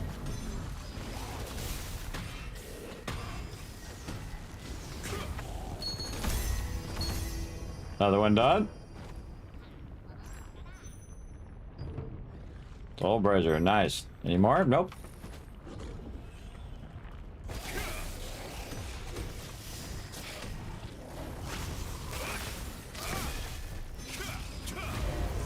Let's grind.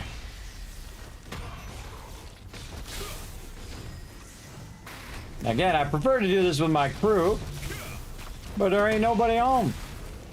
By the time I got done with all of that, I outlasted all my crew. And then he said, Kismet, I'm going to bed.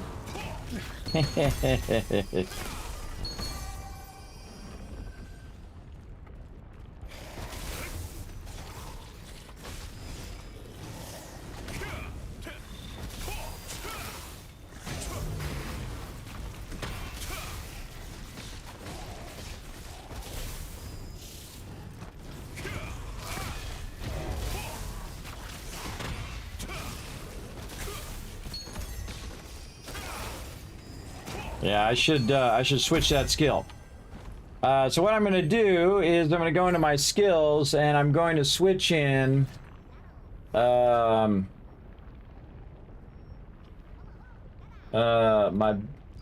wand skill of Curse Explosion. Yeah, not corrupted, I want Curse Explosion. So Curse Explosion right here. I'm going to take my other healing skill out and use that as an extra damage. All right, which way was I going? This way. Because when I'm blocking there, what's happening is I'm putting curses on them by blocking. And then those curses can be expended, like right there. You see those little things going over their head? So that's going to cause that curse to go there. And so I'm just going to build that up as I'm shooting them. Oh, I missed it on that one. And then I can just go like this. Boom, and it does extra damage. Instead of just having a useless skill there. That's not really helping me. All right, another one done. I think we'll just do the rest of these. You know, because we could do this for 6 hours, everybody. We just keep going and going and going. Well, really, as long as the daytime. Because at nighttime, these things turn into PvP zones. Which isn't too bad. Lasts about 30 minutes. Let's just block that. There we go. It lasts about 30 minutes, so I'd highly recommend getting out of there and then get boom. Okay, got that extra hit. And then toasties.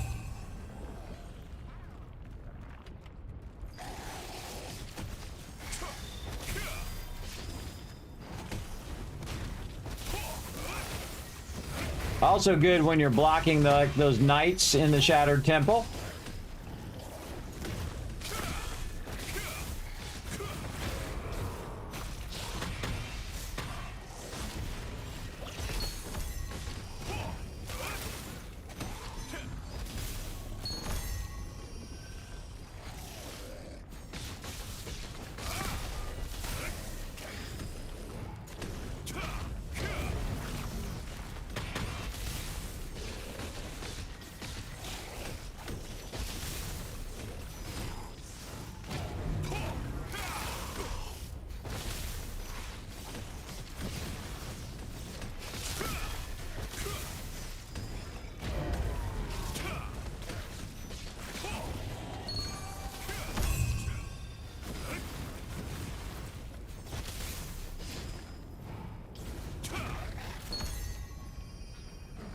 Get the Soul Blazer while we're going by.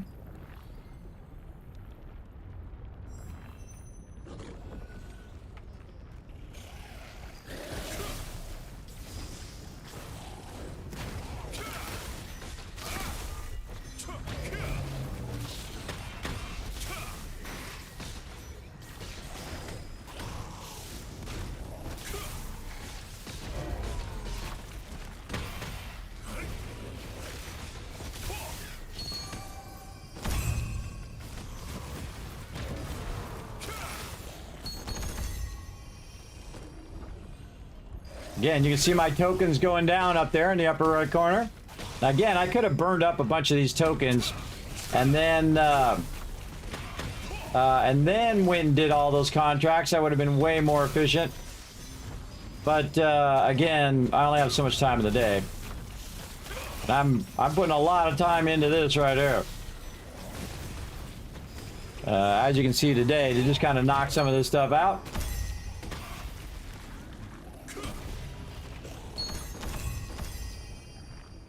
Looking good.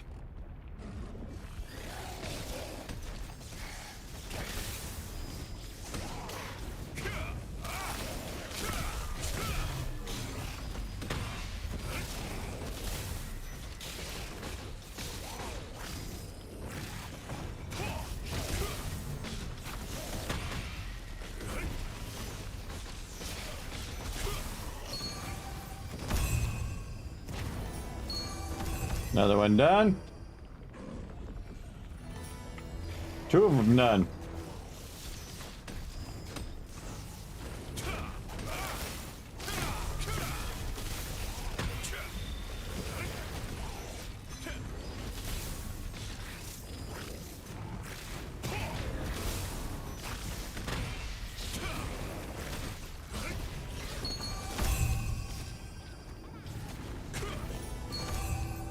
Another one done. This is going to work out perfect. I'll show you why here in just a second.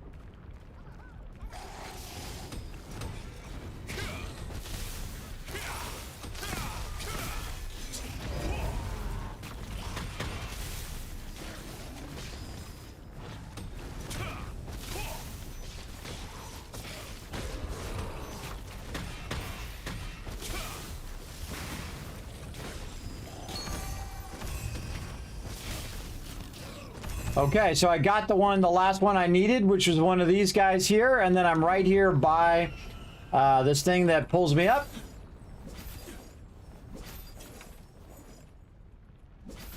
Right up here where the magic tomb is. And that was only like 30 minutes. Now again, I can just keep going and going for like another hour and a half, which normally I would, but it's also fun to do that with my team. Now I got that one done. Gonna hit B, teleport the heck out of here. And again, I got here by just going and using my turtle morph and running all the way to the end, pulling up there, and then just doing that cycle over and over again with those contracts.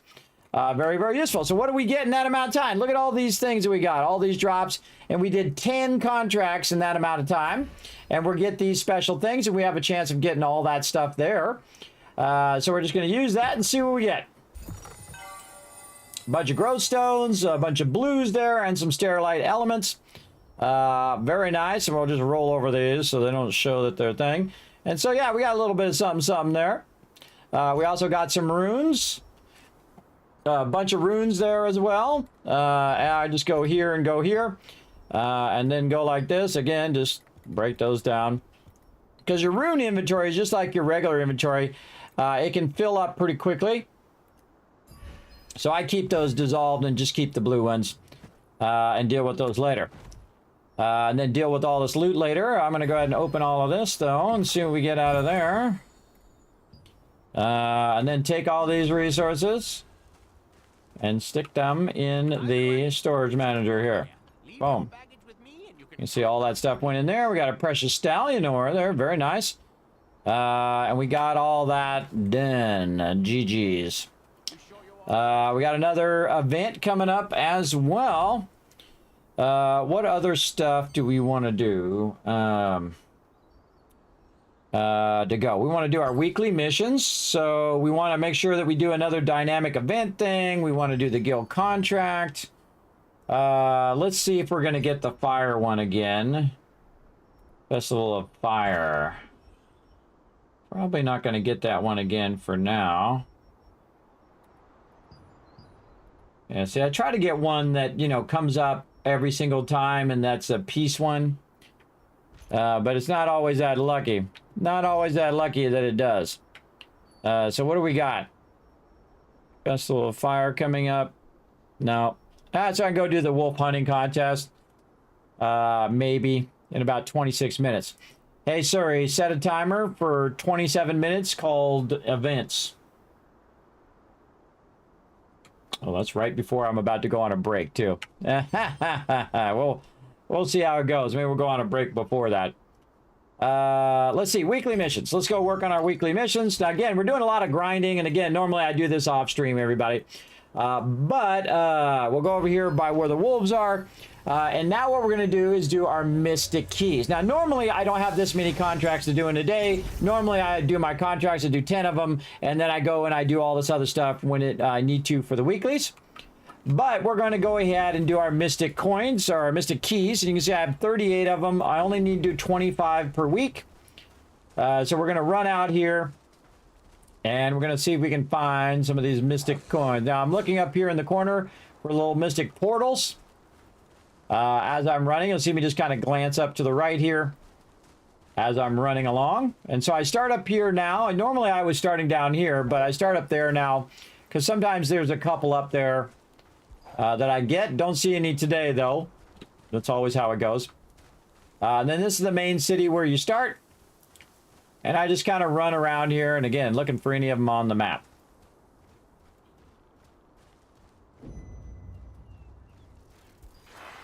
So far, 0.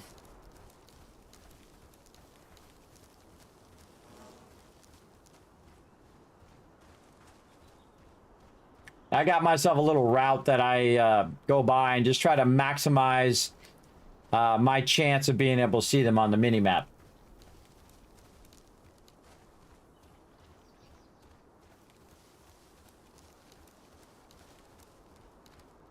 Currently none.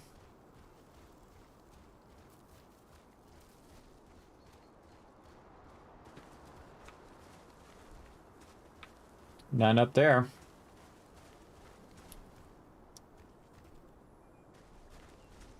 We'll run back toward this little town over here.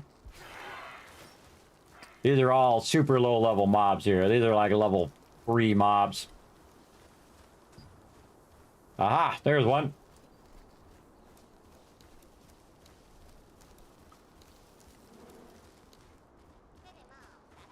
Honestly, now's not the time to be worrying about gold. Right underneath here. All right, so I just opened that up. I got some trait conversion stones, and I got a portal opened up here in this area. Now, that happens rarely. You might open 15 of these and get one portal, or you might open up one of them and get a portal from there. So, again, it's a random luckness of it. Now, of course, where these things are at do affect where you're going to find the larger portal. Whenever I see one about here, usually that means it's going to be up on the top of this tower thing here. And yep, there it is right there. So we got to get up on top of that tower to grab it. Now, also sometimes there's a portal, a smaller portal right here. So the whole point of this thing when it opens up, now I thought it was going to be like an entrance or something like that you go into, but it's not. It's the larger big red portal that you're trying to get to. And then we click that one and we get loot from that one. And now we got Abyssal Contract tokens, and we got Trade Unlock Stone. So very nice. And again, that's putting more tokens back into my Abyssal Contract tokens that I just used up. And again, any of the larger instances, you'll get rewards for that. So now we're going to head back over here. And I see a couple more right over here. So we'll grab those. There's one this way on top of this. And I'm usually zoomed way out, but I'll zoom in for you so you can check it out. More Abyssal tokens. And there's another one over here. Oh, a little glitching there. We'll jump back. Oh, we got Restoration Coin. We got 10 of those chests. There's another one just spawned again behind me when I got rid of that one. Get up there. And we'll get another one here. Okay, and we open another one just came back up again, and man, we're on. This is very lucky to do this, everybody. It happens occasionally. I've seen it a few times, but that's pretty lucky. More trait conversion stones, and now we got another one, but it's behind us back this way. That opened up, so we'll run back this way again toward this one, and we'll try to find where that thing is now. when you get the small ones, those count toward your keys, and then of course the larger ones count as well. And you have to have enough keys to do all of these. If you don't have enough keys and say you unlock the thing and you don't have enough key to grab it, well, you're screwed. Okay. Oh, I know where this one is. Again, I've done these so many times now that I have a general idea. Whenever I see them in a certain spot, I have a general idea of where that's going to be. And I can tell you it's going to be right up here in the back, up on the top of the porch, in the back of this right here. Ta-da! You're like, dang, Kismet, you do know where those are. That's right. I sure do. And then we'll click that one and see what we get. More trait conversion stones. Sweet. And let's keep going. And so I'll fly back out here again. And run back up this way and see if we get lucky with some more reappearing over here. Oh, yep, one's up there. One is up there. Honestly, now's not the time to be worrying about goblins. And again, go underneath here. Get this one again. Precious parchment. All right, very nice. Go check over this way. Any on this one? Nope. None on that one. Then back down this way. And see, this is a super low level zone, so it's not like you have a ton of mobs on you the whole time as well. Plus, it's very flat. A lot of the larger ones that you get when you unlock the portals, those are easy to get to in this particular area. So I definitely would do this area first whenever you're doing your Mystic Coins, this Golden Rye Pastures. I just kind of run around and hope you get lucky and find a whole bunch of them. And I backlog the keys during the week, so I have at least 25 that I can go and do for the weekly straight away. Okie dokie.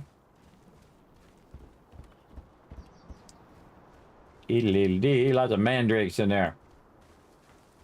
Oh, there's one. Now, once I've kind of cleaned out that area, I'll go ahead and then move forward to another area here. More parchments. This is why these particular things that I'm picking up now are the reason why I have so many fishing rods. It's because you can find fishing rods in there as well. I found 4 of them on this character and 0 of them on the other character, and he's done just as many as I'm doing here as well. So here's the boss. So I'll go over here to the terror bird and blast that boss. He's going to drop an egg, and he's going to drop a little material chest. So I'll hit those guys up as I'm going through. I won't collect all of the, moonstone and all of that. I'm not going to do all of that. That takes too long. So I just keep running, looking for the little portal things. Now, this one's actually a little tougher on these portals because they put it up in really awkward spots for you to get to it. And again, you see I just ignore mobs. I'm just doing this for the weekly, so I get more runes at the end here. I try to avoid aggroing mobs, but I do go after the boss while I'm running by.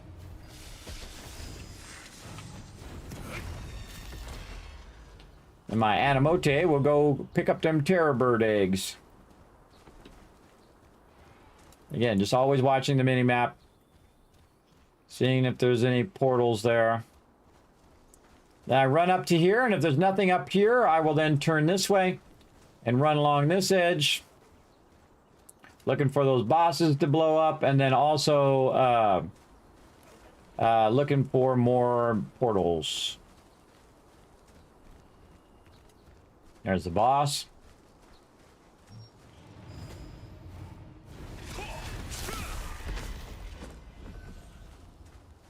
Oh, one right here. Where are you hiding?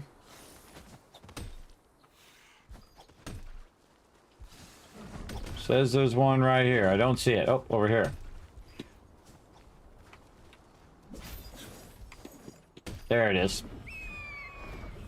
Hiding in a tricky spot. Gotcha.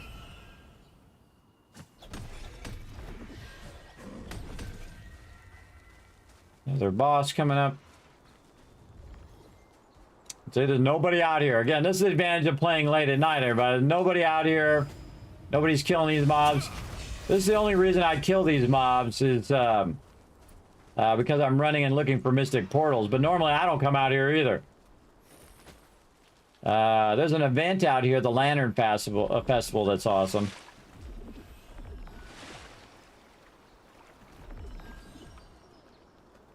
All right, there's usually a key or two up this way if we could get onto the thing here.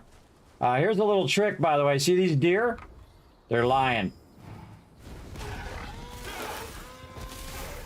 One of these is not a deer. See right there? See that guy? That's Infiltration Knight, which is one of the drops that you need for your lithograph. Boom.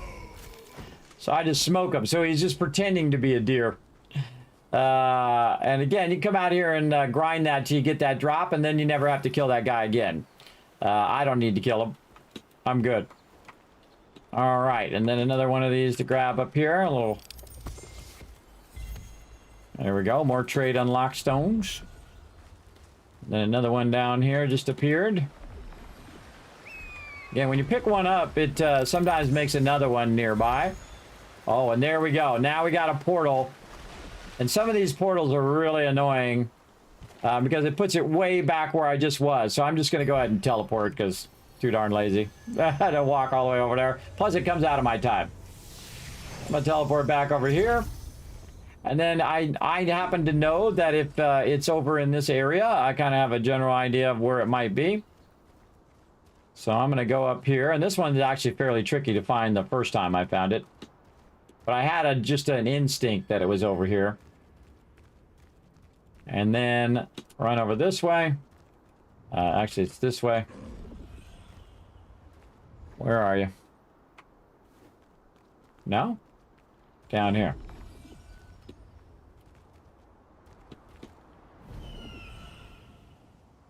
There it is. Now, dead giveaway is the fact that it has a pull-up thing there. So that's just telling you that that's there for a reason. More trade unlock stones. Man, we're on a roll today.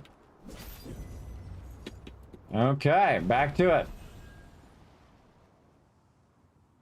They maybe had to run all the way back over that way.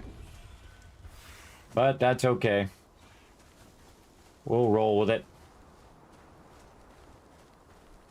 Now, see, once I picked them up, I find that they're not going to show up at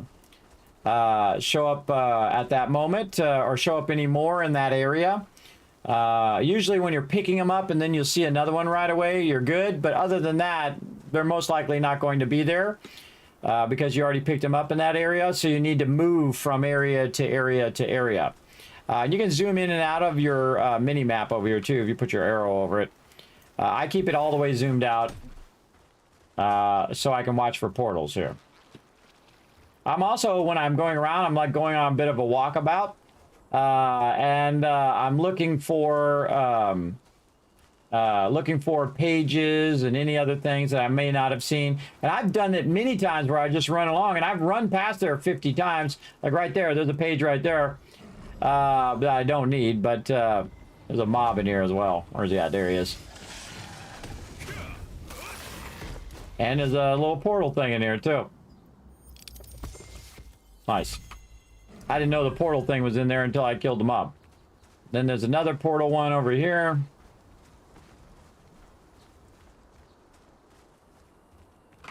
Somewhere. Ah. Glitched me back. What the? Alright, stop doing that.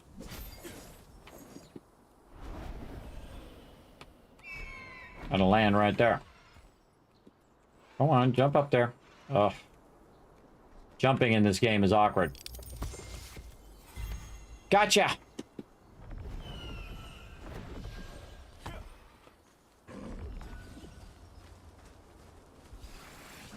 Okay, back over here toward the waterfall. Over this way where we were before we teleported back. And we got those there. Let's see how many we're at right now. How many have we done so far? 17. So we went from 0 to 17 just that quick. Or actually we did 16 because we did one earlier. But we've done all 17 today. Now, once I've done that area, I'll go ahead and move to the next area here. And basically do the same thing. As I'm running through, I'll look for mystic portals. There's one there. One this away. Probably back here in this little corner. Yep. There's also a boss. That noise means boss. And so I'll get these and wipe out the boss while I'm at it.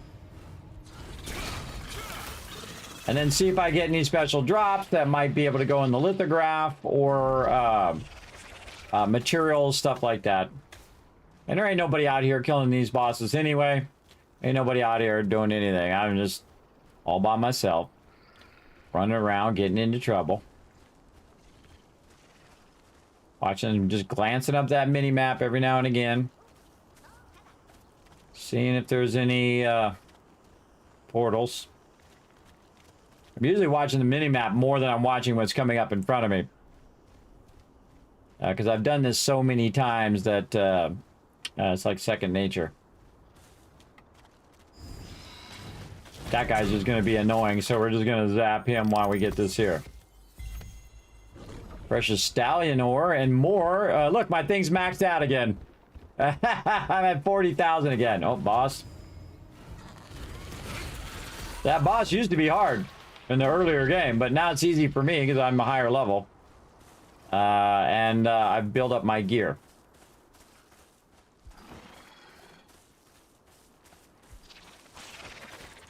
And just looking for portals. Now again, I try to get this all done in a single day, and then I have to think about it for the next so many days. Until it resets again. And then I just buy more coins until I have around 25 or 30 of them. And then I'm good. Alright, so we've kind of done a bit of the Carmine Forest. There might be more of them in there, but I just kind of run this same kind of route. Oh, there's one right there. Speaking of having more. I just run this same route, which I find helps me find a pretty good amount of them. It's down here. Alright. We'll jump through this window. And we'll try anyway. Go through the window. Ugh, why does he just keep unmorphing there? Go. I don't think I've ever tried to jump through the window. I don't think you can jump through the window. Get up here. You cannot go through the window. Alright, well now we know. Let's go this way. We don't actually have to go through the window, by the way. We can just go right there. Alright, this one's going to pull me up to here. And we'll get this one. Now we're at the Shattered Temple, where we were doing dailies earlier. Now, while you're doing your dailies, you can also do these mystic coins if you run into them. I often do my dailies separate and just run around, do all these coins at the same time. Again, this is a bit of a grind. I've done this every week for how many ever weeks it's been going on. Since I hit max level. For a while. You don't want to do that, Archer. You stun me and I'm going to wipe you out. That's my thing. I leave him be, I'll run by, but if he stuns me, then I come back and I just smoke him. He's asking for it. Alright, this is normally where we teleport, right here, to run up and get the mana device. And there might be some portals over there. I don't see any on the mini-map, but we'll kind of nudge this way a little bit, see if we see any. Wow, none of them. Okay. I found like 3 or 4 of them over there before. Sometimes, by the way, there is some behind the back of here. Let's go around the back. Yep, right there. Called it.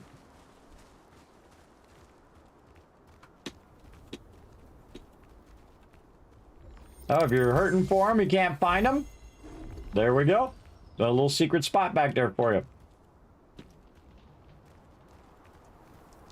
And there's 2 more that are down. There's one up here.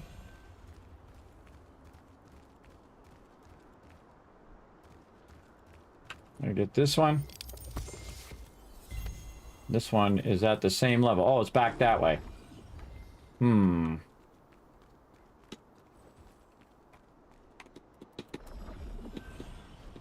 Oof. Just made it. Nice. Completed the weekly mission. Now, I would also double check on your map that you didn't open any portals and miss the thing saying portals are opening. Definitely want to do that. But now we got it done. Like that. Just ran around, picked them all up. Hey, Sean, what's up? Happy belated New Year to you as well. Thanks for coming in and hanging out. We're grinding out some dailies here. All right, we got about 5 minutes until another event comes up. And again, grinding some weeklies here, everybody. So let's see what we can do while we're waiting. We're going to jump back over here.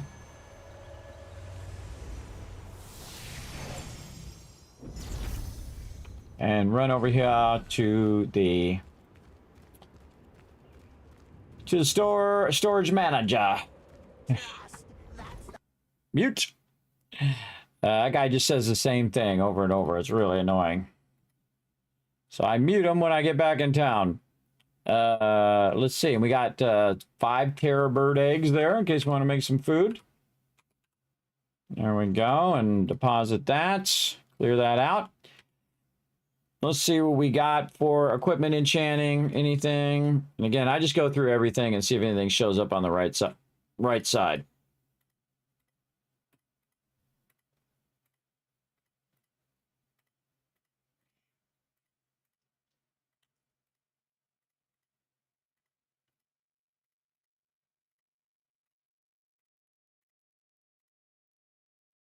There we go.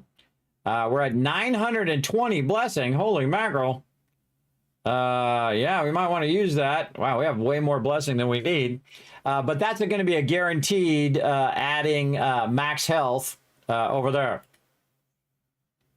Bam. There we go. Enchanted has seeped into the trait. That's what you want to see. Now it's 2 of 4. So now I have 150 more health. So very nice. On to the next ones. Any more ones that link up with my drop? Oh, yeah, right here. So potentially can have max health right now, only a blessing of 96. So I definitely don't want to use that because that would only be like, what, like 20, was it 29% chance? So yeah, we'll go ahead and just go for it. See what happens. Oh, that actually worked. That actually worked, and that actually, we got that. That was a 10% chance, everybody. 10% chance that was going to work, and that actually went into my trait there. Awesome. Very awesome. All right, and then I have a bunch of other stuff with a whole bunch of other traits here. That what we want to do is combine these things together. So can't combine anything there, nothing there, nothing on the pants. These ones I can combine into here. And again, I have the sound off. And if I click on this, I can unlock another trait because, again, it's the same exact item. So it'll let you unlock another trait item. So there we go. We unlocked 3 of those. And then same thing here with our rings. And then this one actually can go into this other one. Both of them have health regen. And then this one I can unlock another one. Now, why am I doing that? Because I'm not going to use these blues for equipment. The reason why I'm doing that is because when I go to dissolve them, it's going to give me a lot more. See, it's going to give me 90 magic powder. Then it would have gotten me each individual item, which right here, you can see I'm going to get 60 out of that one. This one's going to be 10. So if I'd done these separate, I would have got 10, 10, and 10, which would have been 30. But if I do them combined together, there we go. If I do them combined together, it's going to give me 90, in this case, 60, and so on. You get the idea. You want to combine them first before you dissolve them. Combine them all down, then you're going to get a lot more of that magic powder to use on other things. Like so. And let's deposit those. And we can probably work on some more gear while we're waiting for the event to come up here. Let's go ahead and check that out. Over here. over here. All right. What do we want to do? Maybe we want to open up some more of these, get some Supreme Devotion going on. Again, these don't do me any good sitting in the thing. I have 395 of them. And I could be working on more of my gear. Right here. Let's see how we're doing on Supreme Devotion. Yeah, let's do a Supreme Devotion one. Right here, which one? This one, Lucaris. So we'll make 80 of those. And again, they have the selection chests, which are way better. So when you're doing your random runs, they give you the selection chests, and you can choose which one of these that you want to put it toward, as opposed to the way it was before, where if you ran that dungeon, you got coins specifically for that dungeon. So you had to run this dungeon like 40 times or 30 times or 20 times, whatever the math works out to be, and to get a chest from it. So now if you just keep running those randoms, you get a chest for whichever ones you want. So very, very cool.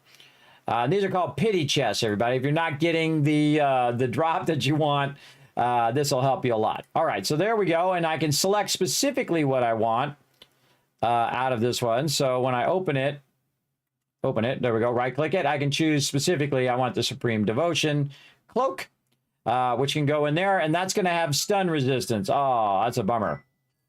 So stun resistance, I can put it in the lithograph book. Oh, and get myself some trait stones. Oh, I'm going to do that instead. Get myself some trait stones. All right, totally worth it. Totally worth it there. Okay, what else can we try? What else we got in here that we might want to get? And again, we already tried the Abyssal Band earlier. We can go Butcher's Belt, I guess. Oh, time for events. Let's think about it another day. Let's go ahead and run over here to the Wolf Contest. And we're going to go do that one. Because we don't have the one that goes along with the guild contract. So we'll have to do that one another time.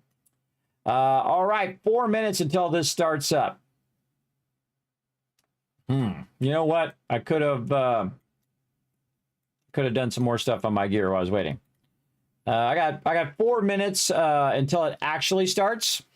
So I'll come back. So we'll go back over here. And let's work a bit on our skills while we're waiting. Now, I could just forego doing that too, but I don't have to do that thing. But it's good to do it for the weekly. Okay, so again, look at how many precious omniscient parchments I have. I have 450 of these, which seems like a lot, but it's really not. I can make 90 of these precious skill books. So that is actually a pretty good amount. But what I really want to do is work on one skill that I've been massively neglecting, and that is this one right here called Inferno Wave. So I'm going to right-click on it. I'm going to see if I have any skill books to do that. So I need 4 skill books to level that up.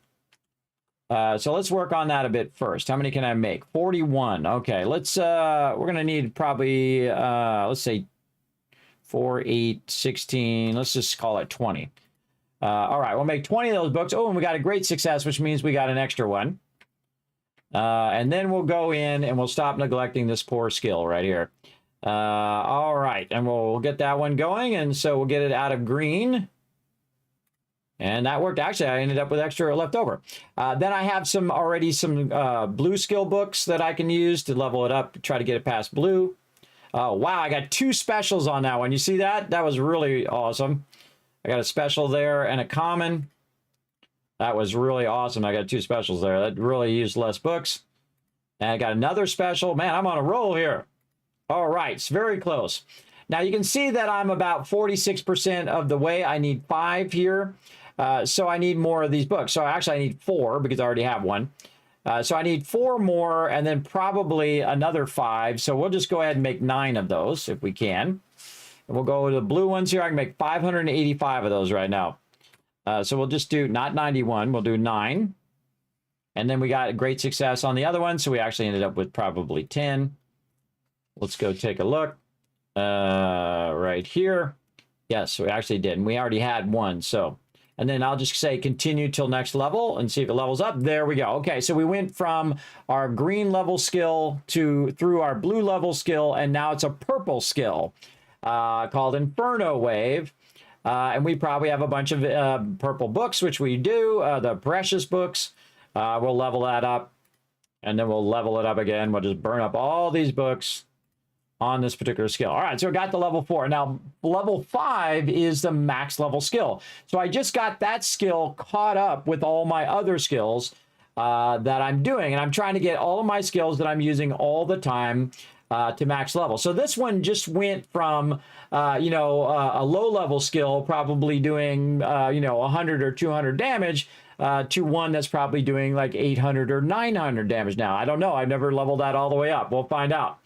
One of my favorite ones, by the way, is this lightning one right here. So we would definitely want to try to max that one out. And what I tried on my other characters, I tried doing them very evenly, and I found that my character became stronger faster. So if I make this one level 2, then this one level 2, then this one level 2, that my character overall is stronger, and I'm doing more damage, and I can do my skills, and they're more powerful than if I just do one all the way up to max level, right? Because it exponentially uses more books the higher level it is.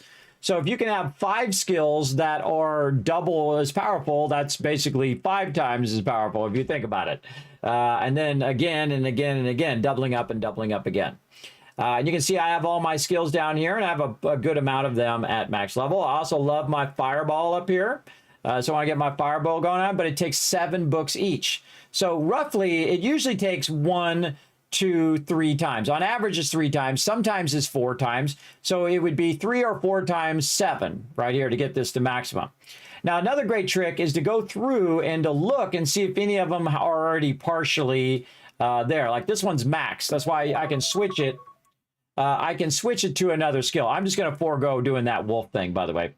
I can just switch it to another skill once it's at max, or even before it's maxed.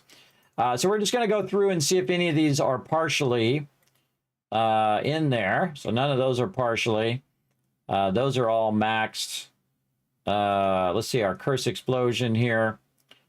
We could try to get that one up, but I don't use the curse explosion as much as I use clay salvation with my team, because that's a healing skill and it removes debuffs. But I do use Curse Explosion from time to time. As you saw, I take it out of there. Same thing with Touch of Despair. I can, by the way, just take most of this stuff out. I could take this Fountain of Life out as well, and just have Touch of Despair in there, and then Curse Explosion, and just have one healing skill, which is my Swift Healing, which I just heal myself. I also have my Vampire Touch over here. That's at level 4. So basically, it restores an ally's health by 16.7% damage. So basically, roughly 20% of the damage that I'm doing to the mob is coming back to me as heals. So very, very cool. And again, I can get up to 17.4% roughly over there. Okay, so none of these are done. Now, also, I can look at my passive skills to see if any of these passive skills are partially leveled up. And that one's up a little bit. That one's at 12%. And then this one's maxed. This one, we're going to try to get to max. Another maxed one there. And then, oh, look, this one's already partial. And you can see I have a bunch of passive skill books. And I have those passive skill books from the event that's going on, and also from doing that. So we're going to go ahead and tell this one, okay, level up. Go until you level up. So use three times the amount of books that we needed. So 3 times 5, which was 15 books it used to get to there. All right, very nice. Let's go over here to our vampire one, and we're going to try to max that one out. Okay, that one is now maxed. It took 3 more, 3 times 7, which is 21, and that one's now maxed. And you can see I'm maxing my healing skills. Now, this one takes less books. See, that one takes 5 books because it's a level 3 item. So let's go ahead and see if we can get that one to level 4. There we go. And again, to do it again, it's not going to make it all the way. Then we'll go over here to some of our staff skills, and we'll try to get this one to go up. We got that one to level 4. Very nice. And you can see, again, I'm spreading it around so that I'm getting the skills that I really need, and then getting all my skills a little bit more powerful as I go. So, all right, so we got that all done right over there, and now we can go ahead and make ourselves some more precious skill growths. So I'm mainly working on any ones that are level 3s, right? So level 3 ones here. Do we have any more books over here? No. as well as eventually I want to work on this over here, which is my shield. So basically on defending against Fury, cooldowns by 2.6%, and so on. So basically it would help my stamina recovery if I got that up, which I should have been probably doing that earlier. My healing skill recovery, my counter spells. So this is probably one of the ones you want to level up first. But I'm such a slacker on that one because I always forget about it. I forget about leveling that one up. So we're going to get that one to maximum. Let's go ahead and work on that. So we're just going to go in here and say, you know what? We're just going to work all on our active skills and for now. So let's make half of these 40. Let's go. And actually, I got 41. Nice. And then go to skills. And then I'm going to go to my shield here. Again, I should have probably been doing this one first, but now we got that there. And then we're going to go to max. And that one's now maxed out. And now I have much faster stamina recovery, heal spell recovery, counter attack spell damage, and all of that stuff I just got. So that's a huge boost right there, for sure. For sure on our thing there. So what's the next one we want to work on? We probably want to work on our fireball. Let's go ahead, and we got 5 left. We're going to need 7 and then probably 14 more. So 2, 14, 15, 16. So let's do 16 more of these right there. And then we will go ahead and tell it to keep going until it gets to the next level. And now our fireball is more powerful. Now, instead of being 65 percentage of damage, it's going to do 170% damage. And then instead of 3.1% burning damage, it's going to do 3.4% burning damage. So again, you're getting that extra damage. That's going to be even more fun when I'm firing those fireballs at them as well. So another one we'll do here is our Judgment Lightning. So again, we got 7, so we're going to need probably 14 more to get that one going. So again, these go fast, everybody. It seems like 90 is a lot, but I very specifically make them for the thing I'm trying to level up, so that I'm not just wasting all the books on that one. Oh, look at that. So close. We got 3 smaller ones. That sucks. So we got to make 7 more just for that. Oh, 7 more just for that one. And then we'll go ahead and get that one, because you're guaranteed at that point, everybody, because it's so close to the end. Even if you got the common one, which is the lower level one, you'd still get it. So there we go. All right, Judgment Lightning now maxed out. Again, we're trying to max all of our skills. And again, I'm maxing the ones that I feel are the ones that are the most important ones for me to max. And let's see what else here. We've got our Inferno Wave, and then our Ice Spear Bombardment, which is awesome, by the way. That's a really cool skill because it has a chance of weakening the target, and then it does applies frost to the target, and then you can use that frost debuff to do more damage to the target. If it has that frost debuff on there. And also other people who are hitting the mob who have frost skills that or things that interact with frost, they'll do more damage too. So good to stack those debuffs. Okay, what else we want to do? So we'll try to do Ice Spear Bombardment. We're going to need probably 21 of those. Let's see if we have enough. How many more can we do? 13. Okay, now here's the thing, everybody. If I want to do more of these books, instead of doing 576 blue books, I can go in and I can take these rare parchments and turn them into precious parchments, which is what I need. So we're going to go over here and we're going to say, turn that into 100 of those. And that's why I'm always getting those blue pages, is so I can take the blue pages and turn them into the purple pages. And now we can go ahead, instead of just doing 10 of those, we can do 33. Right? So we can do a lot more of those. So we're going to go ahead and just craft those up right there. Just do them all. And we got an extra one. And then we're going to pour those into our skills. And man, we're getting very close to maxing all these out, which is awesome. Let's just go for it, see what we get. All right. So we got 3 low ones there. So that didn't work out too well, but we still got it maxed out. And what else? More attack skills, or do we want to work a bit on our curse explosion? Good question. And see, this touch of despair is already level 4. This one's level 3. Let's just go over here and see if we can, how far we get on this one. Oh, okay. We got pretty far on that one. Maybe 7 more or maybe 14 more. How many more do we need? We have 5, so we need 2 more. All right, let's see if we can go ahead and find a way of doing more precious parchments here. Let's go ahead and do more. Yeah, see, there we go. So more rare parchments, turn those into precious parchments. And then, again, we need 2 more, I think I said. Let's do 2 more of these. Active growth book. You got to be careful because these ones are different from these ones. So just be careful when you're making those. You don't make the wrong ones and then go, oh my God, I wasted all that stuff on that other one. Okay, what was it skill we were doing? We're doing our Inferno Wave. Let's just see if we get it on the first try. Survey says, you guys were here in the epic moment, everybody. All of my primary skills that I use all of the time are maxed out. Now, the ones that I don't use as often and really don't really need to max are the Inner Peace one here for the mana efficiency and mana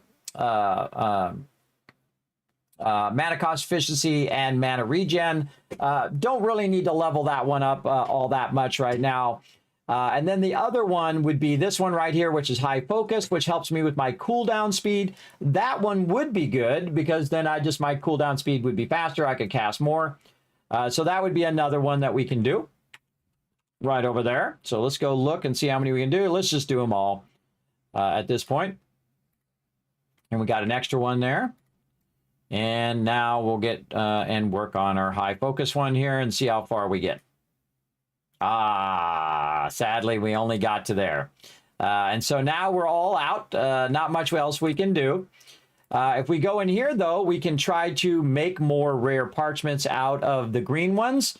But if you don't have a lot of them, everybody, it's going to make like 7 of them.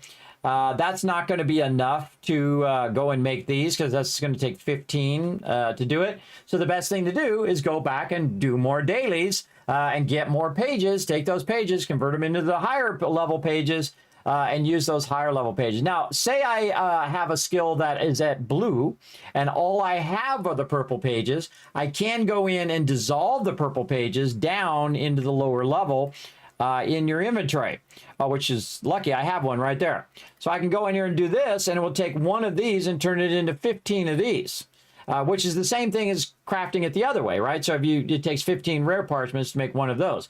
So if you need the blue ones, you can downscale them, and then I can downscale it again, take the blue ones and turn them into green ones, and so on down the other direction. So it does go up and down in direction, and they're equal if you craft them in either direction, which is pretty cool. What do we got over here? We got something for the week. Try enchanting a skill. Yes. Yeah, more stuff over here. We'll take it. We'll take that loot. More recovery crystal. Click the recovery crystal, even though I don't need it.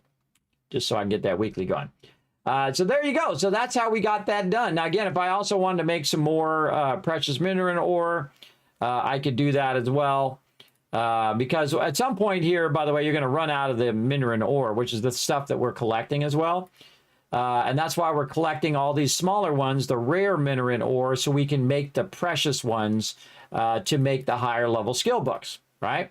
Now, I'm eventually going to get done with my active skills, and then I will no longer need to craft active skills. See, that's where you want to get to, where you no longer need to craft that stuff, and then I can just work totally on my passive skills over here as well. Now, I have some passive skill books over here that I could go ahead and convert.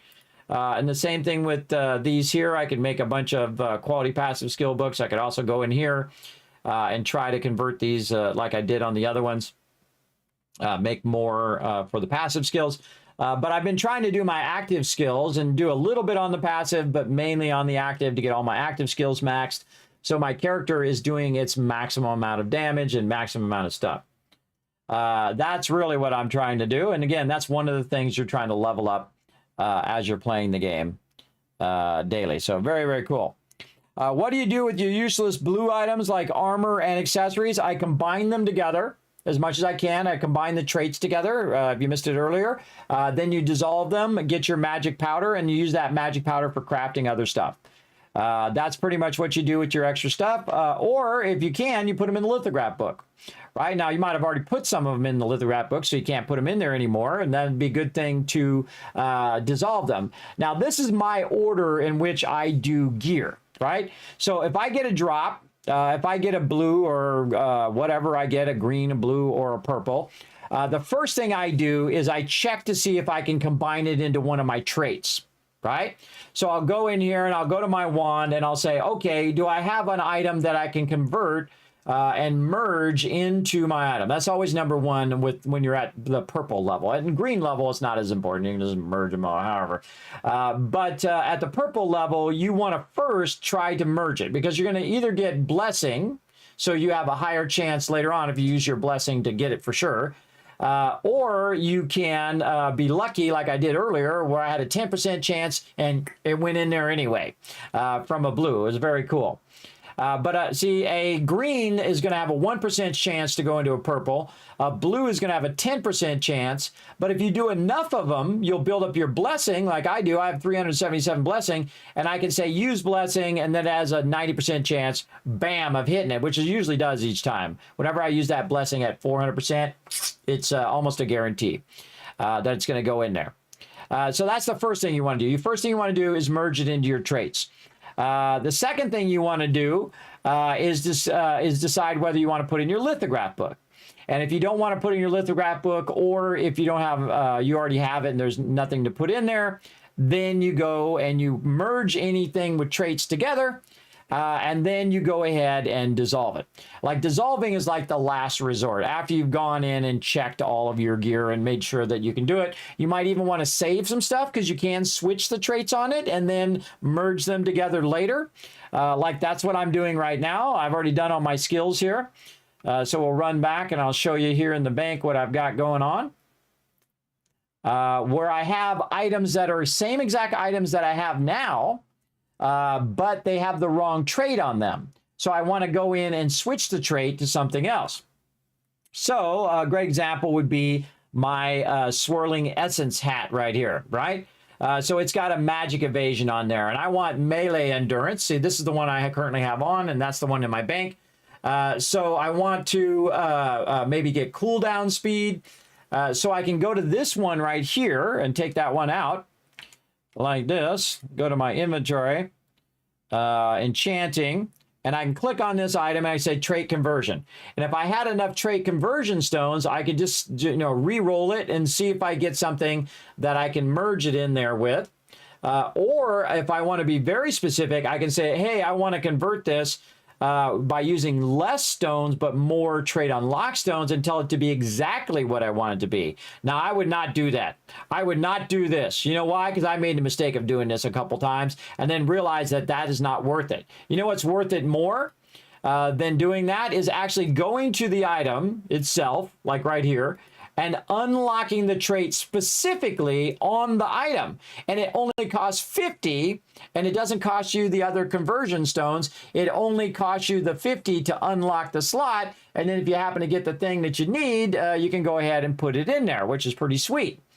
Like these swirling essence pants, I can go ahead and unlock that thing right now. Now, again, I just have 3 traits on that one. 3, 3, 3. Those are all 3. Nice. And I'm trying to get every item with the traits on them that I want. And then as I get drops, I can go ahead and just keep merging them in because I have a higher pool of ones I can do. Now, I have a spreadsheet for my traits that I'm doing. And of course, you can see my legs and my feet and all of my various different stuff. So in this case, I am doing my legs and I want to get debuff duration. That's the other one we wanted to do. Debuff duration, I think it was. So we got endurance. Oh no, these are pants.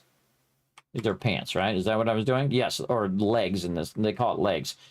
So debuff duration. Now, how did I come up with this? Well, I looked at a whole bunch of other sets that other people have done. And again, if you guys want to see this, it's called my Settlement Overseer. I'll just put that in there. You guys can copy this, paste it, make your own template, do whatever you want with it. You can't modify mine, but you can see right here I have a bunch of links. You can go ahead and click those links. and go up to questlog.gg, and you can see that a bunch of people have made a bunch of different sets. Now, I, of course, don't do exactly what everybody else does. I don't do the meta set or anything like that because that's boring. I go in and make a set that I want to use. Now, you can see that this particular set is very similar to what I'm doing, except for, a few of these things are different. Like right here, Band of Universal Power. Well, I don't have a Band of Universal Power. Some of these are off really high-end mobs, everybody. So if I go in and look, let's go to the auction hall and just look of Band of Universal Power right here is 2190. Now, I also have a calculator in here in my spreadsheet here. Wherever it went. Where'd you go, spreadsheet? Did I go blind there? Oh, right here. I also have a calculator in here for how much that actually is in real life dollars. Let's go see right here. Okay, so Lucent value was what? It was 2190.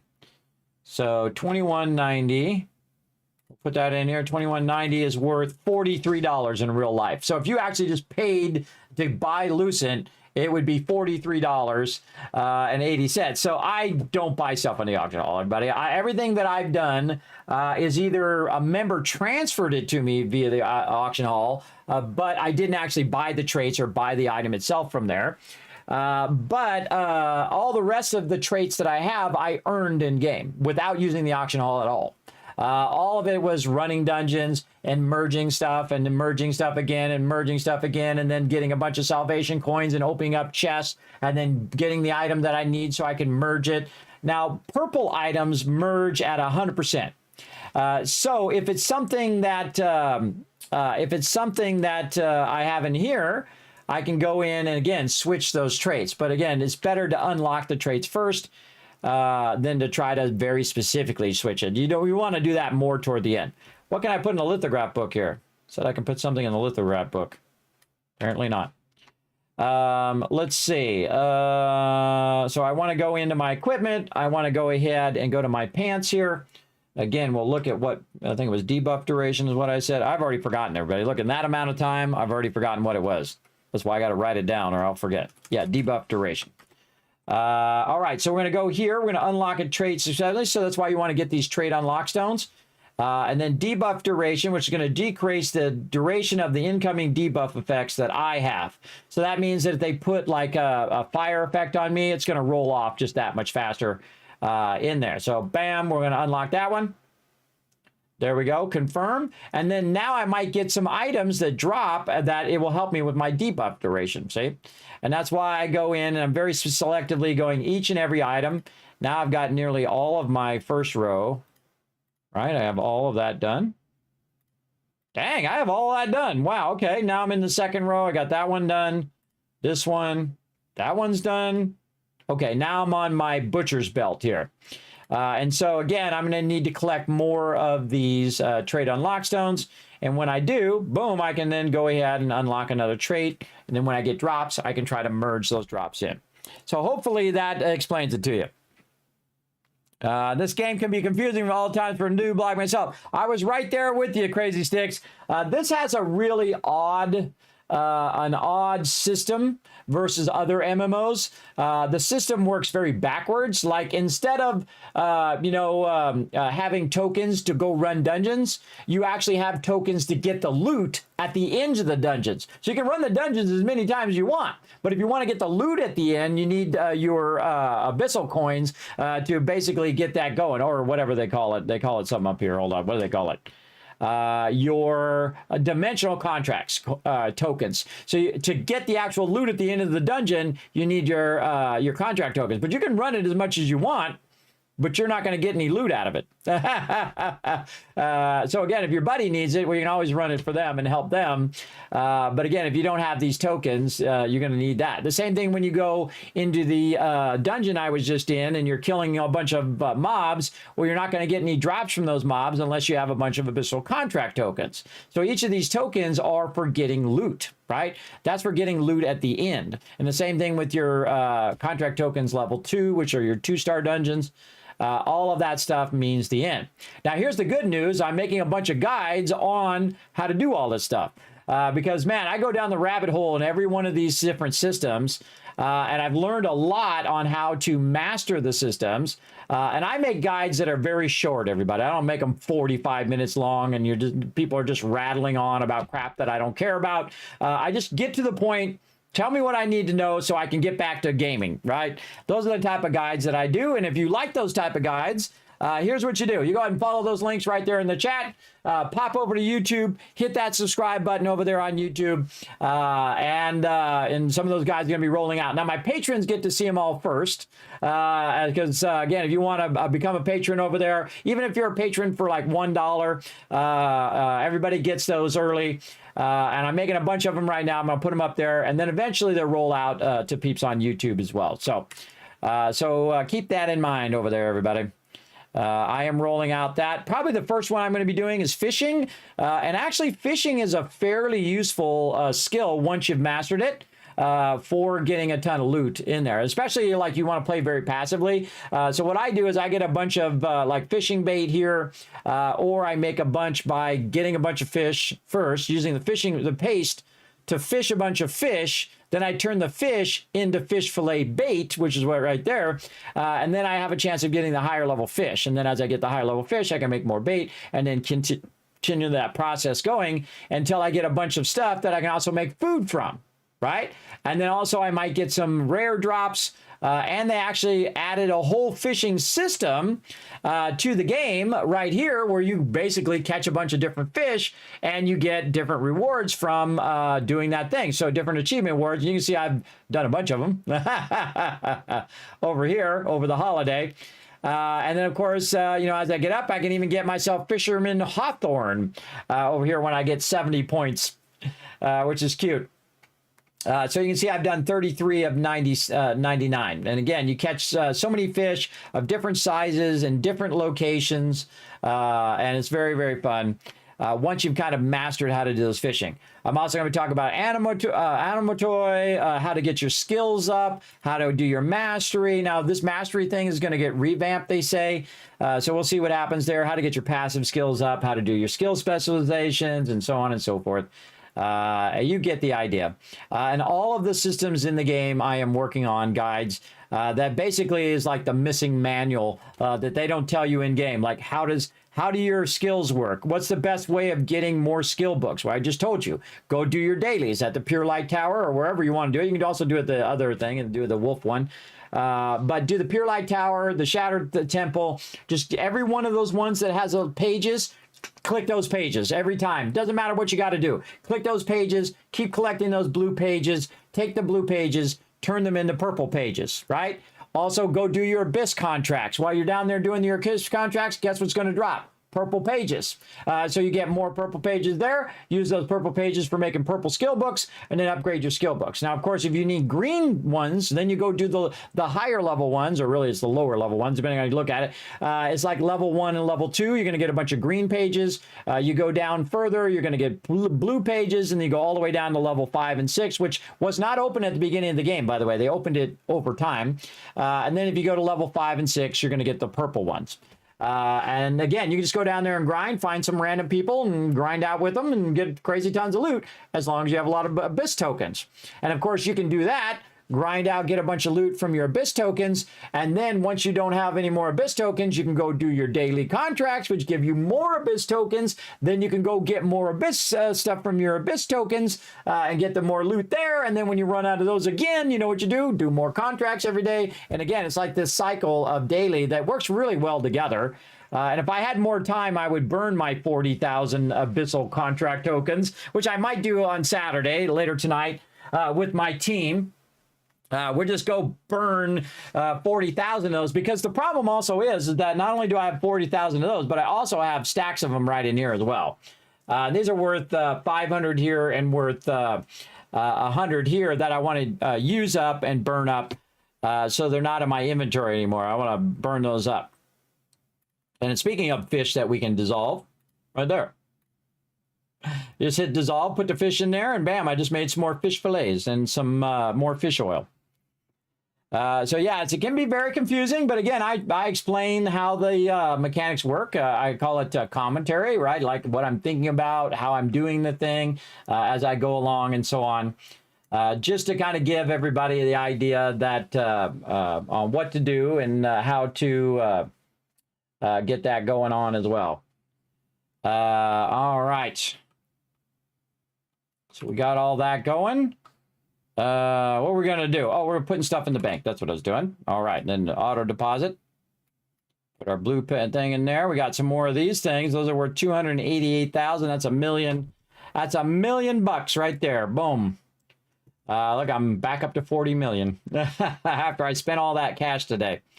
I had 50 million earlier and I used it all up. But again, I can take some of this stuff in here and sell it. You know, if you have a bunch of stuff, everybody, it doesn't matter what game you're playing, whether you're playing this or Fallout or whatever. If you have 38 ammo and you have 10,000 38 ammo, you have 10,000 caps sitting in your pocket that you could go sell to the vendor and buy all the stuff that you really need, like weapons and armor and all those things, instead of having all this useless ammo that you're not using. So in the same thing in here, if you're not using these higher end items, like one of these precious mirror in here, that's worth 432,000 right there, times 4. So that's $2 million just sitting right there in the bank.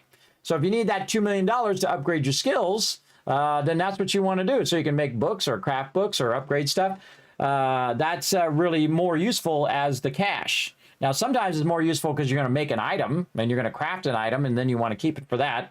But for me, I just sell a lot of that stuff. So I have a lot of Solian up here to use for upgrading my gear. Let's put that back in there too for when we're ready to swap those later. And again, one of the cool things, if you have a guild and you're running around with a guild, here's these trait conversion stones. And every week I can buy 100 of those, which is exactly how much I need for switching a trait on an item that already exists. And maybe I'll get the trait that I can use to put it into my current item. And if it's the same exact item, if you get the trait you know you want and you want to put it on this item, you know it's going to be 100% going to merge into that item. And that's how I've been doing all of my traits, all my stuff. That way. So very, very cool. Very cool, I think. All right, so we did a whole bunch of stuff and we missed our break and we missed a whole bunch of stuff. So we're going to take another break here and let you guys do some words on stream. Hopefully that answered your question. Again, feel free to ask. Oh, and let me give you some kiss caps in the chat for a great question. I'm going to go ahead and turn words on stream back on here. And again, you can descramble the words in my Twitch chat, twitch.tv/Kismet. The more I see you guys working together, the more kiss caps I'm going to give you, which you can use for future giveaways and other contests and fun things like that. So here we go. Back in just a bit.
I'm back, everybody. Put a 1 in the chat if you can't see me. How we doing? Nobody?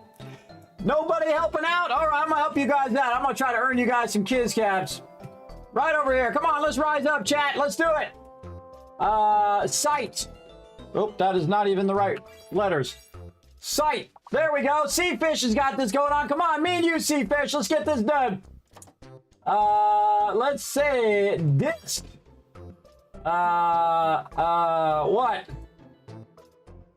Guide. Oh man, I can't think of anything. Guide TE.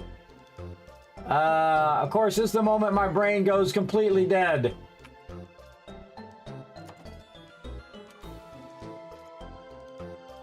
None. No words coming to me. Oh, I know one. Diet. There we go. There we go. Come on, Seafish. We got one last chance here. Let's do it.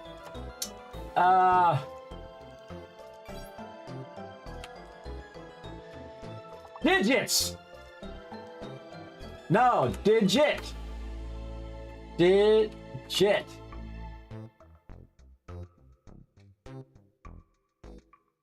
Can't think of any other words. Hey, we tried. That's the important part. Thanks for rising up there, Seafish, and lending a hand.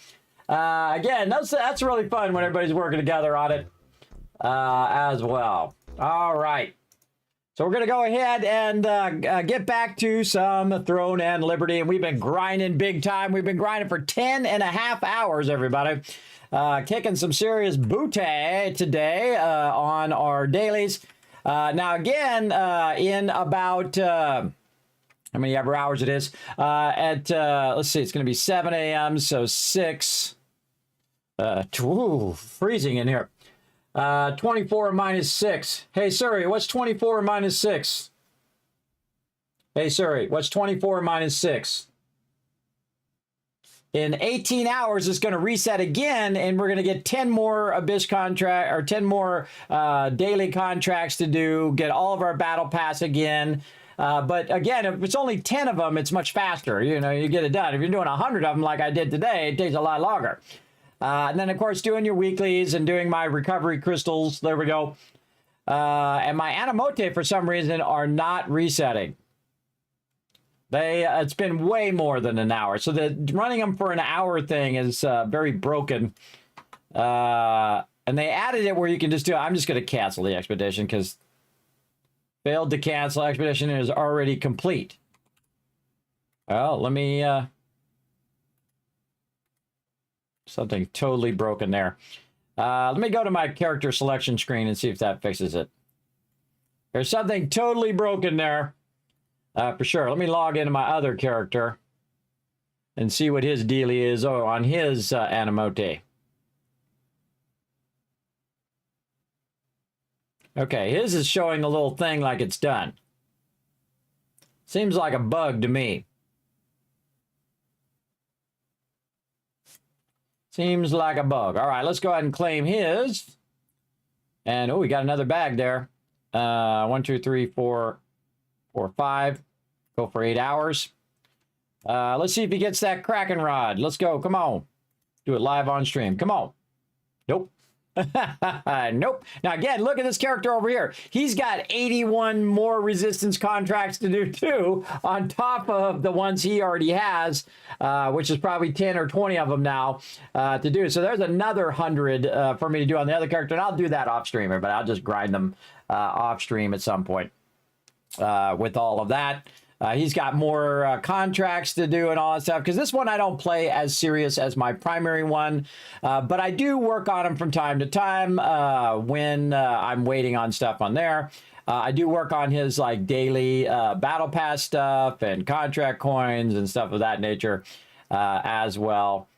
And usually do like at least 10 resistance contracts on him. And it just so happens, because I'm at the end of all the event stuff, that I do have a bunch of those. Dozing off. I do have a bunch of those still to do. And then once I do them, then I only have to do like 10 per day, and it's easier. For sure. All right, let's go back now that we logged out of there. And my other character will log back this way. And we'll see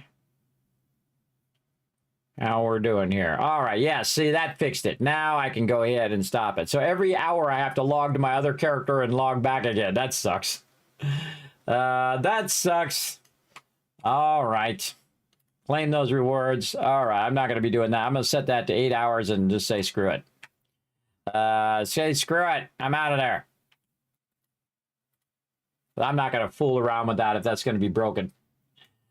Not going to do the broken stuff. Okay, so we got all that done.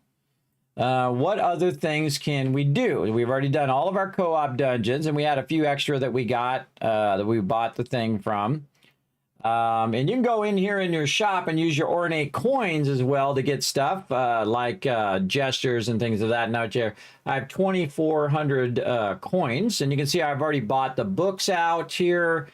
I could buy more Precious Blessing, Trade Stock Stones, more training points, which I already bought. This is the omnipotent ones. Now, by the way, this works with any weapon. So if I decide to switch to another weapon, I can also do it on that other weapon, which I might go back to the bow and work on that one next when I get this all the way up. I could use bow and staff right now and be leveling both of those up at the same time. Big time. And we're working on our battle pass. We're already level 24 of our battle pass already. So we're almost halfway into the battle pass. And we're going to get a cool, like a outfit preview. Oh. Yeah, look at my character looking cool. That's cool. Very cool. All right, out of there. Out of there. Just trying to think of anything else we could grind. I think that's about it. I mean, I could go in and try to do some 2-star randoms. But again, I'm going to wait for my team. We'll do all of these as a team first, and then I'll do that later. Lithograph book, no. I'm trying to think of anything else. And we probably don't have any events nearby. This is going to be at 8, so that's like in an hour. And we missed our chance to do that event, but there'll be other events.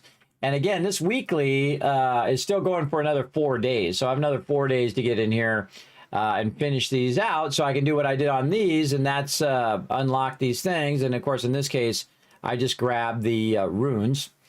Because I'm trying to upgrade my runes without having to run those dimensional the dimensional rune thing over and over again. The co-op dimensional trial.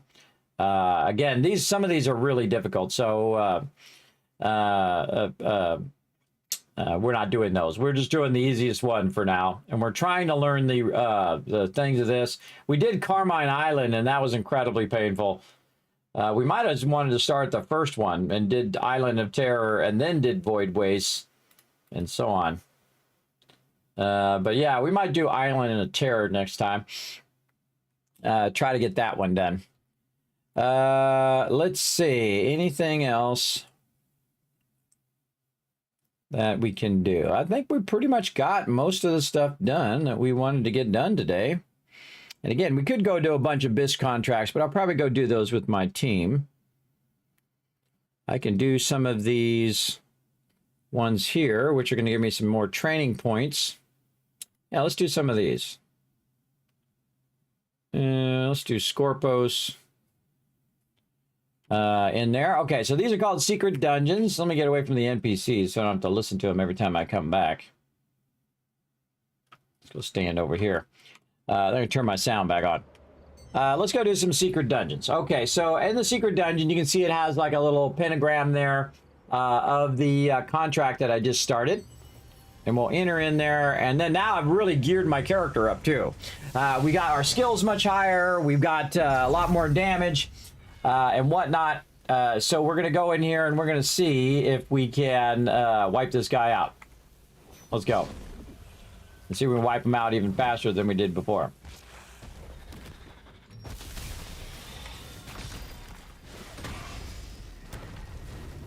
Ah, he went under there.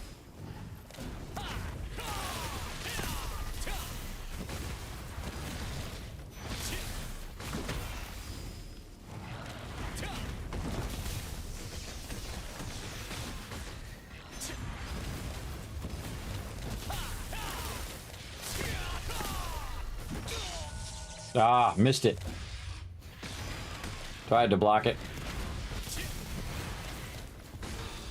That's it. Got her done. Okay. Can we start another one while we're in here? We sure can. Defeat the old wizard's eye. That one's annoying. I'm just going to go to another one. Scorpos again. So we'll get out.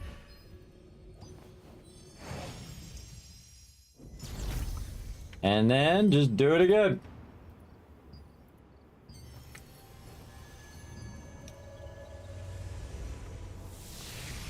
And these are solo dungeons, so you want to just do these, you know, when you get them.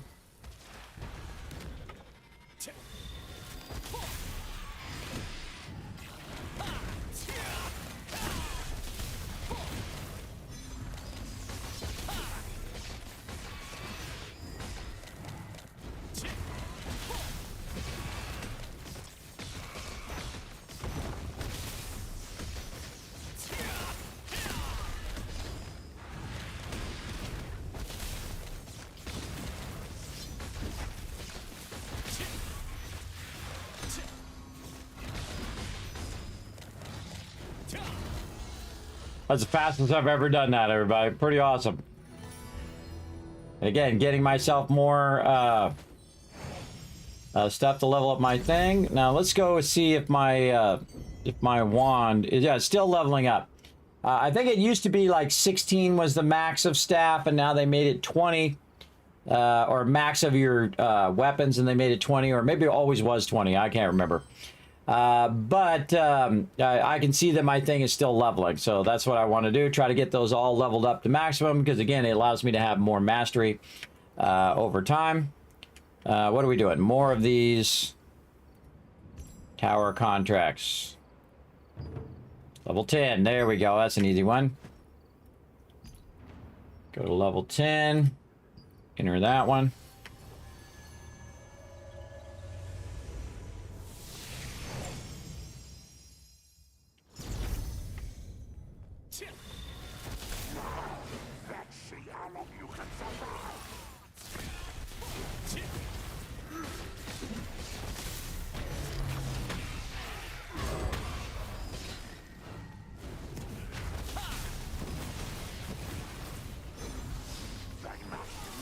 Oh, come on, I jumped. Honk.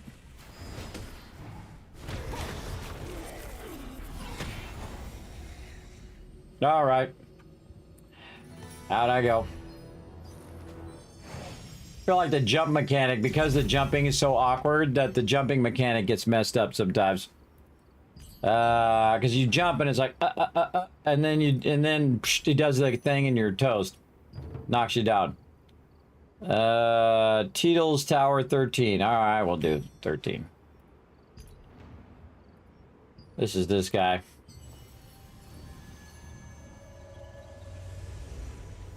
This one you got to do a bit of mechanics for.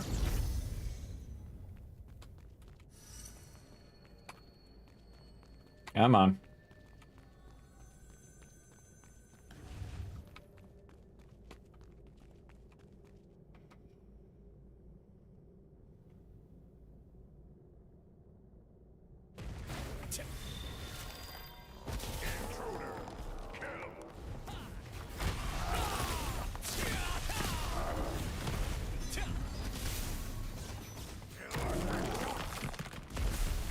Oh.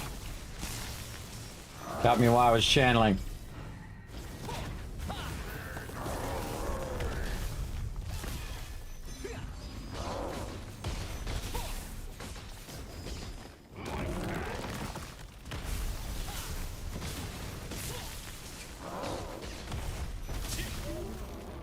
Toast. Again, see, when you get your skills up. Now, normally this guy has a lot more mechanics that you have to do. I'm making it look easy there, everybody. But again, since my skills are so high now and my gear is much better, and that I've been working on my runes and stuff, my character is much stronger, so I can do those like they're nothing. Again, I just refresh until I find one of the lower level. All right, do that guy again. We obviously got that one down. Let's go. And I backlog a bunch of these and I just do a bunch of them in a row because I just grind them. The most important annoying part here is just getting this mechanics going. And then you have this real long startup of this one as well. You're just waiting and you're just trying to do a whole bunch of them in a row and this at the startup time.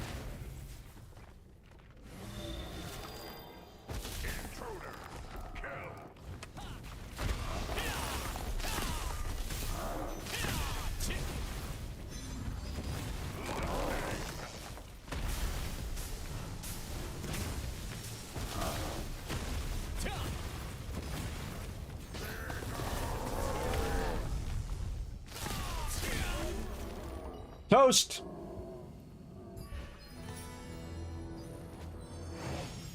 I was faster than the one before.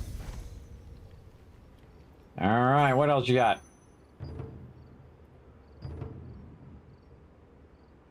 Roaring Ava Sunbronzer. I forget which one that one is. We'll go try it. Some of these are kind of annoying, so it's not like they're hard, they're just annoying to do. And I did all of them. I actually did most of them first try. Even when my character was just hitting that particular level. All right, let's do this.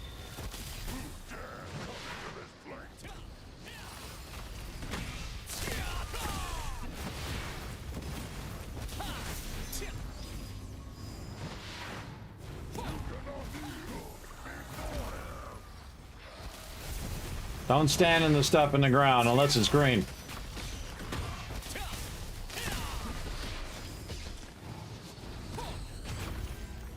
Toast. Yeah, I'm making that look easier. I'm making that look easy. It ain't easy when you're lower level. So if you're dying to those, don't feel bad, everybody. Don't feel bad. Because again, you got when you're geared up, you're obviously going to be doing those much quicker and easier. They also have trials that you can do those as well to earn extra gear, or extra loot. Come on.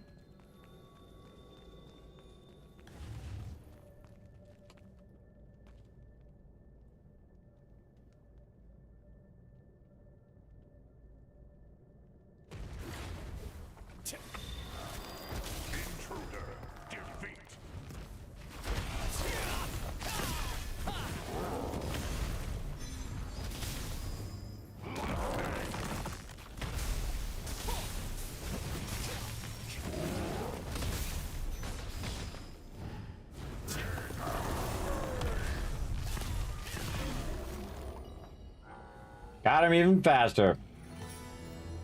I usually wait till this comes up, by the way. I probably don't have to, but I do it anyway. All right, 5 more. That guy again. Let's go. Now, sometimes I get a critical, so I get 2 lightnings instead of 1. And so that's why sometimes that goes a little faster.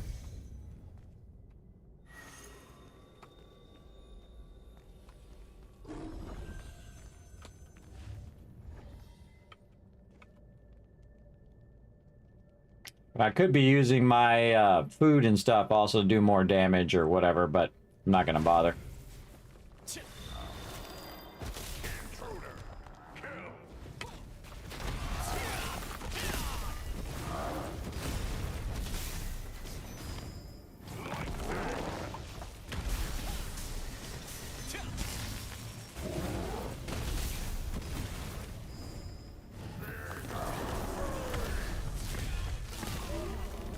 Toast.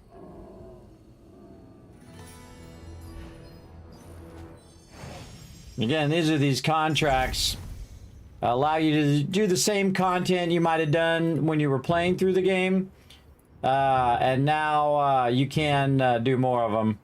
I'm just gonna keep re-rolling until I get one I want. All right, Scorpos.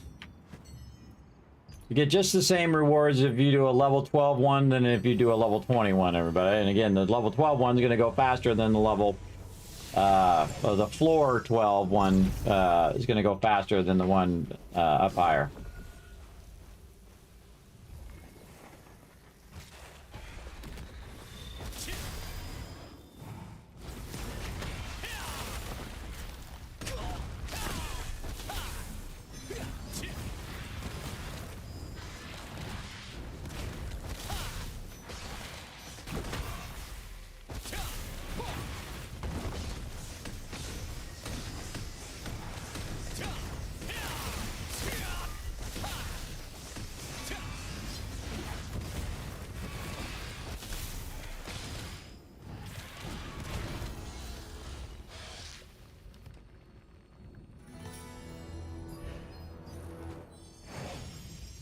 Rinse and repeat. Grindy, grindy, grind.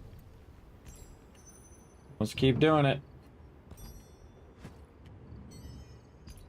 Told you we're going to do a lot of grinding today. We're doing a massive amount of grinding. 11 hours worth of grinding. That's a lot of grinding. That is for sure. Adjust my chair here. There we go.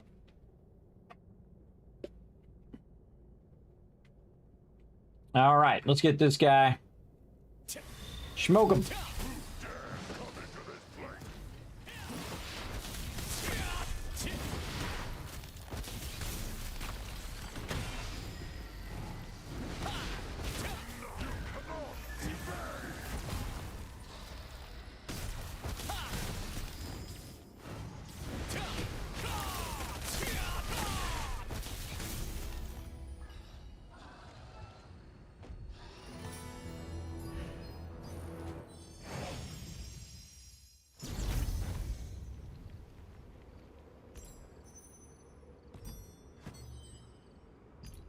I backlog a bunch of these, and then I just do them all at the same time.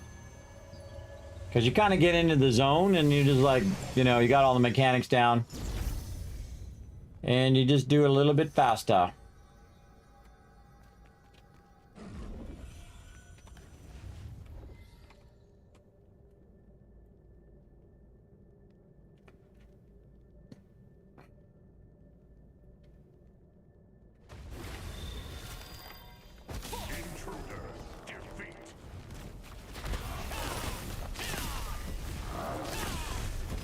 Oh, I got 2 lightnings there.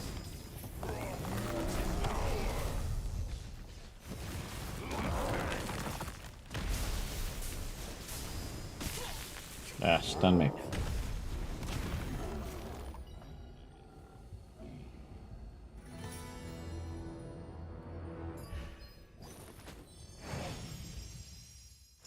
All right. 18. Another Scorpos. I really want to get level 10 because again, you get the same rewards where you do a level or tower level 10 or 20. If you get the 10 one, the 10 one's going to be the lowest of all the levels and thus the fastest. I find.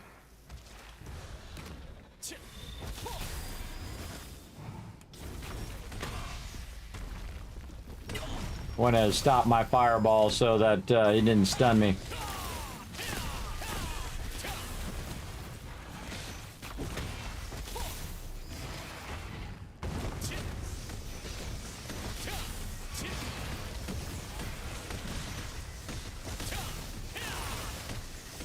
He's got other mechanics too other than what he's doing right here, but if I kill him fast enough, I don't have to deal with those mechanics. Okay, I don't have to deal with him going underneath and a bunch of mobs being spawned. I gotta chase those mobs around or drag those mobs around. Just wipe them out. All right, we did it. Okay, now we have 336 of these. And each one is worth 10,000 points, so we will use that, and that is worth 3.3 million XP for my stuff. So that was worth a lot, everybody. That was definitely worth the time running that, because now my you can see my wand went way up, and so did my staff. So basically, just got a bunch of XP from that. And again, I build them up when I feel like it, and then I do a whole bunch of them all simultaneously. So we got that going. Again, the only other thing I would do, again, is my abyssal contracts over here. And I think we're pretty much good. I think we're good to go. Yeah, man, we grind all that stuff out. All right, let's go talk to the bank guy. Put some stuff in the bank. Always prepare before war breaks out. And mute. Okay, we put all of our stuff away. We open up all that loot. We got a ton of loot. We added a bunch of our traits. We updated our traits. We did 100 contracts. We got tens of millions of Solient from all the stuff that we got. Plus, we got a bunch of drops. We unlocked some more gear today that we can then take later on. We can convert those skills into hopefully into something that we can merge in with our current armor and items. So overall, a pretty epic amount of stuff that we did today. Look at all these growth stones and stuff. I'm saving all that stuff for future gear or future sets I want to do, like maybe other weapons and whatnot, or other gear that I might want to do on this character. Different sets of gear as well. Still have 315 of these dimensional shards, so that's 8. Hey Siri, what's 80 times 3? 240. So wow, okay, I could do 3 more of those chests that are very specific to certain dungeons if I wanted to. Just saving those. Look at, I have 952 trade extraction zones. You can see that I have done no trade extractions at all. And again, that's it, everybody. I think we're good.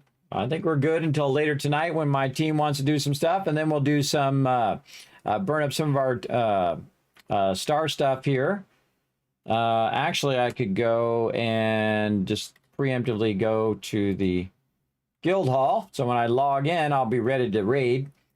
Now we're going to go and raid together here in the guild hall. And we have the raid bosses over here that we choose. Now, again, my team is so powerful now, everybody, that we can just go in and kill the excavator a whole bunch of times and get it going. Now, also, one of these scepters might drop the particular thing that I need, or someone else might need it who doesn't have a scepter. It might drop, it might have a trait that I can merge it into the scepter I already have. Same thing with all these other ones. Someone might have like the Helm of the Field General and they want to just add more stuff in. Also, these have different morphs that you can get from those particular ones. From doing those, look at this little sprouting tail of them, pretty cool. Now, some of these other ones we haven't managed to do yet because we just don't have enough people. Again, if you guys want to come join us, remember the game is free. It's called Throne in Liberty. You can jump in. We're on the North American East Oath server. Doesn't matter where you are in the world. You can be on whatever server you want. So you can come and join us. Start a new character. You can automatically join our group. Our group is called the Tycoons. You can find it in there, and you can automatically just join the guild when you hit level 7. If you want to come in, we'll help you out. We'll get you geared up and get into some trouble. And then we'll do some raid bosses. So we'll do that together as a team later tonight. So we'll just... boing. I just do that because it's fun. I don't need it to heal me, but it's fun that it does. All right, and then this is the same vendor as the other Sundries vendor that's in the main town. And then this guy, same thing. He's... the guild merchant, who's the same. What else can we do here? Maybe do some more donations. Is there anybody else on than me? No, just me. And then also go to my other character, because it's been more than 8 hours or 10 hours now than when I donated to the guild earlier. So this guy can also donate more to the guild. And then when I come back later tonight, it'll be back up again, and he can get his weekly done. For donating. So let's go to the guild on my other character here, and we're going to donate all that in there. There we go. And then this guy, I'll also do the same thing. I'll run around and get all of his mystic globes. I'll run around and do a bunch of dimensional contracts and all this other stuff. Most of the time, I don't do the dynamic events on this guy anymore, or the guild ones, just because I don't have enough time. But I try to do resistance contracts. I try to do globes and do all that just so I can end up with a bunch of runes. And then I just kind of keep working on his runes. And really, he doesn't need any gear. His gear is just random gear. Random gear that I got as drops, which actually his gear is pretty decent. He's got the Sapphire Band, Clouds of the Conqueror, pretty much the same thing as my other character's got. Butcher's Belt, Ascended Shoes. Now, again, this stuff is just random drops that he got. As he went along. He's much more tanky, and he is much more DPS. He's all strength, 59 strength in there. So he's getting that massive boost. Actually, I need 1 more strength on a piece of gear, and I'd have max health too, 900 more health. But he's just about using the staff and the greatsword together. So he has a lot of stuns and things of that nature. And we could run his co-op dungeons. But he's got 2,400 out of 4,500. So we'll probably do that after the team goes tomorrow. We'll try to burn up his dimensional contract tokens so they don't max out. And his Abyss tokens are probably maxed as well. So again, they just don't have enough time to do the Abyss dungeons and do the dailies and do the co-op dungeons. That's a lot of time, everybody. That's a lot of time to do it. So again, I think we'll do Abyss contract tokens mostly on Wednesday. And try to just burn 40,000 of them on a Wednesday. So by the time the whole week goes by, we end up with 40,000 again, and then just keep burning them. But that's a lot of time. Just burning like 20,000 of those is like an hour and a half in itself. And then what happens is nighttime comes along, and then it is nighttime, and it is it's PvP time. So then you can't do it at nighttime, and then we have to wait, and then we can do it again for an hour and a half, and then we have to wait. And so on. And usually when you have to wait, that's when people are like, hey, I got to go or whatever. So doing that consistently for, 6 hours or whatnot is pretty tough with a group. So that guy, I'll come back and I'll do this either off stream or we'll do it after working on my primary character. And I think that's good. Let's bail on out of here. Kismet Love Train time. Let's go.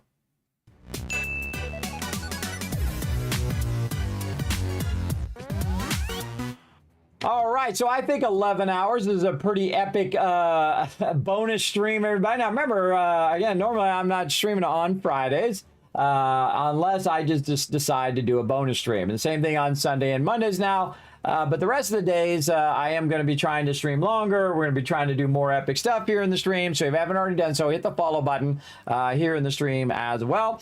Now, you can help the stream out tremendously by just popping over here to these social medias that I showed earlier, but you can go ahead and follow those. You can go check out youtube.com/KismetBP. All of my streams and guides and highlights and all that stuff is up there in its entirety. I'm actually, while I'm streaming to Twitch, I'm also streaming to YouTube and recording to both Twitch and to YouTube, as well as a bunch of other platforms like Twitter and Facebook and so on. All at the same time. You can also check out twitter.com/KismetBP and hit that follow button over there. You see a lot of updates over there, including my schedule and all that stuff's up there.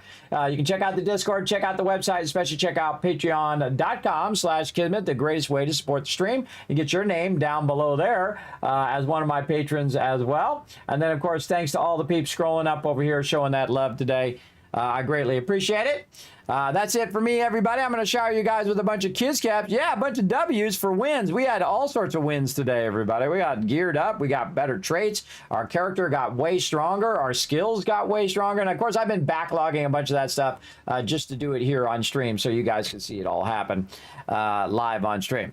And so that's it. Good night, Sea Fish. Thank you for hanging out. There's a bunch of Kiss Caps for you, everybody. And I will see you guys Saturday night, later tonight in about 12, 13, 14 hours, something like that, at 10 p.m. Eastern Standard Time tonight. We'll see you all then. Bye, everybody. Hi,